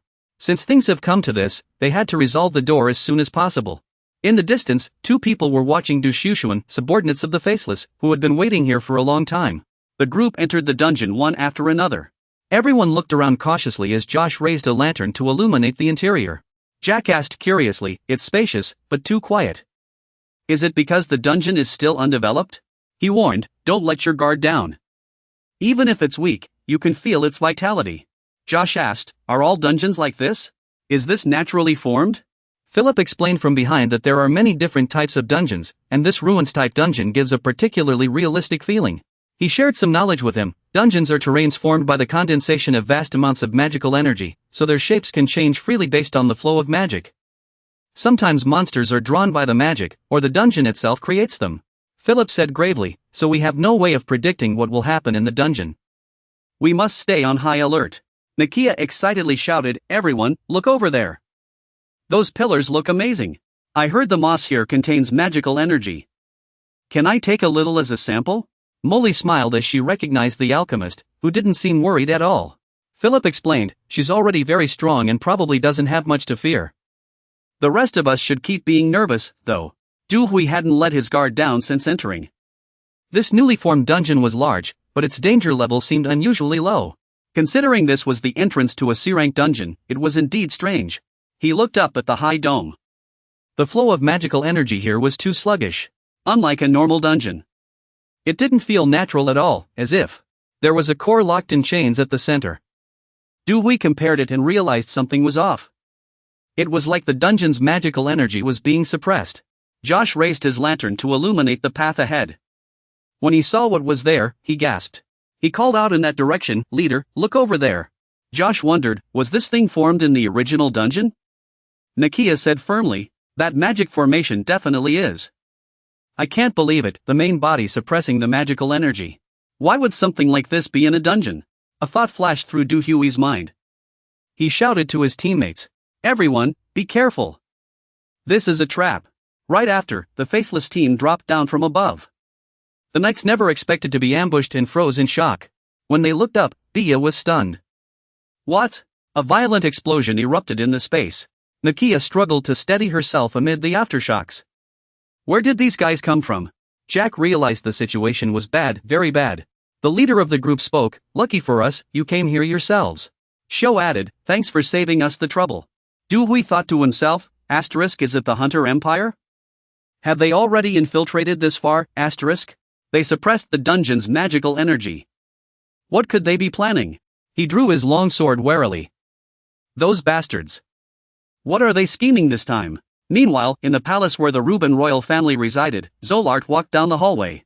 It was very quiet, with only the sound of footsteps echoing. When he saw the person in front of him, he couldn't help but stop. Zolart bowed respectfully. Long time no see. How have you been? Brother, this is the third prince of the Reuben kingdom, Reuben Hedden. The other replied, "It seems you just left." Don't you know? As a member of the royal family, we are not allowed to leave our territory, not even for a moment, he refused. Sorry, brother, but I just received news that I must go to the family. The Landon clan mentioned lifting the ban on entering the teleportation gate. Zolate expressed his view, believing the situation was too critical to ignore. He would explain everything to his father and accept the punishment. After hearing this, Hadian fell silent for a moment before leaving with a final remark. Father is exhausted right now, you don't have to go that far. Besides, he will surely understand the situation. Hadian reminded him, but remember this, if something like this happens again, send someone to relay your decision. No matter who delivers the order, a royal command is always a royal command. Zolate took it to heart. I'll remember that, brother. As he walked away, Hadian asked Malin, who was following him, when did Zolate get involved in the teleportation gate incident? Was it an order directly from His Majesty, or did one of our other brothers? She denied it. No, it was Prince Zolate's own decision, Malin said. However, Prince Zolate's friend from the academy, Raoul Aston, the third son of the Earl of Aston, made significant contributions in stopping the portal monster incident. It seems he has had no small influence on Prince Zolate's recent actions. Hadian ordered, first, secretly summon Earl Frank. I need to discuss my future plans with him further. I never expected him to fall for it so easily. He continued, so the rumor about someone recklessly charging into the portal is true. It's disappointing. The Empire's first night order is held in such high regard. Yet they made such a critical mistake. Pierce and Jack muttered curses.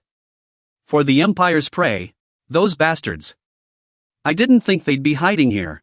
Philip realized, is this the same tactic they used last time to lure the vanguard? Tutin admitted bluntly, that's right. No matter what you say, the fact is you walked right into the trap. Dalcian suspected something was off. How could they set such a complex trap with so few people? There wasn't even a commander or any high-ranking mages present. He had a bad feeling about this. It didn't make sense. Dalcian asked Najia, they're using a magic formation to suppress the dungeon's power, right? Can you tell me how strong this magic formation is? She agreed. Of course. This magic formation is quite powerful. It appears to be an ancient magic suppression spell, with an ancient artifact at its core sustaining its operation. It enhances the effect of the magic suppression. Dalcian understood. In other words, the magic formation is used to suppress the flow of magical energy within the portal. Due to the magic suppression, energy accumulates here, gradually increasing the portal's rank. Najia concluded, that's correct. The problem is, do you still not see it? They're manipulating the portal's rank just to lure us in. But with so few people, what exactly are they trying to do? Daoshuan thought to himself, sensing these guys had another motive. Jack spoke up, saying these people only put themselves in trouble to set a complicated trap for us. How amusing. What were you thinking, challenging us with such meager forces? Shio replied casually, who knows? I'm a little worried too, but don't underestimate us. Han emphasized gravely, but remember this, we're not as weak as you think. You barbarians, we're merely serving as bait for our next plan. Daoshuan was shocked to hear that. Bait? The knights are already charging in. Jack warned, there's no need for this trap, you're just standing here wasting time. Philip's blade sliced through two masked men. Die! Jack fought fiercely to keep the enemies at bay. Pierce drew his bow and took aim, while two masked men blocked with their swords. Josh grappled with an enemy, gritting his teeth as he snarled, "You're finished." One of them collapsed, dropping his sword in surrender. Ashamed, he muttered, "We thought we could put up a fight. Didn't expect it to end so quickly." Philip asked in confusion, "If you knew it was pointless, why continue with such a flawed plan?" Shio trembled with rage. "Flawed? You're underestimating us. Everything is going according to plan." Nakia was focused on the sword embedded in the formation. She mused, "This ancient artifact seems to hold another spell within the formation." Nakia thought to herself, "That can't be right." Just as she expected, Shio spoke from behind, "We're not as weak as you think. Our deaths are just part of the next phase. Phase 1, we've succeeded." His mask shattered. "For the glory of the Empire." The formation erupted with a surge of intense energy, cascading downward. Nakia stood below, gasping, "What's happening?" Zeke and Dashuin immediately turned to look. "What is that?" The formation cracked, reverting into a gloomy stone. Nakia realized, this artifact was enchanted with a chain spell and a self-destruct curse. It activates when the caster dies. And the spell suppressing the magic flow here will vanish. Then, all the dungeon's magic will converge here, compress, and trigger a magical explosion. Suddenly, a deafening roar echoed, freezing them in place. Zeke raised an eyebrow in confusion. "What was that sound?" Daoshuan stared ahead nervously. "Something is emerging from the depths of this dungeon." He couldn't look away as massive claws struck the ground at the dungeon's gate. A horde of iron golems charged out, their leader roaring, "Die with us." Someone cursed, "Blast it. There are too many monsters, we can't handle this." Daoshuan immediately shouted, "Retreat now." And turned to run. "We must leave this place at once." The entire team was still in a daze, unaware of what had happened. Daoshuan led the way, clearing a path for everyone as they fled backward. He urged, "Once we climb those steps, we'll reach the dungeon entrance. Don't stop, keep running." Suddenly, Ironhorde's massive axe came crashing down. Blocking the dungeon entrance, a towering Ironhorde. It looked even fiercer than its kin, its eyes glowing red. Dusk enveloped the Ruben royal estate. Inside the chamber, Herdian spoke, "Apologies for summoning you so abruptly. Sneaking into the palace must have taken considerable effort. But I had no choice, all royal family members were ordered to remain in the palace." He continued, "I hope you can understand." The person Herdian had been speaking to was Viscount Blanc. He said gravely, "I know calling you here puts you in great danger, but I hope you realize this is to prevent our plan from failing." He smiled and said, "It's fine. Your Highness, I'm the one who should apologize for worrying you." Herdian's expression darkened as he furrowed his brow. He warned, "I didn't summon you here to hear empty pleasantries. You know why I called you here, don't you?" He reminded, "That plan you mentioned earlier. When do you intend to put it into action?" Jerry suddenly asked, "Your Highness, do you remember what I told you when we first met?" He reminded, "To achieve the dream you've always held, you only need one thing, patience." "Do you remember?" Herdian was displeased. "You know I didn't take this risk just to hear that. How much longer must I wait?" Jerry slowly stood up. "Of course I remember. That's why, unlike our previous meetings, I entered the palace today with a light heart. Thanks to your Highness's patience over the years, I can now bring you good news." Herdian looked surprised. "What do you mean?" Jerry replied, "Tonight, you will taste the sweet fruits of years of patience." The side of the fissure where Daoshuan stood was shrouded in the silence of night. Violent tremors shook the structure below, and the hurried footsteps of the nightly order echoed through the darkness. He shouted, "I can see the exit. Once we escape, we'll head straight for the gorge we crossed earlier." Suddenly, Daoshuan stopped in his tracks, his eyes widening in shock. The massive creature blocked their path. It stared at them hungrily, drooling, its gaze ravenous. "What in the world is that?" Philip stammered. "That thing, it can't be real." Daoshuan recognized it, it was the guardian of the gate. Suddenly, a system notification flared to life. The notification read, "Emergency quest, defeat the gatekeeper. Rank, B. Objective, defeat the stage guardian, champion Manticore, reward. Experience points, 28,000 copper coins, and a random grade B material." Yuan Liangya cursed under his breath. Damn it, why now of all times? Daoshuan's only hope was to pass through this narrow valley and escape the dungeon, using the terrain to shake off the stage guardians. The situation had trapped him, but now they had already run into the stage guardians at the dungeon entrance. Had those hound-like creatures anticipated this? Daoshuan berated himself. Damn it, he had been too reckless. The roars behind them made them turn around. Jack and Philip shouted urgently, "They're catching up. If this keeps up, we'll be surrounded." He forced himself to think. This high-ranking guardian was an elite monster. Defeating it would be no easy task. The odds were against them. Daoxian racked his brain. Damn it, what should he do? He suddenly noticed the sword in his hand. Daoxian then remembered he still had enhanced power. If he used this power, maybe he could defeat the monsters and guardians instantly. But he worried he couldn't fully control it. If it went out of control, his teammates would be in danger. He felt hopeless. Was brute force the only option left? As he hesitated, seeing her leave, he called out anxiously, "Hey, alchemist." Nakia suggested, "Guild leader, let me handle these monsters. Please have the guild leader and knights clear an escape route." He wasn't convinced. "Nakia, no matter how strong you are, you can't defeat them alone." Daoxian finally noticed the object, his eyes widening in surprise. He stared at the vial in her hand. That vial, it couldn't be. Daoxian barked an order, "Everyone, stay away from Nakia. Focus on the stage guardian, don't let it cause more trouble." The group froze at his command. He was out of options. Even this wasn't a guarantee of safety, but he had no choice. All hope rested on her now. "Please." Nakia, as the demon's footsteps drew nearer. They closed in on her, the lead monster sensing danger and freezing in place. Nakia chanted an ancient incantation, her eyes glowing as they turned pale. A purple light enveloped the beast horde. Philip couldn't comprehend it. "What is that?" He was stunned. He had guessed right, Nakia's alchemical magic had reached this level. She was even using the dragon's language, the beings who created all magic. This spell was second only to divine power. This was the power of dragon's majesty.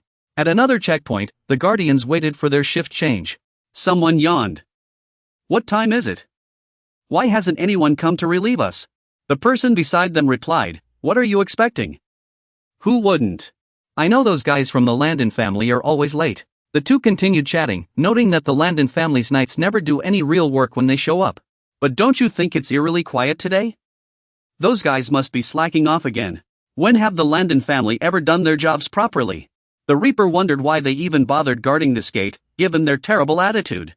The Slayer was surprised someone was coming. He asked the person in front, "Hey, your shift started ages ago. Where have you been?" Before the words even faded, the Slayer was struck by searing pain. The two guards collapsed before they could even cry out. The attacker drove a sword straight toward the gate, then paused to glance at the fallen men behind them. Another of the faceless followers stepped forward and asked, "Is it taken care of?" "No witnesses left," the attacker replied. "I've secured the area around this gate." The mask was removed, and the person praised, "Well done. Let's begin." Another asked excitedly, "Should we make a mess of this gate?" Deep in the cave where Blank was held, Tree opened his mouth wide and asked, "What do you mean?" The person warned, "The Empire's hounds have infiltrated every corner of the Ruben Kingdom. Their operation has begun."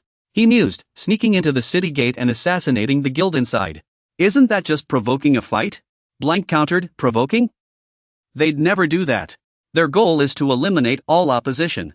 The person revealed a terrifying secret: this entire plan is preparation for a large-scale war. Blank emphasized, "Tonight, war will erupt at the heart of the Ruben Kingdom." Tree immediately ran off. A guard outside called out, "Vice Guild leader, what's wrong?" Someone nearby gasped, "Isn't that the Vice Guild leader? Where did he go?" He muttered to himself, "How did I not see this coming?" This was all just the prelude to war. Tree considered the worst-case scenario, if what he said was true. Then the Ruben Kingdom would be destroyed tonight. Over at Daoxian's side, Nakia's potion bottle was tossed into the air. It crashed to the ground, shattering into pieces. The iron puppets in the forest dared not approach. A divine dragon appeared in the sky, its power striking fear into them. Nakia continued chanting an ancient incantation. Josh realized, "I'm getting a bad feeling about this. Something big is about to happen." Daoxian wasn't surprised. "Just as I expected, her spell is even shaking this cave." He predicted, with this terrifying power, she could take out the gate guards in one strike. The guardian suddenly lunged at her. It opened its massive jaws, bearing sharp teeth, as if ready to tear its opponent apart. Daoxian appeared and blocked its path with his sword. He cursed under his breath, "Damn it, it was targeting Nakia, and he had to stop it."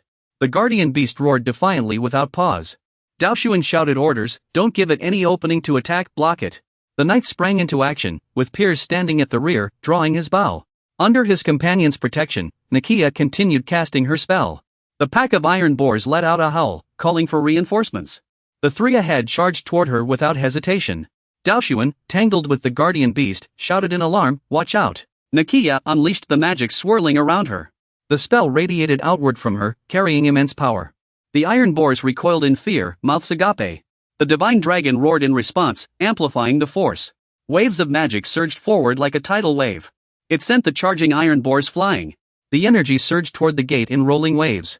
Nakia stood there as the power around her gradually subsided. Ahead lay a deep trench stretching into the distance. George found the sight utterly terrifying. Philip was stunned, he hadn't expected her to be this powerful. Even Daoshuan was taken aback. The destructive force of her magic exceeded his expectations. He never imagined she could take down an armored boar in a single strike. The guardian beast, unable to withstand the magic, was forced to retreat. It clearly sensed the threat of Nakia's magic and acted accordingly. He looked at Nakia's back with admiration. She's progressed faster than I thought. We'll need her help even more in breaching the dungeon. Nakia, drained of strength, collapsed backward. Daoshuan noticed immediately and shouted, "Catch her, quickly!" George cradled Nakia in his arms. "Hey, are you alright?" Wugong and Philip couldn't stop praising her. She took out all those monsters by herself. Unbelievable. He gave George his orders. "Protect Nakia. Can you handle that?" He obeyed without hesitation. Understood. Daoshuan was proud of her. "Well done, Nakia. She saved all of us." The remaining guardian beast continued its furious roars in the distance. They raised their swords toward it as he shouted, "Leave the rest to us." At the western border of the Ruben Kingdom. The battle there was exceptionally brutal. Dwoluan and his men have raided this place multiple times. He asked in confusion, "Is that all? How are we holding up?" "Nemesis is safe in the rear. No issues. We haven't even seen a trace of wild beasts, let alone monsters. Something feels off about this. I heard there are many monsters at the border. So many that emergency reinforcements are needed to handle them, but all we've encountered are Oz and goblins. What's really going on?" Dwoluan changed the subject. "By the way, did you hear the church's knights were sent to the northern border?" He replied, "Yes, they were ordered there by the Imperial Intelligence Bureau." Nemesis explained further. "Because the Swordmaster is leading them personally. Rumors say there's a dragon-like creature there." Dwoluan prayed. "If things get tense, even the Swordmaster could fall." "I hope our efforts won't be in vain," Nemesis said hesitantly. "But Captain, don't you find it strange?" he asked. "What do you mean?" He voiced his concerns. "Knights like us are usually sent to deal with monsters. But is this the first time the king has dispatched an elite knight corps for an extermination mission? Sending an army to the border is really odd. It weakens the capital's defenses. But McNeil and Landon are still there, so it should be fine." Dwoluan reminded, "For now, scout the area until dawn. Have one team stand guard, and another report back to my father." Nemesis asked worriedly, "What about the other teams?" He instructed, "Send them to the capital." He asked in confusion, "To the capital?" Dwoluan wasn't entirely sure. "Have them secretly investigate the capital and the king's situation. I have a bad feeling about this." At the crack of Dahyun, the surface appeared calm. But below, a fierce battle raged as the frenzied guards fought desperately. It struck the ground, flames spreading toward their position. The violent explosion sent Dahyun stumbling. Seizing the moment, Jack and Philip worked in perfect sync, raising their swords to strike. The guards were caught off guard, slightly startled. But its fangs blocked their swords. Jack was stunned, never expecting his efforts to go to waste. What was going on? It was Pierce's turn to act as he nocked 2 arrows. He drew the bowstring to full draw, aiming for Tietchu's fatal weak point. Pierce released the arrows, which shot forward with deadly speed. The guard immediately grabbed the arrows and snapped them in half. Like his companion, he was shocked and blurted out, "What the hell?" Pierce faced retaliation as a powerful gust of wind rushed toward him. He had no time to react and was sent flying backward. Meanwhile, the other 2 were showing signs of exhaustion. The guard focused his strength and pushed them both away. The force sent them tumbling backward. The guard lunged forward without giving them a chance to recover. Just as it was about to attack Philip, someone charged from behind. The newcomer looked tense, knowing he was no match for it. The guard's blade slashed toward Philip, who barely kicked it away. As it turned around, it saw Daoshuan rushing from behind. Its body was clearly struck in the chest by a sword. Blood sprayed out, and the blow dealt significant damage. Daoshuan sensed trouble. This is bad, big trouble. After taking the hit, the guard roared like a beast enraged. It raised its blade high. A single strike descended with terrifying force. Josh tightly shielded Nakia, protecting her from the shockwave. Daoshuan raised his arm to block the scorching heat rushing toward him. Pierce turned and asked, "Can you still move, Bug?" He braced his sword, preparing to stand. Of course, what's a little injury to me? He worried. This creature is tougher than I thought, huge body, but so fast. It's going to be a challenge. Pierce assessed, among the portal guardians I've faced, this one is the strongest. Daoxian asked Philip with concern, are you alright, sir? Can you keep fighting? He replied, I'm fine. Philip stood up and warned, be careful, young master. It's far stronger than any portal guard we've faced before. He analyzed its tactics. First, it hid its strength to catch us off guard. Then suddenly unleashed its power. Truly formidable. In reality, this creature's strength is on par with a rank C portal guard. But we can't give up just because it's strong. The stronger the opponent, the faster we grow. Isn't that what our first night order strives for? Magic surged around Daoxian's sword arm. It's nothing but a stepping stone for us. He faced it directly. Jack, Pierce, I'll lead the way. Once I give the signal, strike its weak point, one hit to finish it. Understood? The two acknowledged, ready when you are, sir. We're standing by. Philip cautioned, this creature's reactions are unlike anything else. I don't think it'll be easy to take down. How will we know unless we try? Let's take the risk. I've been waiting for this chance. Using this move in actual combat, and I think it's a worthy opponent to test it on, don't you agree? The consciousness guard detected danger ahead, and Daoxian activated the holy light, initiating the process. After the activation notification, a yellow energy dwarf glowed brightly, gathering holy light in his palm. Dazzling angelic wings appeared, their radiance illuminating the entire dim dungeon. The guard gasped in astonishment. The blinding holy light nearly overwhelming his vision, focused all around him. Philip, bathed in the glow, asked curiously, what kind of light is this? Jack and Pierce felt their bodies gradually recovering. This was the skill's effect. Josh was stunned. This was the skill he had seen during the investiture ceremony, and it was as impressive as expected. Nakia, now awake, asked, what's happening? He explained, to defeat this wave of monsters, we need everyone's help. This is my first time using this skill in real combat, so I'm not entirely sure. But Daoxian swears on his honor that I will do my best to keep everyone safe. I'm grateful for your company. You're even risking your lives to help me. Shouldn't I fulfill my duty? It seems we've lingered too long at this door. Let's finish this. The guard stomped his foot hard, raised his scythe, and let out a roar. Daoxian hadn't expected it to be this strong. Just as it was about to attack, he leaped up in time, its drooling mouth gaping as it looked upward. He raised his sword and slashed downward, but the moment he swung, it raised his shield. The guard let out a cry, seemingly taunting Daoxian, who was surprised by its reaction. It swung its scythe at Daoxian with a powerful strike. He barely retreated. Darn, he hadn't expected it to be this agile. Was this really the elite guardian monster of the dungeon? He wasn't sure if he could defeat it alone, but at least he could hold it off. Daoxian's goal was to hold out until they could open the door. Thus, they fell into a defensive standoff as he struggled to buy time. Josh asked worriedly, Alchemist, are you awake? Nakia adapt, I'm fine, and she stared intently at the young master fighting desperately, lost in thought. Jack reminded them, hey, the young master is fighting alone, shouldn't we help him? Pierce calmed them, stay calm. Did you forget the young master's orders? He remembered Daoxian's instructions until the young master gave the signal, they were to retreat first. Trust the young master, the guard said, swinging another strike at him. Daoxian blocked while thinking to himself, just hold on a little longer. He was pushing himself. If he could just stall a bit more, when their weapons clashed, he might find its weakness. The guard raises his polearm, preparing to strike again, the weapon glowing with a dazzling energy. Daoxian counts down the seconds, come on. The power enveloping his body radiates an icy chill.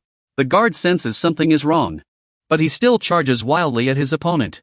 Daoxian seizes the moment. The time is now. The guard grips his polearm tightly, his roar echoing all around. Gritting his teeth, the guard raises the weapon high before slamming it down. He shouts, everyone, attack now. The opportunity is here. Pierce draws his bow from behind, firing an arrow into the guard's back. The guard howls in pain. Philip and Jack work in perfect sync, landing 2 consecutive slashes on him. Blood sprays as 2 sword slashes pierce through his back. The guard shrieks in agony, and Daoxian prepares to deliver the final blow. A flash of sword light slashes across his chest, striking a vital point. The strike sends a searing pain through him, forcing a pained cry. Finally, the guard collapses backward, blood scattering everywhere. He lies motionless, defeated by their combined efforts. Daoxian plops down on the ground to rest. That was too close. Philip steps forward and asks Han, young master, are you alright? He pants. I'm fine, but I need to rest for a bit. Bagua Ghost says, young master, that technique drains so much energy. I didn't expect you to use such a wide-range skill just to recover us. Dao Xian replies, I couldn't have defeated that creature alone. I had to trust my teammates. Nakia did her best too. As the young master, I must.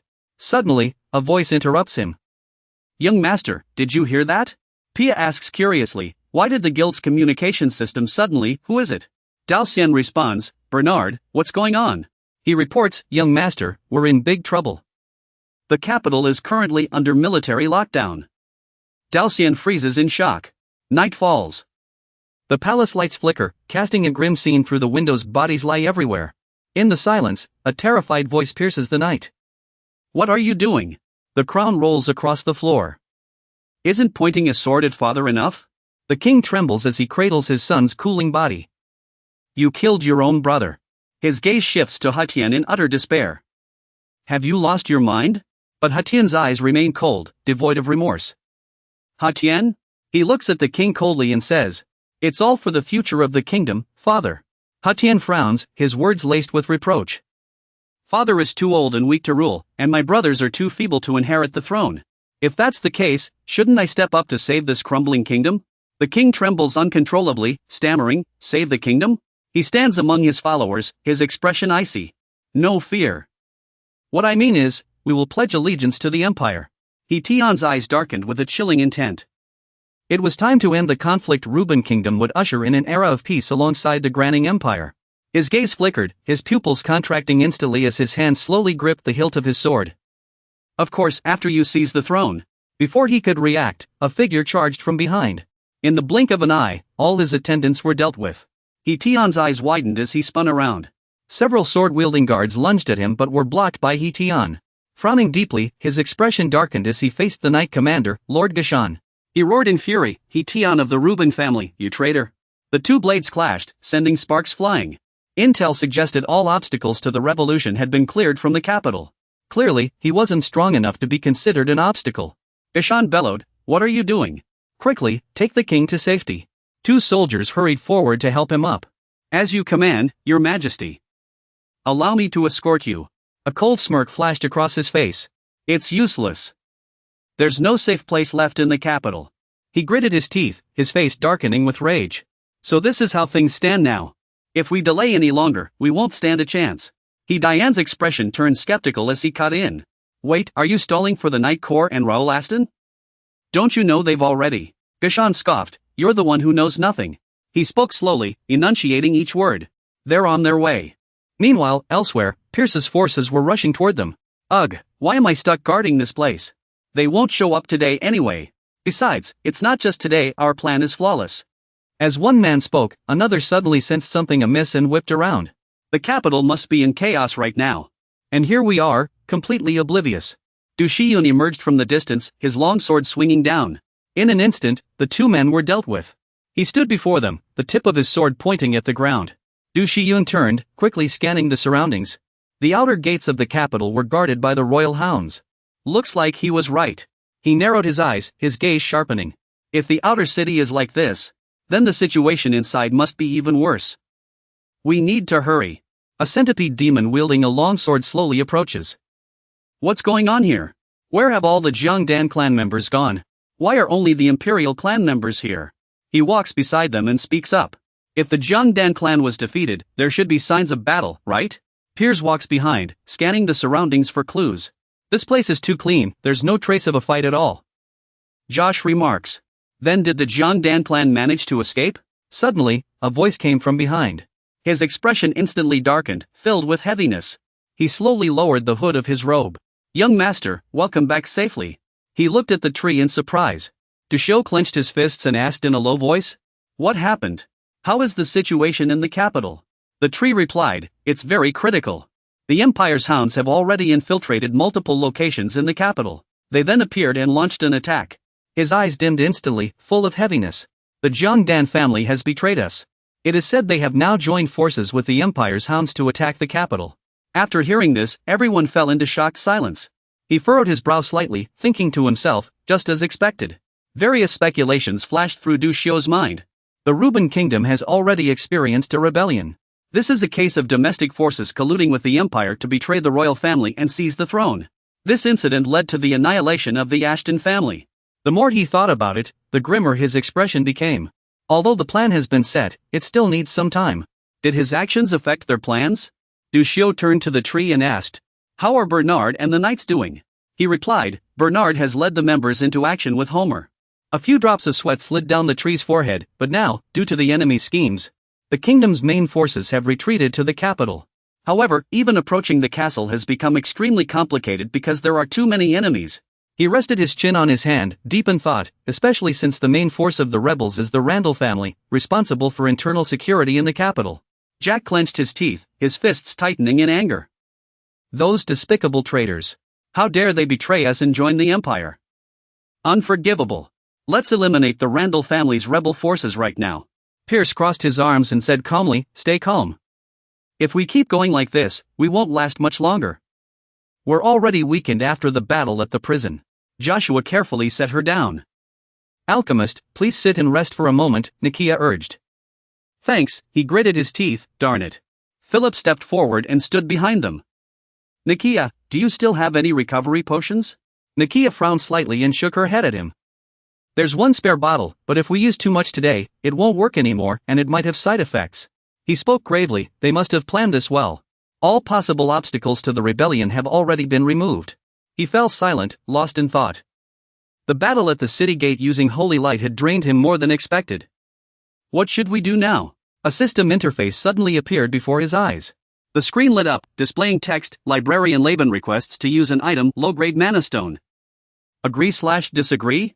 Dao Xuan widened his eyes, hesitation flickering across his face. Then, a voice broke the silence, "You're in trouble, aren't you?" A book floated in midair, slowly turning its pages. She stepped out, offering a faint smile. Labina's eyes lit up with joy. "Long time no see, Raoul." Dao Xuan froze, his expression a mix of confusion and shock. "Labina, how are you even here?" In another village, lamplight spilled through the windows. On the ground, people lay scattered in deep sleep. A man stood before a mother and child, panting as he recounted the recent battle. They scoffed, their sharp gazes turning toward the distance. "But there's still someone in the capital. I doubt they can handle everything." Marco gripped his sword hilt, grinding his teeth. "What does it matter whose side this guy is on? Might as well deal with him too." A figure approached from behind and spoke, "He's part of the noble guard from the Carrington district. I heard he left after that gate incident." His eyes gleamed sharply. "Since you're staying here, you can join this great revolution." He clenched his jaw, his mind racing. Carrington is part of the rebellion. They've even allied with the Empire. Marco's gaze lingered on the scattered crowd. Taibotan and Aston were nearby. Manuel and Jia were nowhere to be found. The only ones left to stop the rebellion were the guards. A sudden thought flashed through his mind, is this how it ends? He raised his long sword, ready to strike. "If you refuse to join the revolution, I'll have to take care of you quickly." A voice rang out, startling them, "Who do you think you are?" Lightning fast, he took them down in a single move. Marco and the woman stared in shock, eyes wide. Danton landed right in front of him. "Damn it, I didn't mean to take them all out. I should have left one alive for questioning." He turned, his gaze sending a chill down Marco's spine. Danton stepped forward, surprise flickering across his face. "You're a knight from Carrington, right?" Marco quickly replied, "Yes, I'm Marco, young Master Danton." Before he could finish, Danton continued, "I didn't expect to find you in the capital. I thought the Temple Knights were stationed at the northern border." His words stunned Marco. "I barely escaped from there. Getting out wasn't easy." Danton ignored his reaction, turning toward the battlefield. "Who knew something like this would happen here?" Marco muttered, "Yeah." The woman on the ground finally spoke, her voice trembling with fear. "Thank you." He smiled reassuringly. "It's fine. You should thank the young master instead." The little boy in the woman's arms peeked out and asked, "The Temple Knights will protect us, right?" The question left both men silent. Danton pondered for a long moment before slinging his sword over his shoulder. "Actually, no. The Temple Knights are far from the capital." Marco turned away. "Young master, don't mind him." Danton cut in with a laugh. "But don't worry, someone's already here." On Daoshuan's side, he kept stealing glances at her, the guardian of Tulium. Seeing Daoshuan's confused expression, Labina couldn't help but tease him. "Long time no see, Raoul. Have you forgotten about me? You're only now snapping out of it and staring at me. Do you feel better?" Raoul, she nodded while floating in the air. Of course. Look at me. My magic isn't leaking at all. Lavina's gaze shifted to Du-hun, showing little gratitude. But I couldn't have done this without you. Thank you. You smiled in response, glad you're okay. Moore looked around and said, everyone seems exhausted. I guess you've run into trouble? Du-hun repeated the words in surprise, magic stone? He stepped forward, unable to hide his curiosity. Sir, are you alright? Are you talking to the air? You chuckled awkwardly. I forgot they can't see Raoul. Du-hun didn't answer, instead asking her, can you protect them? Lavina answered confidently, of course. Don't you trust me? Beside Nakia, Josh looked up, his eyes filled with confusion. What's wrong with the leader? He wasn't using the guild's communication network. I don't know who he's talking to. He seemed to catch a faint glimpse, the shadow and magic of the person the leader was speaking to. She turned to Josh and said, wait a moment. The leader seems to be figuring something out. She then replied, alright. She began explaining, with this magic stone, I can temporarily use my elf magic to heal everyone. It won't be affected by your immunity. Lavina's eyes locked onto the magic stone, her brow furrowed with doubt. And by temporary, I mean I'll boost your stamina. So we need to resolve everything before dawn. After a pause, she focused on Du-sun. Can you do it? Under everyone's surprised gazes, his voice rang out. Everyone, listen up. The group stepped forward silently, listening carefully to the capital's situation. We can't waste any time. I know you're all tired, but I have a way to help restore your strength, he asked in confusion. Du-hun cut in, meaning I'll explain later. He looked at everyone seriously. But this battle will be different from the ones we fought inside the gate. The main reason is that in this war, I can't guarantee everyone's safety. Du-hun's tone turned grim. Will you fight alongside me? The three exchanged glances and let out a quiet sigh of relief. Nakia and George looked at each other and smiled. They shouted in unison, of course, leader. In another town, night had fallen.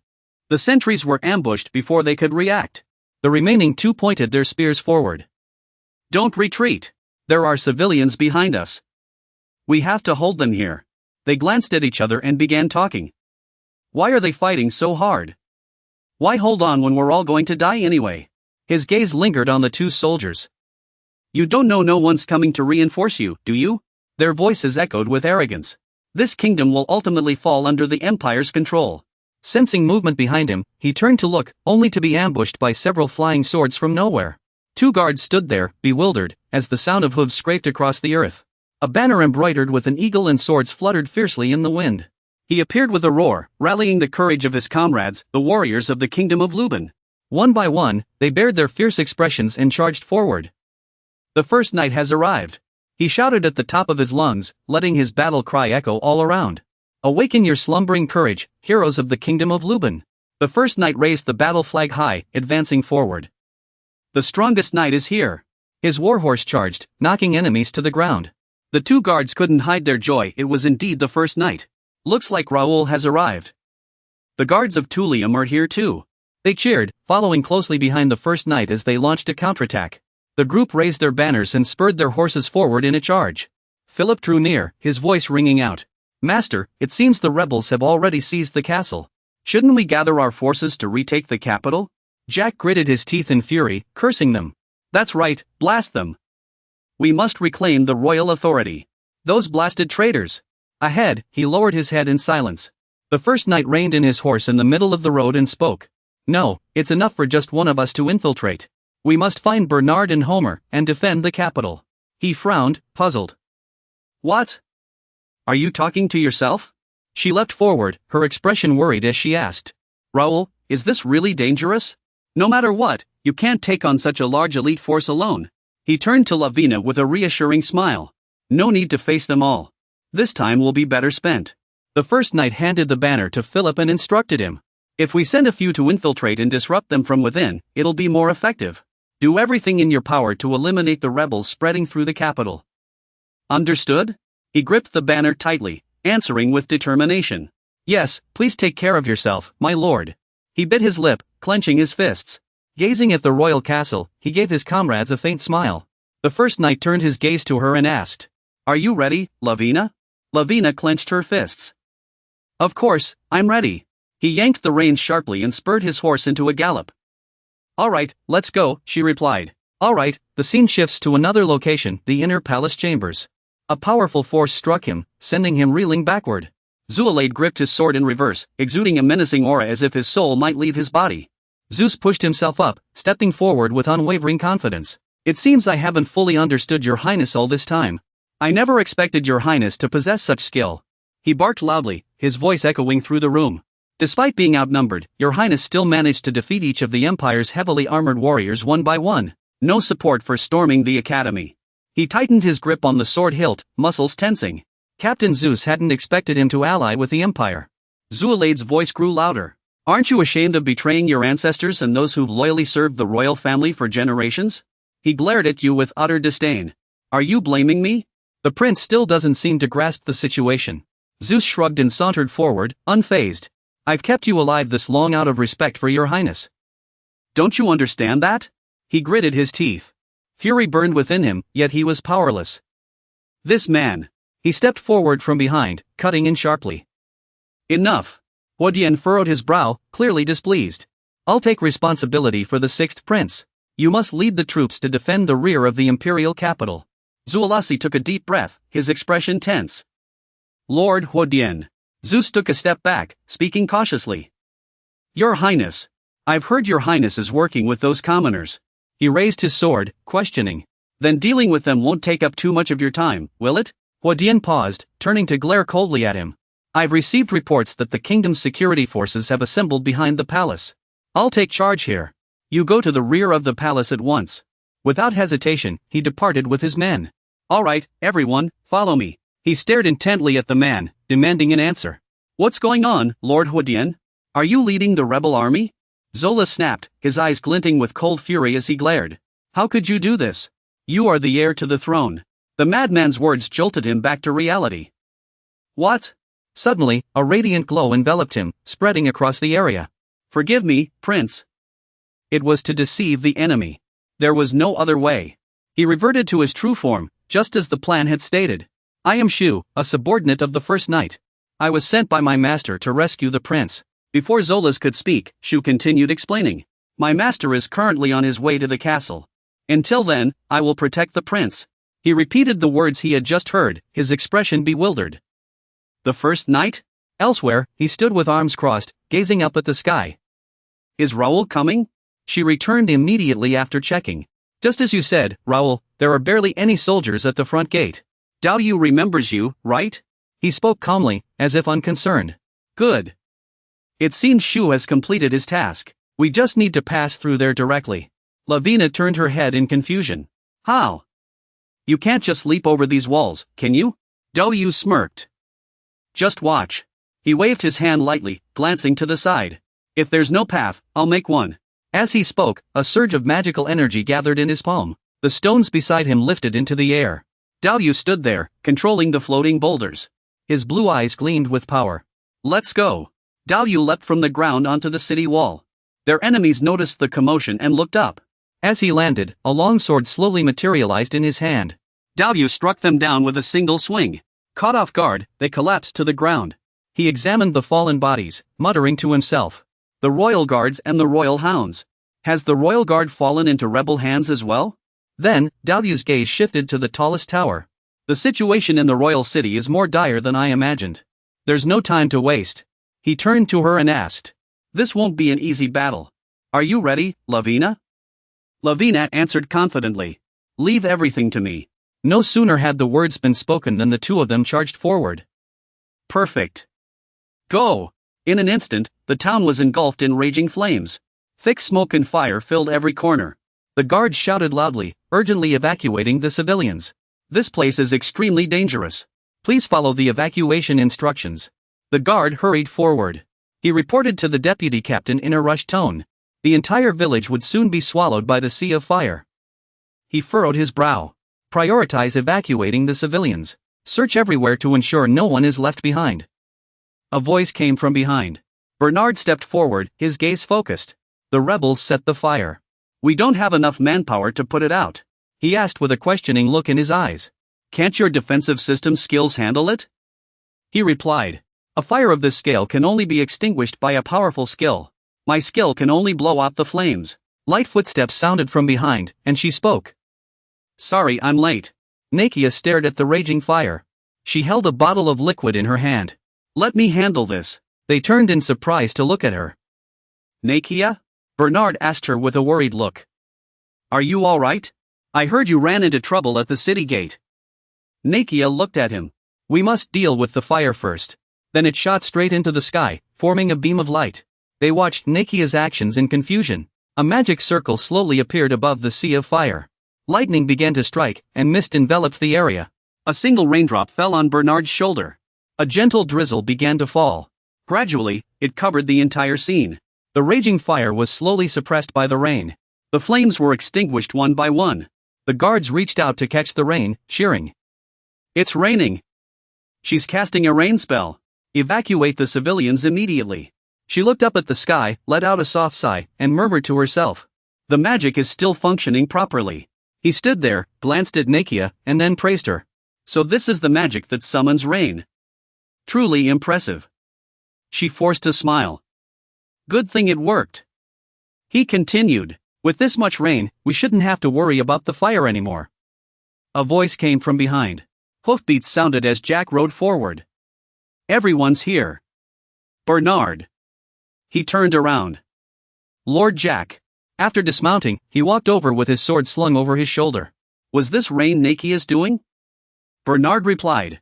Glad everyone is safe. Josh looked around but didn't see him, so he asked. Where's the master? He didn't hide it. He's already infiltrated the fortress alone. Josh asked in shock. Alone? He gave you a skeptical look as he stepped forward. Infiltrating a fortress held by rebels? Isn't that a bit much for the master? Philip crossed his arms and said. He must have a plan. We just need to trust him. She stood by, clenching her fists with confidence. Don't worry about the young master. Meanwhile, Doxy Yun and she were still sprinting. Actually, he didn't go alone. He has a very reliable companion. In the silent fortress, he knelt on the ground, each breath heavy. Hatian lowered his head and spoke gravely. No wonder you earned the title of Swordmaster. It makes sense. Standing across from him, he furrowed his brow and warned seriously. Lay down your weapon. If you surrender, the court will show leniency. He curled his lip as if he'd heard a joke. You want me to maintain my dignity while being executed? That's actually sound advice. Hatian gripped his sword hilt, muscles tensing. You think I killed my brother and turned my sword against my father? Would I give up now? A cold, icy glint flashed in his eyes. If you want to stop me, you'll have to kill me right here. Gujian glared down from above, veins bulging on his face. You have already incited rebellion and abandoned all dignity. His hand tightened around the sword hilt as he let out a cold snort. I will do as you say. Gujian stepped forward, pointing his sword at Hitian. In the name of the captain of the Ruben Kingdom's Night Order. The traitor's head will be struck from his shoulders. Suddenly, his sword hand was gripped by an unseen force. The man smirked, a sly glint in his eyes. I wouldn't know about that. In shock, Gujian turned, his eyes widening. Jia Li's blade sliced through the air, slashing toward him. Gujian's face paled, his eyes widening in pain. His entire body was flung into the air, crashing heavily against the wall. Gujian's face twisted in agony. He turned his head toward his struggling opponent, who was trying to rise. Forgive me, Your Highness. I arrived too late. You held out well. Jia Li raised his clawed hand high. I ran into some trouble on the way. Dian frowned as he looked up at him, asking. You finally arrived. Why didn't you drive Gujian out of the capital? Jia Li replied. Master Gujian has grown too suspicious. The plan might fall apart. Then he turned to look at the suffering Gujian. But it doesn't matter now. He's already finished. Gujian forced his eyes open, clenching his teeth. Is Jia Li from the Ministry of Finance? Did the Ministry of Finance and Landon conspire in this rebellion? He pieced together his suspicions, deep in thought. No more importantly, the source of this unnatural power. Gujian stared at him in horror. Is he even human? Jia Li's words left him confused. Now, Your Highness, it's time to relocate.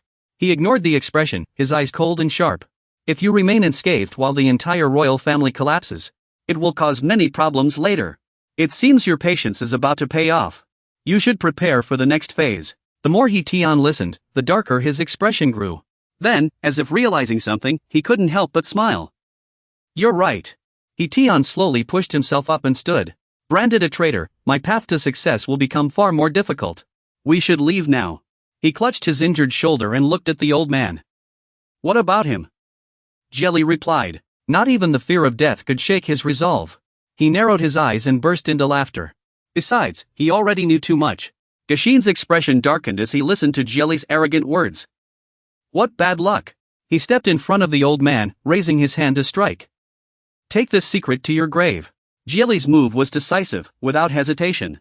Suddenly, from the darkness, a young boy rushed out to block the attack. He furrowed his brow, his expression turning grim. His body was weak. Do Shou gripped his sword tightly, smiling. It's an honor to see you again, Jelly. The king curled up in a chair in the dimly lit room, hands clutching his head.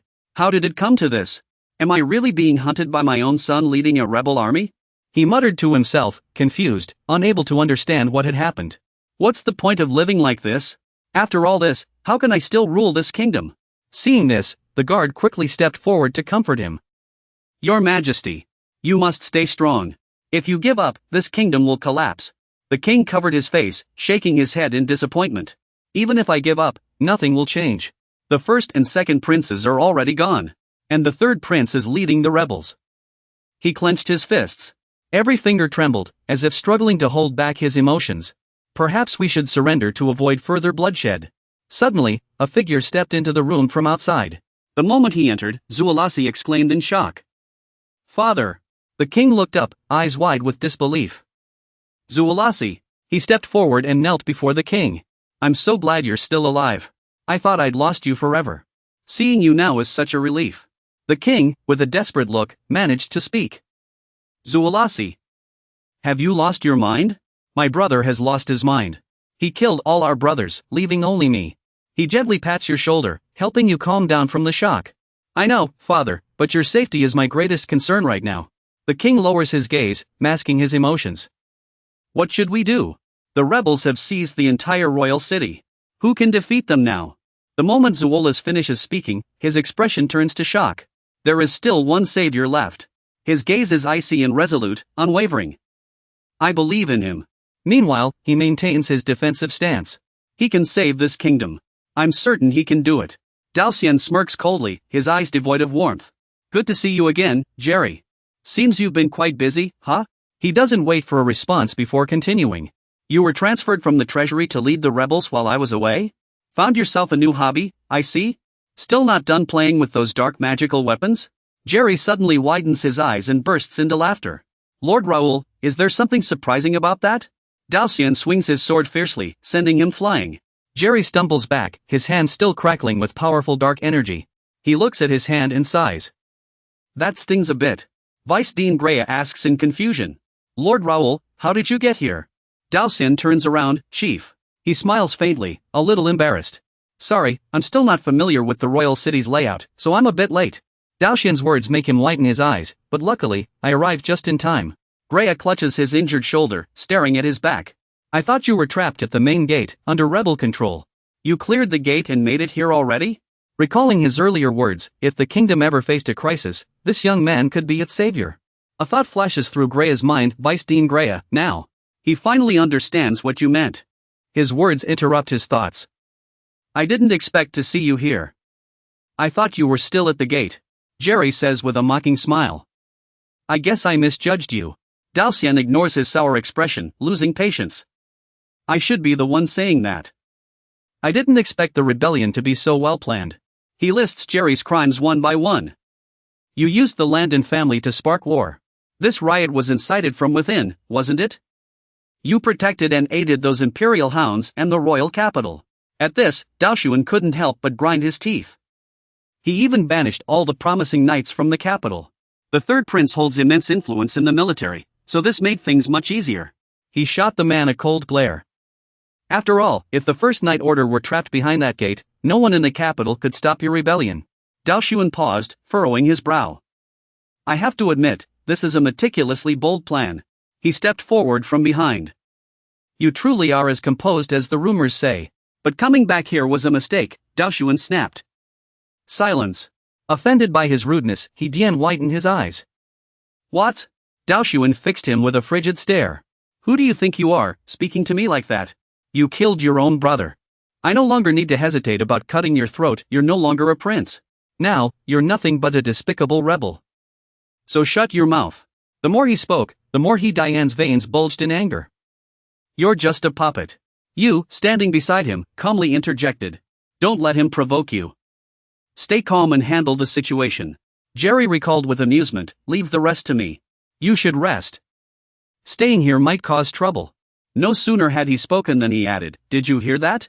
Daoshuan, growing impatient, waved him off. "Go." Dian had no response, only grinding his teeth.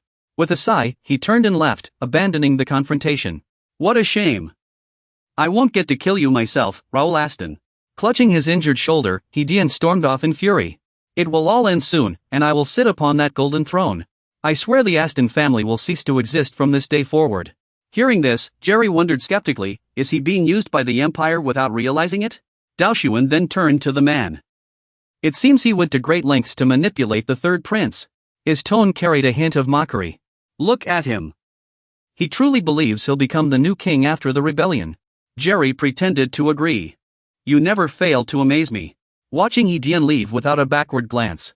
"I meant what I said that day. You will receive the throne as promised. The crown will roll to the ground, and you'll still be king. But only as a puppet." He murmured to himself, "Of course, once the Empire fully controls this kingdom." You fall silent, lost in thought, confirming your suspicions were right. "Those damn Empire bastards." The man sitting on the ground warns, "Be careful, Raoul. That guy has some kind of mysterious power." Duosian asks, "Mysterious energy?" Seeing you still don't understand, Kaysen begins to explain, "It's like a cursed magical weapon, but even stranger. All I can say is it's an extremely dangerous power." Leaning on his sword, he stands up. "That power has never been seen before." Instead of being afraid, Duosian bursts into laughter. Kaysen stares at him in confusion. "A mysterious power?" Even Jerry, upon hearing that, thinks of you. "How interesting." A glint flashes in Duosian's eyes as he clenches his hand, brimming with power. "Coincidentally, I have plenty of experience using mysterious powers myself." A torrential downpour drenches the town, soaking every street. He narrows his eyes, clearly taken aback. With a single swing of Jack's sword, they collapse instantly. He gazes into the distance, raindrops sliding down his face. "What's going on? Damn, why are there so many of them?" Pierce cautions, "Be careful. We still have a long way to go." Jack turns to him and asks, "At least our efforts have paid off, right? How's Josh?" He replies, "He's calmed down. I tied him up, he's not going anywhere." Josh's gaze falls on the man kneeling on the ground. "Never thought I'd run into you here." Looking at his furious, gritted teeth, it's almost laughable. With his hands bound behind his back, shivering, he sneers, "Still as stubborn as ever, huh? Do you really think we're still on equal footing like in the damn old days?" He looks down at Roy like he's a fool. "Don't you understand the problem yet? Do you still think you have the right to be arrogant?" He doesn't answer, so Josh continues. "If you thought your status was so important, you shouldn't have joined this rebellion. A knight of this kingdom would never stoop to working with rebels." Roy scoffs as if he's heard a joke. It's ridiculous hearing that from a fallen knight. What honor does a fallen knight even have? He pauses, then lifts his head to meet Josh's gaze. "You'd better start planning Raoul's funeral." He had the audacity to sneak into the palace alone. The man standing nearby loses his patience and speaks up. "That guy is really getting on my nerves. Can't we just take care of him?" Slick glances over. "Control yourself. The son of Count Landon is still useful to us." Suddenly, a figure emerges from the darkness. "Impressive negotiation skills, Sir Philip of the Golden Bear Knights. Your assessment of the situation is quite accurate, isn't it?" Both of them were startled and turned toward the direction of the voice. George and Roy immediately turned their heads to look. He stood motionless in the rain, his face as cold as frost. "With so few forces, you've managed to pressure the royal army. So I don't think my worthless son is of any use to you anymore." His stern expression was accompanied by icy words. "It even makes me want to show my respect." Seeing Hudson, Roy let out a joyful shout. "Father!" His expression instantly darkened. "Count Hudson, why would the head of the family come here personally?" He knelt on the ground, staring intently at him. "Father has finally arrived." Hudson glanced over and saw his son. Lede furrowed his brow, gripping his sword with a sharp clang. "Darn it, the last thing I wanted to see has happened." Over here, Excel gripped his sword hilt, shielding Nakia behind him. Philip furrowed his brow, a thoughtful look flashing in his eyes. "Hudson, the head of the Randall family." He watched him closely, a hint of concern in his eyes. "The head of one of the 5 warrior families. He is also a swordsman and one of the few in this kingdom who wields great power." Philip began calculating attack routes in his mind. If not for that day's events, I would have no chance against him. Hudson, seeing everyone silent and staring at him, felt displeased. Hudson suddenly broke the silence. I don't see Raoul Aston here. Is it true he infiltrated the royal palace alone? With that, a sword appeared in his hand. If he's not here, I have no reason to stay any longer. But the First Order of Knights is a crucial cornerstone of our future plans. A crimson gleam flashed in Hudson's eyes. He must witness the death of his trusted subordinates with his own eyes. That would satisfy me. Jack's men gripped their swords, their bodies trembling slightly. Josh clenched his sword hilt, grinding his teeth. Roy sat in the back, a smirk curling his lips as he slowly stood up. Before anyone could react, he suddenly lunged at Josh. Roy fled desperately, glancing back with a cold, taunting smile. Fool, did you really think you could keep using me as a hostage? But as he neared, Hudson slashed at him with his sword. The sight left everyone stunned and bewildered. Nakia's eyes widened in shock, her hand covering her mouth to stifle a scream. Even in his final moments, Roy never understood why. Looking at his body, Hudson coldly spat out a single sentence. How dare a worthless fool like you interrupt our conversation? Then, Hudson turned his gaze to the dumbfounded crowd. Sorry, where was I? Only then did he snap back to reality, grinding his teeth in fury. Madman, how could you be so cruel to your own son? He's even more despicable than those nobles. Bernard's face darkened as he pondered to himself. That bastard Hudson, I knew he was ruthless, but... He glared at Hudson, reassessing him carefully. I never imagined he could be this brutal. His grip on his sword tightened slightly as he gathered his magical energy. Looks like I've been rambling a bit too long. Enough. We've all heard enough. As Hudson's killing intent began to surge, he stepped forward, closing the distance. Let's get to the point. Meanwhile, the guy just kept blabbering on, completely at ease. The battle between these two mysterious forces is actually quite interesting. Jerry looked at his own magical hands and smiled faintly. If that's the case, then let's begin. Daoshuan coldly lifted his gaze and said in an icy tone. Go. Without hesitation, he drew his sword and charged forward. He remained standing there calmly, showing no fear. Daoshuan slashed his sword through Jerry's body. Instead of feeling pleased, he grew suspicious. What's going on? Is defeating them really this easy? The wound on his chest was slowly healing. Jerry slowly lowered his head, revealing a cold smile. A killing intent flashed in his eyes as he said, How admirable. This battle has certainly lived up to my expectations. She appeared beside Daoshuan and asked curiously. What's wrong with that guy? Jerry slowly extended his hand, his words laden with meaning. But this place seems a bit too cramped. It's hard to keep fighting here. Let's go somewhere more spacious. In an instant, his entire body was sent flying by his opponent. The onlookers widened their eyes in shock, mouths agape. Lavina flew over in a panic and shouted. Lauer, Jerry's face twisted into something dangerous. Now, our real battle is just beginning. Outside the palace, the rain grew heavier, pouring down relentlessly. Inside the palace, everything was shrouded in a silent, gloomy darkness. With a dull thud, he was sent flying backward by a single strike. Daoshuan quickly got up and retreated, staying alert. After the tense moment passed, he steadied himself, sweat dripping from his forehead. This isn't a game, just now, things got really dangerous.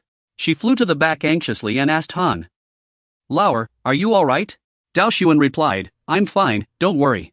Lavina looked behind her and warned, be careful. Lauer, that guy seems really skilled with dark energy. He nodded. I know. Daoshuan furrowed his brow, a thoughtful glint in his eyes. Normal attacks don't work on him. What should we do? Jerry appeared, floating in midair. This should be enough, right? He smirked, his claws gleaming with a terrifying light. In such a cramped space, it's hard to unleash my full power. I've moved to a more open area. Are you satisfied? He scowled, glaring at Jerry. I don't like fighting in a church, but we have no choice now. He grinned excitedly, dark energy gathering in his hands. Well then, let's continue the fight. The surrounding space fell into silence, with only two gazes locked tightly on each other. Jelly side-eyed Duoshiyun, a meaningful smile playing on his lips. He remained silent, in no hurry to strike. The glass in the palace shattered into fragments, clattering sharply as they fell.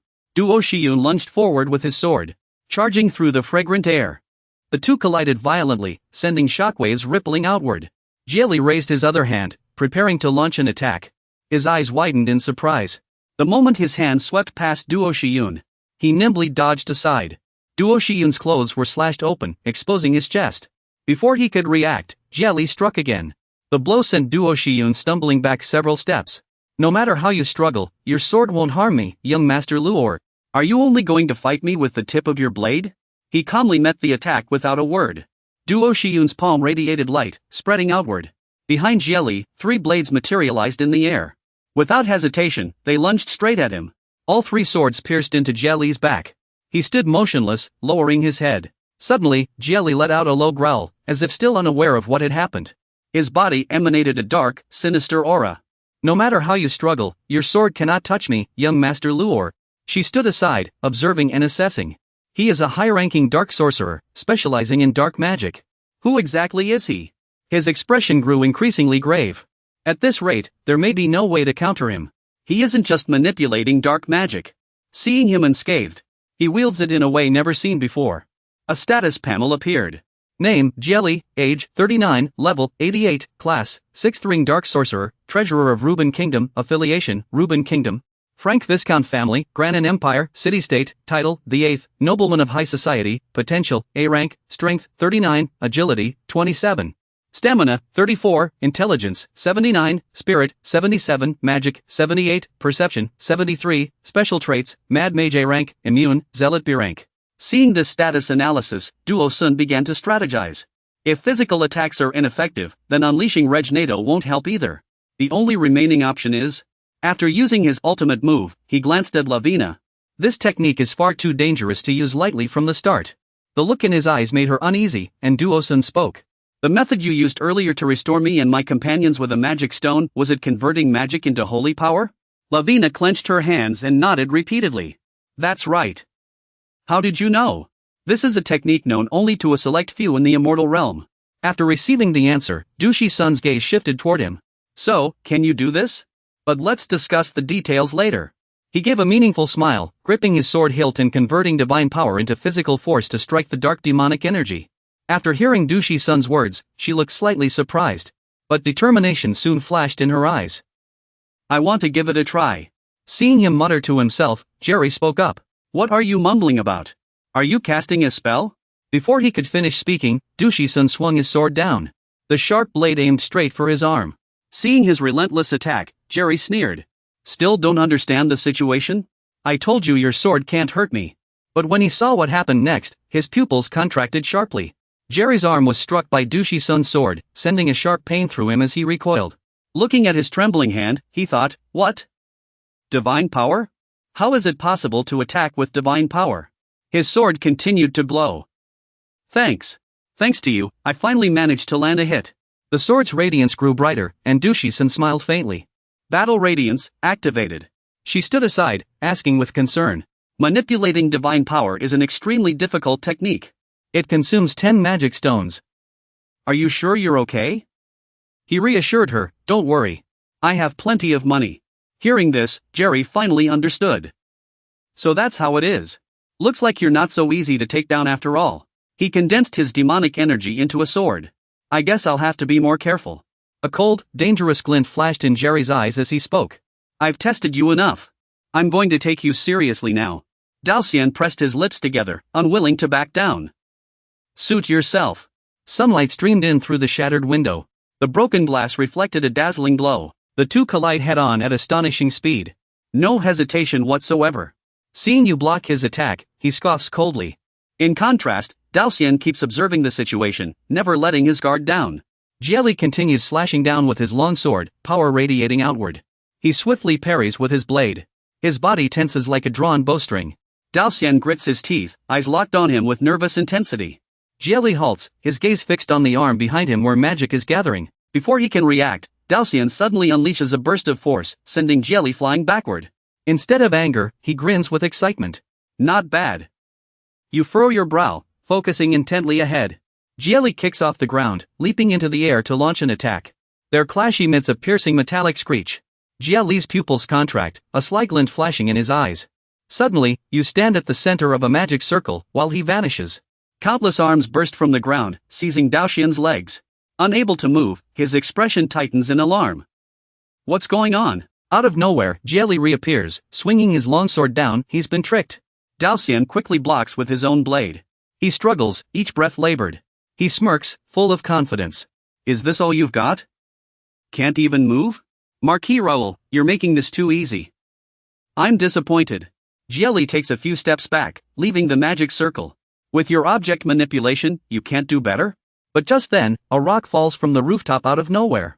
Daoxian clenches his fist, releasing a surge of magic. The ground beneath him shatters. Seeing this, Jelly grins with enthusiasm. Impressive. He stands across from Daoxian, praising him generously. Object manipulation is a rare ability. And you wield it with such versatility. Fascinating. Jelly's eyes glow with a blue light. This is the only way I can keep enjoying myself. He unleashes his power with growing frenzy. Then let's make this even more thrilling from now on. Your hand trembles slightly. You've just escaped danger, but this is the real threat. Daoxian exhales deeply. He wonders if he can win this fight. Outside, the rain continues pouring down. It washes over this gloomy space. Their voices echo from within the building, breaking the silence. Is this a rain summoning spell? I didn't expect the kingdom's people to use such magic. Perhaps so, but the royal capital has already fallen. Then what's the point of such magic now? They looked out the window and saw figures outside. Leave the defense of the city to those stubborn fools. The person beside them immediately recognized the figure and spoke up. Who's approaching the city gate? What? They were still standing there when a voice suddenly rang out. Are you from the Imperial Army? I've brought the body of a kingdom noble. Open the gate. After hearing this, they were puzzled. Aren't there still nobles from the kingdom in the capital? Who dares to demand the gate be opened? Lying across the saddle was him. Concubine Dan G. Tanboten, the nephew of the swordsman Marquis. Too bad. I missed my chance to take him out on the streets. Hearing that name, they were shocked. The nephew of the swordsman Marquis? Why are the Duke Tanboten's men still in the capital? Regardless, let's verify first. Open the gate. Without hesitation, they immediately went to open the gate. They stepped outside, planted their hands on their hips, and confronted the figure. Whose side are you on? The kingdom's? Marco dismounted from his saddle. I'm the vice captain of the Carrington Knight Order. He suspected Carrington had actually caught such a big fish. Well done. Another person stepped forward to inspect him. I heard the swordsman's nephew is quite capable. Is it just a rumor? Look at this lazy posture. Doesn't seem like someone from the Tanboten family. Suddenly, Concubine Dan opened his eyes and lifted his head, startling him. Isn't he? The man's eyes widened, and he instinctively stepped back. What? Before he could finish speaking, he was punched. Concubine Dan remained lying on the saddle, watching him fall. Sorry for looking so lazy.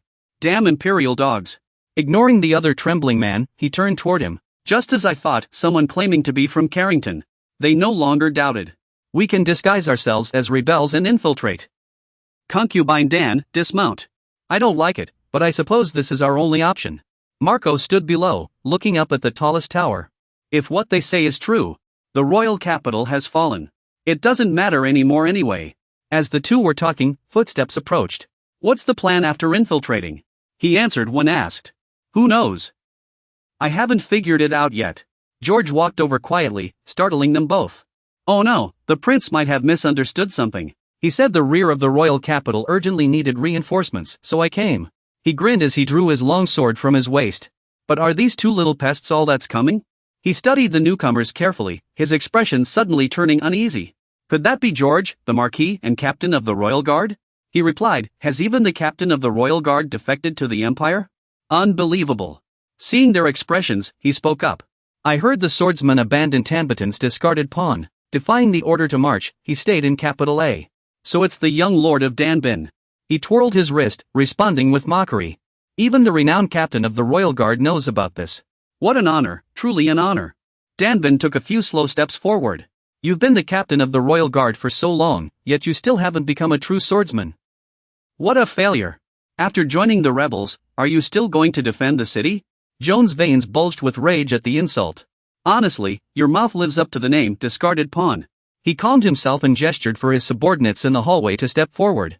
I could order you surrounded and held at sword point right now. But I'll give you a little time to enjoy yourself. He brushed off his fingers, unfazed. How generous of you. Jones raised his gleaming longsword. I was bored anyway. Lucky me, I'll present your head to the swordsman when he returns from the ruins. Danbin gripped his twin blades, smirking. Scared yet? Go on then, try it, you lapdog of the swordsman. He narrowed his eyes, his gaze sharp as a blade. Below, Daoxian was so nervous his forehead was sweating. Jerry sneered, your strength is beyond expectations, but this is where it ends. He gripped his long sword tightly, declaring arrogantly, "I gained this power to challenge the kingdom's strongest swordsman. The price I paid was no small one." He remembered how tense he felt when he heard Jerry's words. With Duke Lyre's strength, dealing with him would be no easy task. Dao Xian's mind began racing with thoughts. "Get up. I never expected you to be this strong." His power radiates outward, and your gaze follows his every move. Though your swordsmanship hasn't reached the level of a sword saint, you wield dark magic and dark energy with mastery, combined with terrifying magical intensity. Dao Xuan ponders silently, his focus unwavering, but more importantly, this isn't all, there's something else, a far greater power. Seeing you remain silent, Jelly sneers, "What's wrong? Lost your tongue? Have you given up already?" Dao Xuan tightens his grip on his sword hilt. "I thought you weren't the type to give up so easily."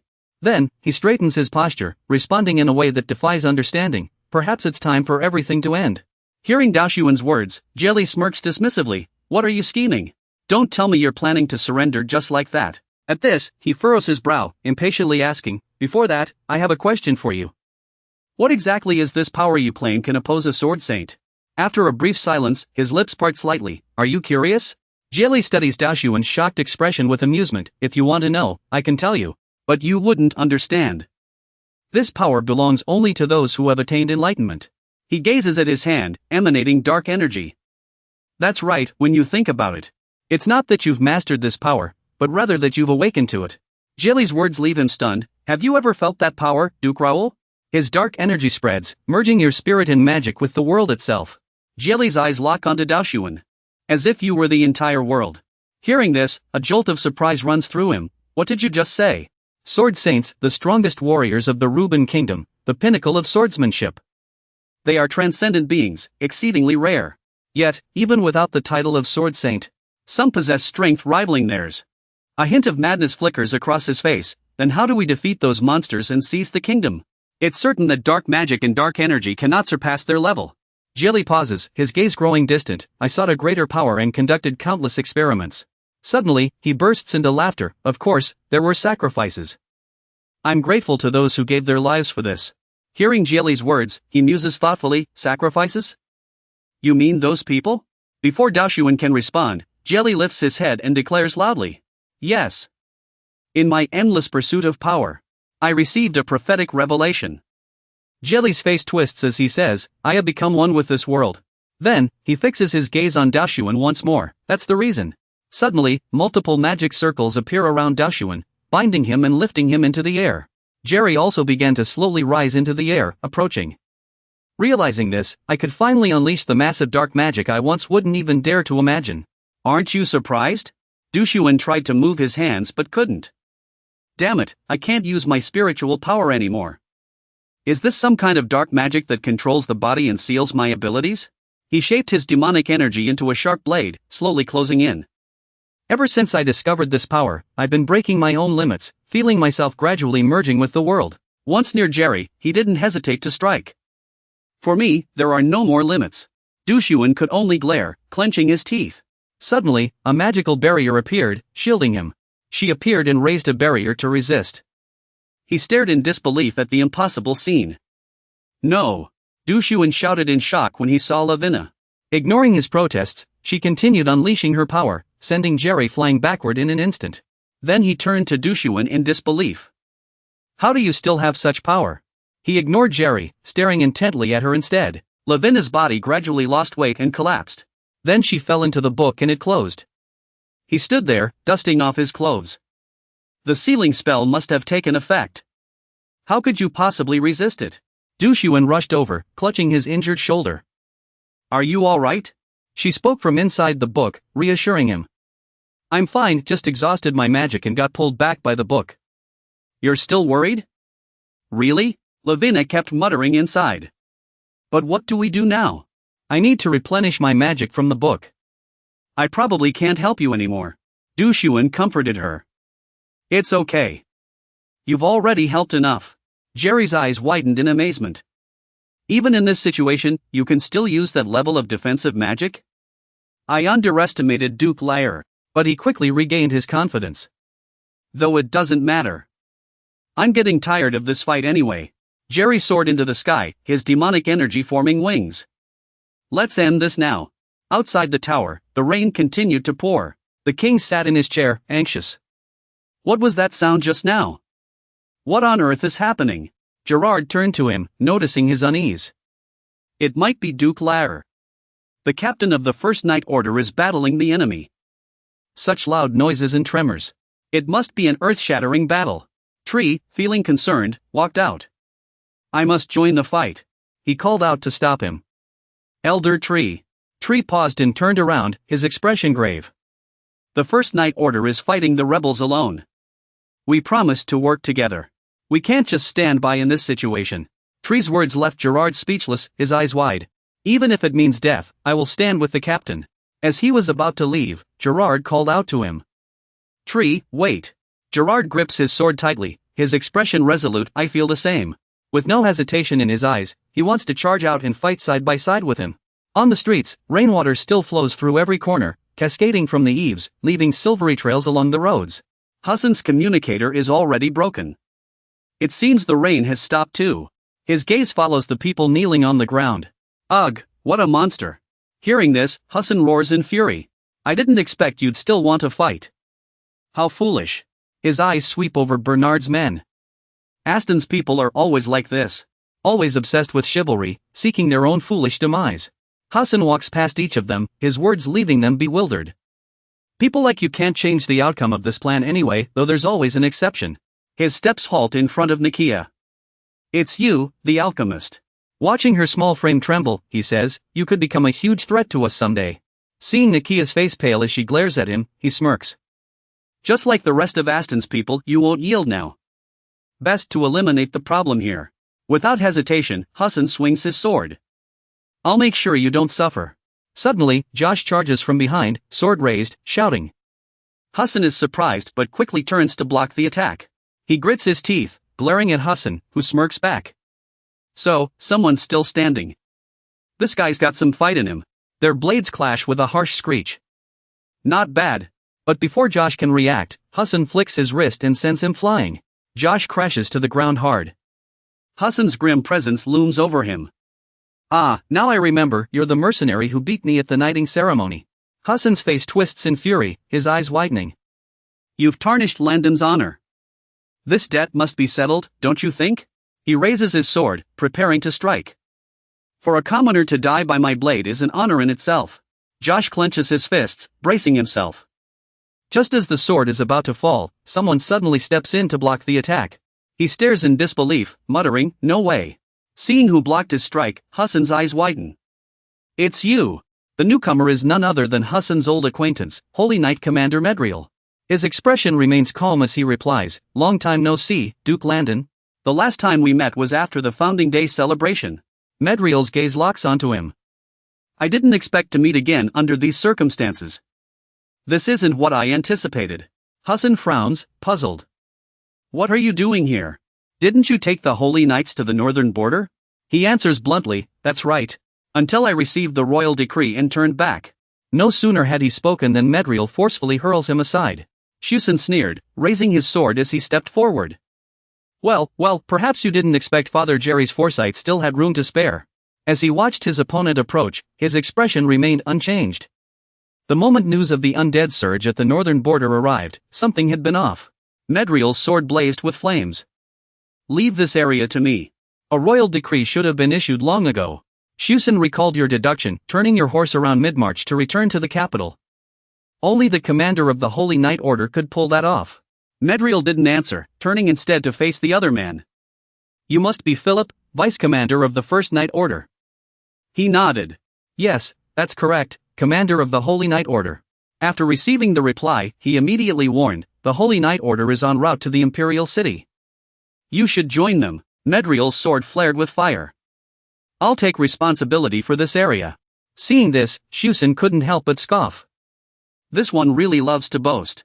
His weapon instantly radiated a powerful aura. Here, in the heart of the Imperial capital, a clash between two master swordsmen. Do you have any idea what the consequences would be? Shusen raised his sword to eye level, his pupils narrowing. As the two mighty sword intents collided, the entire district would be leveled. It almost sounded like a challenge. If you insist, I'll see this through to the end. No sooner had he spoken than a voice called out from behind. No, this would lead to disaster. Shusen's expression darkened as he turned to repeat himself. No. Upon hearing the voice, he turned with a frown. The figure was illuminated by moonlight, the masked Sage Grey. He raised an eyebrow. Sage Grey, so you've returned to the capital as well. At this point, Jerry's plan had completely unraveled. Grey stepped forward, removing his cloak with a sigh. The failure is ours. For not preventing this tragedy sooner, at the cost of countless lives. Grey paused for a moment before continuing.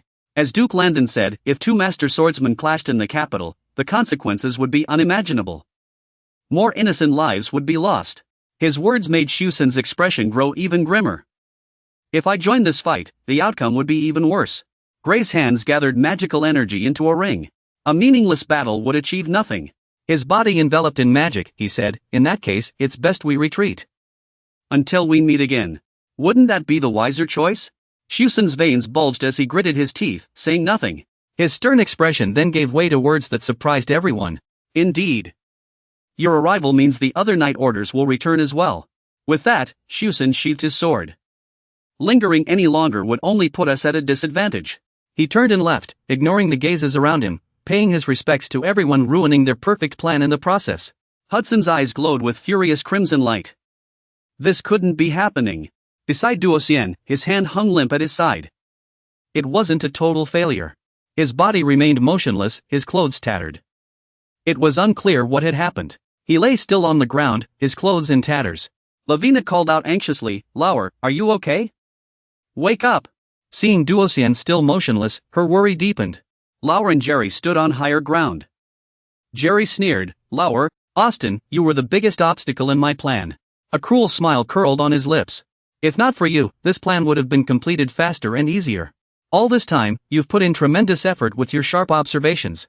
I respect that about you. But as Duosien slowly stirs, Jerry continued, no matter how clever you are, you're still just the youngest son of a remote count. Your limitations are obvious.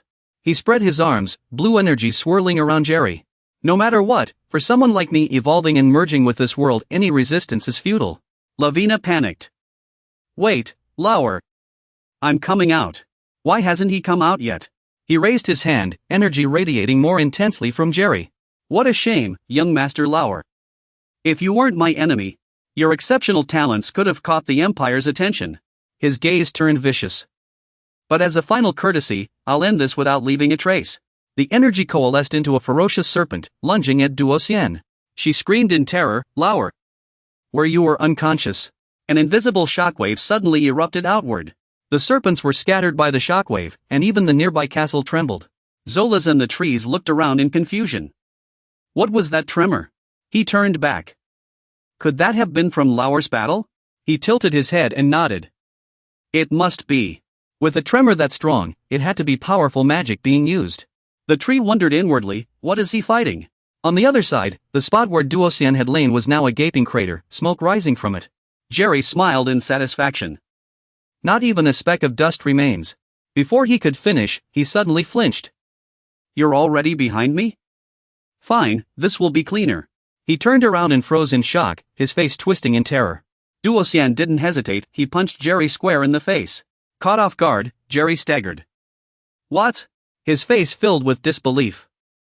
How are you still alive? He stepped closer, his eyes burning with murderous intent. Elsewhere, Jules and Danton exchanged wary glances. Suddenly, he charged at him with his sword. Danton swiftly countered, and Jules barely managed to block the strike with a quick reflex. Seeing himself gradually losing the upper hand, he gritted his teeth and knocked his opponent's sword aside. Dondong was forced back several steps but quickly steadied himself. Without hesitation, he lunged forward again. Jules was shocked and hastily raised his sword to defend himself. His strikes were effortlessly deflected by Dondong. Jules quickly retreated, letting out an angry growl. Fuming with humiliation, he swung his sword and cursed, "You wretch!" But his opponent merely gave a faint, calm smile. Countless sword shadows flickered and intertwined in the air. Juan and Zero took turns commenting. What's going on? That captain of the Imperial Guard. He's struggling more than expected. How embarrassing. With someone like him leading the Imperial Guard, no wonder this kingdom fell so easily. Marco felt a pang of worry. Even though Captain Jules had risen to his rank through his family's influence, he was still one of the elite warriors of high society. Watching Dondong prepare to attack, he couldn't help but admire him. Young Master Dan never expected him to be this strong. This strike forced Jules to retreat repeatedly. Gritting his teeth, he cursed, "Ugh, this brat is so annoying." Dandong sighed. Easier said than done. This isn't a game. True, he didn't get to this position for no reason. His gaze sharpened, but no matter what, he couldn't back down now. He could only do his best to stall and divert their forces. Jules' hands trembled slightly, his voice filled with rage. "Damn it, just a brat." Jules' aura surged as he snarled, running away. "I'll take you down in one move." Suddenly, a loud crash echoed from behind, making Jules freeze. He turned in confusion. What was that? The noise even startled Dandong. Just then, someone rushed over in a panic. "Captain, something terrible has happened." The man was frantic. "The Holy Knight Order has returned to the capital and is attacking the main gate. Most of our forces are concentrated at the rear. We won't hold out much longer." Jules' eyes widened in horror. "The Holy Knight Order?" Marco was startled. "If it's the Holy Knight Order, could Medeiros be here?" He let out a relieved sigh. "Good thing there's still that sharp old man around." The soldier asked urgently, "What should we do?" The captain was flustered. "How should I know?" "Abandon the city immediately, retreat from the capital, and notify the Empire." Jules glanced back at Dandong. "Support is the priority. We'll settle this another day. Kid, consider yourself lucky to have survived. Remember to tell the Sword Lord that I'm still alive." He sneered, not forgetting to mock, "Your mouth is as annoying as a leech. Watch your step when you run." He stepped out and hastily gave the order, "Damn it, retreat immediately, everyone move." Danshin stopped in his tracks, his heart trembling. The Holy Knight Order had arrived, reclaiming the city was only a matter of time, but, thinking of Dao Xian, he couldn't help but worry. What had happened to Raoul? Back on the battlefield, Jerry watched Dao Xian warily, his gaze icy as he locked onto him. Jerry steadied himself, his tone dripping with disdain. "Still standing? You're tougher than you look." Blue energy surged from his hands again, but it didn't matter. "The more you resist, the more I'll enjoy crushing you." Jerry sneered. "Not going to use your sword against me? I'll even give you time to pick it up." Before Jerry could finish, Dao Xian suddenly lunged at him. A single punch sent Jerry staggering back a great distance. As the blue energy coalesced into a sword, Dao Xian roared furiously, "Don't you dare!" His eyes gleamed, crackling with lightning in his grip. But when Jerry swung his blade, he only struck Dao Xian's afterimage. Jerry stared in horror as Dao Xian hovered in midair, manipulating divine power to pivot. Golden light enveloped Dao Xian as he clenched his fist. He immediately delivered a crushing blow, overpowering Jerry. Jerry couldn't believe it, this made no sense. Sensing danger, he quickly retreated. While Dao Xian landed gracefully, Jerry trembled with rage and fear. How is this possible? What kind of power is this? And he still has this much strength left? Dao Xian merely glared at Jerry, his gaze sharp as a blade. Outside, the sky began to brighten. Inside the castle, he and Jerry were still locked in battle. Jerry couldn't help but curse in frustration. This is ridiculous. Dao Xian, however, remained unshaken. Meanwhile, in the book, Lavina was hard at work. After some time, Lavina finally emerged from the book, relieved. She quickly turned around. Finally out. Where's Raoul? Before her, Jerry and Dao Xian were locked in combat. She watched with concern. Raoul. Seeing Dao Xian's stern expression, Lavina hesitated. Raoul, is that you? He threw another punch, forcing Jerry back. Jerry retreated angrily, gritting his teeth. Damn it. Dao Xian landed without a trace of emotion. Once steady, he frowned in confusion. How is this possible? How can he still wield this kind of power? Jieli growled in confusion, somehow recovering despite being on the brink of death. And stronger than before, what exactly did he do? Suddenly, it was as if he realized something. He looked down at his palm, where a dark greenish-black energy swirled slowly. Jieli let out a bitter laugh. So that's what it was. Now I finally understand. As if struck by sudden clarity, he spoke, I didn't expect you had help too. Jieli shouted excitedly, you're just like me, aren't you? Young Master Lauer, just as I thought, there are others like me in this world. He grew more excited. You must have felt that power too, right? Jiali's voice rose with excitement. That's why we can display such extraordinary strength. Because you and I are the same kind of people. Seeing Lauer's silence, his excitement only grew. Young Master Lauer, do you understand? That feeling like you're connected to the world. As if the world itself is granting you power, and you become the world. And the world becomes you. In the end, we merge into one. Shuang Tong spoke slowly but firmly. Ah, that? It's just because my assimilation level is higher than yours. This left Jelly stunned. What? He rubbed his wrist and explained calmly, assimilation level. It's an index that measures how deeply you're connected to the system. It's also the benchmark for displaying power. Jelly asked in shock, system? Shuangtong stepped closer, explaining as he walked. The feeling when the system merges with your consciousness. That's when you become one with the world. NPCs like you rarely experience this. Lavina murmured in confusion after hearing this. Lao air. Jelly roared, bewildered and furious. NPC? System? What are you talking about? He completely ignored the question. He simply continued his explanation. I really should thank you. Thanks to you, I've realized something important. Shuangtong's gaze turned even colder. Ever since I woke up in this world, my assimilation level has been at 100%. And I haven't made proper use of it until now. Jelly roared in anger. What are you playing at? System? What nonsense is that? He paid no attention to Jelly's words. He slowly raised his hand and pointed at Jelly. Jelly's body instantly stiffened before being pulled toward the center. This can't be happening. Jelly desperately tried to break free with his own strength. What's going on? Shuangtong spoke slowly. While I've decided to accept this world as my new game, there's no reason to give up everything I can enjoy from it. His grip tightened more and more. So, getting too obsessed with games or reality isn't good. His expression gradually turned to horror. Du Xiuhuan slowly spoke a sarcastic word of thanks. Thank you for reminding me who I truly am. Jerry was too terrified to speak. He looked toward Du Xiuhuan. Without hesitation, he threw a punch and sent his opponent flying. The punch made Jerry cough up blood. Suddenly, those pale blue spiritual energies bound him tightly again. Without a word, Du Huihan yanks Jerry over.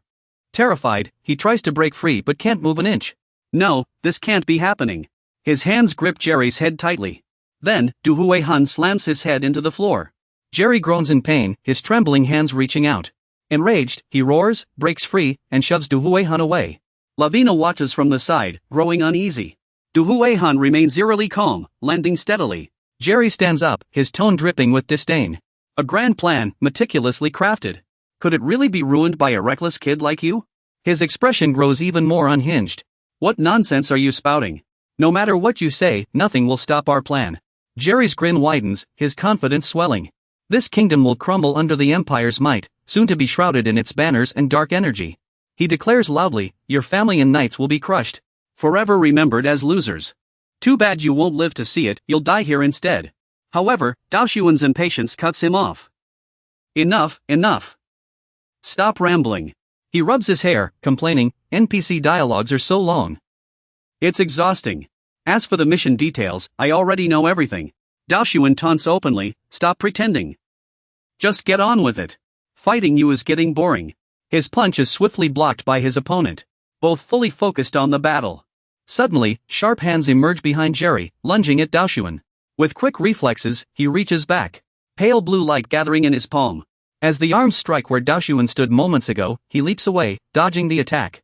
Several serpents open their jaws, lunging at Dao Xuan. You think you can escape? He swiftly channels energy, then shatters the snakes with a flurry of kicks. Jerry freezes in shock. What? Clenching his fist, pale blue light begins swirling around his hand. Seeing the blue energy enveloping him, he hesitates. Suddenly, the rocks beneath Jerry lift him up. Dao Xuan's gaze sharpens as he raises his icy fist. The punch sends Jerry's head snapping back, forcing him to stumble several steps. His body slams into the ground, carving out a deep crater.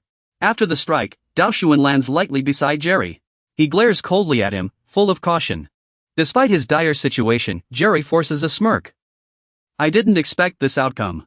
I thought this was a perfect plan, accounting for every variable, yet it was ruined by the youngest son of a border count.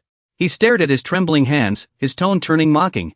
With these hands, I could have overturned kingdoms and planted the Empire's banner across the world. Noticing Jelly about to speak, he asked, why do you have such ambition?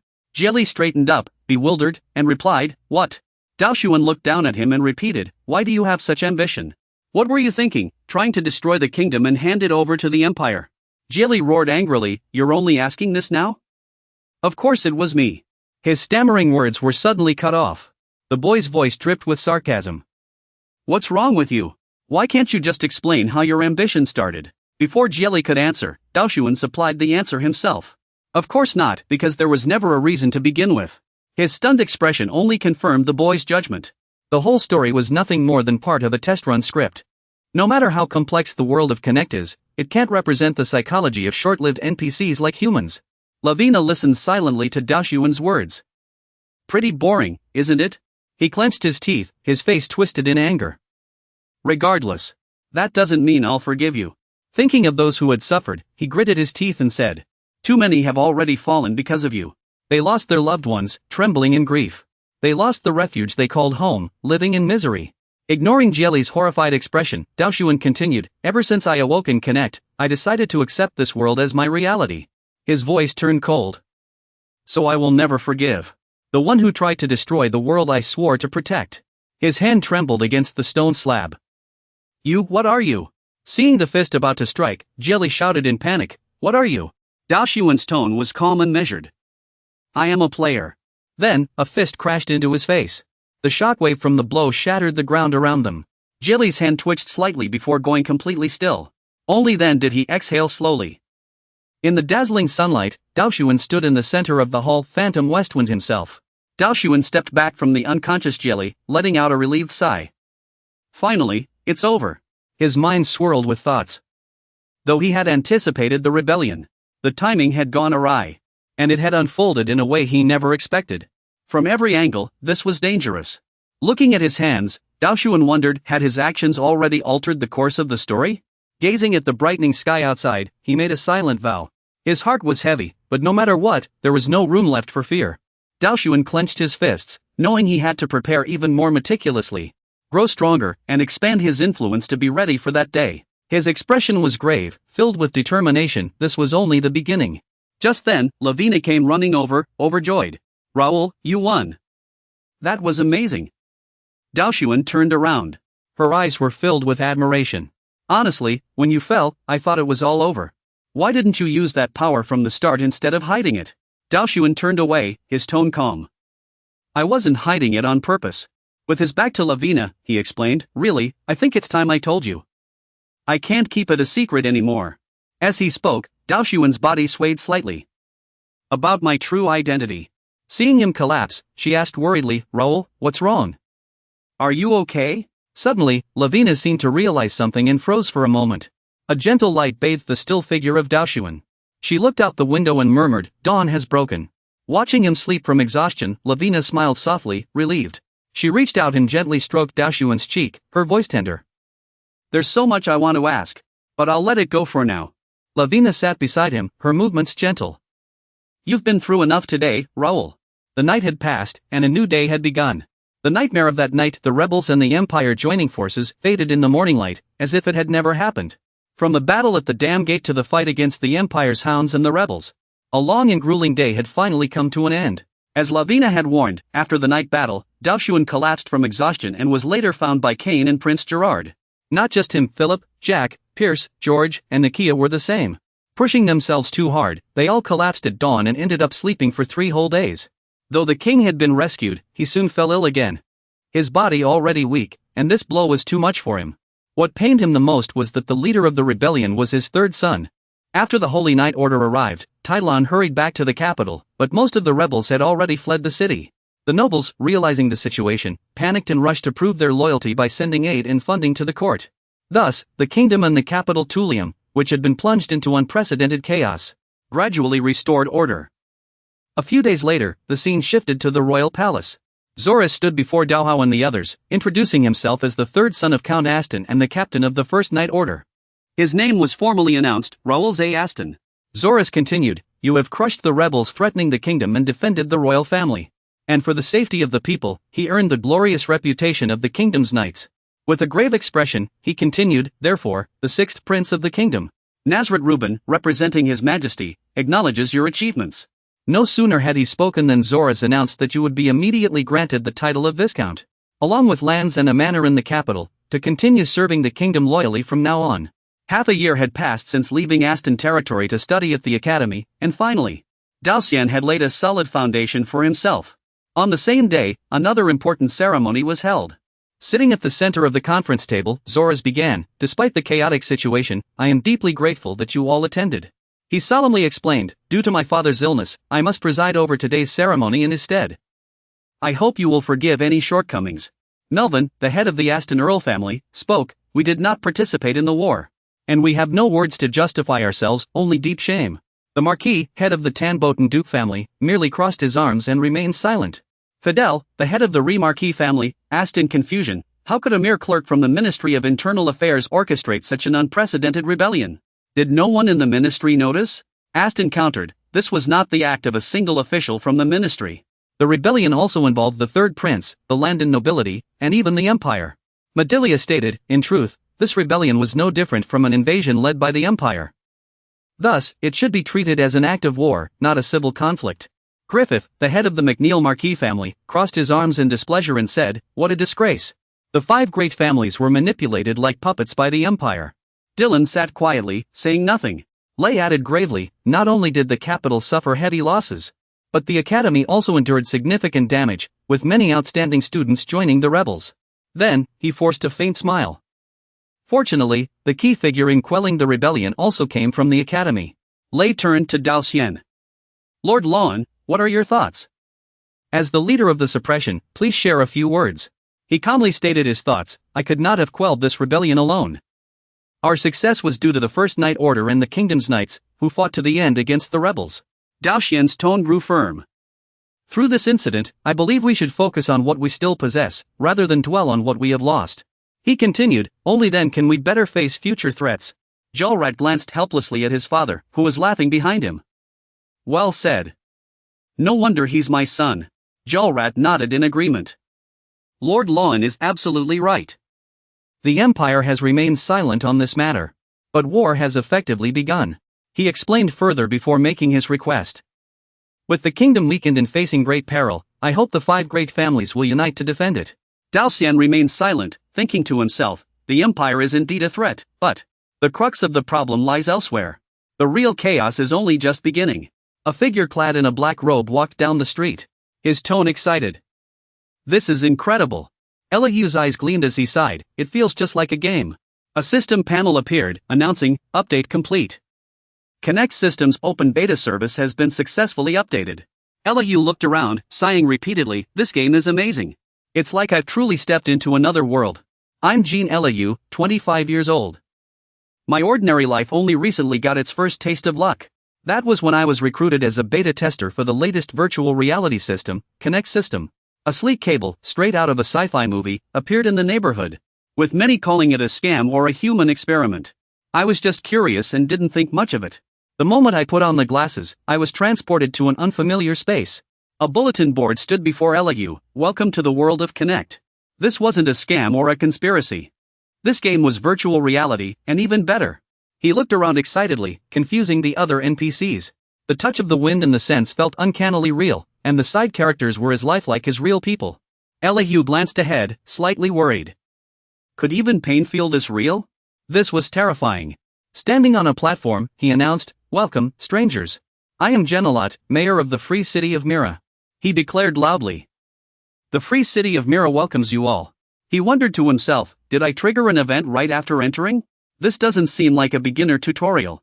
Genelot continued, I'm sure you've all heard the news, there's been a large-scale rebellion in the capital. Elihu rubbed his hands together. A rebellion? This must be the start of the story. He raised his hand proudly. Though this situation is unprecedented, many are still concerned. Let me assure you, our kingdom remains strong. The main reason? Look at our city's pride, the heroes who quelled the rebellion. The elite knightly order under Viscount Raoul J. Aston. The crowd below erupted in cheers. Genelot continued, so feel free to explore the free city to your heart's content. Standing on the platform, he couldn't help but reflect. It's been a while since I've received such applause after a speech. Clearly, backing Lord Raoul was the right choice. He felt even more excited. An elite knightly order? This faction must play a crucial role in the game. They're definitely tied to the main storyline. Thinking of Dashan and Ilio, he grew even more curious. What kind of person is Raoul Aston? In a mansion, Melvin kept pinching his cheeks. This kid is just too adorable. That's amazing, truly amazing. The more he spoke, the happier he became. Not long ago, this child was still begging to enter the academy, and now he's already accomplished such a great feat. You've brought honor to our family. Duoshan replied helplessly, it was just luck, sir. Dylan suddenly asked, "But father, what do you plan to do with the Jianan family?" The remaining members of the Jianan family in the imperial capital have all been arrested, including their collateral branches. Melvin retorted fiercely, "Oh really?" Leaning on his cane, he mused, "Regardless, the final decision lies with His Majesty. But most of them will likely receive only light punishment." Melvin continued, "The core members of the Jianan family have fled to the Empire for refuge. And the rest had little to do with the rebellion." He spoke with slight concern. "Even so, for safety's sake, we should at least place them under house arrest and surveillance." He nodded solemnly, "Yes, that's the right thing to do." He interjected, "The Jitting Viscount's family should also be included in the surveillance." This made Melvin pause for a moment. "The Jitting Viscount, that is, my brother?" "No, I mean your uncle's family." Dushin's expression darkened as he explained, "Uncle had indirect contact with Landon through Baron Jenna, and it's been confirmed he frequently associated with the Minister of Internal Affairs, the mastermind behind this rebellion. Though Uncle never appeared publicly, the Jitting Viscount was likely involved in the rebellion in some way." Upon hearing this, the two couldn't help but fall into deep thought. Dylan confirmed, "That makes sense, father. Even though everything has been peaceful these past few years, we should still investigate thoroughly." Melvin had no choice but to agree. "All right, you stay here and focus on monitoring the rebel families." Then, he turned his gaze to him and his youngest son. Melvin's tone was gentle, though his eyes couldn't hide his pride. The child he once thought was still immature had now grown so much, leaving him with no more worries. He continued, "The kingdom's future will need you even more. Fulfill your duties well." Dushin responded with a confident smile, "Yes, father." Suddenly, Ludo whispered a reminder, "Viscount Raoul, the prince is waiting for you." He snapped back to reality, replying, "Right, I understand." Before leaving, Dushin didn't forget to bow, "I'll take my leave, father. Take care on your way." He also urged, "Take care of yourself." Without hesitation, Dushin turned and strode out the door. Melvin said proudly, "That kid, his back already looks like a grown man's." Dairan chuckled in agreement, "Indeed." His gaze lingered on the door, a hint of reluctance in his eyes. "He was the first to warn me about my own uncle. The child who was once so frail in both body and spirit had now transformed so remarkably. It was hard to believe." He turned to Dairan, his expression serious. "Am I to rely only on my youngest son? Melvin is really tall." He pointed out that having him supervise his own uncle would be too conspicuous. And the youngest son already has too much on his shoulders, so there's only one solution left. He pondered for a moment, as if grasping the hidden meaning. "Father, do you mean?" The old man confirmed Dai's thought. "That's right. Go find my second son, Lauren." On the other side, Zolas let out a sigh. Facing off against the leaders of the four great families wasn't easy, just being in the same room with them made him feel overwhelmed. Daoshuan sat beside him and reassured, "They're all loyal retainers of the prince." He waved his hand awkwardly, trying to ease the tension. "Lauer, could you at least adjust your tone and address me properly? I don't want to talk to someone who acts like that." Zolas replied casually, "We're just fellow disciples and friends at the academy now. No need to be so formal with me." He chuckled softly. "It seems you've been through a lot." His voice carried a hint of bitterness. "I don't know how to thank you enough. As a prince, relying on you so much makes me feel ashamed." Daoshuan spoke up to comfort him. "What are you saying? You've done everything a prince could to resist the rebels." Zolas gave a bitter smile. "Thank you for saying that." He looked down at the tea table and asked, "But do you think the people of the capital feel the same way?" Before Daoshuan could answer, Zolas muttered to himself, "Because of the royal family's incompetence, countless civilians were caught in the rebellion, suffering injuries, deaths, and displacement. And the mastermind behind the rebellion was someone from the royal family itself." His voice was filled with self-reproach. "Maybe they'd want to stone the royal family to death." Daoshuan listened quietly before suddenly letting out a soft laugh. After a few seconds, he stood up. "Really? Do you think they truly feel that way?" Daoshuan's eyes lit up. "If you're curious, go see for yourself. Check the hearts of the people in the capital." In the castle at dawn, soft sunlight streamed through the glass windows. The Marquis stood with his back turned, arms crossed, exuding a cold aura. "You've surprised me." Before Duntan could speak, the Marquis continued, "I thought you were just carefree, but I never expected you to go out of your way to avoid the king's orders." He frowned deeply inside. "The king's command was for the family, not just for you personally, right? To be honest, it wouldn't matter much if you weren't there." Hearing Duntan's words, the Marquis gritted his teeth in anger and turned to glare at him. In the end, he could only sigh in resignation. The Marquis locked eyes with him. His gaze was unwavering. "I sent you to the academy to learn discipline. Because you're also a member of the Tempiton family, You must learn how to earn honor and bear responsibility. He slowly shifted his gaze to the banner. I don't want you to be looked down upon just because you're the Sword Duke's grandson. To achieve that, you'll need to prove yourself. Danton lowered his head, avoiding the Marquis's gaze, and remained silent. He shot Danton a meaningful glance. The Marquis's next words left him confused, but it seemed my efforts hadn't been in vain. Seeing Danton's expression, he explained, I heard you took part in inspecting the city gates.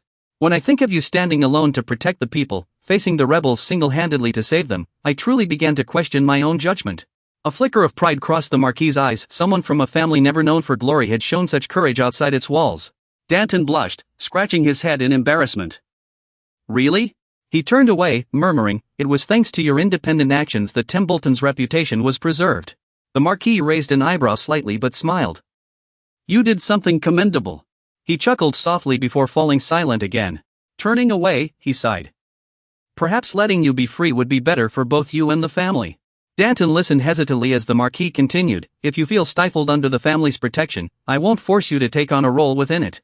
After a moment of silence, he suggested, perhaps Lord Raoul's first night order would suit someone as free-spirited as you. The Marquis slowly turned back, his expression grave. If you wish to go with him, I won't stop you. Think carefully. This might also prepare you for what's to come. His eyes widened, stammering, what's about to happen? The Marquis looked up and spoke slowly. After this rebellion failed, the Empire will abandon its strategy of destabilizing the kingdom from within. They will likely prepare for an all-out war to attack us. Of course, the rebel forces exiled to the Empire will lend them a hand. Danton fell silent after hearing this. The Marquis tapped his fingers lightly, lost in thought. If the day comes when the Empire faces us head-on, his smile vanished instantly. His expression turning cold, then the Marquis's swordsmanship will not sit idle. The scene slowly shifted to a pristine white castle. Inside, a group of people were training hard. Homer held a long sword, carefully instructing each movement. No, look closely, the position of your right hand when gripping the sword. Suddenly, Homer's gaze froze as if he had noticed something. In the distance, he and his companions approached. Everyone's working so hard. He quickly said, Master, you're here. Homer hurried forward to greet him. Prince Gerald, what brings you here? He shook his head. Don't mind me. I'm just here as an academy student to observe. Dalcian placed his hands on his hips and spoke. Besides, the new recruits don't know I'm the prince, so just pretend you don't know. He nodded. Understood. His gaze swept over the children standing in front. I heard there are quite a few newcomers this time. The atmosphere is indeed lively, Homer replied. Yes, the quota is full, so we've classified them as candidates. He looked toward the young boy training hard over there. Especially since there are so many young ones this time. Mostly teenagers who've been through the recent rebellion. Most of them are children who've lost their families or homes. After listening, Gerard fell silent, at a loss for words. Suddenly, the man beside him burst into laughter. Really? Then we should ask these kids ourselves. This guy is hard to read. Raoul. Ignoring Gerard Daoshuan's expression, he stepped forward. You look like you're working hard. How old are you? Arthur snapped back to attention and said loudly. Yes, I'm 13. You've been thinking about me, huh?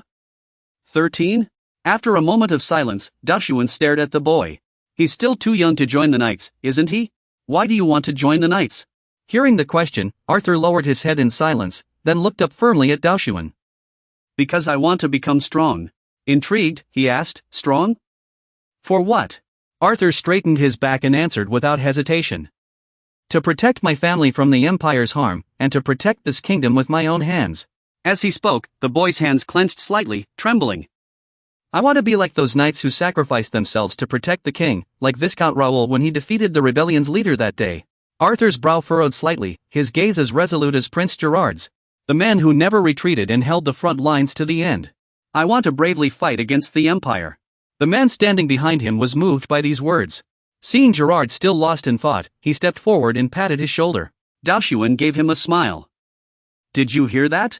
Nowadays, children like this are coming from all directions. Before Gerard could speak, he continued.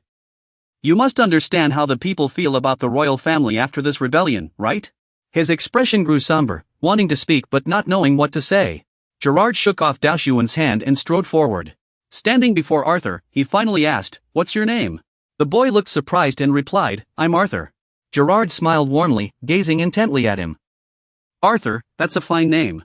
To everyone's astonishment, he suddenly knelt on one knee. Even he and Daoxuan couldn't help but exclaim, "Your Highness." Daoxuan's eyes widened in shock, unable to believe it. The royal family was kneeling to a commoner. Ignoring the murmurs around him, Gerard spoke. "Facing your courage.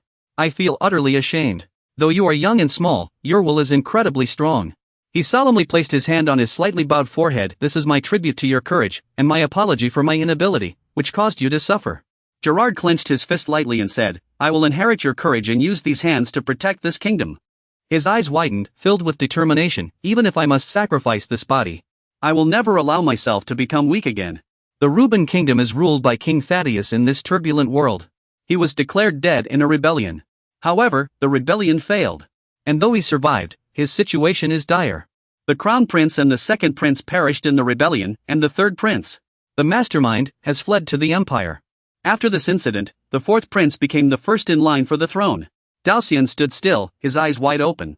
Stopping the rebellion also changed the fate of the Aston family's downfall. So I thought it no longer mattered who would inherit the throne next. His pupils slightly contracted, reflecting the figure kneeling before him, but I was wrong. Before Daoxian, he showed no air of authority. A fitting heir, someone with the qualities of a true ruler, stood right in front of me. In the heavy silence, Gerard slowly spoke. "You are Arthur, right?" The little one nodded in surprise. "Yes, that's right." Hearing the answer, a faint smile tugged at the corner of his mouth. "I will remember your name. I hope you become an outstanding knight of this kingdom, and that we meet again." The little one stared intently at Gerard. "Yes, I will do my best." His gaze shifted from Arthur to the challenges of war and division, the ruler the people long for. He recalled the scene of Gerard fighting that man, a fearless warrior who dared to stand against the royal hounds. When he consulted with the ministers, his efforts to unite the kingdom torn apart by rebellion. Looking back at Gerard's straight-backed kneeling figure, a ruler who cares for his people and humbles himself. His resolute smile and shining eyes belonged to the sixth prince, Gerard Zaraban. Suddenly, it all became clear to him. Yes. A smile formed in his heart as he confirmed his guess. The next ruler of the Reuben kingdom was already decided. The scene shifted, returning to the castle. Sitting at the tea table, a voice broke the silence, a royal family member kneeling to a commoner? He gently lifted his teacup, facing him. "Fortunately, the children don't know who you are." "Prince, if they knew, they'd be utterly astonished." Gerard chuckled. "Yeah, maybe." Though he hesitated whether to speak up, "I just wanted to thank them this way. Thanks to them, I realized something important." Dushio sat in the dim light, silently listening to Gerard. A thought suddenly struck him, and he replied, "Those children will grow stronger, but the kingdom needs someone who can bear the weight of responsibility right now." After a moment's hesitation, he smiled and said, "That person is standing right in front of me. The guardian of Tulium, Raoul Aston." Dushio lifted his teacup, continuing to listen quietly. "No, perhaps now we should call you the guardian of the Reuben kingdom. The entire kingdom relies on you." No sooner had he spoken than he set his teacup down. "But trust alone isn't enough." Dushio locked eyes with Zolaz and proposed, "We need someone with leadership, someone who can unite the nobles, knights, mercenaries, and wanderers of this kingdom. Someone who can shelter the people with kindness." After a pause, he sighed and continued, "When His Majesty fell gravely ill, and most heirs were either gone or absent." Dushio gave him a firm look. "I believe you're the only one who can fill that void." Seeing Zola's bewildered expression, he laughed. "I'm only saying this as a friend. Do you understand what I mean?" Stunned into silence, Zolaz stared at the calm surface of his tea and hesitated. "Raoul, I just have one question for you." Reflecting on how the Empire used to operate, he noted they wouldn't act so openly anymore. A cold glint flashed in his eyes. Perhaps they'll bide their time, gathering strength before launching an all-out war. He murmured, his voice slightly muffled. "The kingdom needs unity now more than ever. But when that time comes, chaos won't just grip the nobles, even the royal family will be thrown into turmoil." Dushi remained silent, listening intently.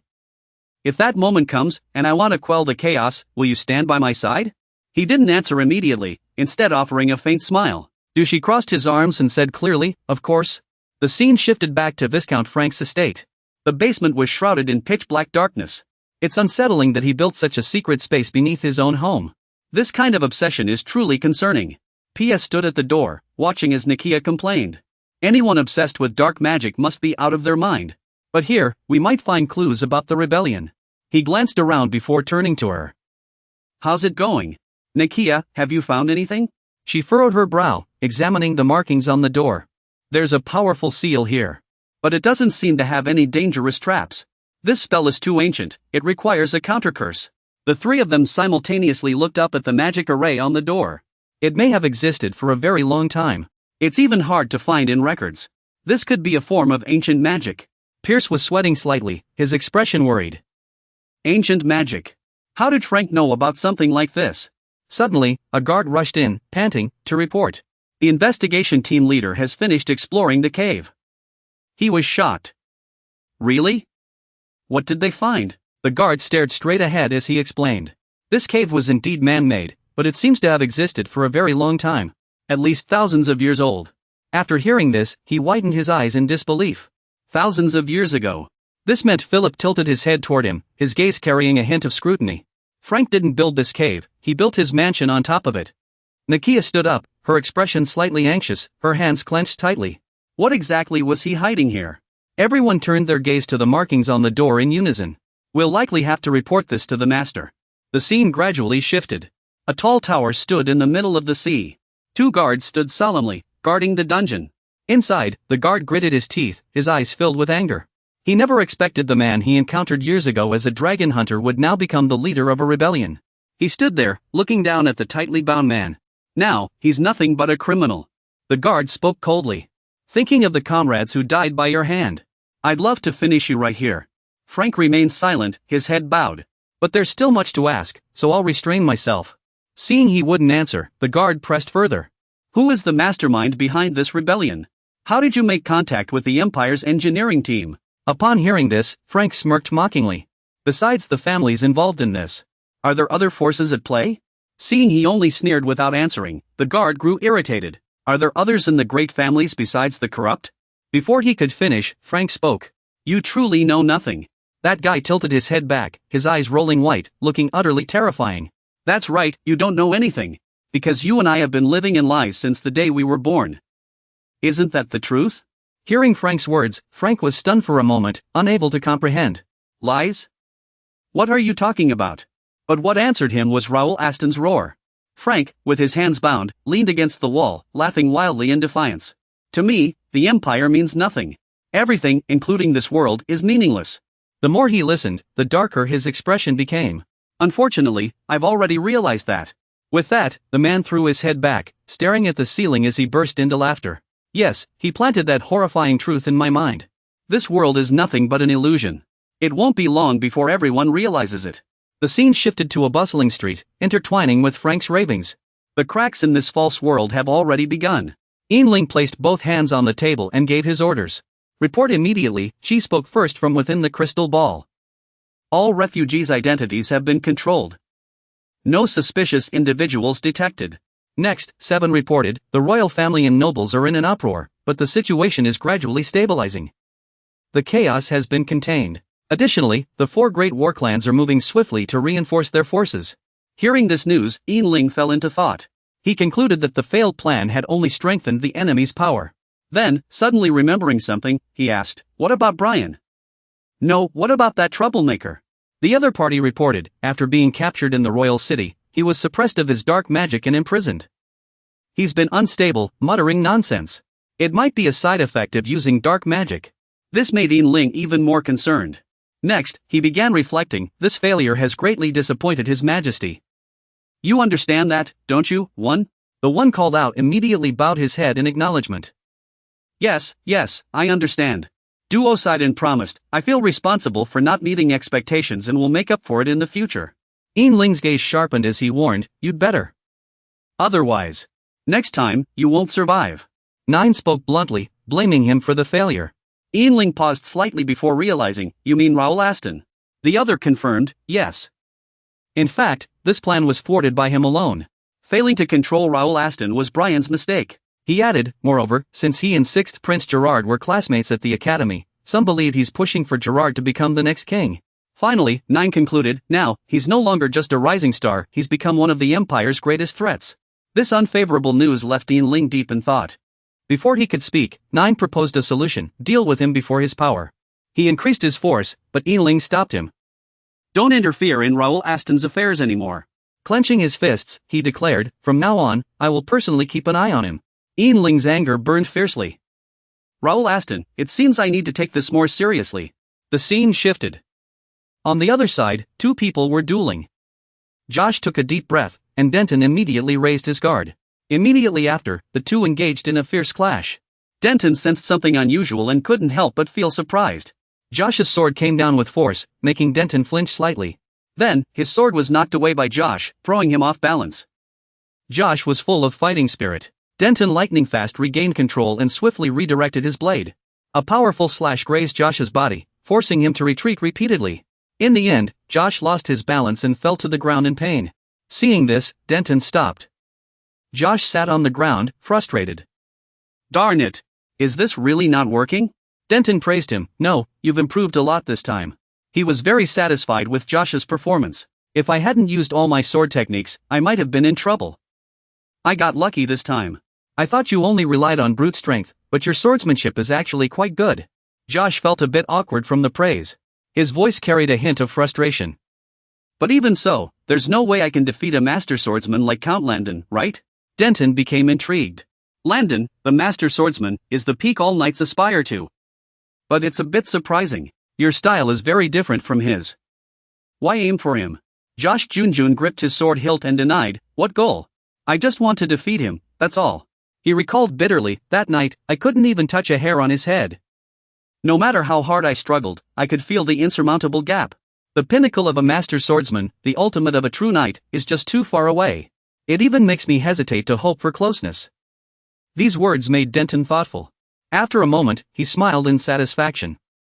Denton said encouragingly, "But you just said you wanted to defeat that guy." He explained, "Usually, those who feel an absolute difference in strength give up soon after. When they realize they can't bridge the gap, fear crushes them." Denton highly praised the person before him. "But for you, it's different. Not only have you not given up, you're actively looking for ways to defeat him, right?" These words seemed to awaken Josh. He swallowed hard, ready to respond. Josh's face showed a confident expression. "Yes, as a member of the knightly order. I will never give up." Denton couldn't help but feel excited. Indeed, there are many interesting people here. It seems the future will be fun. He suddenly remembered something else. "All right, what urgent matter did that kid Raoul have to leave in such a hurry?" The scene shifted to a dimly lit tunnel. Duoxian looked at the sight before him in confusion. "What in the world is this place?" Before you lies an array, a relic you never expected to find beneath this estate. The girl beside you warns, though uncertain, this is an incredibly powerful magical seal. Tampering with it could be extremely dangerous. Philip agrees, adding that no one knows what's sealed here. But if it's tied to mischief, it's bound to be trouble. The steal continues, suggesting it might be best to leave it as is. After hearing this, Doxian begins to ponder. During the clash, he had explored every ruin from that disaster but had never seen anything like this. He looks up, wondering, could this also be a consequence of the changes he brought about during that catastrophe? Finally, Duoxiang decided, "Leave it to me. Everyone, rest first. It seems we'll have to check it ourselves." The girl looked puzzled. "Can you handle it alone?" Philip stepped forward again to ask, "Are you sure?" "If you need help, I can," but before he could finish, he was interrupted. "No need." Duoxiang reassured everyone, "If there's danger, I'll retreat faster than anyone else. Just leave it to me." Seeing his determination, Philip didn't say more and understood. Afterward, they left, leaving only Duoxiang standing there. Excitedly, he took out his weapon and muttered to himself, "All right, now it's just me." Duoxiang couldn't hide his anticipation. "It's been so long since I explored a ruin." Now, Duoxiang asked himself, "Lamu, how do I get through this door?" A flurry of thoughts rushed through his mind, even Nagia wouldn't fully grasp them. This is a mysterious magic. My power might not be enough to break it. Duoxiang observed more carefully. If this is a lost ancient magic or a fairy spell, it's beyond my understanding. Suddenly, he realized something. Wait, fairy magic? Then, light glowed from his hand. "Are you there?" Lavina appeared instantly. "I've always been here." She asked curiously, "Do you need my help?" "I'm ready anytime. Just say the word." Duoxiang praised warmly, "So reliable."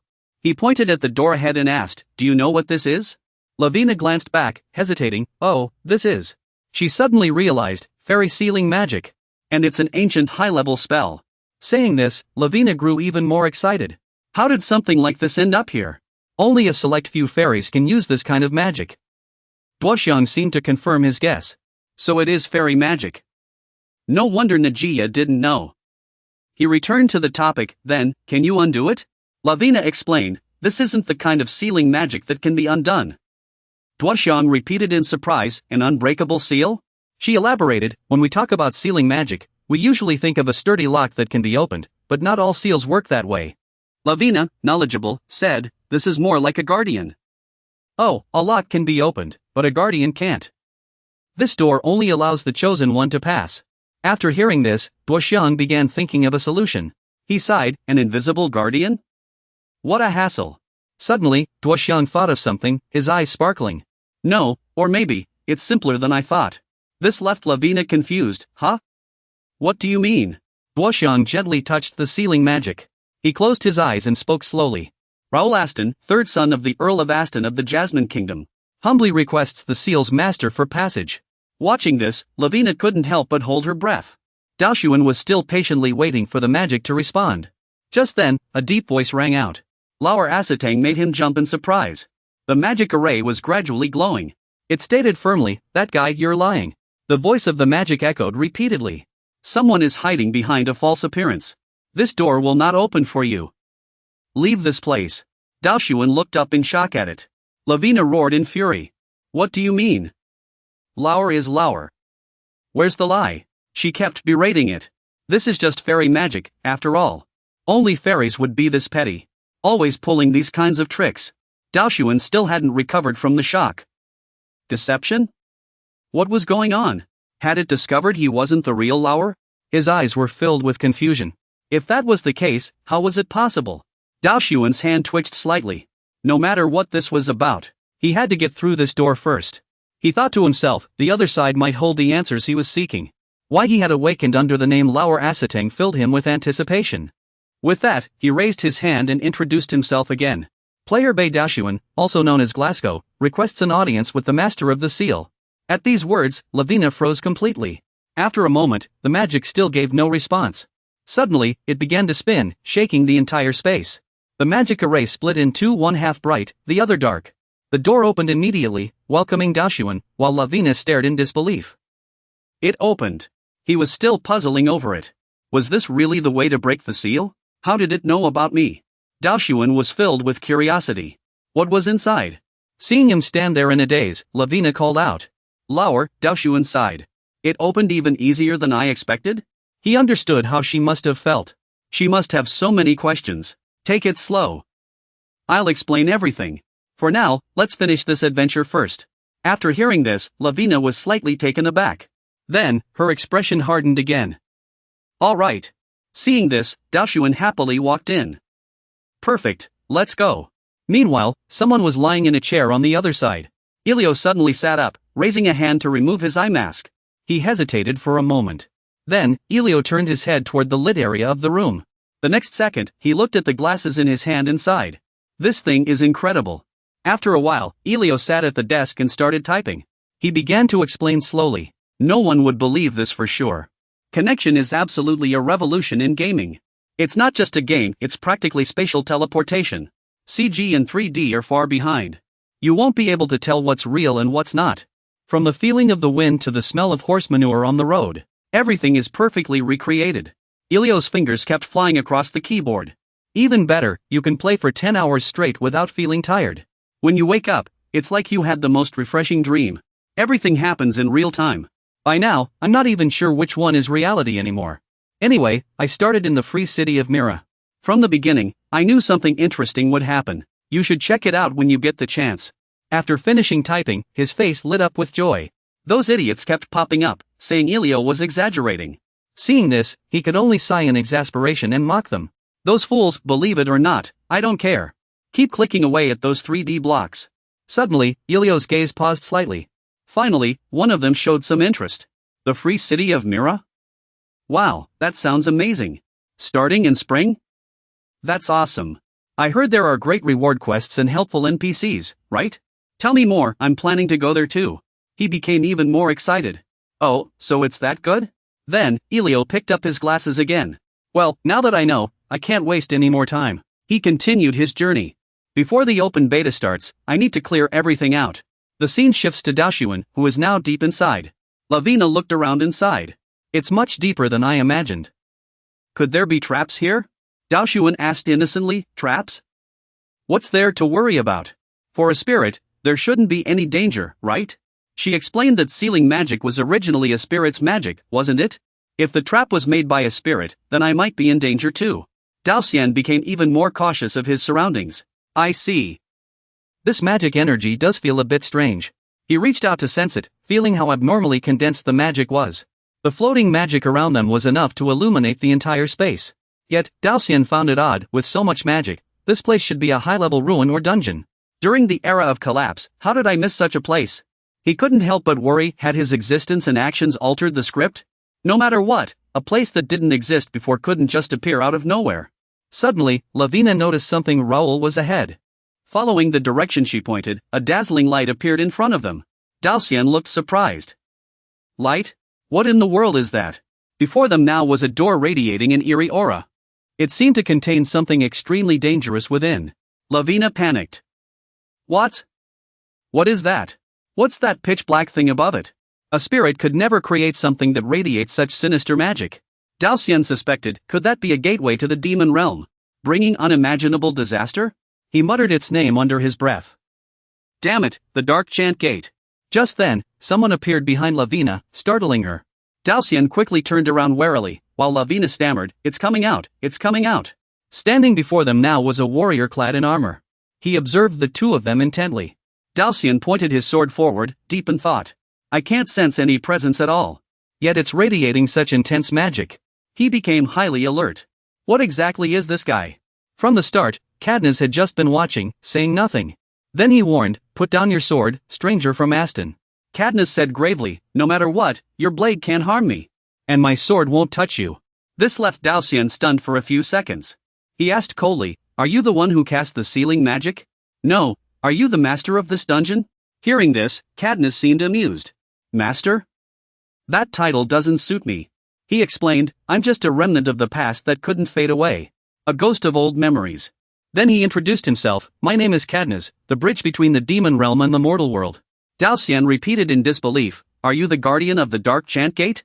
Cadina's question took Lavina by surprise. Are you traveling with an elf? I haven't seen one in person for so long. She stammered nervously, you can see me? Cadina explained. I once studied many spells from a blue-haired elf by Lake Philadia over 1,000 years ago. Lavina finally let out a sigh of relief. Ah, so you've seen elves before. There are indeed legends that elves once lived by Lake Philadia.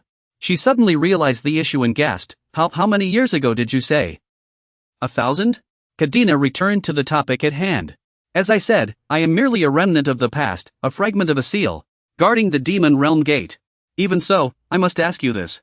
Daoxian tensely watched the figure before him. His tone turned questioning again. Stranger wearing Aston's mask. Who are you really? Daoxian hesitated for a few seconds, and Lavina called out worriedly, Raoul. Finally, he took a deep breath and steeled himself. Daoxian sheathed his longsword and answered softly, alright, hiding it further is pointless. He reasoned, besides, I was planning to tell Lavina the truth anyway. Daoxian spoke slowly, as you said, my real name isn't Raoul Aston, yet in a way, I am Raoul Aston. He admitted frankly, my true name is Pei Daoxian, and I'm also called Clash. I come from another world, not this one, nor the demon realm, but a place called Earth. For some reason, I awoke in Raoul Aston's body. Cadina was taken aback. Earth? Cadina had his suspicions about hostile forces, but regardless, I opened my eyes in this world. Though I don't know why, I see it as a second chance granted by fate. I decided to accept reality and live as Raoul Aston, he stated bluntly. Was it for revenge? His gaze firm, perhaps? But one thing is certain, I still harbor that thought.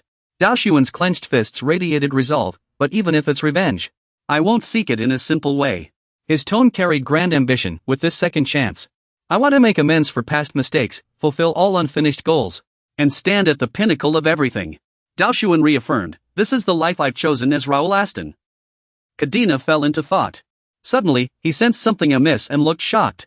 Cadina replied politely, your story is intriguing, stranger. I'd like to hear more, but we must pause for now. He slowly drew his sword and warned.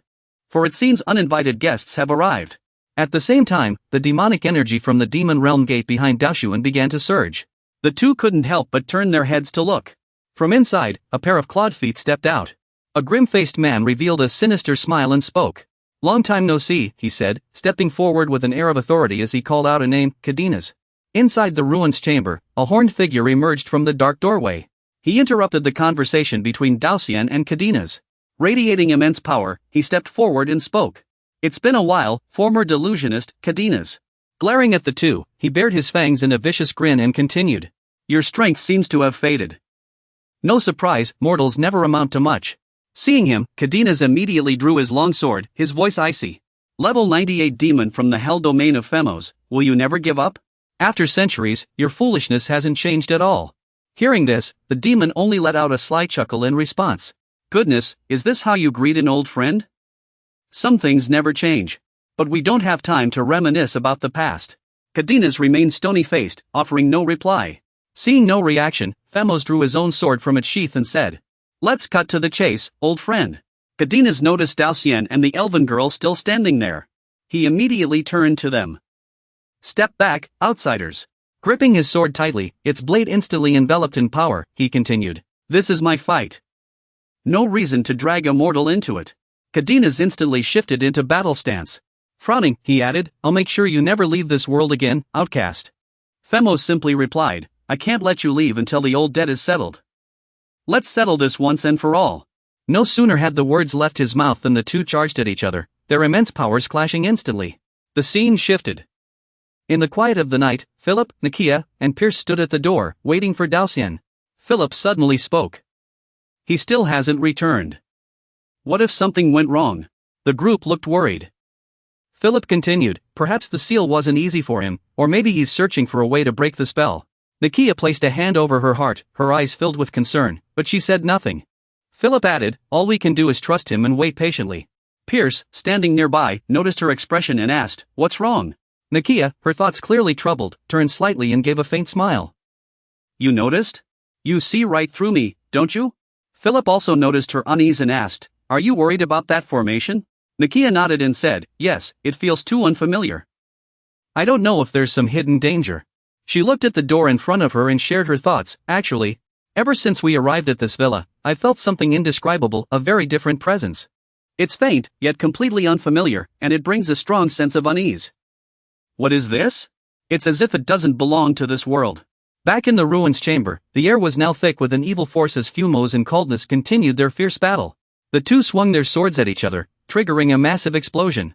Both staggered back a few steps to lessen the impact. Daoxian, standing nearby, was also affected by the blast. He raised his arm to shield himself, and Lavina, perched on his shoulder, nearly got blown away, letting out a startled cry. As the energy dissipated, Daoxian furrowed his brow, pondering, such incredible force. Can this really be achieved without a magic sword? He glanced at Fumos' current state and thought, the 98th demon suppressor. Death god Fumos, he's no match for him in this condition. Meanwhile, Coldness and Fumos continued their relentless fight. Daoxian stood aside, musing, that man can actually hold his own against him. Guarding Coldness like this. Who exactly is he? On the other side, Coldness and Fumos were still locked in combat, showing no signs of stopping. Fumos was already exhausted, but he swung his sword and muttered, "What a stubborn fool." Suddenly, he leapt into the air, catching Coldness off guard. Fumos gripped his sword with both hands and drove it downward, unleashing a surge of radiant power. Neither Coldness nor Daoxian had expected this move, and both froze in place. Fumos seemed to confirm his suspicions and burst into laughter, voicing his conclusion. "Just as I thought, this altar is the source of power and immortality, isn't it? Abandoned for so long, its power is fading, isn't it? Thanks to those foolish humans." Coldness hadn't expected him to guess correctly. He raised his hand and looked at it, remaining motionless where he stood. Fumos seized the moment, pulling his sword from the ground, and said, "You've helped me find my chance for revenge." Coldness suddenly dropped to one knee, and Lavina, watching, didn't know what to say. Fumos stood on the platform, looking down at Coldness, and continued, "Most demons are just bloodthirsty beasts, relying on brute strength." He pointed to his head and added, "But I, the ruler of the demon realm, am not like those beasts. I know how to use my mind. Ever since our last battle, I've suspected this altar held some secret." Coldness remained silent, listening as the battle he had awaited for centuries was about to. What a boring outcome. Oh well, it doesn't matter anymore. Sword in hand, he descended the steps and muttered, "The moment he vanishes, I'll savor every second of it." As he drew near, Cadmus suddenly looked up, locking eyes with him in a sharp glare. Unexpectedly, Daoxian stood in front of him with his sword. He blocked Vermo's strike. Enraged at the interference, Vermos glared at Dohan and snapped. No, at that same moment, Cadmus also looked up at Dohun and spoke. The outsider, Dohun, now radiated a brilliant golden light, his body and sword enveloped in dazzling power. Dohun clenched his fist, poised to strike. Vermoz, caught off guard, blurted out. What? How is this kid blocking my sword? Dohun instantly threw a powerful punch at Vermoz. He couldn't react in time and was sent flying. Seeing his strength, Vermoz gritted his teeth and cursed under his breath.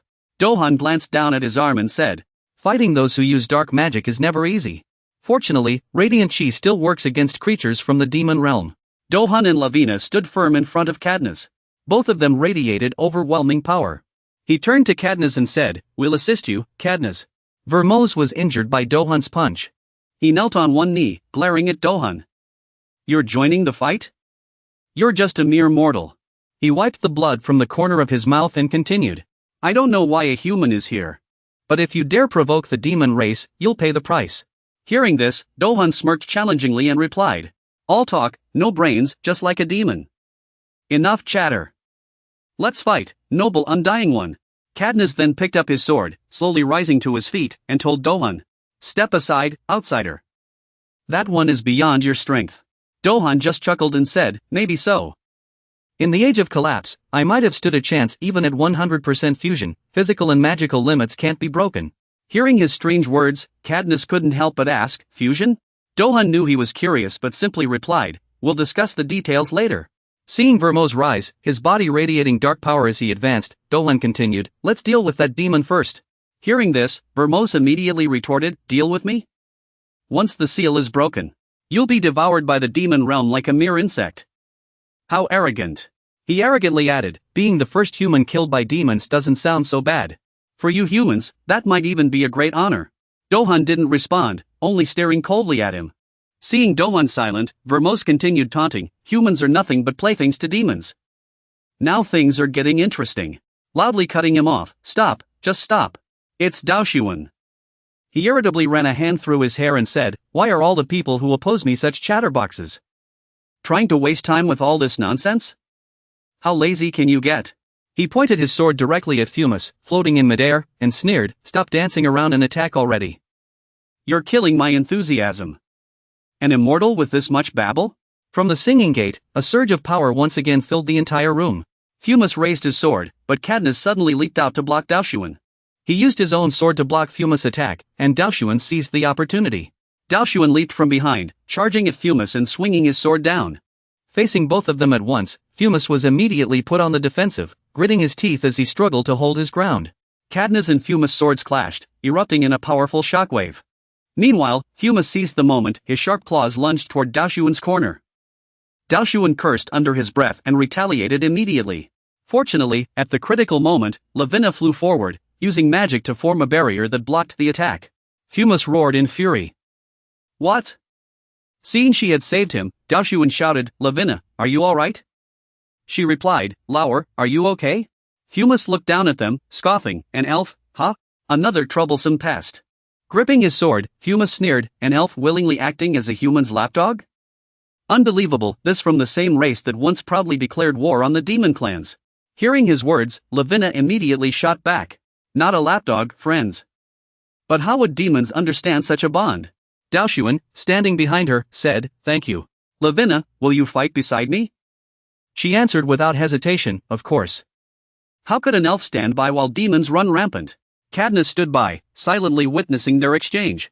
Hearing Lavina's words, Fumos let out a mocking laugh. Humans, elves, even the undead joining forces against a high demon?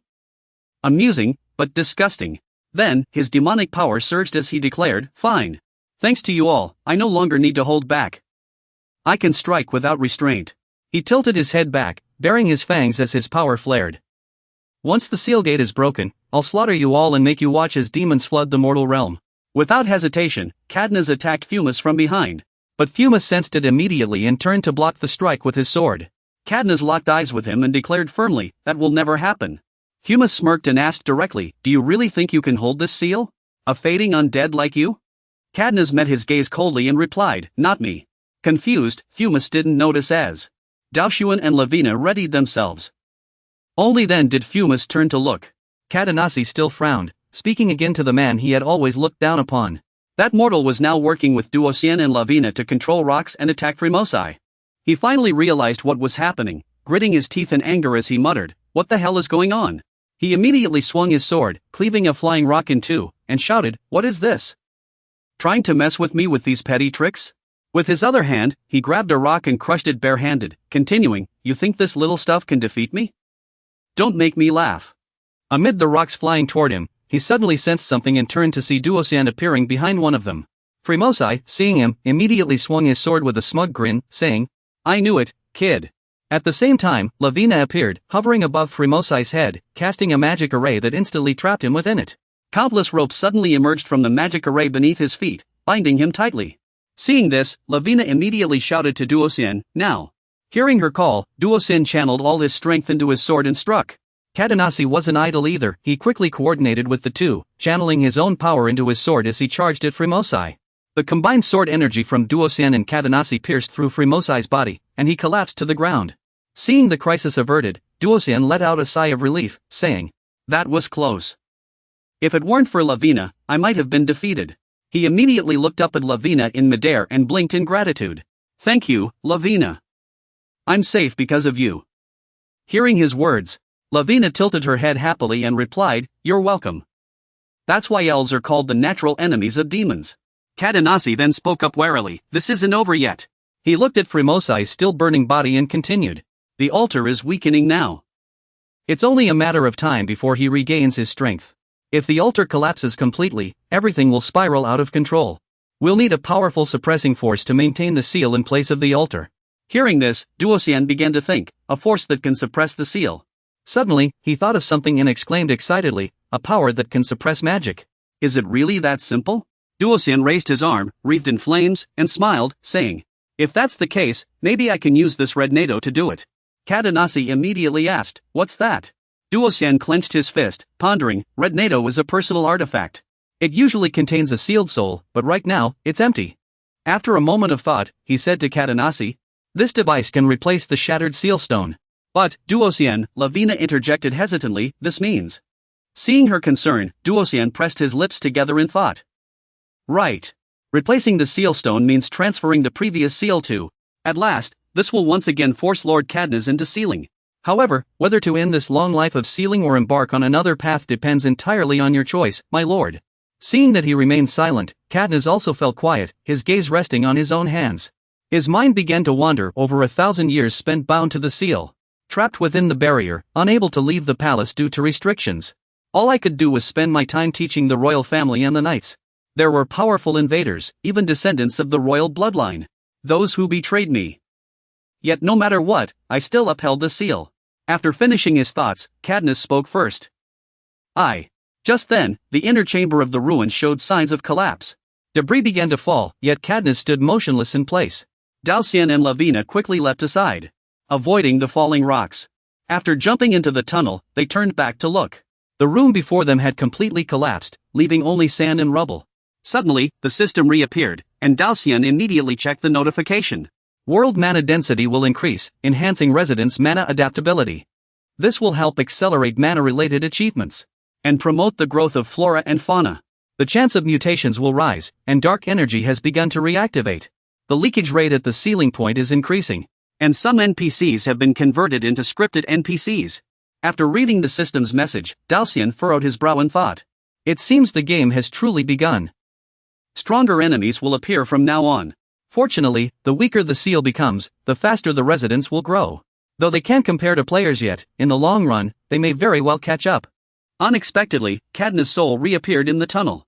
He approached Duosien and said, "Outsider, are you certain you want to replace the seal with red NATO? It could become a curse. Please consider carefully." Hearing his concern, Duosien responded firmly, "It's fine. On the contrary, I will turn the curse into my own power." After a moment of silence, Cadnas finally spoke. "I understand your choice. I accept your proposal, outsider." Seeing that he had accepted, Duosien extended his hand and said, "Call me Raoul, Lord Cadnas." Closing his eyes, he said to Duosien, "Call me Ka." As Duosien reached out to absorb Cadnas into the seal, he replied, "All right, Ka. I look forward to working with you from now on." Back at the manor, Duosien sat at his desk, with Lavina present.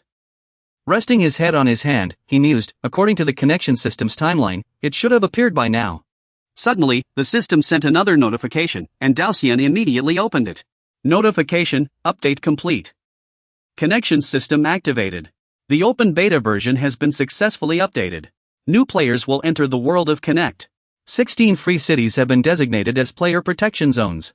Within the free cities, resurrection penalties do not apply, and players cannot leave the free city area during the protection period. The community system has been upgraded, including a personal live stream system, video upload features, and an independent browser update. The new Banking Connect system includes dedicated accounts, an item trading page, and a pricing system. Main quest: the first wave of portal outbreaks has concluded, with an extremely low completion rate. Difficulty has been adjusted. From now on, portals will no longer automatically erupt after a set time but will instead transform into dungeons. While waiting for the next scenario, dungeons and Vidra will not erupt. The new storyline Rise of Chaos is about to begin. The main quest Savior's Advent, tailored for players, is now underway. The opening event Walk with the Coach is coming soon. After reading the announcement, Du Huiyun stretched and moved his body. His thoughts were not much different from his last login. A blue light suddenly appeared in the corner of the room. Du Huiyun looked curious upon seeing it. The system sent another message at that moment. Storyline Rise of Chaos portal outbreaks have swept across the entire continent. Countless villages and territories, unable to respond in time, were overrun by monsters, and humanity lost several key regions. Additionally, due to a certain conspiracy, the seals restraining the 4 sacred beasts and preventing portal regeneration have become unstable. In the process, the guardians of each kingdom have been completely wiped out, severely weakening the royal forces. The balance of power has collapsed, and hidden powerhouses are beginning to act. In this chaos and the coming apocalypse, what will your choice be? After reading the new storyline, Du Shisun remained silent. Resting his chin on his hand, he frowned in thought, realizing that the hardest-hit victims in this event were the powerless barons and their subjects. Meanwhile, noble families with knightly orders and strong military forces suffered far fewer losses. They would recover their strength in no time. This was the biggest problem. Not just martial clans, but most aristocrats would soon take action. Decades of peace had allowed them to accumulate power. And now, the opportunity to display it had arrived. Those abandoned lands could be easily seized with just a knightly order and a handful of soldiers. Du Shiyun tapped the table lightly a few times. His mind was still a whirlwind of thoughts. Those nobles would never miss this chance, and he himself had already acquired 3 territories. Duo Shiyun was still troubled by this matter, scratching his head in frustration as he tried to think of a solution. In the past, the royal family would have been the balancing weight, mediating conflicts among the nobles. But now, the royal family itself had been thrown into chaos by this incident. Duo Shiyun thought of Kadina's, his mind sinking into deep reflection once more. Losing the secret guards who protected the royal family was undoubtedly a fatal blow. For now, the nobles hadn't noticed this yet. But it wouldn't be long before the truth came to light. Could a royal family without Kadina's still control the remaining powerful clans and their experts? Lost in thought, Duo Shiyan leaned back in his chair with a weary sigh. His mind refused to quiet down. This was the tide of the times.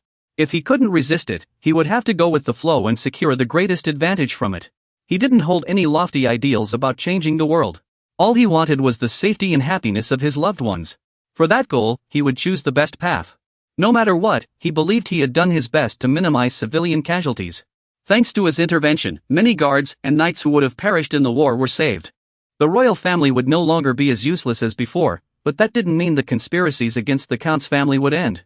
According to Duo Shiyun's investigations, the malicious plans against the Aston family had been in the works for a long time, and the forces behind them were no small threat. He would need to adjust his strategies accordingly. Duo Shiyun then glanced at Lavina, who remained silent. He called out to her, Lavina, twice before she suddenly snapped back to reality. Ha? Duo Shiyan asked, Lavina, what's wrong? I've been calling you for ages, and you didn't respond. You startled me. Lavina slowly turned to face him. Clutching the hem of her dress, she hesitated before speaking. Roller, you already knew, didn't you? Duo Shiyan didn't understand, so he asked, knew what? Lavina finally said, about this world being connected to another one. Duo Shiyun could only offer a bitter smile, unsure how to answer. Lavina looked at the glowing system screen in front of her. She was thrilled. This is incredible. The internet, it's like an ocean of information connecting the whole world. Hearing this, Duo Shiyun forced a smile. Come to think of it, I really didn't explain it clearly last time. He extended his armored, glowing hand toward Lavina. This time, I'll explain it to you step by step. He clenched his fist, and suddenly, light burst forth. A dazzling radiance began to shine from Duo Shiyun's hand. He slowly opened his palm. If you don't mind, I can explain it again. Katanatsu also emerges from the dazzling light. Dao Xuan immediately calls out, Ka. The moment Katanatsu appears, he scans the room before saying to Dao Xuan, I've been waiting for this for a long time, liar. Standing before Dao Xuan, he asks at once, why did you call me here? Dao Xuan sits in his chair, looking straight at him. I want to explain again what I said before. After listening, Katanatsu replies, you mean your true identity and past. Hearing this, Dao Xuan glances at Lavina and continues, last time, you avoided the topic, but now I want to make it clear, because... Pausing briefly, Dao Xuan then says excitedly, now that we're bound by fate, I want to be completely honest about everything. Now, let me explain everything to you slowly. At this moment, sunlight streams through the window, illuminating the entire room. After hearing Dao Xuan's full account, Katanatsu strokes his chin thoughtfully. After a moment of contemplation, he says, so, you come from the same place as those outsiders, the world you call Earth, the other realm you mentioned. After learning this, Lavina turns to Dao Xuan and asks, why didn't you tell me this from the start? Dao Xuan looks remorseful as he says to Lavina, I'm sorry.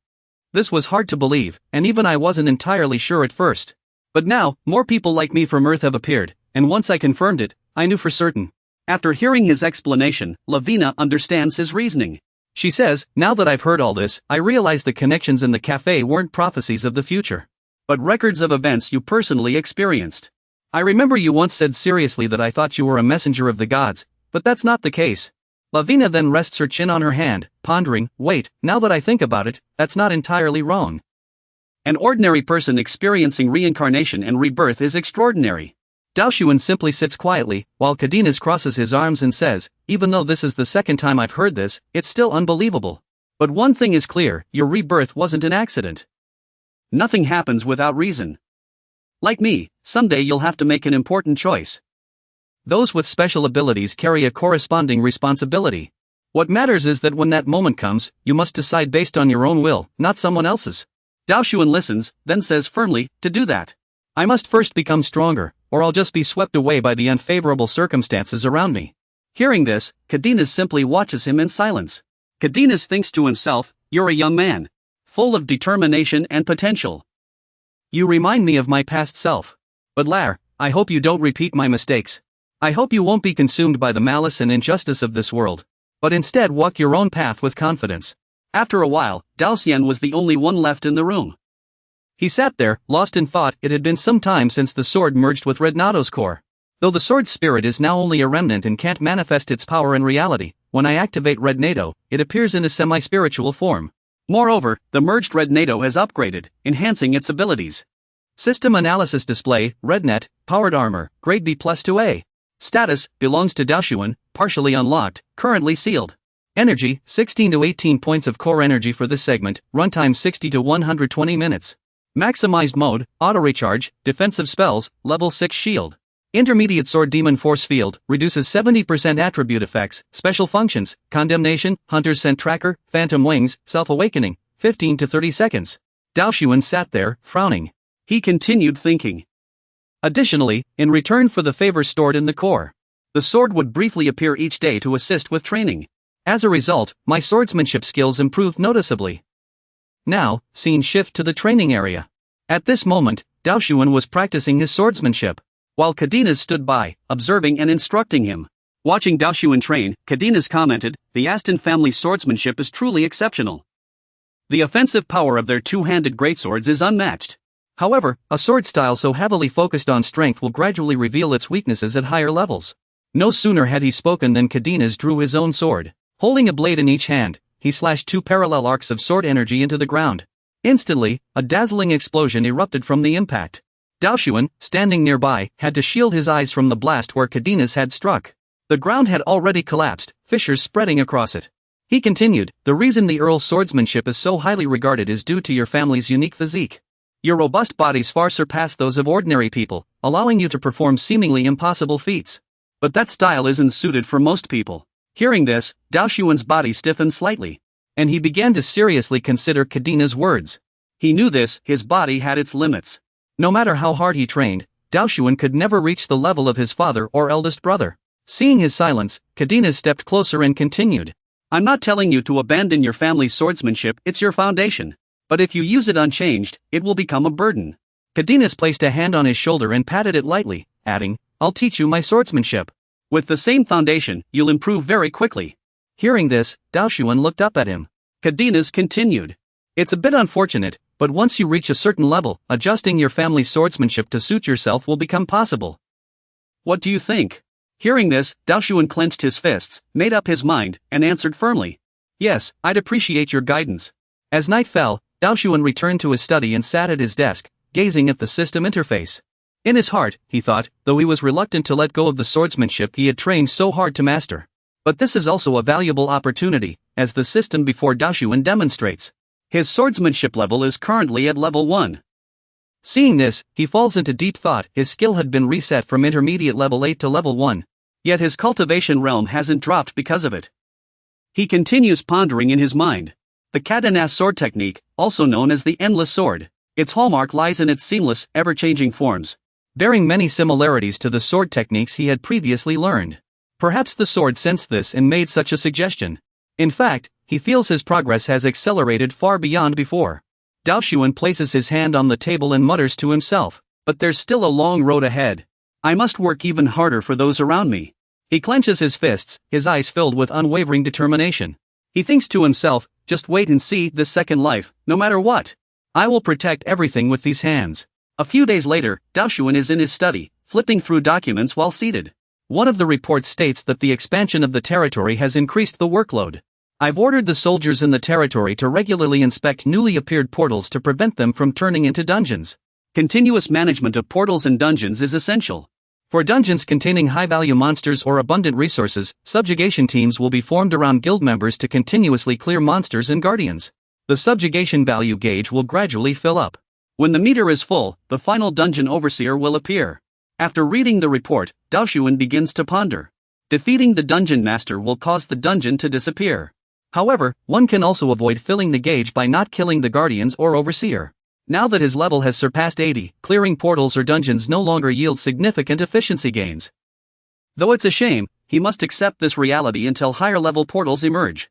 Of course, long-standing dungeons always carry the risk of sudden outbreaks, but thanks to the difficulty adjustment mechanism, at least in the short term, such a scenario won't occur. We can rest easy for now. Just then, a knock at the door interrupts Daoshuan's thoughts. He looks up and says, "Come in." Elder Shu enters, holding a stack of documents. As he walks, he says, "My lord, I brought the materials you requested." He places the documents on Daoshuan's desk and says, "This is the list of suspicious individuals you mentioned earlier. Out of the initial 2,000 visitors over the first 2 weeks, only 17 remain uninvestigated. In particular, none of the suspicious individuals from the free city of Esnet, under the Marcus Kingdom, have been overlooked." Daoshuan picks up the files and flips through them, clearly satisfied. He praises, "Well done." Gathering and managing this information remotely must have been quite challenging. Hearing this, Elder Shu bows slightly and replies, "It is my duty." "Sir." Du Shiyun immediately looked up and bowed to him, thanking him before saying, "This is enough. You may rest now." Upon hearing this, Shu raised his hand to his chest in a salute and withdrew. He reviewed the report again, which clearly stated that new players were being replenished at a rate of once per week. As of now, the third batch had entered after 15 days. Looking at the profiles of everyone on the table, Du Shiyun pondered. Perhaps the information I've been most curious about is among these. He picked up each file and examined it carefully, thinking that his plans might change based on their contents. He picked up a file and studied it closely, murmuring to himself, "Now then, let's see what this whole thing is really about." Tu Shiyin kept searching for information about Crash, muttering to himself. The top player in the game, the last one to resist, the final solo player, Crash. Let's see where he is. After searching through piles of files for a long time without success, Du Shiyun rubbed his forehead wearily and said, "Nothing." Looking at the scattered files on the table, Du Shiyun felt perplexed. No matter how hard he searched, the name Crash simply didn't exist. He checked the system again himself but still found no trace of him. He couldn't help but think that he had used every known personal detail to search, yet came up empty. Crash, the top player in the game, had no records. Whether in the internet-addicted world or elsewhere, he covered his face with his hands, at a loss for words.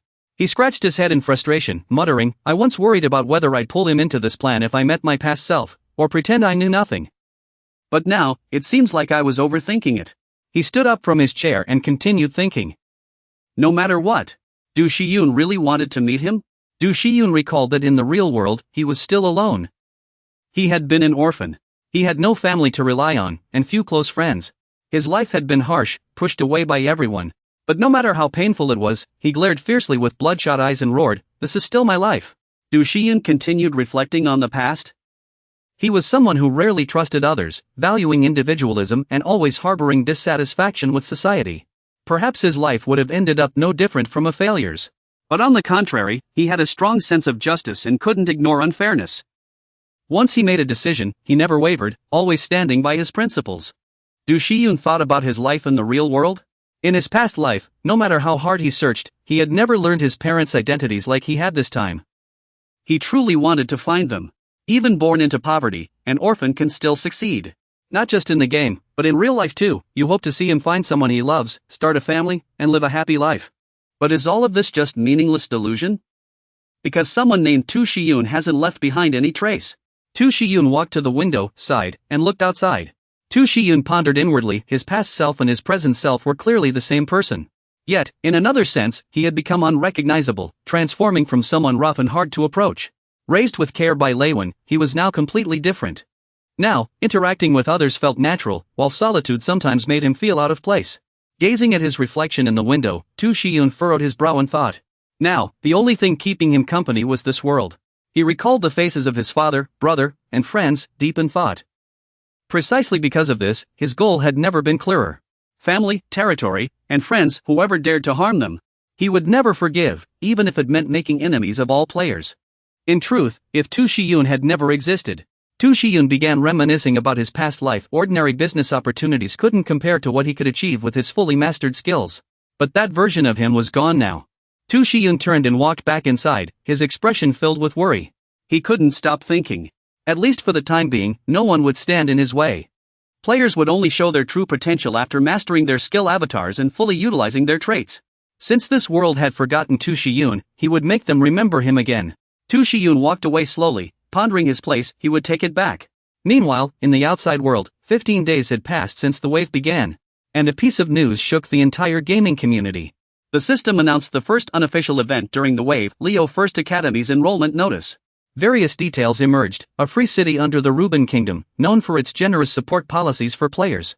Now, as the cornerstone of these policies, Leo First Academy had officially opened, exclusively for players, and its enrollment notice once again drew everyone's attention. Regardless of profession or faction, as long as they had completed their first class change. Each department would admit 150 students, totaling 600 trainees. The training program would last 3 months and be completely free. Graduates would be awarded the title of Leo Honorary Student, granting them priority access to Leo First Academy's missions and special tasks. The most outstanding students would qualify for the official member selection exam.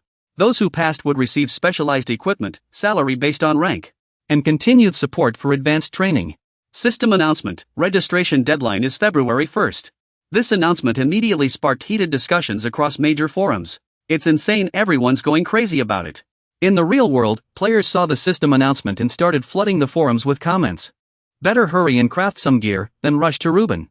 Too late. When did they ban leaving the Free Cities area? Good thing I opened a portal to Mila last week. Hey, this isn't fair. These buffs make the game unbalanced. In front of a computer screen, someone was typing away, leaving a comment. Another clueless newbie getting fooled. The comments kept pouring in non-stop. Has anyone already been to the Rio headquarters? Someone replied below, the Rio guys look amazing. What a waste if you don't pick me. No chance now, I've already claimed my spot. Live on the scene, a crowd was gathered at the academy gates, discussing excitedly. A once-in-a-lifetime opportunity. Miss this, and you won't get another. Exactly. The acceptance ratio is 5-to-1. Next time, it'll probably be 10 times harder. The game just announced it will recruit 3,000 players every week. In 3 months, the player count might reach 40,000. Someone walked up to the bulletin board, puzzled by the questions from various guilds. Why hold an event now? Shouldn't they wait until there are more players? Someone immediately replied below. If you're unhappy, go protest at the Rio headquarters.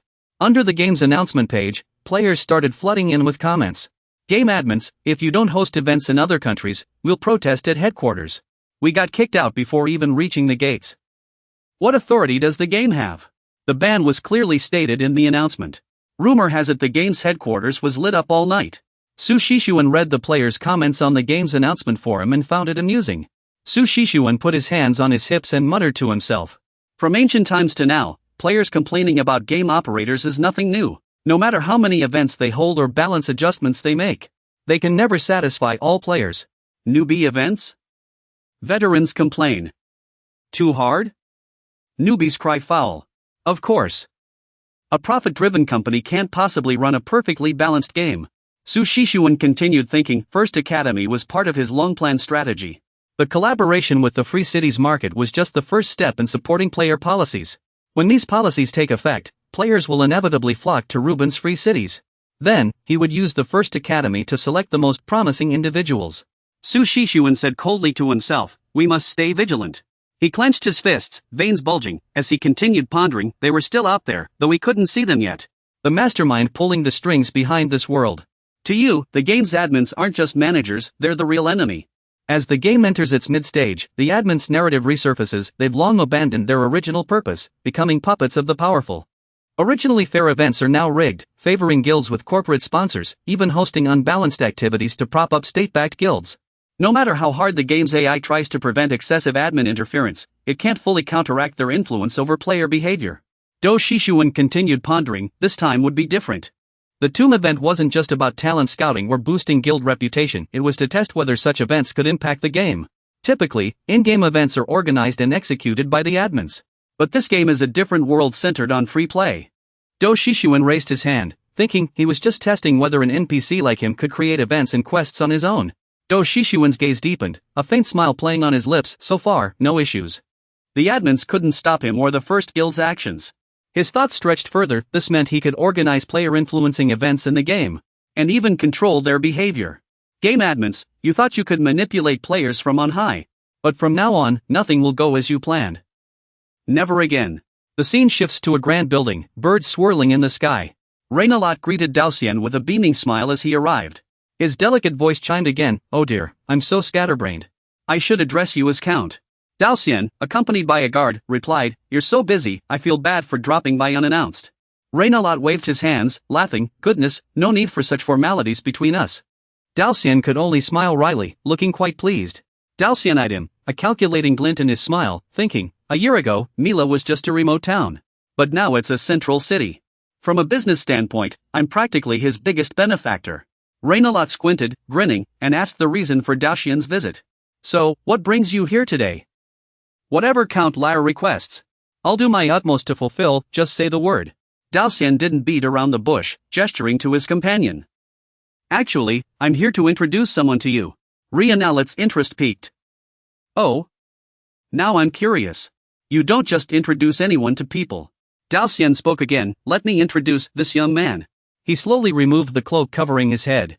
He said to Reynalot, "This is Crash, the player who will be traveling with me from now on." After removing his hood, Crash greeted him. "It's an honor to meet you, Mayor." "I am Crash." Hearing this, Reynalot replied, "Oh, the one who should be grateful is me.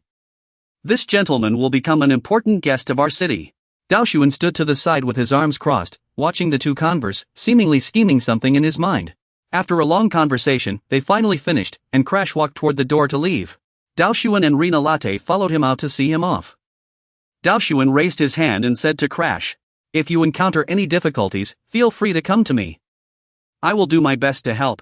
As Crash opened the door, he heard this and replied, "Your kindness is already more than enough. Until we meet again." After Crash left, Daoxian and Reynalot exchanged glances. Reynalot's eyes lit up as he said to Daoxian, "You still can't compare to the Count. When did you win over another traveler?" Seeing his question, Daoxian simply smiled faintly and replied, "It was just a chance encounter. Compared to a mere traveler, I see this man as a promising talent. His strength and abilities are outstanding. If you pay attention to him, he will surely be of great help in the future. That's why I introduced him to you." Hearing this, Reynalot threw his head back and laughed. "With your eye for people, I have no objections. From now on, I will keep a closer watch on this gentleman." Daoxian, satisfied with his response, smiled as well. After their conversation, Reynalot personally escorted Daoxian to the door. He bowed slightly and said, "Take care on your way." Daoxian raised his hand to signal he need not see him off further and said, "Sorry for disturbing you." As soon as Daoxian stepped outside, a carriage was already waiting for him. After boarding, Crash, who was sitting across from him with his legs crossed, asked, "What did the mayor say?" Daoshuan glanced at him and replied, "Not bad. He doesn't fully trust you yet, but he seems willing to observe further." Then, Daoshuan smiled at him and said, "Your disguise was flawless." Crash smiled slightly and replied, "I didn't expect to fool the mayor so easily." Suddenly, light emanated from Daoshuan's body. After the magic faded, it was revealed to be a Treant speaking, "It is my honor to serve you." Daoshuan then dispelled his own magic and said, "This thing really works." He looked at the glowing ring on his middle finger and thought, "This is the ring I got from Vice Dean Gray back at the academy." System display, Gray's shape-shifting ring. Description: perfectly transforms the wearer's body into a specified form. He also checked another item in his system interface. System display, second identity. Second identity. Rank, unique. Description: provides a switchable second identity at any time.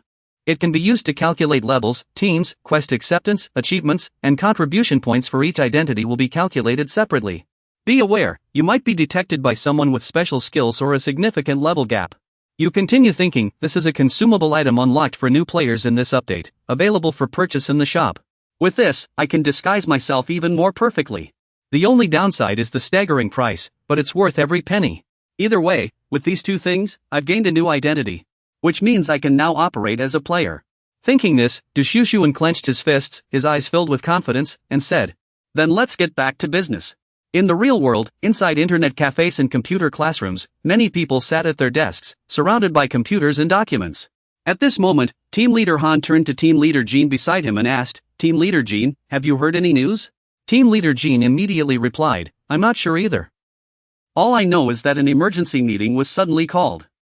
Those two across from us are whispering, what on earth is going on? Could it be because of that incident? The first Rio Academy matter." The meeting room instantly erupted into murmurs.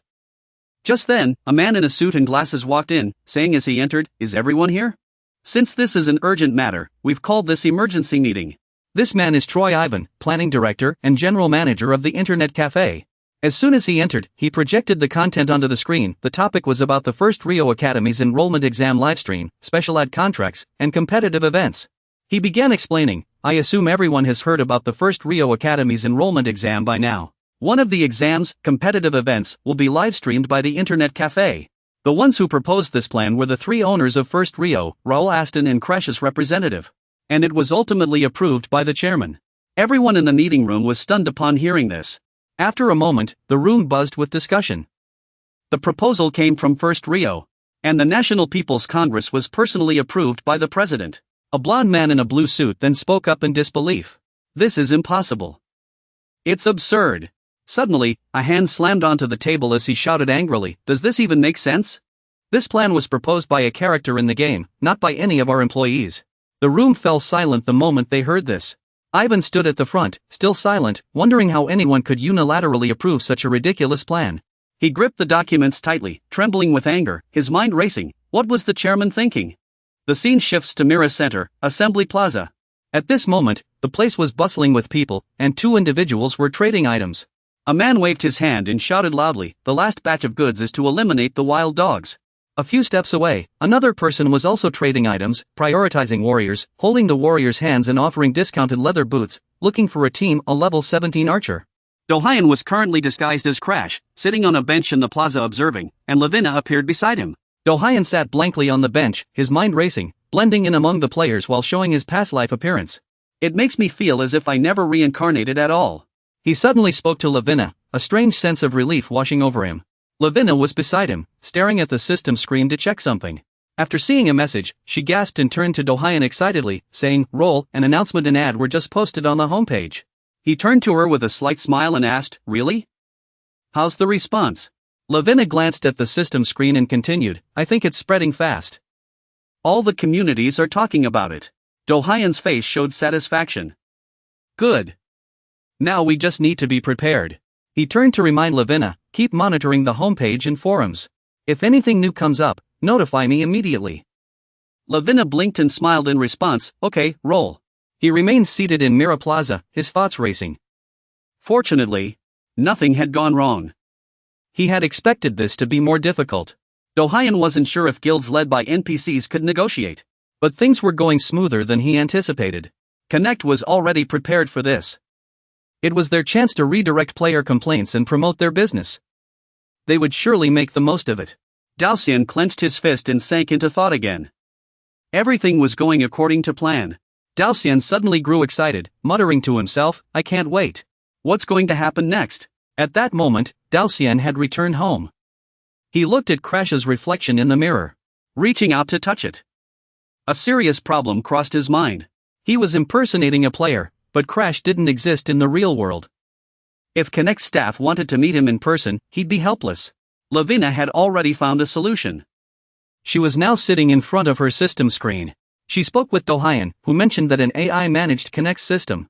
Then who can we ask for help? Dohyan, sitting at his desk, immediately replied after hearing Lavina, probably no one. I've never heard of anyone contacting anyone directly. He raised his hand, thought for a moment, and said, people usually only contact customer service, not the AI. Lavina pointed at a button on the system screen and asked, really? Then what's this button for? On the screen, next to the mail button, was a glowing button without an icon. Daoxian said to Lavina, I don't see anything. Lavina looked at the button on the screen and read it aloud to him. It said, call system administrator. Daoxian heard this and immediately widened his eyes. What? He slammed his hand on the table, eyes bulging, his face pale as his mind raced. Questions flooded his mind. Could he call the system administrator? Could he contact someone else? Then, maybe, he can find the reason why he was reborn into this world. The system administrator of this dream may know something. Daoxian was still silent at this time. Seeing this, Ravina turned her head and said, I will press it. After she finished speaking, she raised her hand to press the button. As soon as she pressed it, a dazzling blue light suddenly lit up, which scared Daoxian and quickly raised his hand to cover it. The system screen now displays a message from Raoul Aston, the Connect D system administrator. Access level 4 has permission to write messages. Each message costs 100 coins. Seeing this, Daoxian tapped his fingers on the keyboard frantically, thinking again in his mind. Oh my god, does this thing actually work? After seeing Daoxian's message, the system immediately replied, who are you? I am System Administrator D. After deducting 100 copper coins, Daoxian tapped the keyboard frantically again, and the system responded again. What is your true identity? I am the administrator of System D, and I will deduct 100 copper coins. Daoxian was so anxious that he was sweating profusely and silently thinking about something. After a while, he typed 4 words, where are you? The screen now displays 3 ellipses. Immediately afterwards, the system keeps displaying on the screen that access is denied. Deduct 100 copper coins, access is denied, deduct 100 copper coins, and continue the script. Seeing that the system kept repeating, Daoxian finally pointed at the screen with trembling fingers and stammered, what the hell, this is just an automatic reply. Ravina stood aside and asked worriedly when she saw this, Raoul, ask what you really want to ask. Daoxian put his chin on his hand and thought. After hearing Ravina's reminder, he came back to his senses and replied, right? He immediately typed the next line on the screen, I have a proposal about dreams. Can I send it here? The screen immediately displays the reply. Send your proposal here and 200 copper coins will be deducted. Daoxian was so angry that he asked for 200 copper coins for just 2 sentences. He mumbled while typing on the keyboard, can I do this? A beam of light suddenly appeared and shot directly at the two of them. The system issued a warning prohibiting the leaking of content. I still haven't figured out what happened. At this time, in an office in the real world, the office of the president of Dream Network, a man put his hands behind his back and looked out the floor-to-ceiling window. There is a person standing behind him. At this time, the man with his hands behind his back asked, so, how is the progress? When Shui Yuan heard the man's question, he picked up his tablet and checked it before answering. Everything is going according to plan. This man's name is Zhang Yu. Without turning around, he continued, saying that the promotion was coming soon, to make sure nothing went wrong. Ivan listened and remained silent. After a long pause, he finally spoke, his tone laced with dissatisfaction. Director, this plan is too reckless. The entire company has fallen into a trap set by an NPC and a star player. We should cancel this collaboration now. Yao listened to him and simply responded seriously, we can't do that.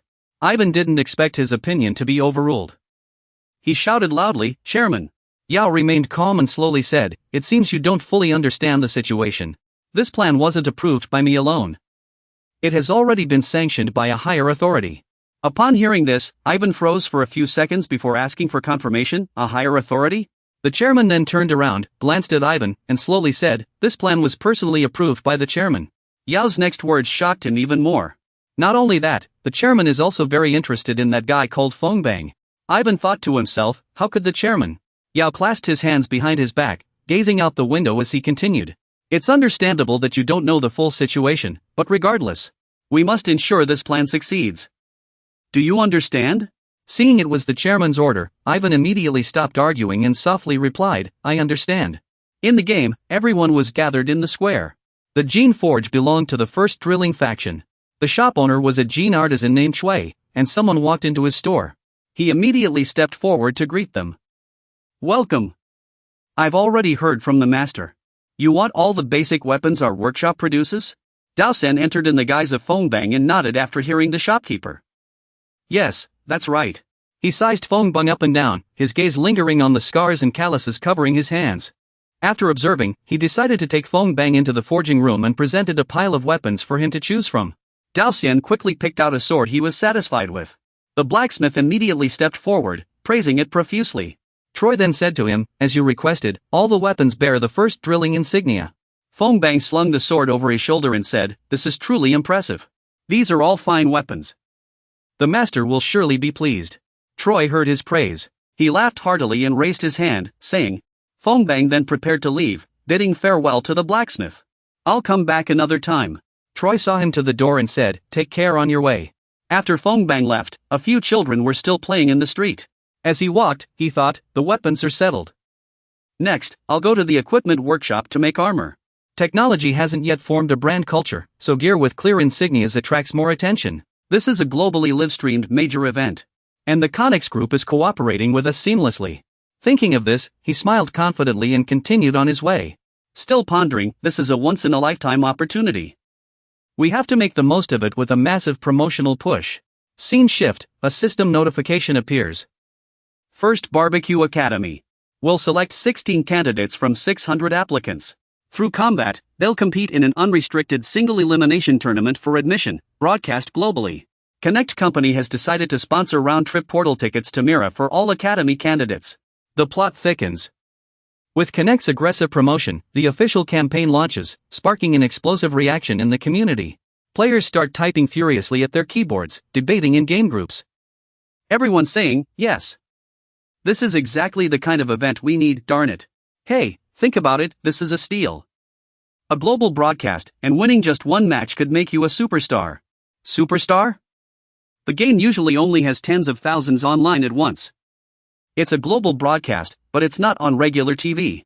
Confirmed, the content is rated for mature audiences. Blame the admins for that, I'm just glad I signed up. If I go to Mira, I'm not planning to come back even if I lose. This is amazing. A moment of silence for those who didn't make the cut, they'll be forcibly sent back after the tournament. The online discussion is heating up, but will anyone actually watch? From the past to now, even the biggest gaming tournaments have never had high viewership. I don't think we should treat this as just a game. Check the footage, it's not simulated. It's real-life filming. It's just esports. Young people these days always try to force games into being called sports. Something feels off about this. This time is different. If you consider the annual revenue of the gaming market, parents nationwide might lose their minds after reading this comment. Scene shift, a hand slams down. Ivan forcefully strikes the whiteboard and shouts, it's not enough. This won't cause a stir. Mobilize everyone, let's make the forums explode. The content doesn't matter. We can create bias or spark controversy.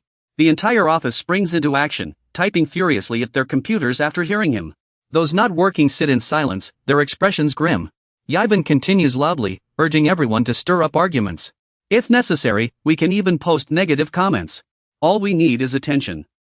Mobilize reporters and hire trolls to hype it up on the forums. The office responds in unison, understood. We get it. Ivan braces his hands on the table, thinking the Academy's entrance exam is only 5 days away.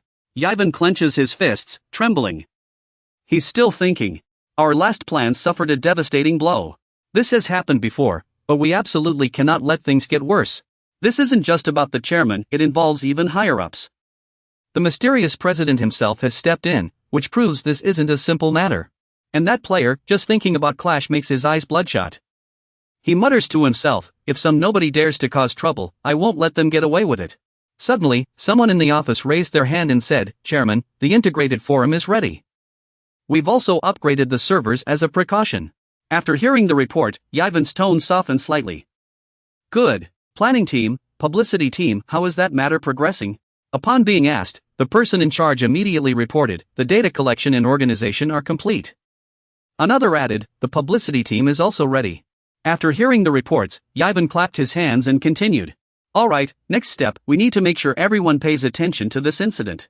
Everyone in the meeting room responded immediately and got to work with fervor. The scene shifts. On the other side, Du Shixuan sits at his desk, reviewing the documents laid out before him. Lavina suddenly rushes in from somewhere, excitedly shouting, Raoul, Raoul, the new announcement is out. He was handling work with a pen but stopped upon hearing Lavina's words and opened the system to check the announcement. Conicode Company has released the second official fighting promotional video. After reading the announcement, Du Shixuan smiled and said, finally, everything is starting. The scene shifts again. In a forest, Denton and Jack are leading a powerful cavalry unit deeper into the woods. Hidden in the darkness, a fairy watches them, with countless other fairy eyes observing from behind. 3 fairies holding harps grin slyly. Jack and Denton quickly noticed the fairies and charged forward to deal with them. In the blink of an eye, the fairies were all taken care of. Then, Nakia walks over slowly from a distance, holding a blue crystal ball in her hand. Seeing the fairies, she begins murmuring an incantation, casting her power. Instantly, the entire area is enveloped in a blue skeletal barrier. But the fairies can only stand there, unable to resist. Suddenly, Philip, Pierce, and Josh appear. Pierce fires an arrow, hitting a fairy right in the eye, causing it to shriek in pain. Du Shihao rides up on his horse and asks his cavalry if they want to be the stars of the show. Everyone raises their hands and responds loudly. With great spirit, he declares to the entire army, fight. Go and claim it. No sooner said than done, he leads the cavalry forward. The fighting event system notifications are sent to all players. Everyone has a chance to be the star. The camera cuts to a person sighing deeply after looking at the system screen. It's a medic checking some details on their system. He rubs his temples, knowing the outcome was expected, but the reality is even worse than imagined. Viewers on the other side of the screen keep commenting about the game and the video quality. Who was that person who appeared at the end of the video? He's the most handsome actor I've ever seen. Did you read the description? He's not an actor, he's a character in the game. I bet he'll show up later as a main quest NPC. The game company quickly released an announcement. Connect releases a new announcement, global real-time language translation and Connect competitive events. The national battle has officially begun. Who will seize the glory of first place? The domestic game becomes a global battlefield. Who will emerge as the ultimate winner? Daoshuan is now sitting at his desk. He and Lavina are reading the online comments together. Daoshuan smiles in satisfaction, saying, as expected, the operations team is no ordinary bunch. Lavina happily agrees, noting that the response is so positive, it seems their promotional video efforts paid off. Hearing her, Daoshuan smirks proudly and replies, that's right. During the tough filming, Lavina was by his side, happily stamping film reels and constantly talking and performing. Lavina excitedly adds that the news is full of competition updates. The system shows the competition event, what's the reward for first place? Daoshuan continues checking his system and can't help but praise, the video quality is already great, but Connect's rewards are even more astonishing. The system then sends a new notification about the official rewards for the First Academy Special Competition. Thank you to all players and those about to participate for your support of Connect. Below is the official reward announcement for this competitive event. Individual rewards: players who enter the top 64 will receive 1 month of free Connect service. Players who enter the top 16 will receive 5% of their matches' live streaming revenue as a bonus. The champion will receive a 10 million military coin prize and a 6-month exclusive modeling contract with Connect. Special reward: over the next 3 months, each country with a player in the top 16 will gain a 1% priority in capsule lottery draws. For example, if country A has 3 players in the top 16, then out of a total of 3,000 capsules, 90 capsules equivalent to 3% will be allocated to country A. The country of the champion will receive an additional 10% lottery priority, and all players in that country will get 1 month of free service. Connect hopes to build this game together with the community and has prepared these rewards for that purpose. Good luck to all players, and we hope those waiting can fully enjoy this competitive spectacle. After reading the announcement, Daoshuan rests his chin on his hand, lost in thought. This is truly a brilliant move, setting up rewards that affect all players in a nation. If we host this event under the banner of a national-level competition, not only players but even ordinary citizens will pay attention. A new comment just popped up on the bulletin board: the championship is ours for sure. South Korea used to be a gaming powerhouse, but that's all in the past. These foreigners must be using auto-translate. It's infuriating to read. The thought of losing to them made Daoshuan ponder, pushing the comments on the bulletin board out of his mind. The public discussion was chaotic, but the atmosphere was heating up in an oddly entertaining way. Daoshuan then reopened the live rankings to check the players' standings. Daoshuan is level 23, ranked 2nd in Korea. Louise Blake is level 21, ranked 3rd in the US. Li Jincheng is level 21, representing China. Seeing the name Daoshuan on the leaderboard, he couldn't help but sigh, eagerly awaiting that day. On the day of the First Scroll Academy's admissions exam, many were practicing on their own in the square in front of the academy. Daoshuan stood in an upstairs room, arms crossed, looking down through the window. Lavina also curiously peered out the window, and after seeing the scene, she couldn't help but exclaim. Despite the screening, the numbers were still overwhelming. The two had already returned to work, and Daoshuan was carefully reviewing the documents in his hands. He was also thinking over 6,500 people had signed up for the academy. So far, 8,000 capsules had been distributed, meaning nearly all players above level 10 had applied. But during the review phase, only 2,000 were selected. Excluding non-combatants, only 1,600 remained to compete. The selection criteria were very simple. Below, someone was shouting loudly. It was Minjun. He yelled, "I still have a job." "Are you only picking the unemployed?" The female mage Su Yan behind him huffed angrily, "My level is higher. Why were lower-level players chosen over me?" Daoshuan covered his ears. It was too noisy. He thought, level and login time, those below average in both were eliminated. Ugh, so loud. Talent and character matter, but diligence and passion are even more important. No matter how talented someone is, if their login time is too unstable, it's useless. On the other hand, even if someone isn't exceptionally gifted, as long as they're diligent and passionate, we can still choose them. First Scroll Central Square. At this moment, Rienalt arrived with a group of people to greet Daoshuan. "Ah, Count Raoul, congratulations on founding the academy." These people were mayors from the free cities of the Ruben Kingdom. Upon seeing him, Daoshuan stepped forward to shake Rienalt's hand and said, "You've all traveled far, thank you for coming." The mayors behind him immediately spoke up. "No, we should be thanking you. It's an honor to participate in such a grand event." Daoshuan then looked around and noticed a group of 3 people in the distance watching him. He turned his gaze toward them. Daoshuan immediately recognized them. They were the mayors who had once rejected his investment proposal. Unlike the Ruben mayors who had cooperated and ceded land, they had looked down on him and refused his terms. But now, seeing the others like this, they must be envious. Others have profited quite a bit from you, haven't they? Serves you right. Meanwhile, Bernard approached Daoshuan from a distance. As soon as he arrived, he said, "Sir, all players are in position." Upon hearing Bernard's report, Daoshuan replied, "It seems everyone is eagerly waiting. Well then, shall we begin the event?" At that moment, fireworks burst across the sky as the host, Panmo, excitedly announced to the crowd, "Ladies and gentlemen, thank you for your patience.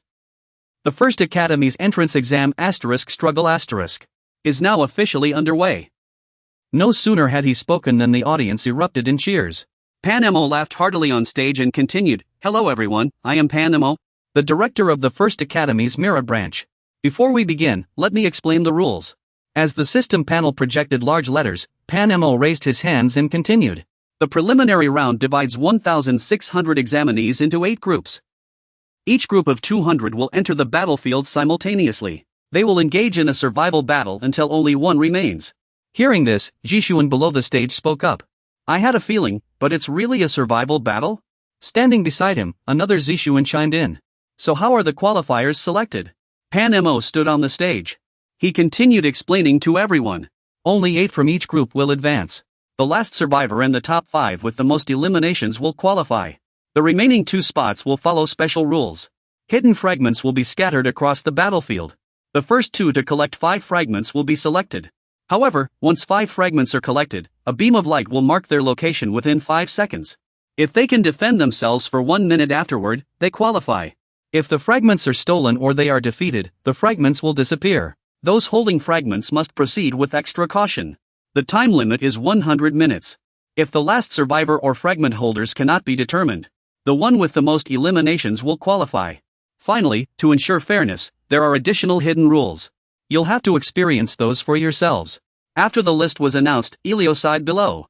Crossing his arms, he mused, "Ugh, Group A again. I wanted to watch the other groups first to plan my strategy." He opened the system panel to check again, thinking, no use complaining. Better review Group A's list one more time. As he scanned the list, he stroked his chin, noticing the other players' information. He pondered, the highest level player is level 25, and the second is level 24. Starting from level 23, there are about 30 players at the same rank, with the top. Neither first nor second places in Group A. At least that's some consolation, but there are actually 5 level 23 players in this group. Their rankings are 7th, 13th, 16th, 25th, and 31st. We'll need to keep an eye on them. Suddenly, a voice called out from behind. Then, a boy named Cheng Xian walked up to Elio and asked, "Are you from the aviation department?" Caught off guard, Elio turned and replied, "What's up?" Cheng Xian chuckled happily and said, "Ah, great. Could we chat for a bit?" Elio fell silent, glancing toward the crowd in the distance. Finally, he responded, "Is there something you need right now?" As he spoke, he grabbed Elio's arm and said excitedly, "Oh my, Koreans should stick together. It's not a bad thing." Elio shook off his hand and said, "Alright, I can walk on my own." Just then, a brown-haired boy stepped forward and greeted them warmly. "Hello everyone, I'm Park Shanhao." It's reassuring to stand with fellow countrymen. Elio immediately checked the leaderboard for his name and muttered, "Park Shanhao, level 19, global rank 357, Korea rank 27. Shanhao continued, "As you all know, this preliminary round might turn into a team battle. Even though it's a survival match, who would dare go solo?" Minjia put her hands on her hips and asked, "What's your point?" Shanhao answered bluntly, "We should work together. Sooner or later, everyone will end up in groups anyway. Early kill counts don't matter much. It's hard for one person to take on many. In a multi-person fight, kills get spread out. The longer you survive, the more kills you can rack up later." Minjia fell silent after hearing this, and Elio noticed the look on her face. Elio thought to himself, looks like there's no other choice. If what he says is true, I can't do anything alone. Then, Shanhao raised his hand and asked, "By the way, is Genie Elio here?" Hearing his name, Elio raised his hand and replied, "Yeah, I'm here. What's up?" Seeing him, Shanhao jumped up excitedly and said, "Player Gene Elio. Korea's pride, global rank 16. It's an honor to meet you." The people around them began whispering. Global rank 16. Does he play games all day? Elio listened and thought to himself, this guy is laying it on too thick. He must have an ulterior motive. Seeing Elio stay quiet, Shanhao blinked and smiled, "Elio, you know this exam is a competition between nations. The more Koreans who pass, the better, right?" Not understanding Shanhao's implication, Elio asked directly, "So what?" Shanhao laughed heartily and said, "I think you should let others get some kills. If one person gets too many, fewer people will pass. Let's go. We'll split the kill count and the final internal settlement equally." Elio was left speechless after hearing this. Shanhao continued addressing everyone, "I'm also willing to share my kills with others. What do you all think?" Hearing this, the others immediately chimed in with agreement, "I agree. Since we're working together, splitting things fairly makes sense." Another person added in agreement, "I think so too. We should show the world the spirit of Korean unity." Elio clenched his teeth, his eyes filled with anger. He scoffed inwardly, this is too obvious. If they really wanted to increase the number of people passing, they should concentrate the points on the strongest, not scatter them. This is just an excuse to limit me. They want to eliminate me in the final round. Seeing his wariness, Shanhao goaded him, "You don't look too happy. Don't you like this plan?" He stroked his chin and sighed, continuing, "I believe you'll be the core of the team." Someone who only thinks of themselves can't cooperate with a team, right? As soon as he finished speaking, everyone's gaze turned to Elio, who felt the ill intent from the group. After a moment of thought, Elio finally spoke, "Alright, I agree to this plan." Shanhao and the other players clapped happily when he agreed, "Great." But Elio had other plans in mind. "It's called cooperation, but I have no intention of being sincere. After all, we're all rivals. I'll use them to the fullest and then leave." Shanhao and the others cheered excitedly. Shanhao added, "Don't worry, let's head to the battlefield now." The crowd shouted in unison, "Go Korea! Place your bets! Go Korea!" Elio stood to the side, arms crossed, sighing to himself. The game hasn't even started, and it's already being manipulated. How annoying. This won't be easy. All the players then entered the arena one by one. Inside the venue, Rainalot was searching around. When he spotted Raoul, his eyes lit up as if he'd found a treasure. He hurried over to Raoul and said, "Count Raoul, you're here." Raoul and Bernard stepped forward. Seeing him, they said, "It looks like Group A is all here." Rainalot added, "I heard this exam was personally designed by you. It's impressive though. I feel like something's off. That kid Elio is in the venue too." He observed his surroundings but remained silent, while others murmured among themselves. Are we holding the preliminaries here? It's too crowded. Are we having an opening ceremony or something? After looking around, Rainalot muttered. This arena is a bit small. Not ideal for a survival match. Hearing the chatter, Daoshuan finally spoke up, don't worry. We've prepared special equipment for this preliminary round. Rainalot laughed heartily in response, ah, I see. I was overthinking it, especially since it's you, third count. Designed by Daoshuan, there's definitely no problem. At this moment, Daoshuan noticed several groups of people in the audience hall forming different cliques. He scanned the room, sneered, and thought, they still love huddling together in small groups. They've never surprised me before. Then, Linalot came up with another idea and immediately shouted, come on. Let's all guess who's going to win. The people in the audience hall chimed in, agreeing it was a good idea. Linalot quickly turned to Daoshuan and smiled, Count Raoul, why don't you take a guess too? Raoul responded with a smile, saying it sounded fun. Looking down from above, he thought, the winner is truly hard to predict. At that moment, Daoshuan was walking along the second-floor corridor when he glanced down and spotted someone. He thought to himself, I never expected to see you here. Daoshuan mused, Jin Ilio, South Korea's globally ranked 16th player. He looked like an ordinary gamer, but he was an anomaly in the online gaming world. He recalled the past, because of him, Ilio had been his only trusted and relied upon friend. The two had grown up together in an orphanage, like brothers since childhood. Ilio had always given his all in life. He had found a job at a small but stable company, met his destined partner, and gotten married. Unlike Daoshuan, who had gambled his life on online gaming, Ilio had chosen an ordinary life. He was the bridge connecting Daoshuan to the real world, his steadfast anchor. Thankfully, in Daoshuan's memory, Ilio had never logged into an online game before. He worried, thinking, he shouldn't be here. Had his own actions altered Ilio's life? He glanced at his reflection in the mirror, having thought he had completely severed ties with the real world, only to encounter Ilio here. Daoshuan felt confused, how should he handle this? He hesitated, should he try to send Ilio back to his old life or help him adapt to this world? Watching Ilio's retreating figure, he fretted, unsure which path was truly best for him. Below the stage, the host announced, everyone, get ready. When the timer on the magical screen hits 0, the exam will begin. The countdown began, 10, 9, 8, 7. Ilio listened carefully to each passing second, 5, 4, until the countdown ended. The host declared, the exam has started. The runes beneath everyone's feet lit up. Ilio raised his hand to shield his eyes, exclaiming, what's happening? It's too bright, I can't see anything. He was transported to a crude wooden hut. Ilio looked around in shock, what's going on? Panicked, he thought, a thatched hut? Where did all the other players go? Were they separated? Ilio wondered how they were supposed to team up for the competition like this, and what Park Sunho's expression must be right now. Suddenly, a flash of light near the wall caught his attention. What's that? It looks like something's there. Ilio's eyes flickered with surprise as he took the statue, his voice laced with joy, a solid gold eagle carving. Ilio grinned like a child, genuinely happy. What luck, today seemed to be his lucky day. The system screen lit up, and he asked curiously, what's this? A new feature? Is there an update? Ilio tapped the system screen, and a map appeared before him, centered on a small tree. Ilio realized it was a small map with 11 zones. His current location was Zone 4, but the others would require exploration to uncover. He noticed sunlight streaming through the window into the room. Ilio felt uneasy, the outside was too quiet. Was it safe to go out now? A voice came through the live broadcast screen, leaving a deep impression. The crowd gasped in awe. How did you even think of this? The young man, Du Shishuan, humbly replied, I only proposed the idea. He hadn't forgotten this elder's kindness. Without Mr. Gray, none of this would have been possible. The murmurs grew louder. Is this really the work of the great sage Gray? Everything inside felt incredibly lifelike. Du Shishuan thought to himself, yes, this is exactly the reaction I wanted. He was confident in his plan. The magic stones and resources poured into this exam were no small amount. This place would be crucial in the future. So he had given it his all. The judges showered him with praise. This is astonishing. The way you separated the players is simply brilliant. Watching the people hiding in their rooms, he wondered, no one seemed willing to leave their spots. Would the competition even proceed as planned?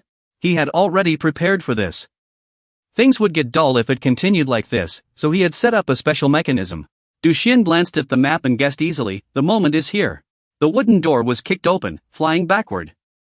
Ilio raised his crossbow inside, ready to fire. The bolt grazed the opponent's shoulder, drawing blood. Without giving them a chance to recover, He charged forward with his shield raised. Ilio's gaze was sharp and determined. And the opponent was immediately struck in the chest by the shield. Outside, someone sat under a tree, cursing under their breath they'd been taken out by Ilio's surprise attack. Suddenly, an arrow whizzed past him, and Ilio quickly ducked behind the tree to take cover. Hiding behind the tree, he pinpointed his opponent's position. Stay calm. There's someone at 3 o'clock and an archer at 12. The system screen turned red and displayed a warning. The message read, "Warning, staying in the same location for over 5 minutes will result in a penalty. In the next 30 seconds, a beacon will reveal your position to all players." Ilio grumbled to himself, why hadn't they mentioned such an important penalty earlier? He scanned the distance. It wasn't all bad, though. Ilio sought his opponent's image. Not only had he given away his own position, the man held an exquisite longbow, waiting for ages without anyone showing up. Where had they all gone? Suddenly, a red glow flashed from the bushes behind him. Just as the man let his guard down and turned to look, Ilio appeared from behind, ready to strike. Blood sprayed everywhere, and another person hiding under a distant tree peeked out in terror. Dongxiu frantically activated his magic. What was happening? Burning everything was the only option left. Before he could do anything, someone teleported behind him, leaving Dongxiu's hand frozen mid-air as he prepared to cast. Ilio's blade was already at his throat. What bad luck for a mage to be alone. Blood sprayed again as the man immediately logged off. He took a breath and looked at the fallen figure. This guy didn't stand a chance. Ilio was now fully engaged in the game. This was only the beginning. So far, he had taken 3 lives and claimed a golden eagle statue. Suddenly, the ground began to shake, startling Ilio. He had to steady himself against a tree trunk and asked, "What's going on?" A red announcement appeared, and Ilio sensed something was off. The message stated that 10 minutes had passed since the battle began, and the area with the most surviving players would be erased. Affected area, Zone 7. Ilio read the message and felt a thrill. Erased? He leaped onto a high branch. After steadying himself, Ilio looked down. What he saw made him freeze. What in the world was that? The entire distant area was shrouded in an eerie red shadow. A large crowd scattered in panic, shouting, "Run! Run!" Someone had already fallen. Darn it, they'd been ambushed. From the high branches, a group of archers loosed arrows, and someone cursed, "Those jerks dared to ambush near the border." Announcement update, 1 minute countdown ends, Zone 7 will be erased. Someone screamed in terror, "What? Wait, we haven't made it out yet." His entire body was swallowed by the darkness behind him. The other survivors stood in stunned silence. One of them shouted, "It's gone." The ground ahead began to shake. A blue glow flickered into view. The ground split apart, sending everyone stumbling. A girl cried out in fear, "The ground is moving." The announcement stated that the erasure had altered the battlefield's terrain. Chunks of earth scattered, boulders cracked, and debris rained down. Pan exclaimed in shock, "Oh no, the terrain actually changed." Du Xiu said, "Staying put isn't a good idea, everyone must realize that by now." He asked curiously, "But who could have predicted something this bizarre?" "Things must be chaotic in there." The young man calmly admitted, "Yeah, probably." Inside, a massacre was unfolding, Pan said. To put it bluntly, how is this scene any different from hell? A group of players was patrolling the forest when Sun Hao couldn't help but curse under his breath. Damn it, what kind of lunatic designed this game? His plan was to rally the Korean players, there were plenty of them, and some top-tier experts. If things had gone smoothly, the situation would have been much better. But from the start, he'd been completely isolated. The plan was ruined, though that was expected. If he couldn't team up in advance, he'd just have to fight first and team up later.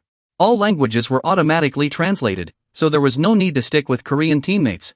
Sun Hao knew the time was right, so he spent a lot of effort gathering a 5-man team. Now it was time to prove their strength. The real-time leaderboard showed, first place, Grand, USA, level 7. Second place, Jean Ilio, Korea, level 5. Third place, Zhu Jun, China, level 5. The guy was furious. When had Jean Ilio killed so many? Sun Hao made excuses. Damn it, he just got lucky being chosen as the vanguard and climbed the ranks. If I'd been picked instead, first place would have been mine. With 5 people to take the heat, catching up in levels wouldn't be hard with his skills. He swore, "Enjoy this while it lasts, you'll all be under my feet soon enough." Magic appeared beneath Sun Hao's feet, and energy erupted. His team was completely confused, unsure what was happening. He sensed something was wrong and immediately shouted, "Get away!" The others' bodies began to fade. Sun Hao frowned, sweat dripping down his face. He was teleported to another space, with lush trees behind him. The announcement read, "Malicious gameplay detected. Relevant players will be randomly teleported as punishment." Sun Hao angrily kicked a wooden fence nearby. What the hell is this? He thought, whoever designed this sick game must be some kind of psychopath. That guy was probably laughing at him right now. Jerk. Outside, Dao Xian suddenly sneezed. He rubbed his nose, wondering who was cursing him so fiercely. Sun Hao racked his brain, calculating. Regrouping with his teammates was impossible now. No, even if he did, catching up in levels would be tough. Just then, Jean Elio's voice came from behind, interrupting his thoughts. What are you standing there for? Sun Hao froze. That voice was. He saw the person hiding behind the tree step out, Jean Elio. Sun Hao forced a friendly greeting. Elio, you're still safe? But as he approached, Jean Elio raised his dagger. Don't come any closer. Sun Hao suggested, we're countrymen. There's no reason to fight each other. Since we've met, why not team up? Jean Elio thought this guy had some nerve pulling such a dirty trick earlier and now talking about teaming up. He sighed and refused. I'm not interested. Let's just go our separate ways. Sun Hao kept pressing, at least think about it. Sun Hu turned pale with terror and warned, wait, Ilu, there's something behind you. Ilu instinctively turned to see what was behind him, the light and heat waves shining on his bewildered face. Ilu panicked, wasn't that real fire? Behind him, Sun Hu's dagger suddenly plunged into Ilu's back, just as he turned to see the man's smug expression. Sun Hu grinned cruelly. Idiot, you're finished. Sun Hu's trait was called Deceiver, a rare A-rank talent specializing in sophistry and illusions to disrupt human senses. Of course, that ball of fire was also Sun Hu's doing.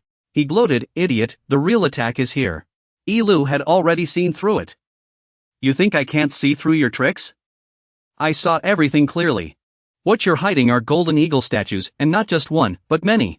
I already have 3. If I take this guys, I'll definitely pass the qualifiers. Sun Hu looked at where his dagger had struck, it was a solid shield. Sun Hu's breathing grew ragged with frustration.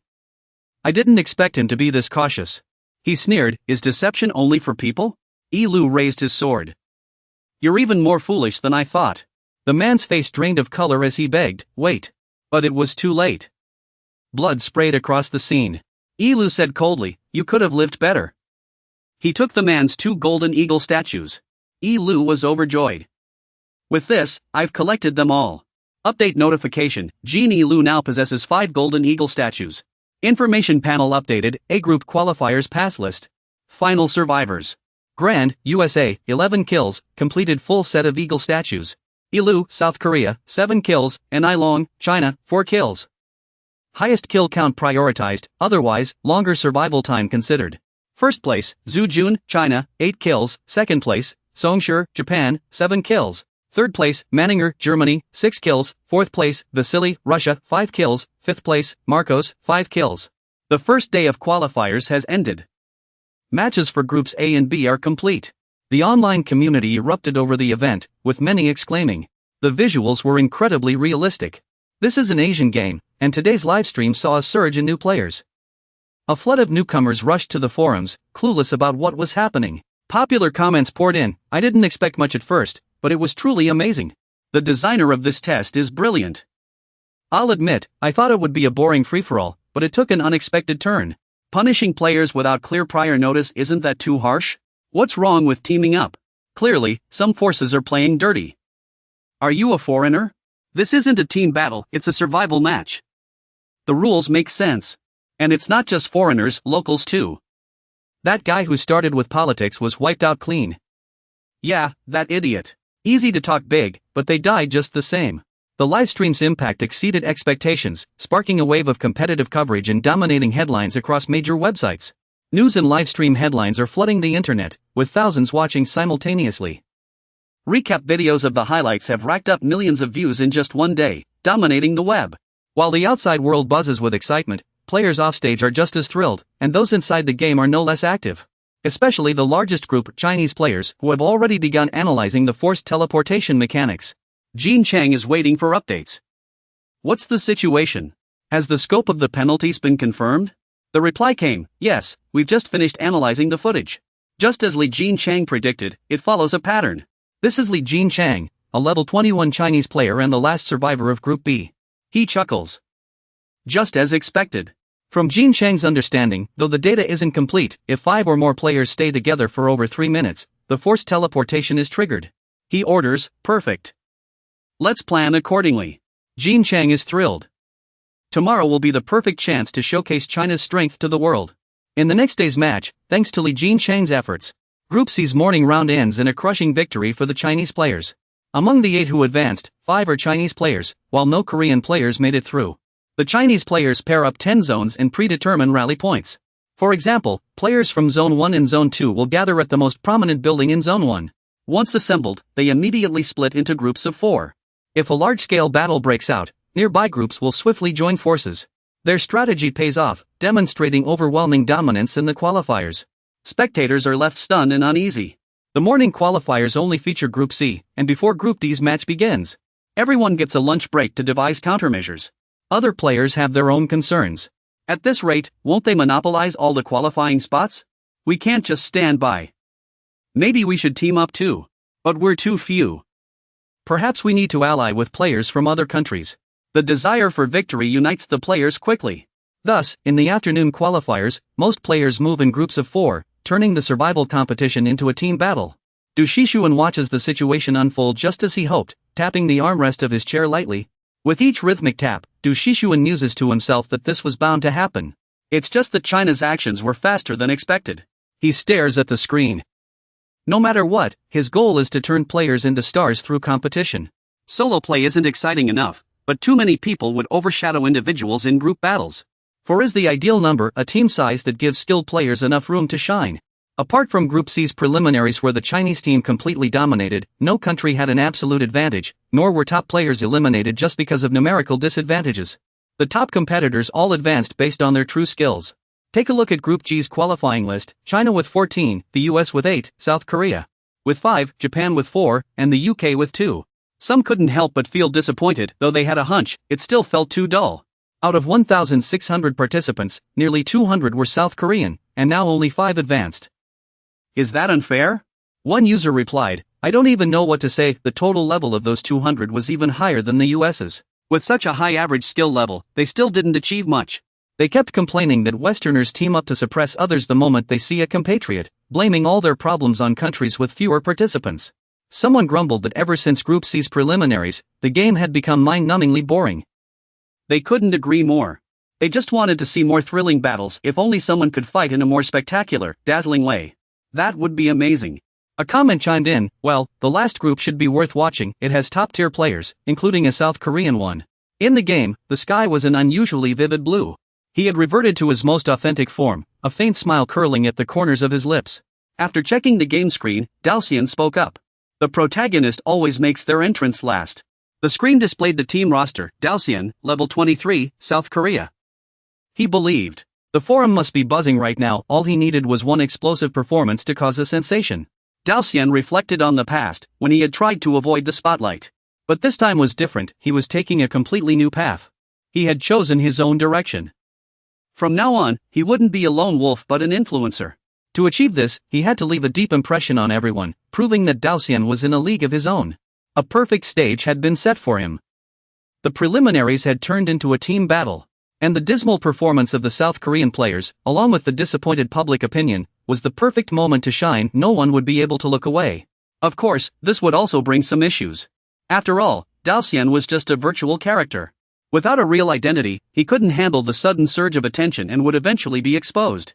He turned around, pausing for a moment. Dalcian was determined to see it through, and even so, he would carry out his plan. He was fully prepared. Accepting Lavina was the best choice. He never expected things to go so smoothly. Excited, he thought, all right, let the official competition begin. He remembered her, though he had temporarily forgotten. Lavina was actually a sage, having absorbed vast knowledge from the library over the years. Initially, she had only learned a little about Earth through the internet. Lavina excitedly reported, it's so simple. To her, the internet was like a magic array or barrier. Information flows through the network like magical energy through a spell formation. While security systems are no different from forming a barrier. From a certain point in time, she seemed to have reached a level far beyond that of a network expert. She helped Du Shi-sun solve a thorny problem. You said you were having trouble because you don't have a legal identity, right? Leave it to me.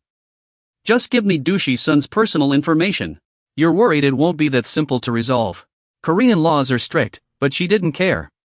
Just give it to me first, she said. Du Shi-sun sighed and let her handle it. If it didn't work, he'd just drop it. After a while, Lavina reminded him, okay, check your inventory.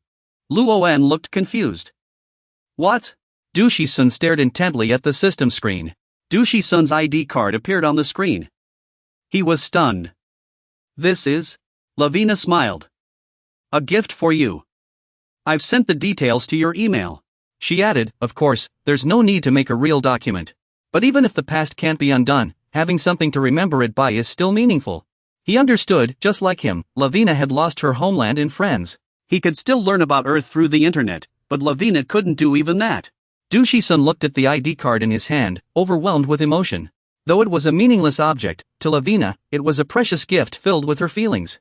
He vowed to help her find her people. Lavina encouraged him, just go for it, Luoen. Don't worry about the consequences. Let them see who Du Shisun really is. Encouraged by her words, he smiled at her, his gaze making Lavina pause. Du Shisun placed his hand on his forehead in a salute. Understood. Consider it done. At that moment, the hall was filled with players, and murmurs filled the air. A new tactic had just been posted on the forum. Isn't this the duo team-up tactic? Du Shisun stood alone, thinking, everyone's busy checking out the old tactic post. A voice came from behind. Excuse me, are you Korean? He turned to the approaching person and confirmed, yes, I am. Seohui exclaimed happily, great. Please come with me. Everyone's gathered. She led him to the gathering spot for Korean players. A man in the crowd greeted him. You're the last one. Welcome. I'm Park Changjun. He nodded in return.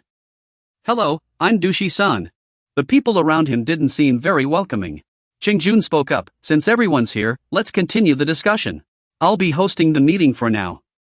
Du Shisun, is that alright with you? He replied, no problem, but before we start, I'd like to say a few things. Changjun agreed. Go ahead. He stated bluntly, in this preliminary match, I'll be fighting alone. So when planning the strategy, please exclude me from the team. The crowd was stunned, some even speechless. Couldn't help but ask, does this mean you're opposing us? Duo Shiyun denied, saying, no. Before defeating the other country's contestants, I won't make a move against you. You were kind to warn me, and I have two things to remind you of as well. First, eliminate as many opponents as possible in the early stages. Second, if the situation worsens or you've collected 4 fragments, gather in Zone 1 when the mid-stage opens. After saying that, he turned and left. That's all I have to say. See you in the official match. Han Xiong and his teammates were stunned by Duo Shiyun's sudden appearance and departure, left speechless. He stood alone in the corner, checking the game screen. The information on Gray's transformation ring displayed, rare rank, one of a kind. Effect. Completely alters the wearer's physical structure into a specified form. Through enhancement, custom attributes can be set.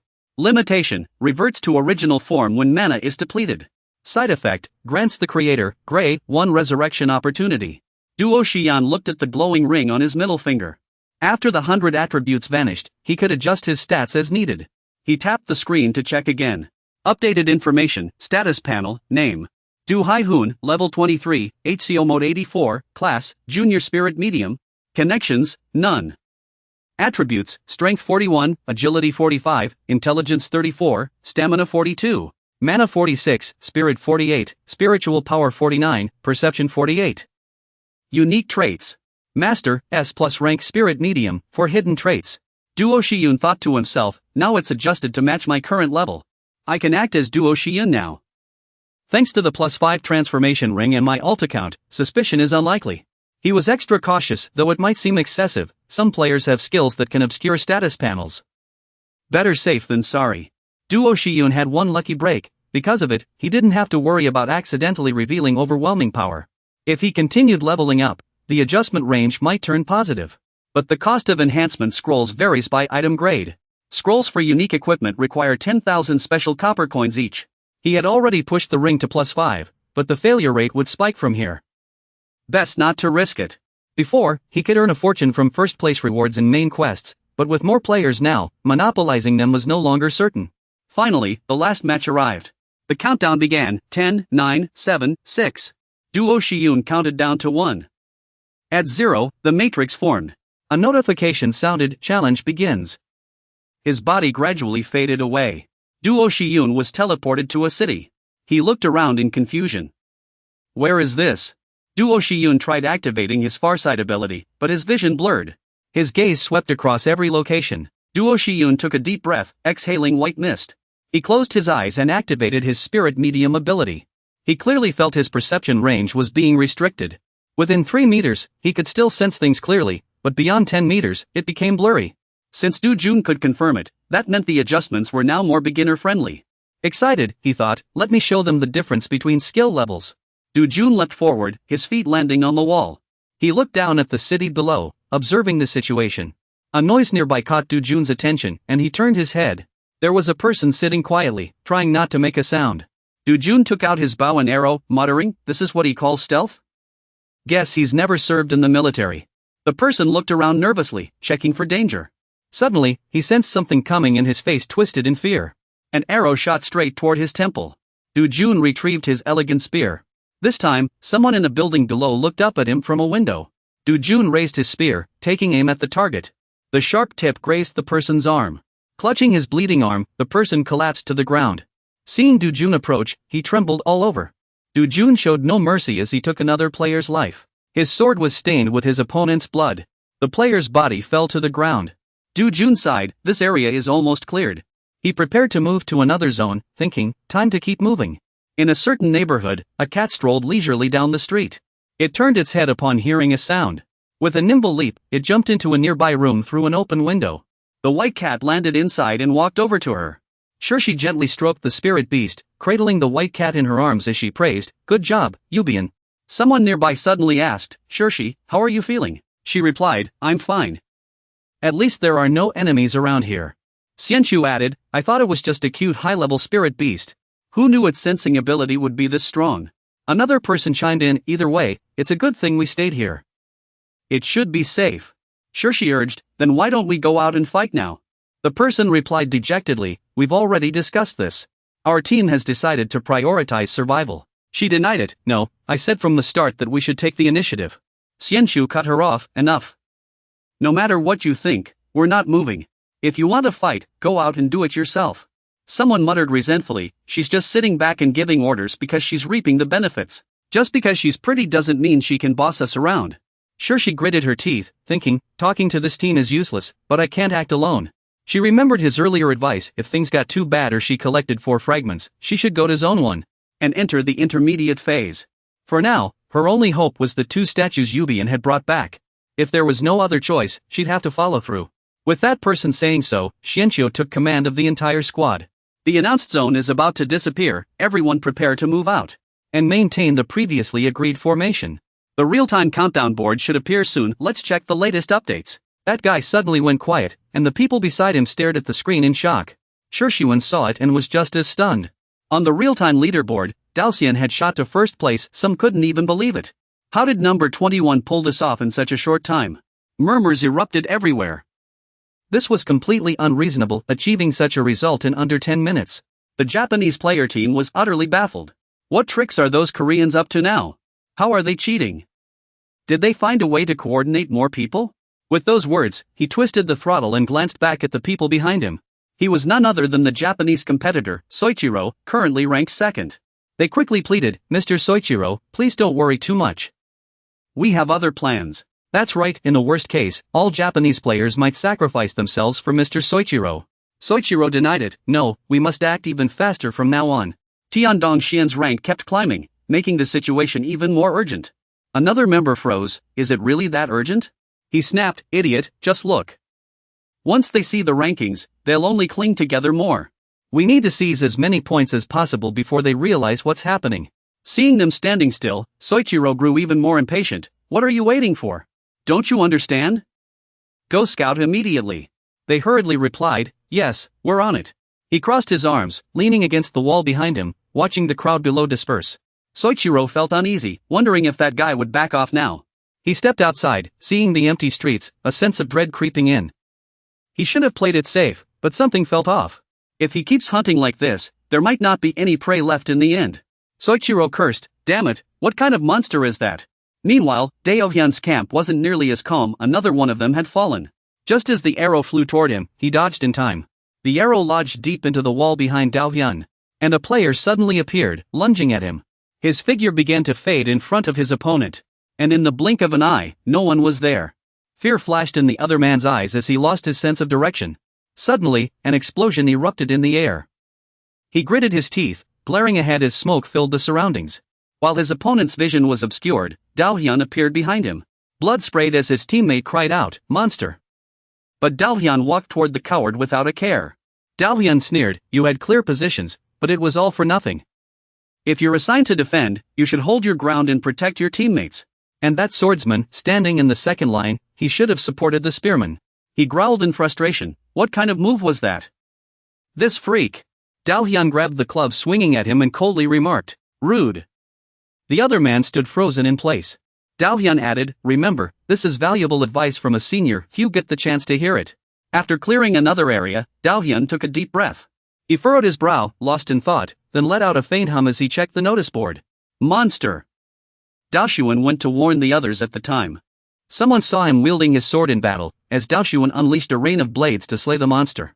Now, he sighed, recalling how inexperienced he had been back then. He shouldn't have mocked others when he was even worse off. Daohyun assessed that these players did have potential. Their current low skill level was likely just due to a lack of real combat experience. He knew that, but if he wanted to use them, their current state was far from sufficient.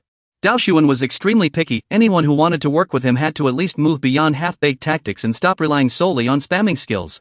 The goal behind his establishment was precisely this. The academy was built for this very purpose. Daohyun understood better than anyone that those who came to the academy weren't here to learn, they were drawn by the generous rewards and benefits. He mused to himself that this was exactly why they needed to see things more clearly. Seizing the opportunity, Daohyun wanted to teach them a lesson, to make them realize there were things far more important than skills and levels. After another sweep, the players' weapons lay scattered across the ground. Staring at the bodies, someone couldn't help but ask, "What the hell is this thing? A monster?" The real-time leaderboard showed, first place, Pei Daohyun, South Korea, 33 kills, second place, Soichiro, Japan, 5 kills, third place, Gao Xiang, China, 5 kills. 97 survivors remained, shocked another 12 lives had been lost in such a short time. Soichiro couldn't believe it. How did he do this in 10 minutes? Unless he had more than 2 teams with him, it's impossible. System notification, 20 minutes have passed since the battle began. The area with the most survivors will be erased. Han glanced back at the newly appeared crowd. Over half the players had already been eliminated in just 20 minutes. With nearly 20 people still following him, if they got cornered, it would be over. The man shouted, "Soichiro." Keita quickly reported, "I found Pei Daohyun." He hurriedly turned back and asked, "Where?" The man replied, 2 blocks away, near a building. "He's fighting other teams." Soichiro needed more details. "How many people did he bring? Did he bring 2 whole teams?" Keita hesitated. He revealed, he went alone. Soichiro couldn't believe it. What? He refused to accept it. No way. There must be other teams hiding nearby. Keita denied it. "I've checked the surrounding area. There's no one. I saw him take on 4 people by himself." Soichiro ordered, "Damn it, we need to see this for ourselves. Everyone, get ready. We'll ambush him from behind while he's just finished fighting." Soichiro had made up his mind. No matter what tricks Daohyun had, if he was truly alone, it would be a golden opportunity. Killing him here would secure their final victory. He arrogantly thought, 33 kills is impressive, but Pei Daohyun, in the end, the one standing at the top will still be me. On Daohyun's side, a burst of reverse fire came his way, but he stood fearless, waiting for the attack to strike. His spear shattered the fireball, and the flames exploded outward with his swing. Yang Jie stared in shock. What kind of skill was that? That fireball is enough to send this pack of wolves flying. Ruejuan couldn't help but curse under his breath. What the hell? The guy didn't even dodge the fireball. Come on, bro, don't you have anything stronger? He's taking it, hit him with something bigger. Ruejuan sighed in frustration. God, how could I be so stupid, still expecting this guy to do something useful? He grabbed his shield and bolted.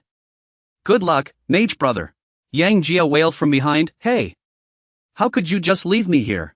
Across from him, Daoxian raised his spear, aiming at Ruejuan's shield, ready to strike a fatal blow. He believed that if he could close the distance, he'd have the upper hand with his long weapon. Ruejuan struggled to keep everything at a safe range. He grinned inwardly. Asterisk perfect. Keeping my distance means I can unleash my ultimate skill, asterisk. Ruejuan planted his feet, gathering strength. Now, while his opponent adjusted his weapon, he activated the Sheila dash, lunging forward. Daoxian's lips curled into a smirk, a smile spreading across his face. Ruejuan's eyes widened in shock. He's smiling? The spear tip suddenly dipped, pointing straight at his feet. Ruejuan crashed to the ground, his shield clattering away. His body trembled, his mind reeling, he hadn't even had time to react. Daoxian picked up his spear, taunting lightly, charging headfirst into obstacles. That's game over. Next time, watch for how your opponent adjusts their weapon. The spear plunged down, blood spraying, but you handled it decently. Yang Jia, watching from afar, was paralyzed with fear. Daoxian wouldn't let anyone slip away. The spear tip advanced again. 2 blades pierced deep into his back. And Yang Jia's eyes rolled back in agony. Daoxian retracted his weapon. The spear was bent now. A shame, but blocking that strike cost me. Suddenly, he sensed something off about the energy behind him. Several figures lurked on the rooftops. Daoxian immediately noticed more presences were closing in than he'd expected. He paused, sensing that distinct aura. That familiar energy. Zhong Xilang is directing his allies from the rooftops. There's no way he could miss their movements. Lucky break. Zhong Xilang was hiding on a rooftop, ready to strike. Daoxian knew his opponent well. Zhong Xilang had been obsessed with ninjas since before the internet era. He founded the Fallen Hall, backed by a major Japanese faction. As a core member, Zhong Xilang had assembled a ninja squad during the internet age. The problem? Their leader always showed up on the front lines for one-on-one fights, sabotaging outposts outside any line of sight. Ambushes, poisonings, and causing chaos during battles were their go-to tactics. Sometimes they'd even kidnap mission-related NPCs to trap a base. And of course, he was their favorite target. Missions getting ruined by these underhanded ninjas was just another day. But these guys have never shown themselves in public. No matter how hard we investigate, we only catch small fry. The real mastermind remains unseen. Duo Shiyun has a grudge against this guy. Last life, he was that pest, always causing trouble, never missing a chance. Seeing him, your men are already getting cold feet. Honestly, just thinking about him makes me furious. Duo Shiyun gradually disappeared from his usual spots. Now that he's run into an old friend, he can't afford not to prepare thoroughly. You're looking forward to it, let's see if you can hold out this time. Suoxiliuo cautiously kept watch on the rooftop. He signaled his comrades, and one raised a crossbow, taking precise aim at a spot. The others brought whistles to their lips and blew. He thought, why risk close combat when we can pick off a lone target? Looking down at your back, even if you're lucky enough to have that constitution, so what? Suoxiliuo clenched his fist as a signal, even if you dodge this, you won't last. Get lost, fool. The crossbow bolts are already flying your way. But things didn't go as he expected. Suoxiliuo shouted when he saw no movement below. He vanished. Arrows shot out from the shadows. The bolt struck the crossbowman's arm. Seeing his ally ambushed, Suoxiliuo froze. He yelled to his men, someone's inside. Search the place. The remaining man followed orders and leapt off the roof. Suddenly, a flash of light appeared from a window in one of the rooms. Suoxiliuo looked over from the rooftop, second floor. Ashu, stay outside and keep watch. No sooner had he spoken than he jumped toward the second floor window, glass shattering everywhere. A voice called from inside, Lord Suoxiliuo. Seeing his subordinate outside, he turned and asked, where is he? The man reported, we didn't find anyone. A scream came from outside, and Suoxiliuo stiffened. Ashu had been struck by 2 arrows in the shoulder. He couldn't think straight, ambushed from behind? Ridiculous. Did they use some kind of clone technique? Suoxiliuo himself was grazed by an arrow, which then hit the man behind him. The man cried for help. Lord Suoxiliuo, save me. He ignored him. Save you? Idiot, this is clearly a trap. Suoxiliuo examined the wounds, no vital spots hit, just limbs, keeping them in the fight. He's trying to lure me in. He gritted his teeth in frustration, never thought he'd be played like this. Suoxiliuo shouted, stop with these cheap tricks. Come out and face me like a real opponent, coward. You stood calmly on the opposite building and said, come out, then. You're controlling several swords. If I step out. Suoxiliuo's eyes widened in shock. You. Several sword blades, carrying a bone-chilling cold, lunged at him, slicing across his shoulder and calf. The throttle lever behind him was swept away by a sword tip. Suoxiliuo clutched his wounded shoulder, watching his companion's blood spill onto the ground. He could no longer hold back. Damn it, I'll kill you. Duoxawan appeared behind him and asked, only after getting hurt do you realize how powerful I am? That feeling of helplessness, does it feel familiar? He still hadn't recognized his opponent. Who are you? Do you know me? The figure gradually revealed himself. Replying, of course.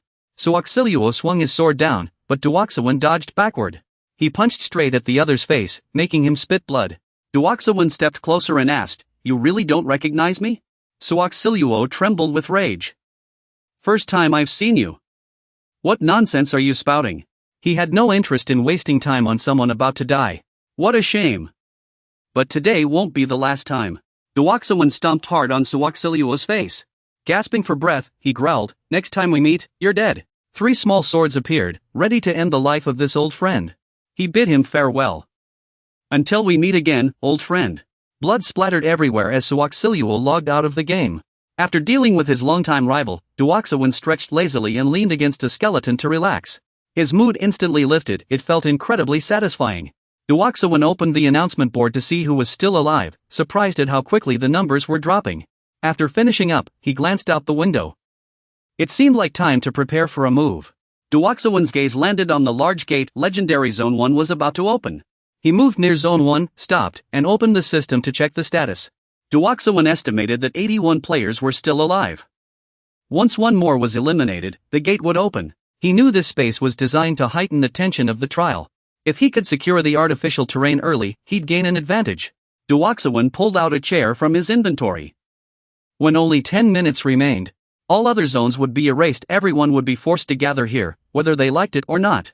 Sitting impatiently, he wondered when the others would show up. Just as he relaxed, an arrow flew toward him. Duoxawin dodged to the side. I know, he muttered, but before that, I have to survive. In a certain district, the situation looked extremely tense. Chase Xian was trying to shake off a group of pursuing players. A cat latched onto her arm, and she cursed angrily, "Mad dogs."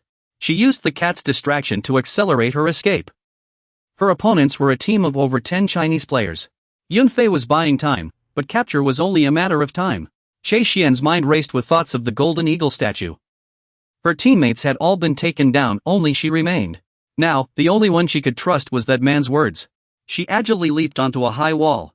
Chase Xian suddenly stopped, stunned by the sight before her. Seeing him sitting there, she was shocked someone had already arrived first. Duhui waited for a long time before finally seeing someone arrive. Chase Xian mused to herself, sitting there so conspicuously, was he trying to get himself killed? This was terrible. If that was the case, he'd get into trouble because of her. She gritted her teeth and decided to go all in, there was no other choice. Chase Xian activated her spirit beast senses, energy surging around her. Her eyes turned a shimmering hue, resembling a cat's in that moment. Using this, she expanded her vision and spotted 4 people on one side. Chase Xian seized the chance to move away quickly. The pursuers behind her drew their crossbows and charged forward. Was she trying to get herself killed? Shoot! Take them out! A hail of arrows rained down toward Chase Xian's back. She nimbly dodged the arrows. But she still couldn't fully evade them, a bolt grazed her arm. She glanced ahead at Du Hui, who was waiting. Damn it, so close. He held his ground, observing the newcomers. Chase Xian shut her eyes and charged forward, shouting, "Get out of the way." Another arrow sliced past her side, drawing blood instantly. He finally gave in to someone's stubbornness. Was she really going to keep refusing help? Instead of saying "save me," she yelled, "Get out of the way." Du Hui stepped forward in her place and said, "Run straight for the gate." Seeing him brush past her, she panicked. When had he gotten so close? System notification, surviving participants have dropped below 80. The previously sealed Zone 1 is now open. The gate slowly creaked open before Chase Xian. The others sneered at her actions, mocking her for playing the hero, what a fool looking for trouble. Du Hui moved like lightning, and they fell one after another. He stood there, glancing at the 3 bodies at his feet. Du Hui thought to himself, they wouldn't be getting up again. Were they panicking? Chase Xian peeked out from behind the gate and asked, "Are you okay?" He replied, "I'm fine." They won't charge recklessly anymore. She stared blankly and stammered, "Okay, wait for me, I'll be right there." Chase Xian walked to the base of the city wall and whispered, "Thank you for saving me. And I'm sorry for leading the enemy to you and putting you in danger." "Pei Du Hui." He answered, "It's fine." "Before the test started, I said, I have to take responsibility." Chase Xian reminded him, "Let me heal you first, or you'll lose too much blood." Chase Xian stammered, "Oh okay." Zone 1 suddenly became eerily quiet, the sky a perfect blue. Chase Xian hesitated and asked, "Why are you here?" "Pei Du Hui, you really didn't need to keep fighting. With your destiny far surpassing everyone else's." He gave an excuse, "I wanted to see how strong I really am. Opportunities to fight so many without holding back don't come often." He thought to himself, not wanting to be misunderstood as bloodthirsty for no reason. Chase Xian held him in high regard, truly admirable. He proved himself with actions, not just words. If only I could enroll. Could I ever be this confident in a hospital? First, I need to get through this. I remember Du Xian's reminder. If we collect all 4 stone statues, we should head to the first zone when the game area opens. Just as Xie Xian was about to speak, he cut in, "Wait, someone's coming." When they saw Su Wengjuan's group, someone shouted, "Those guys are Korean troublemakers. They're heading to the first zone and won't let us near the gate." The two stood atop the city gate. Xie Xian drew his bow and attack was underway. What now? Du Xian thought, covering for them first. Su Wengjuan's team had already formed a shield wall, and he drew his bowstring within the formation. She couldn't help but admire their formation, it was incredibly well executed. He took precise aim at the enemy's position, drawing the bowstring to its limit. Suddenly, a magical array appeared above Su Wengjuan's head. Worried for his safety, Xie Xian warned, "Watch out." Su Wengjuan remained eerily calm, continuing to aim and fire. The arrow shot forth, shattering the magical array. Du Xian mused to himself, they hadn't just blocked the arrow barrage but even countered the spell. Is blocking spells a skill effect too? That's so cool. The arrows struck the shields but couldn't break through their defense. Du Xian stepped forward and praised them, "Well done." Su Wengjuan humbly replied, "This is as far as I can hold. If it turns into close combat, we might not even reach the gate." He smiled at them, "You still charged in knowing that? You've got guts." Du Xian nodded, "Good. You've passed." He called out one by one, "Xie Xianyun, Su Wengjuan, come here for a moment." Du Xian handed them an item, "Since everyone's made it this far, you deserve a reward." He remarked, "You two have done exceptionally well to get this far."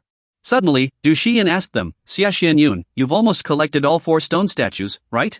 Xie Xianyun took out the statues, "I've collected all 4. He continued, "Our team has 4 too.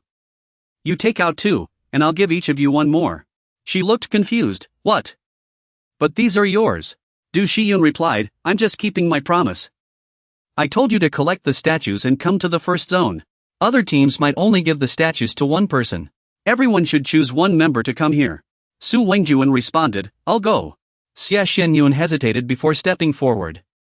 She said, "Actually, I wanted to save this to help you later, but in my current state, I might not be much use." Du Xian denied it, "No, that's not true." She cut in, "For now, I'll accept your kindness." Xie Xianyun extended her hand, "But I'll definitely repay this favor. I can't stand being in debt to others." His attitude pleased Du Xian. He shook her hand, "I look forward to you doing even better." Do Shishuan warned, "It seems Park Xiangjin has made his decision. You should prepare too. Everyone, get ready, we'll have a large wave of enemies attacking the city soon." He followed orders and understood the situation. Suddenly, 2 energy pillars appeared within the city. Zhao Liang, watching from afar, couldn't help but gasp in shock. A curious Chinese player asked, "Why are there 2 pillars instead of 1? A subordinate behind him asked, "Sir, should we head to Zone 1? "No," Zhao Liang commanded. "It's already too late to go now. Send messengers to gather the forces from the south here." He remained calm, unfazed. "No need to rush. Those disorganized rabble won't stand a chance against our united strength." His subordinate took out a horn. The horn blared, signaling the call to gather. Other Chinese players, hearing the signal, quickly formed ranks and moved toward the sound. Zhao Liang was confident. "Altogether, we have about 30 people, more than enough to sweep through this chaotic battlefield." He waited expectantly. "Now, Pei Daoshuan, what's your move? How will you defend this city against dozens of enemies?" Meanwhile, his faction had just endured a brutal battle. Live rankings updated: 1st, Pei Daoshuan, South Korea, 50 kills, 2nd, Gao Jialiang, China, 47 kills, 3rd, Park Xiangjin, unknown, remaining players, 34. He pondered. Soon, all areas outside Zone 1 will be wiped out. The moment is almost here. Xiangjin curiously asked from behind, "Aren't you worried?" He continued, "You took out so many in the last battle, and the next one is starting immediately, no time to rest." Daoshuan understood. "Earlier, we had to hold our ground near the energy pillars for 10 minutes against the gathered players. We successfully defended the statue, but we lost quite a few people and revealed our team's size. Park Xiangjin might be worried about that." "Jinin, don't worry," he said. "This battle will be the last one." Xiangjin was shocked. "What do you mean?" Daoshuan revealed, "If it's the friend I know, he'll gather the remaining teammates and bring them here." Xiangjin still didn't fully grasp it. "What friend?" Suddenly, the gate behind them swung open. Someone frantically reported, "The enemy is here." He asked nervously, "Are they attacking the city?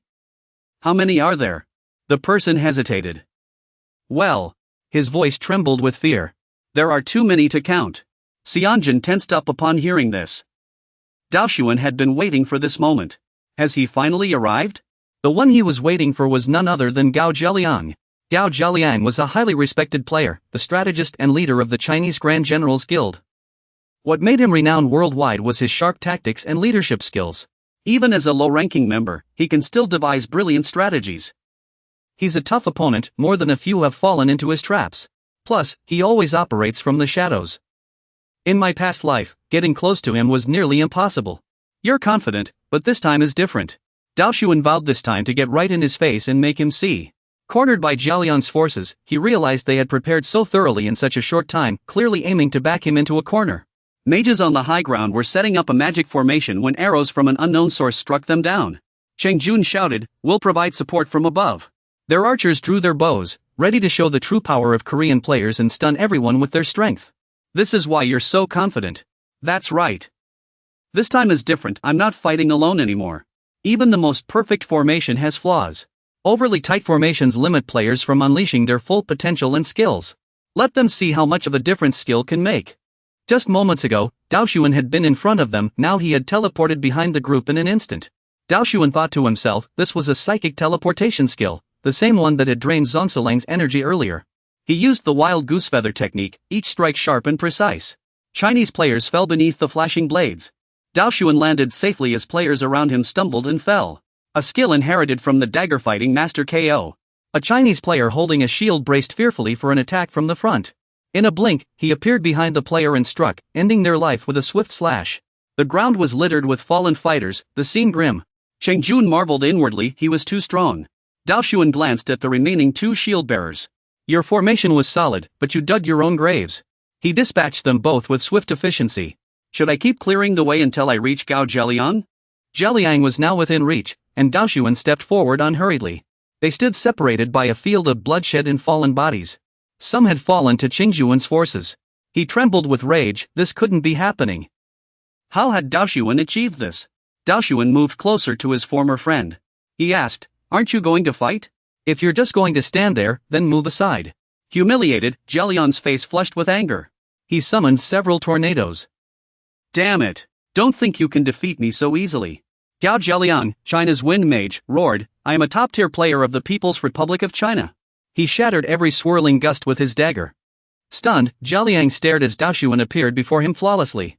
He grabbed Zheliang by the collar and lifted him, causing the other to cough in pain. Daoshuan had finally achieved his goal, at last. "I can finally see your face up close." Blood sprayed everywhere, and Zheliang died on the spot. You stand before his body and begin checking the system. Update notification, group singing preliminary results, last survivor, Korean Du Xian, 80 kills. Korean Han Shishuan, who completed the fragment quest, 4 kills. Chinese Li Zhichuan, 3 kills. Highest kill count, excluding those who passed the preliminaries. Ranked by survival time, 1, Korean Park Cheng-jun, 11 kills. Chinese Gao Zheliang, 11 kills. Du Xian was somewhat surprised, was this the level of the preliminaries? You find it a bit dull, too easy, even disappointing. When the preliminary battles ended, major portals and communities were flooded with related posts, sparking heated discussions. News headline, "The True Hunter emerges in the final preliminaries, Pei Daoxian." Everyone is passionately commenting. Did anyone watch the group singing competition? It was as refreshing as soda.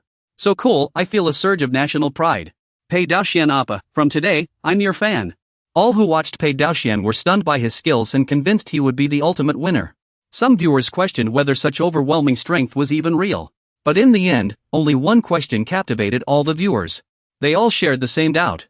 Who exactly is Pei Daoxian? Some were furious at Daoshuan's mystery, even slamming the table in frustration. Ivan, the operations center director, suddenly stood up and demanded, "What do you mean? Untraceable?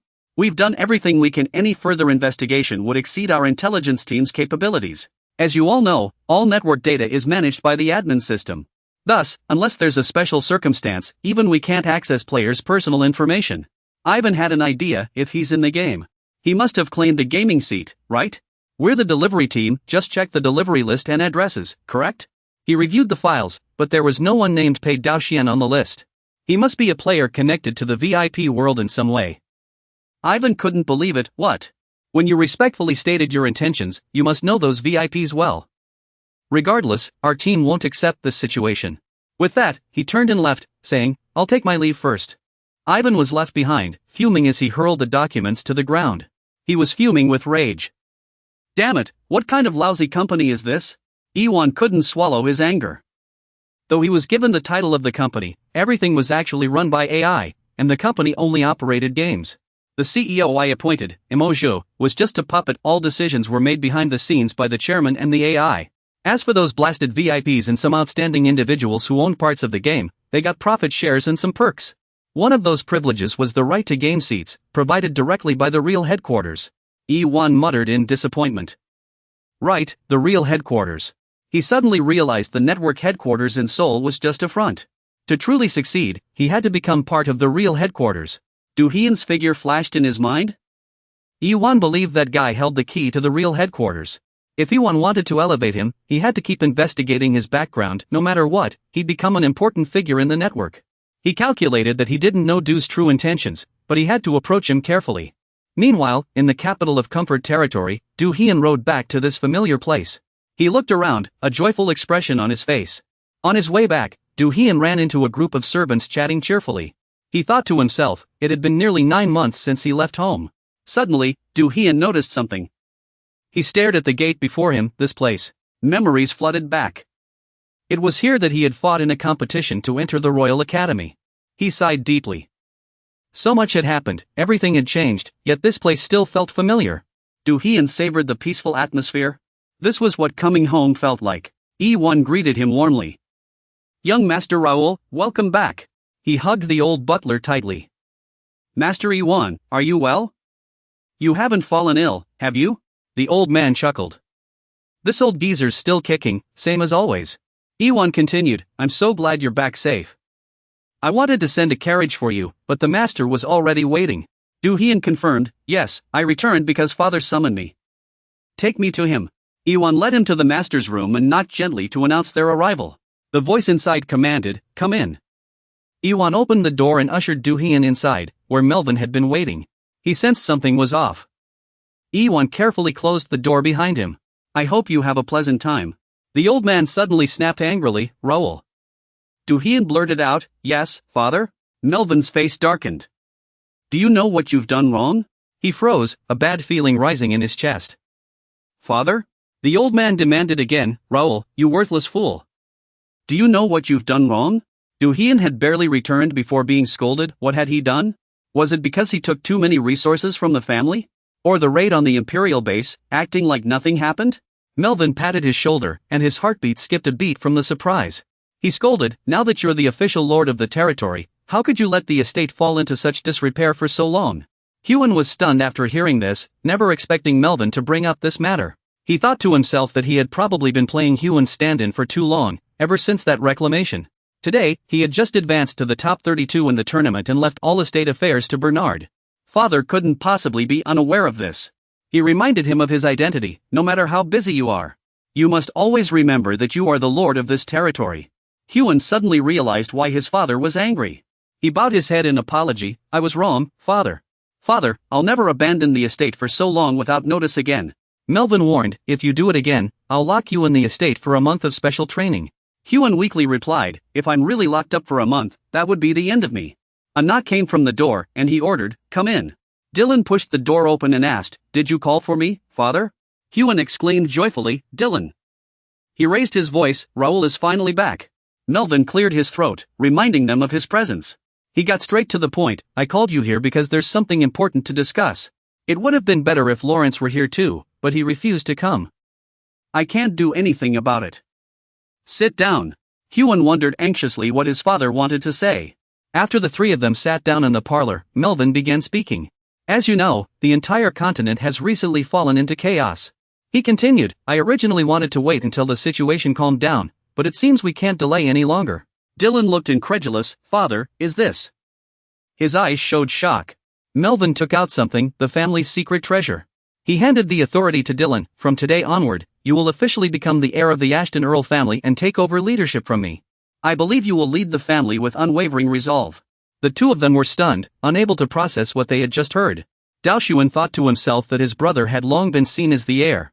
But officially becoming one was an entirely different matter. Dylan asked in confusion, Father, Why make this decision so suddenly? There's no need to rush. Melvin admitted, the truth is, I must step away from this position for a while. He looked concerned. What's going on? He revealed, it seems the time has come for me to reach a higher realm. This statement shocked the two even more than before. Daoshuan wondered if this had something to do with the Sword Saint. Father had finally made up his mind. Melvin stated, to face the coming chaos, I believe I need to seek even greater power.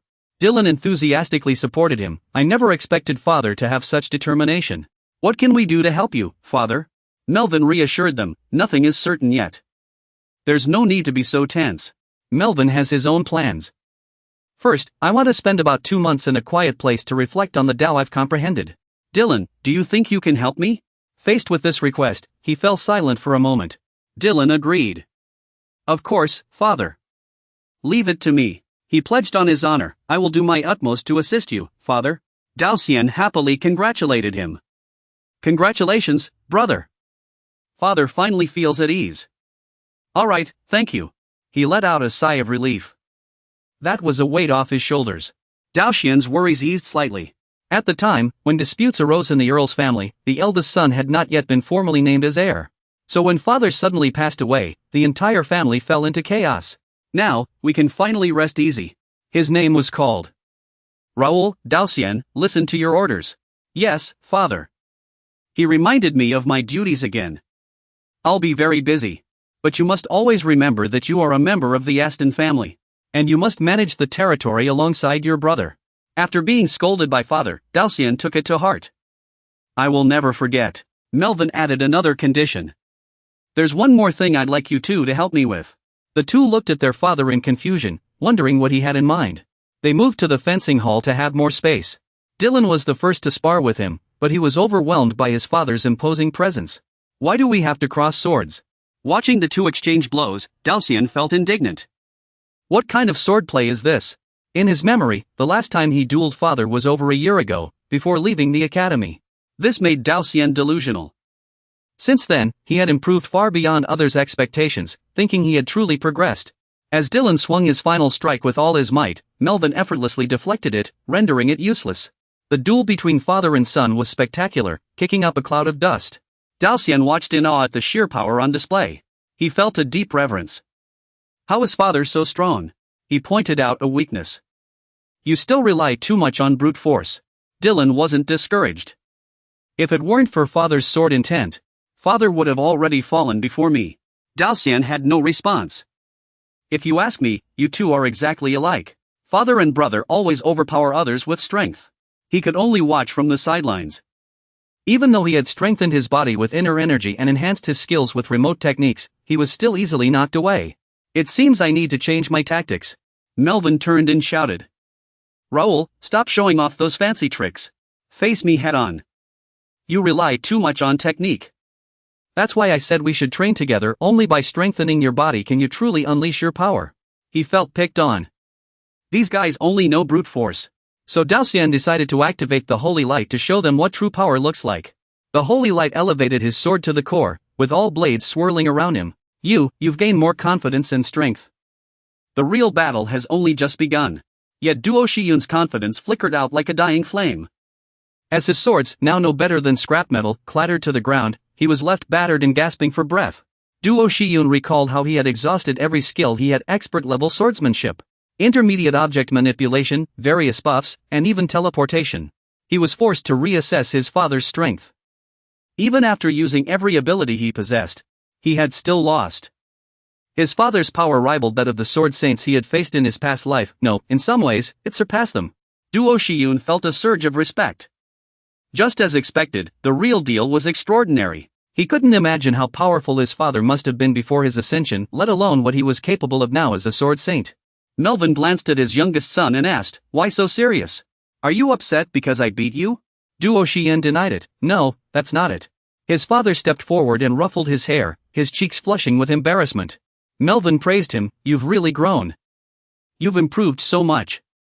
If I had noticed sooner, you wouldn't have had to go through so much." Duo Shiyun replied, "No, father. It's because of those experiences that I am who I am today." Dylan thumped his chest and said, "I should have paid more attention to my little brother. No matter how tough things got, I should have shared my training methods with you." Duo Shiyun shot back coldly. If you had, Lavin would have been in serious trouble. Alright, boys, their father intervened, it's getting late. Let's head inside. Night fell, and the manor was bathed in warm light, the surroundings eerily quiet. In the study, Duo Shiyin asked Dylan, who was gazing out from behind a bookshelf. Second brother, have you been in touch with Lorenz? Dylan admitted, yes. His knights still report to me regularly. Duo Shiyin asked curiously, where is he now? Dylan explained, ever since the spatial gate incident, he's been staying on the other side of the barrier. Duo Shiyun was taken aback at the mention of the barrier. From what he knew, decades ago, the Allied kingdoms had pushed the empire back to the northwest, ending the war. The border was marked by a massive terrain feature known as the Despair Gorge.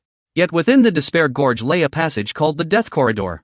It was the only route connecting the empire to the kingdoms. But out of fear, the Alliance had built a massive fortress after the war, sealing off the Death Corridor completely. Duo Shiyun couldn't help but wonder, was that the barrier? What was Lorenz doing in such a dangerous place? Dylan stated firmly, he's probably hunting some kind of monster. Ever since the spatial gate incident, reports of monsters emerging from behind the barrier have been non-stop. He revealed, according to the Knights, things are developing in a strange way. Dylan continued, as you know, this is a death zone where the Empire's experimental subjects often appear. But ever since the Great Gate opened, monsters have poured out, clashing fiercely with the undead. Diluin is waiting in anticipation, though honestly, no one knows what he's up to right now. I just hope he can return to his family. Dushi thought to himself that in his past life, when he arrived at this barrier, only ruins remained. This time, he had to reach it before it was too late. He worried that, according to the script, when the Empire launched its invasion, a major catastrophe would strike the barrier. His second brother might also be in danger. Before this matter unfolds, there's something I must prepare first. You suddenly brought this up, Du Shishuan. Do you remember my previous proposal? Stop joking around. What proposal? Your tone suddenly turned serious. I'm asking you again. No, I'm begging you. I hope you'll become an advisor for the first-rank knights. Tai Lin furrowed his brow and asked, I already turned this down before, didn't I? I really don't feel comfortable getting involved in your private organization. Don't overthink it, this guy's just being dramatic. Can't you just see it as a simple way to stay in touch? Do Shishuan believe that now you'd be responsible for this entire land? This organization will definitely be a huge help to you. These words made Tai Lin hesitate. Fine, I agree. I honestly don't understand what you're thinking. Alright, since you're begging me, I'll say yes. He said happily, thank you, brother. By the way, Du Shishuan revealed that sis-in-law had already joined. She's been asking when you joined too. He exclaimed in surprise, what? Sis-in-law joined already? Du Shishuan winked and teased. Of course. We can chat through the system anytime. We can even track each other's locations, super convenient. Tai Lin's expression darkened. I'm starting to regret this, he said with satisfaction. Alright.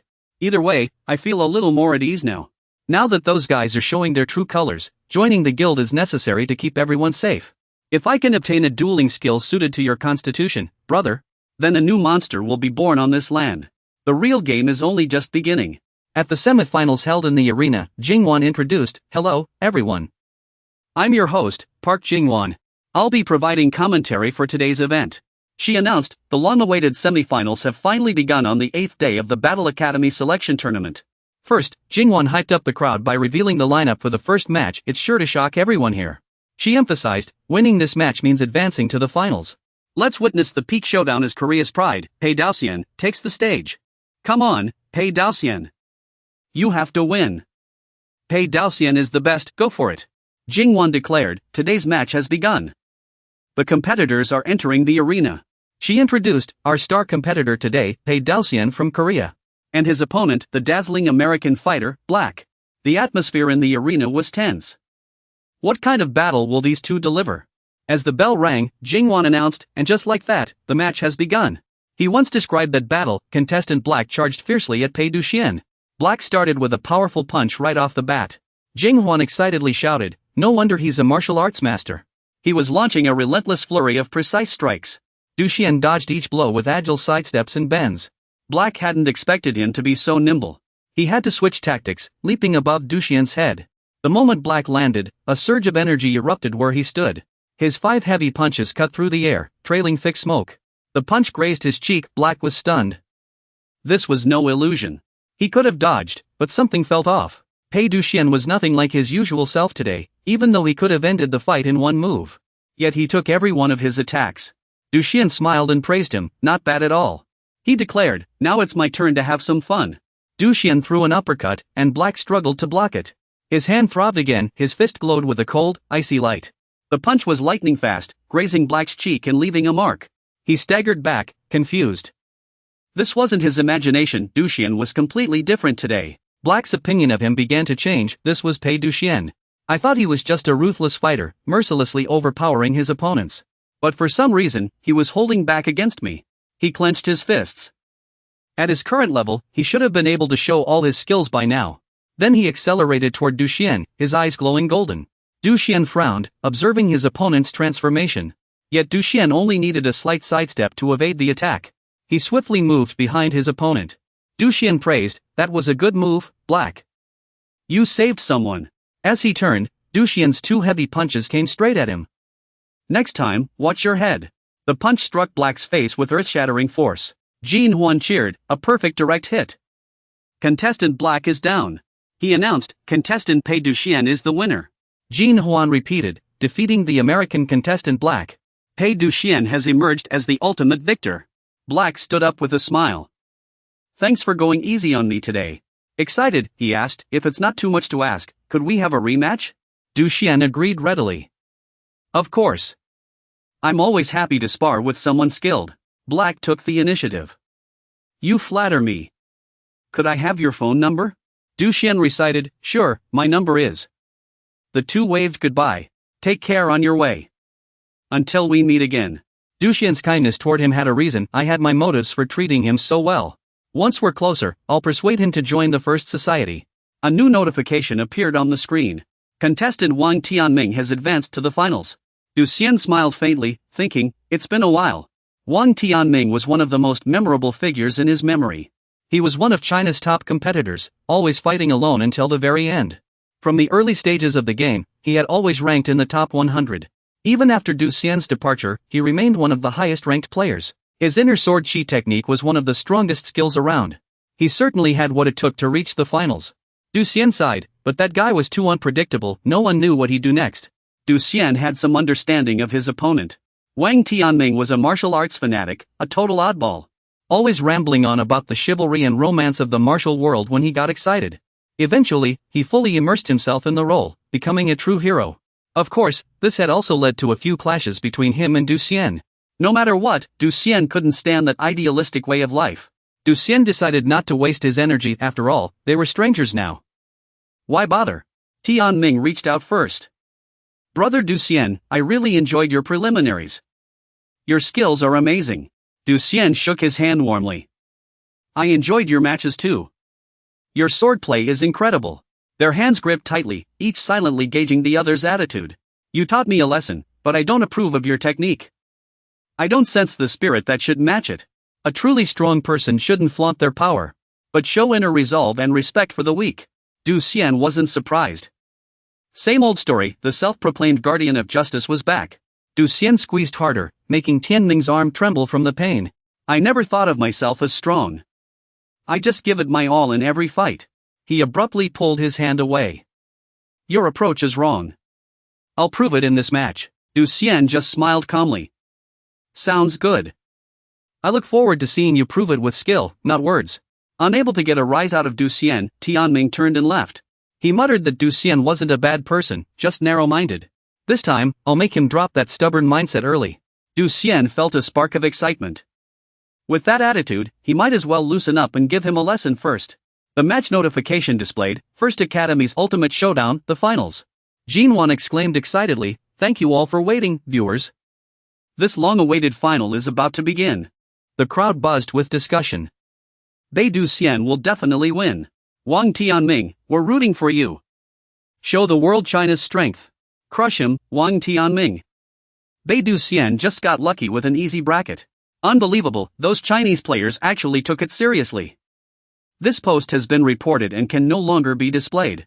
Jingwan reminds all users who liked and upvoted, and sends a notification to everyone using the chat box, please refrain from using overly vulgar language. Note that excessive use of insulting language may result in a temporary mute. The Chinese players are furious, this chat room is a mess. You're hosting this match, and now is the long-awaited moment of the showdown. The competitors are stepping onto the stage. With pride in her voice, Jingwan announces, Korea's pride, Pei Daosen enters the arena first. His opponent is none other than China's top expert, Tian Ming. A clash between two monsters who will emerge victorious. He bows to his opponent on the stage. Tian Ming declares with overwhelming confidence, I will defeat you and show the world what true martial justice looks like. Daoxian lets out a bitter chuckle. This guy never runs out of energy, always burning himself out. He draws his long sword. This time, I can't afford to lose. In a match like this, the one who loses initiative loses everything. Daoxian plants his sword into the ground. Sorry, Wang Tianming, but you've drawn a circle around yourself with your own blade. Jingwan gasps in shock. Before the match even begins, Pei Daoxian has drawn a warning circle around himself. He shows goodwill. Given the gap in our strength, this can't be an ordinary match. If I step out of this circle even once, I concede. Everyone in the arena is stunned. What's going on? Humiliated in front of everyone, Tianming's face turns purple with rage. I'll crush you. Daoxian has been waiting for this. Alright, Wang Tianming, let's see how this plays out. I'll follow your script, but I'll rewrite it my way. Filled with fury, he attacks relentlessly, but each strike fails. His heart fills with dread. How is this possible? Tianming grows increasingly unhinged. Why? He can't comprehend why his attacks have no effect. Blocked again, Tianming grits his teeth and endures. He leaps into the air, determined to land a decisive blow. Tianming seems to have lost all reason, consumed by bloodlust. He takes aim at Daoxian's back. Yet, he deflects the strike without even turning around. Tianming stumbles back, incredulous. How was that blocked? Fear creeps in. What kind of monster is this guy? The Korean players erupt in cheers and applause. Tianming grinds his teeth, breathing heavily. He glares at his opponent, cursing under his breath. He never expected to feel so powerless. Tianming sneers inwardly at his own overconfidence, but he's done his research. He's studied every detail, from qualifiers to the main event. Pei Daoxian's skills are just psychological warfare. Ling, short-range teleportation and basic weapon skills. Tianming believed that from the start, spiritual power itself wasn't very strong. That guy just knew how to use it at the right time and place. He underestimated his opponent, and his weapon skills and teleportation had clear limitations. So I didn't need to worry too much. Tianming's entire body erupted with overwhelming power, meaning Pei Daoxian had no skill left to block his sword energy. He charged at Daoxian with fierce intent, his blade slicing toward him with the force of a storm. I'll smash that pretty face to pieces and end this. The entire sky was engulfed in flames, sparks flying everywhere. The audience watched in stunned silence. Even Tianming, standing there, was frozen. How had Daoxian countered his signature attack? Tianming panicked. Had he blocked it? Daoxian's blade traced an arc, and Tianming hastily retreated. Tianming couldn't accept it. This was impossible. Had he infused his weapon with magic to deflect it? There was no way mere spiritual power or tricks could block that move. Suddenly, a rope snared his ankle, yanking him off balance and sending him crashing backward. He hit the ground hard, his weapon flying from his grip as he was dragged across the arena. Daoxian pulled him close before stopping. With a smile, he asked, "Do you know fist techniques?" Tianming stared in horror at Daoxian's descending fist. "No, I've never studied them properly." A straight punch left him with no chance to fight back. Jinhua shouted in shock, "Player Pei Daoxian has completely overpowered Tianming. Why isn't he finishing the fight with his sword? Why fists?" After taking a relentless beating, Tianming could no longer act tough and begged, "I surrender." Daoxian didn't let up, covering his mouth with one hand. He planned to teach him another lesson. Taking so many hits just to get a few punches in before begging for mercy? What's that about? He thought to himself, I'll make you endure the same number of hits I took in war. Daoxian declared, in Mira, you can respawn without penalty. Instead of leaving after a beating, why not die with honor and come back? The arena echoed with someone's agonized cries. His face battered beyond recognition, unable to lift his head. Daoxian sighed wearily, the opponent at his feet was already unconscious. Jinhua hadn't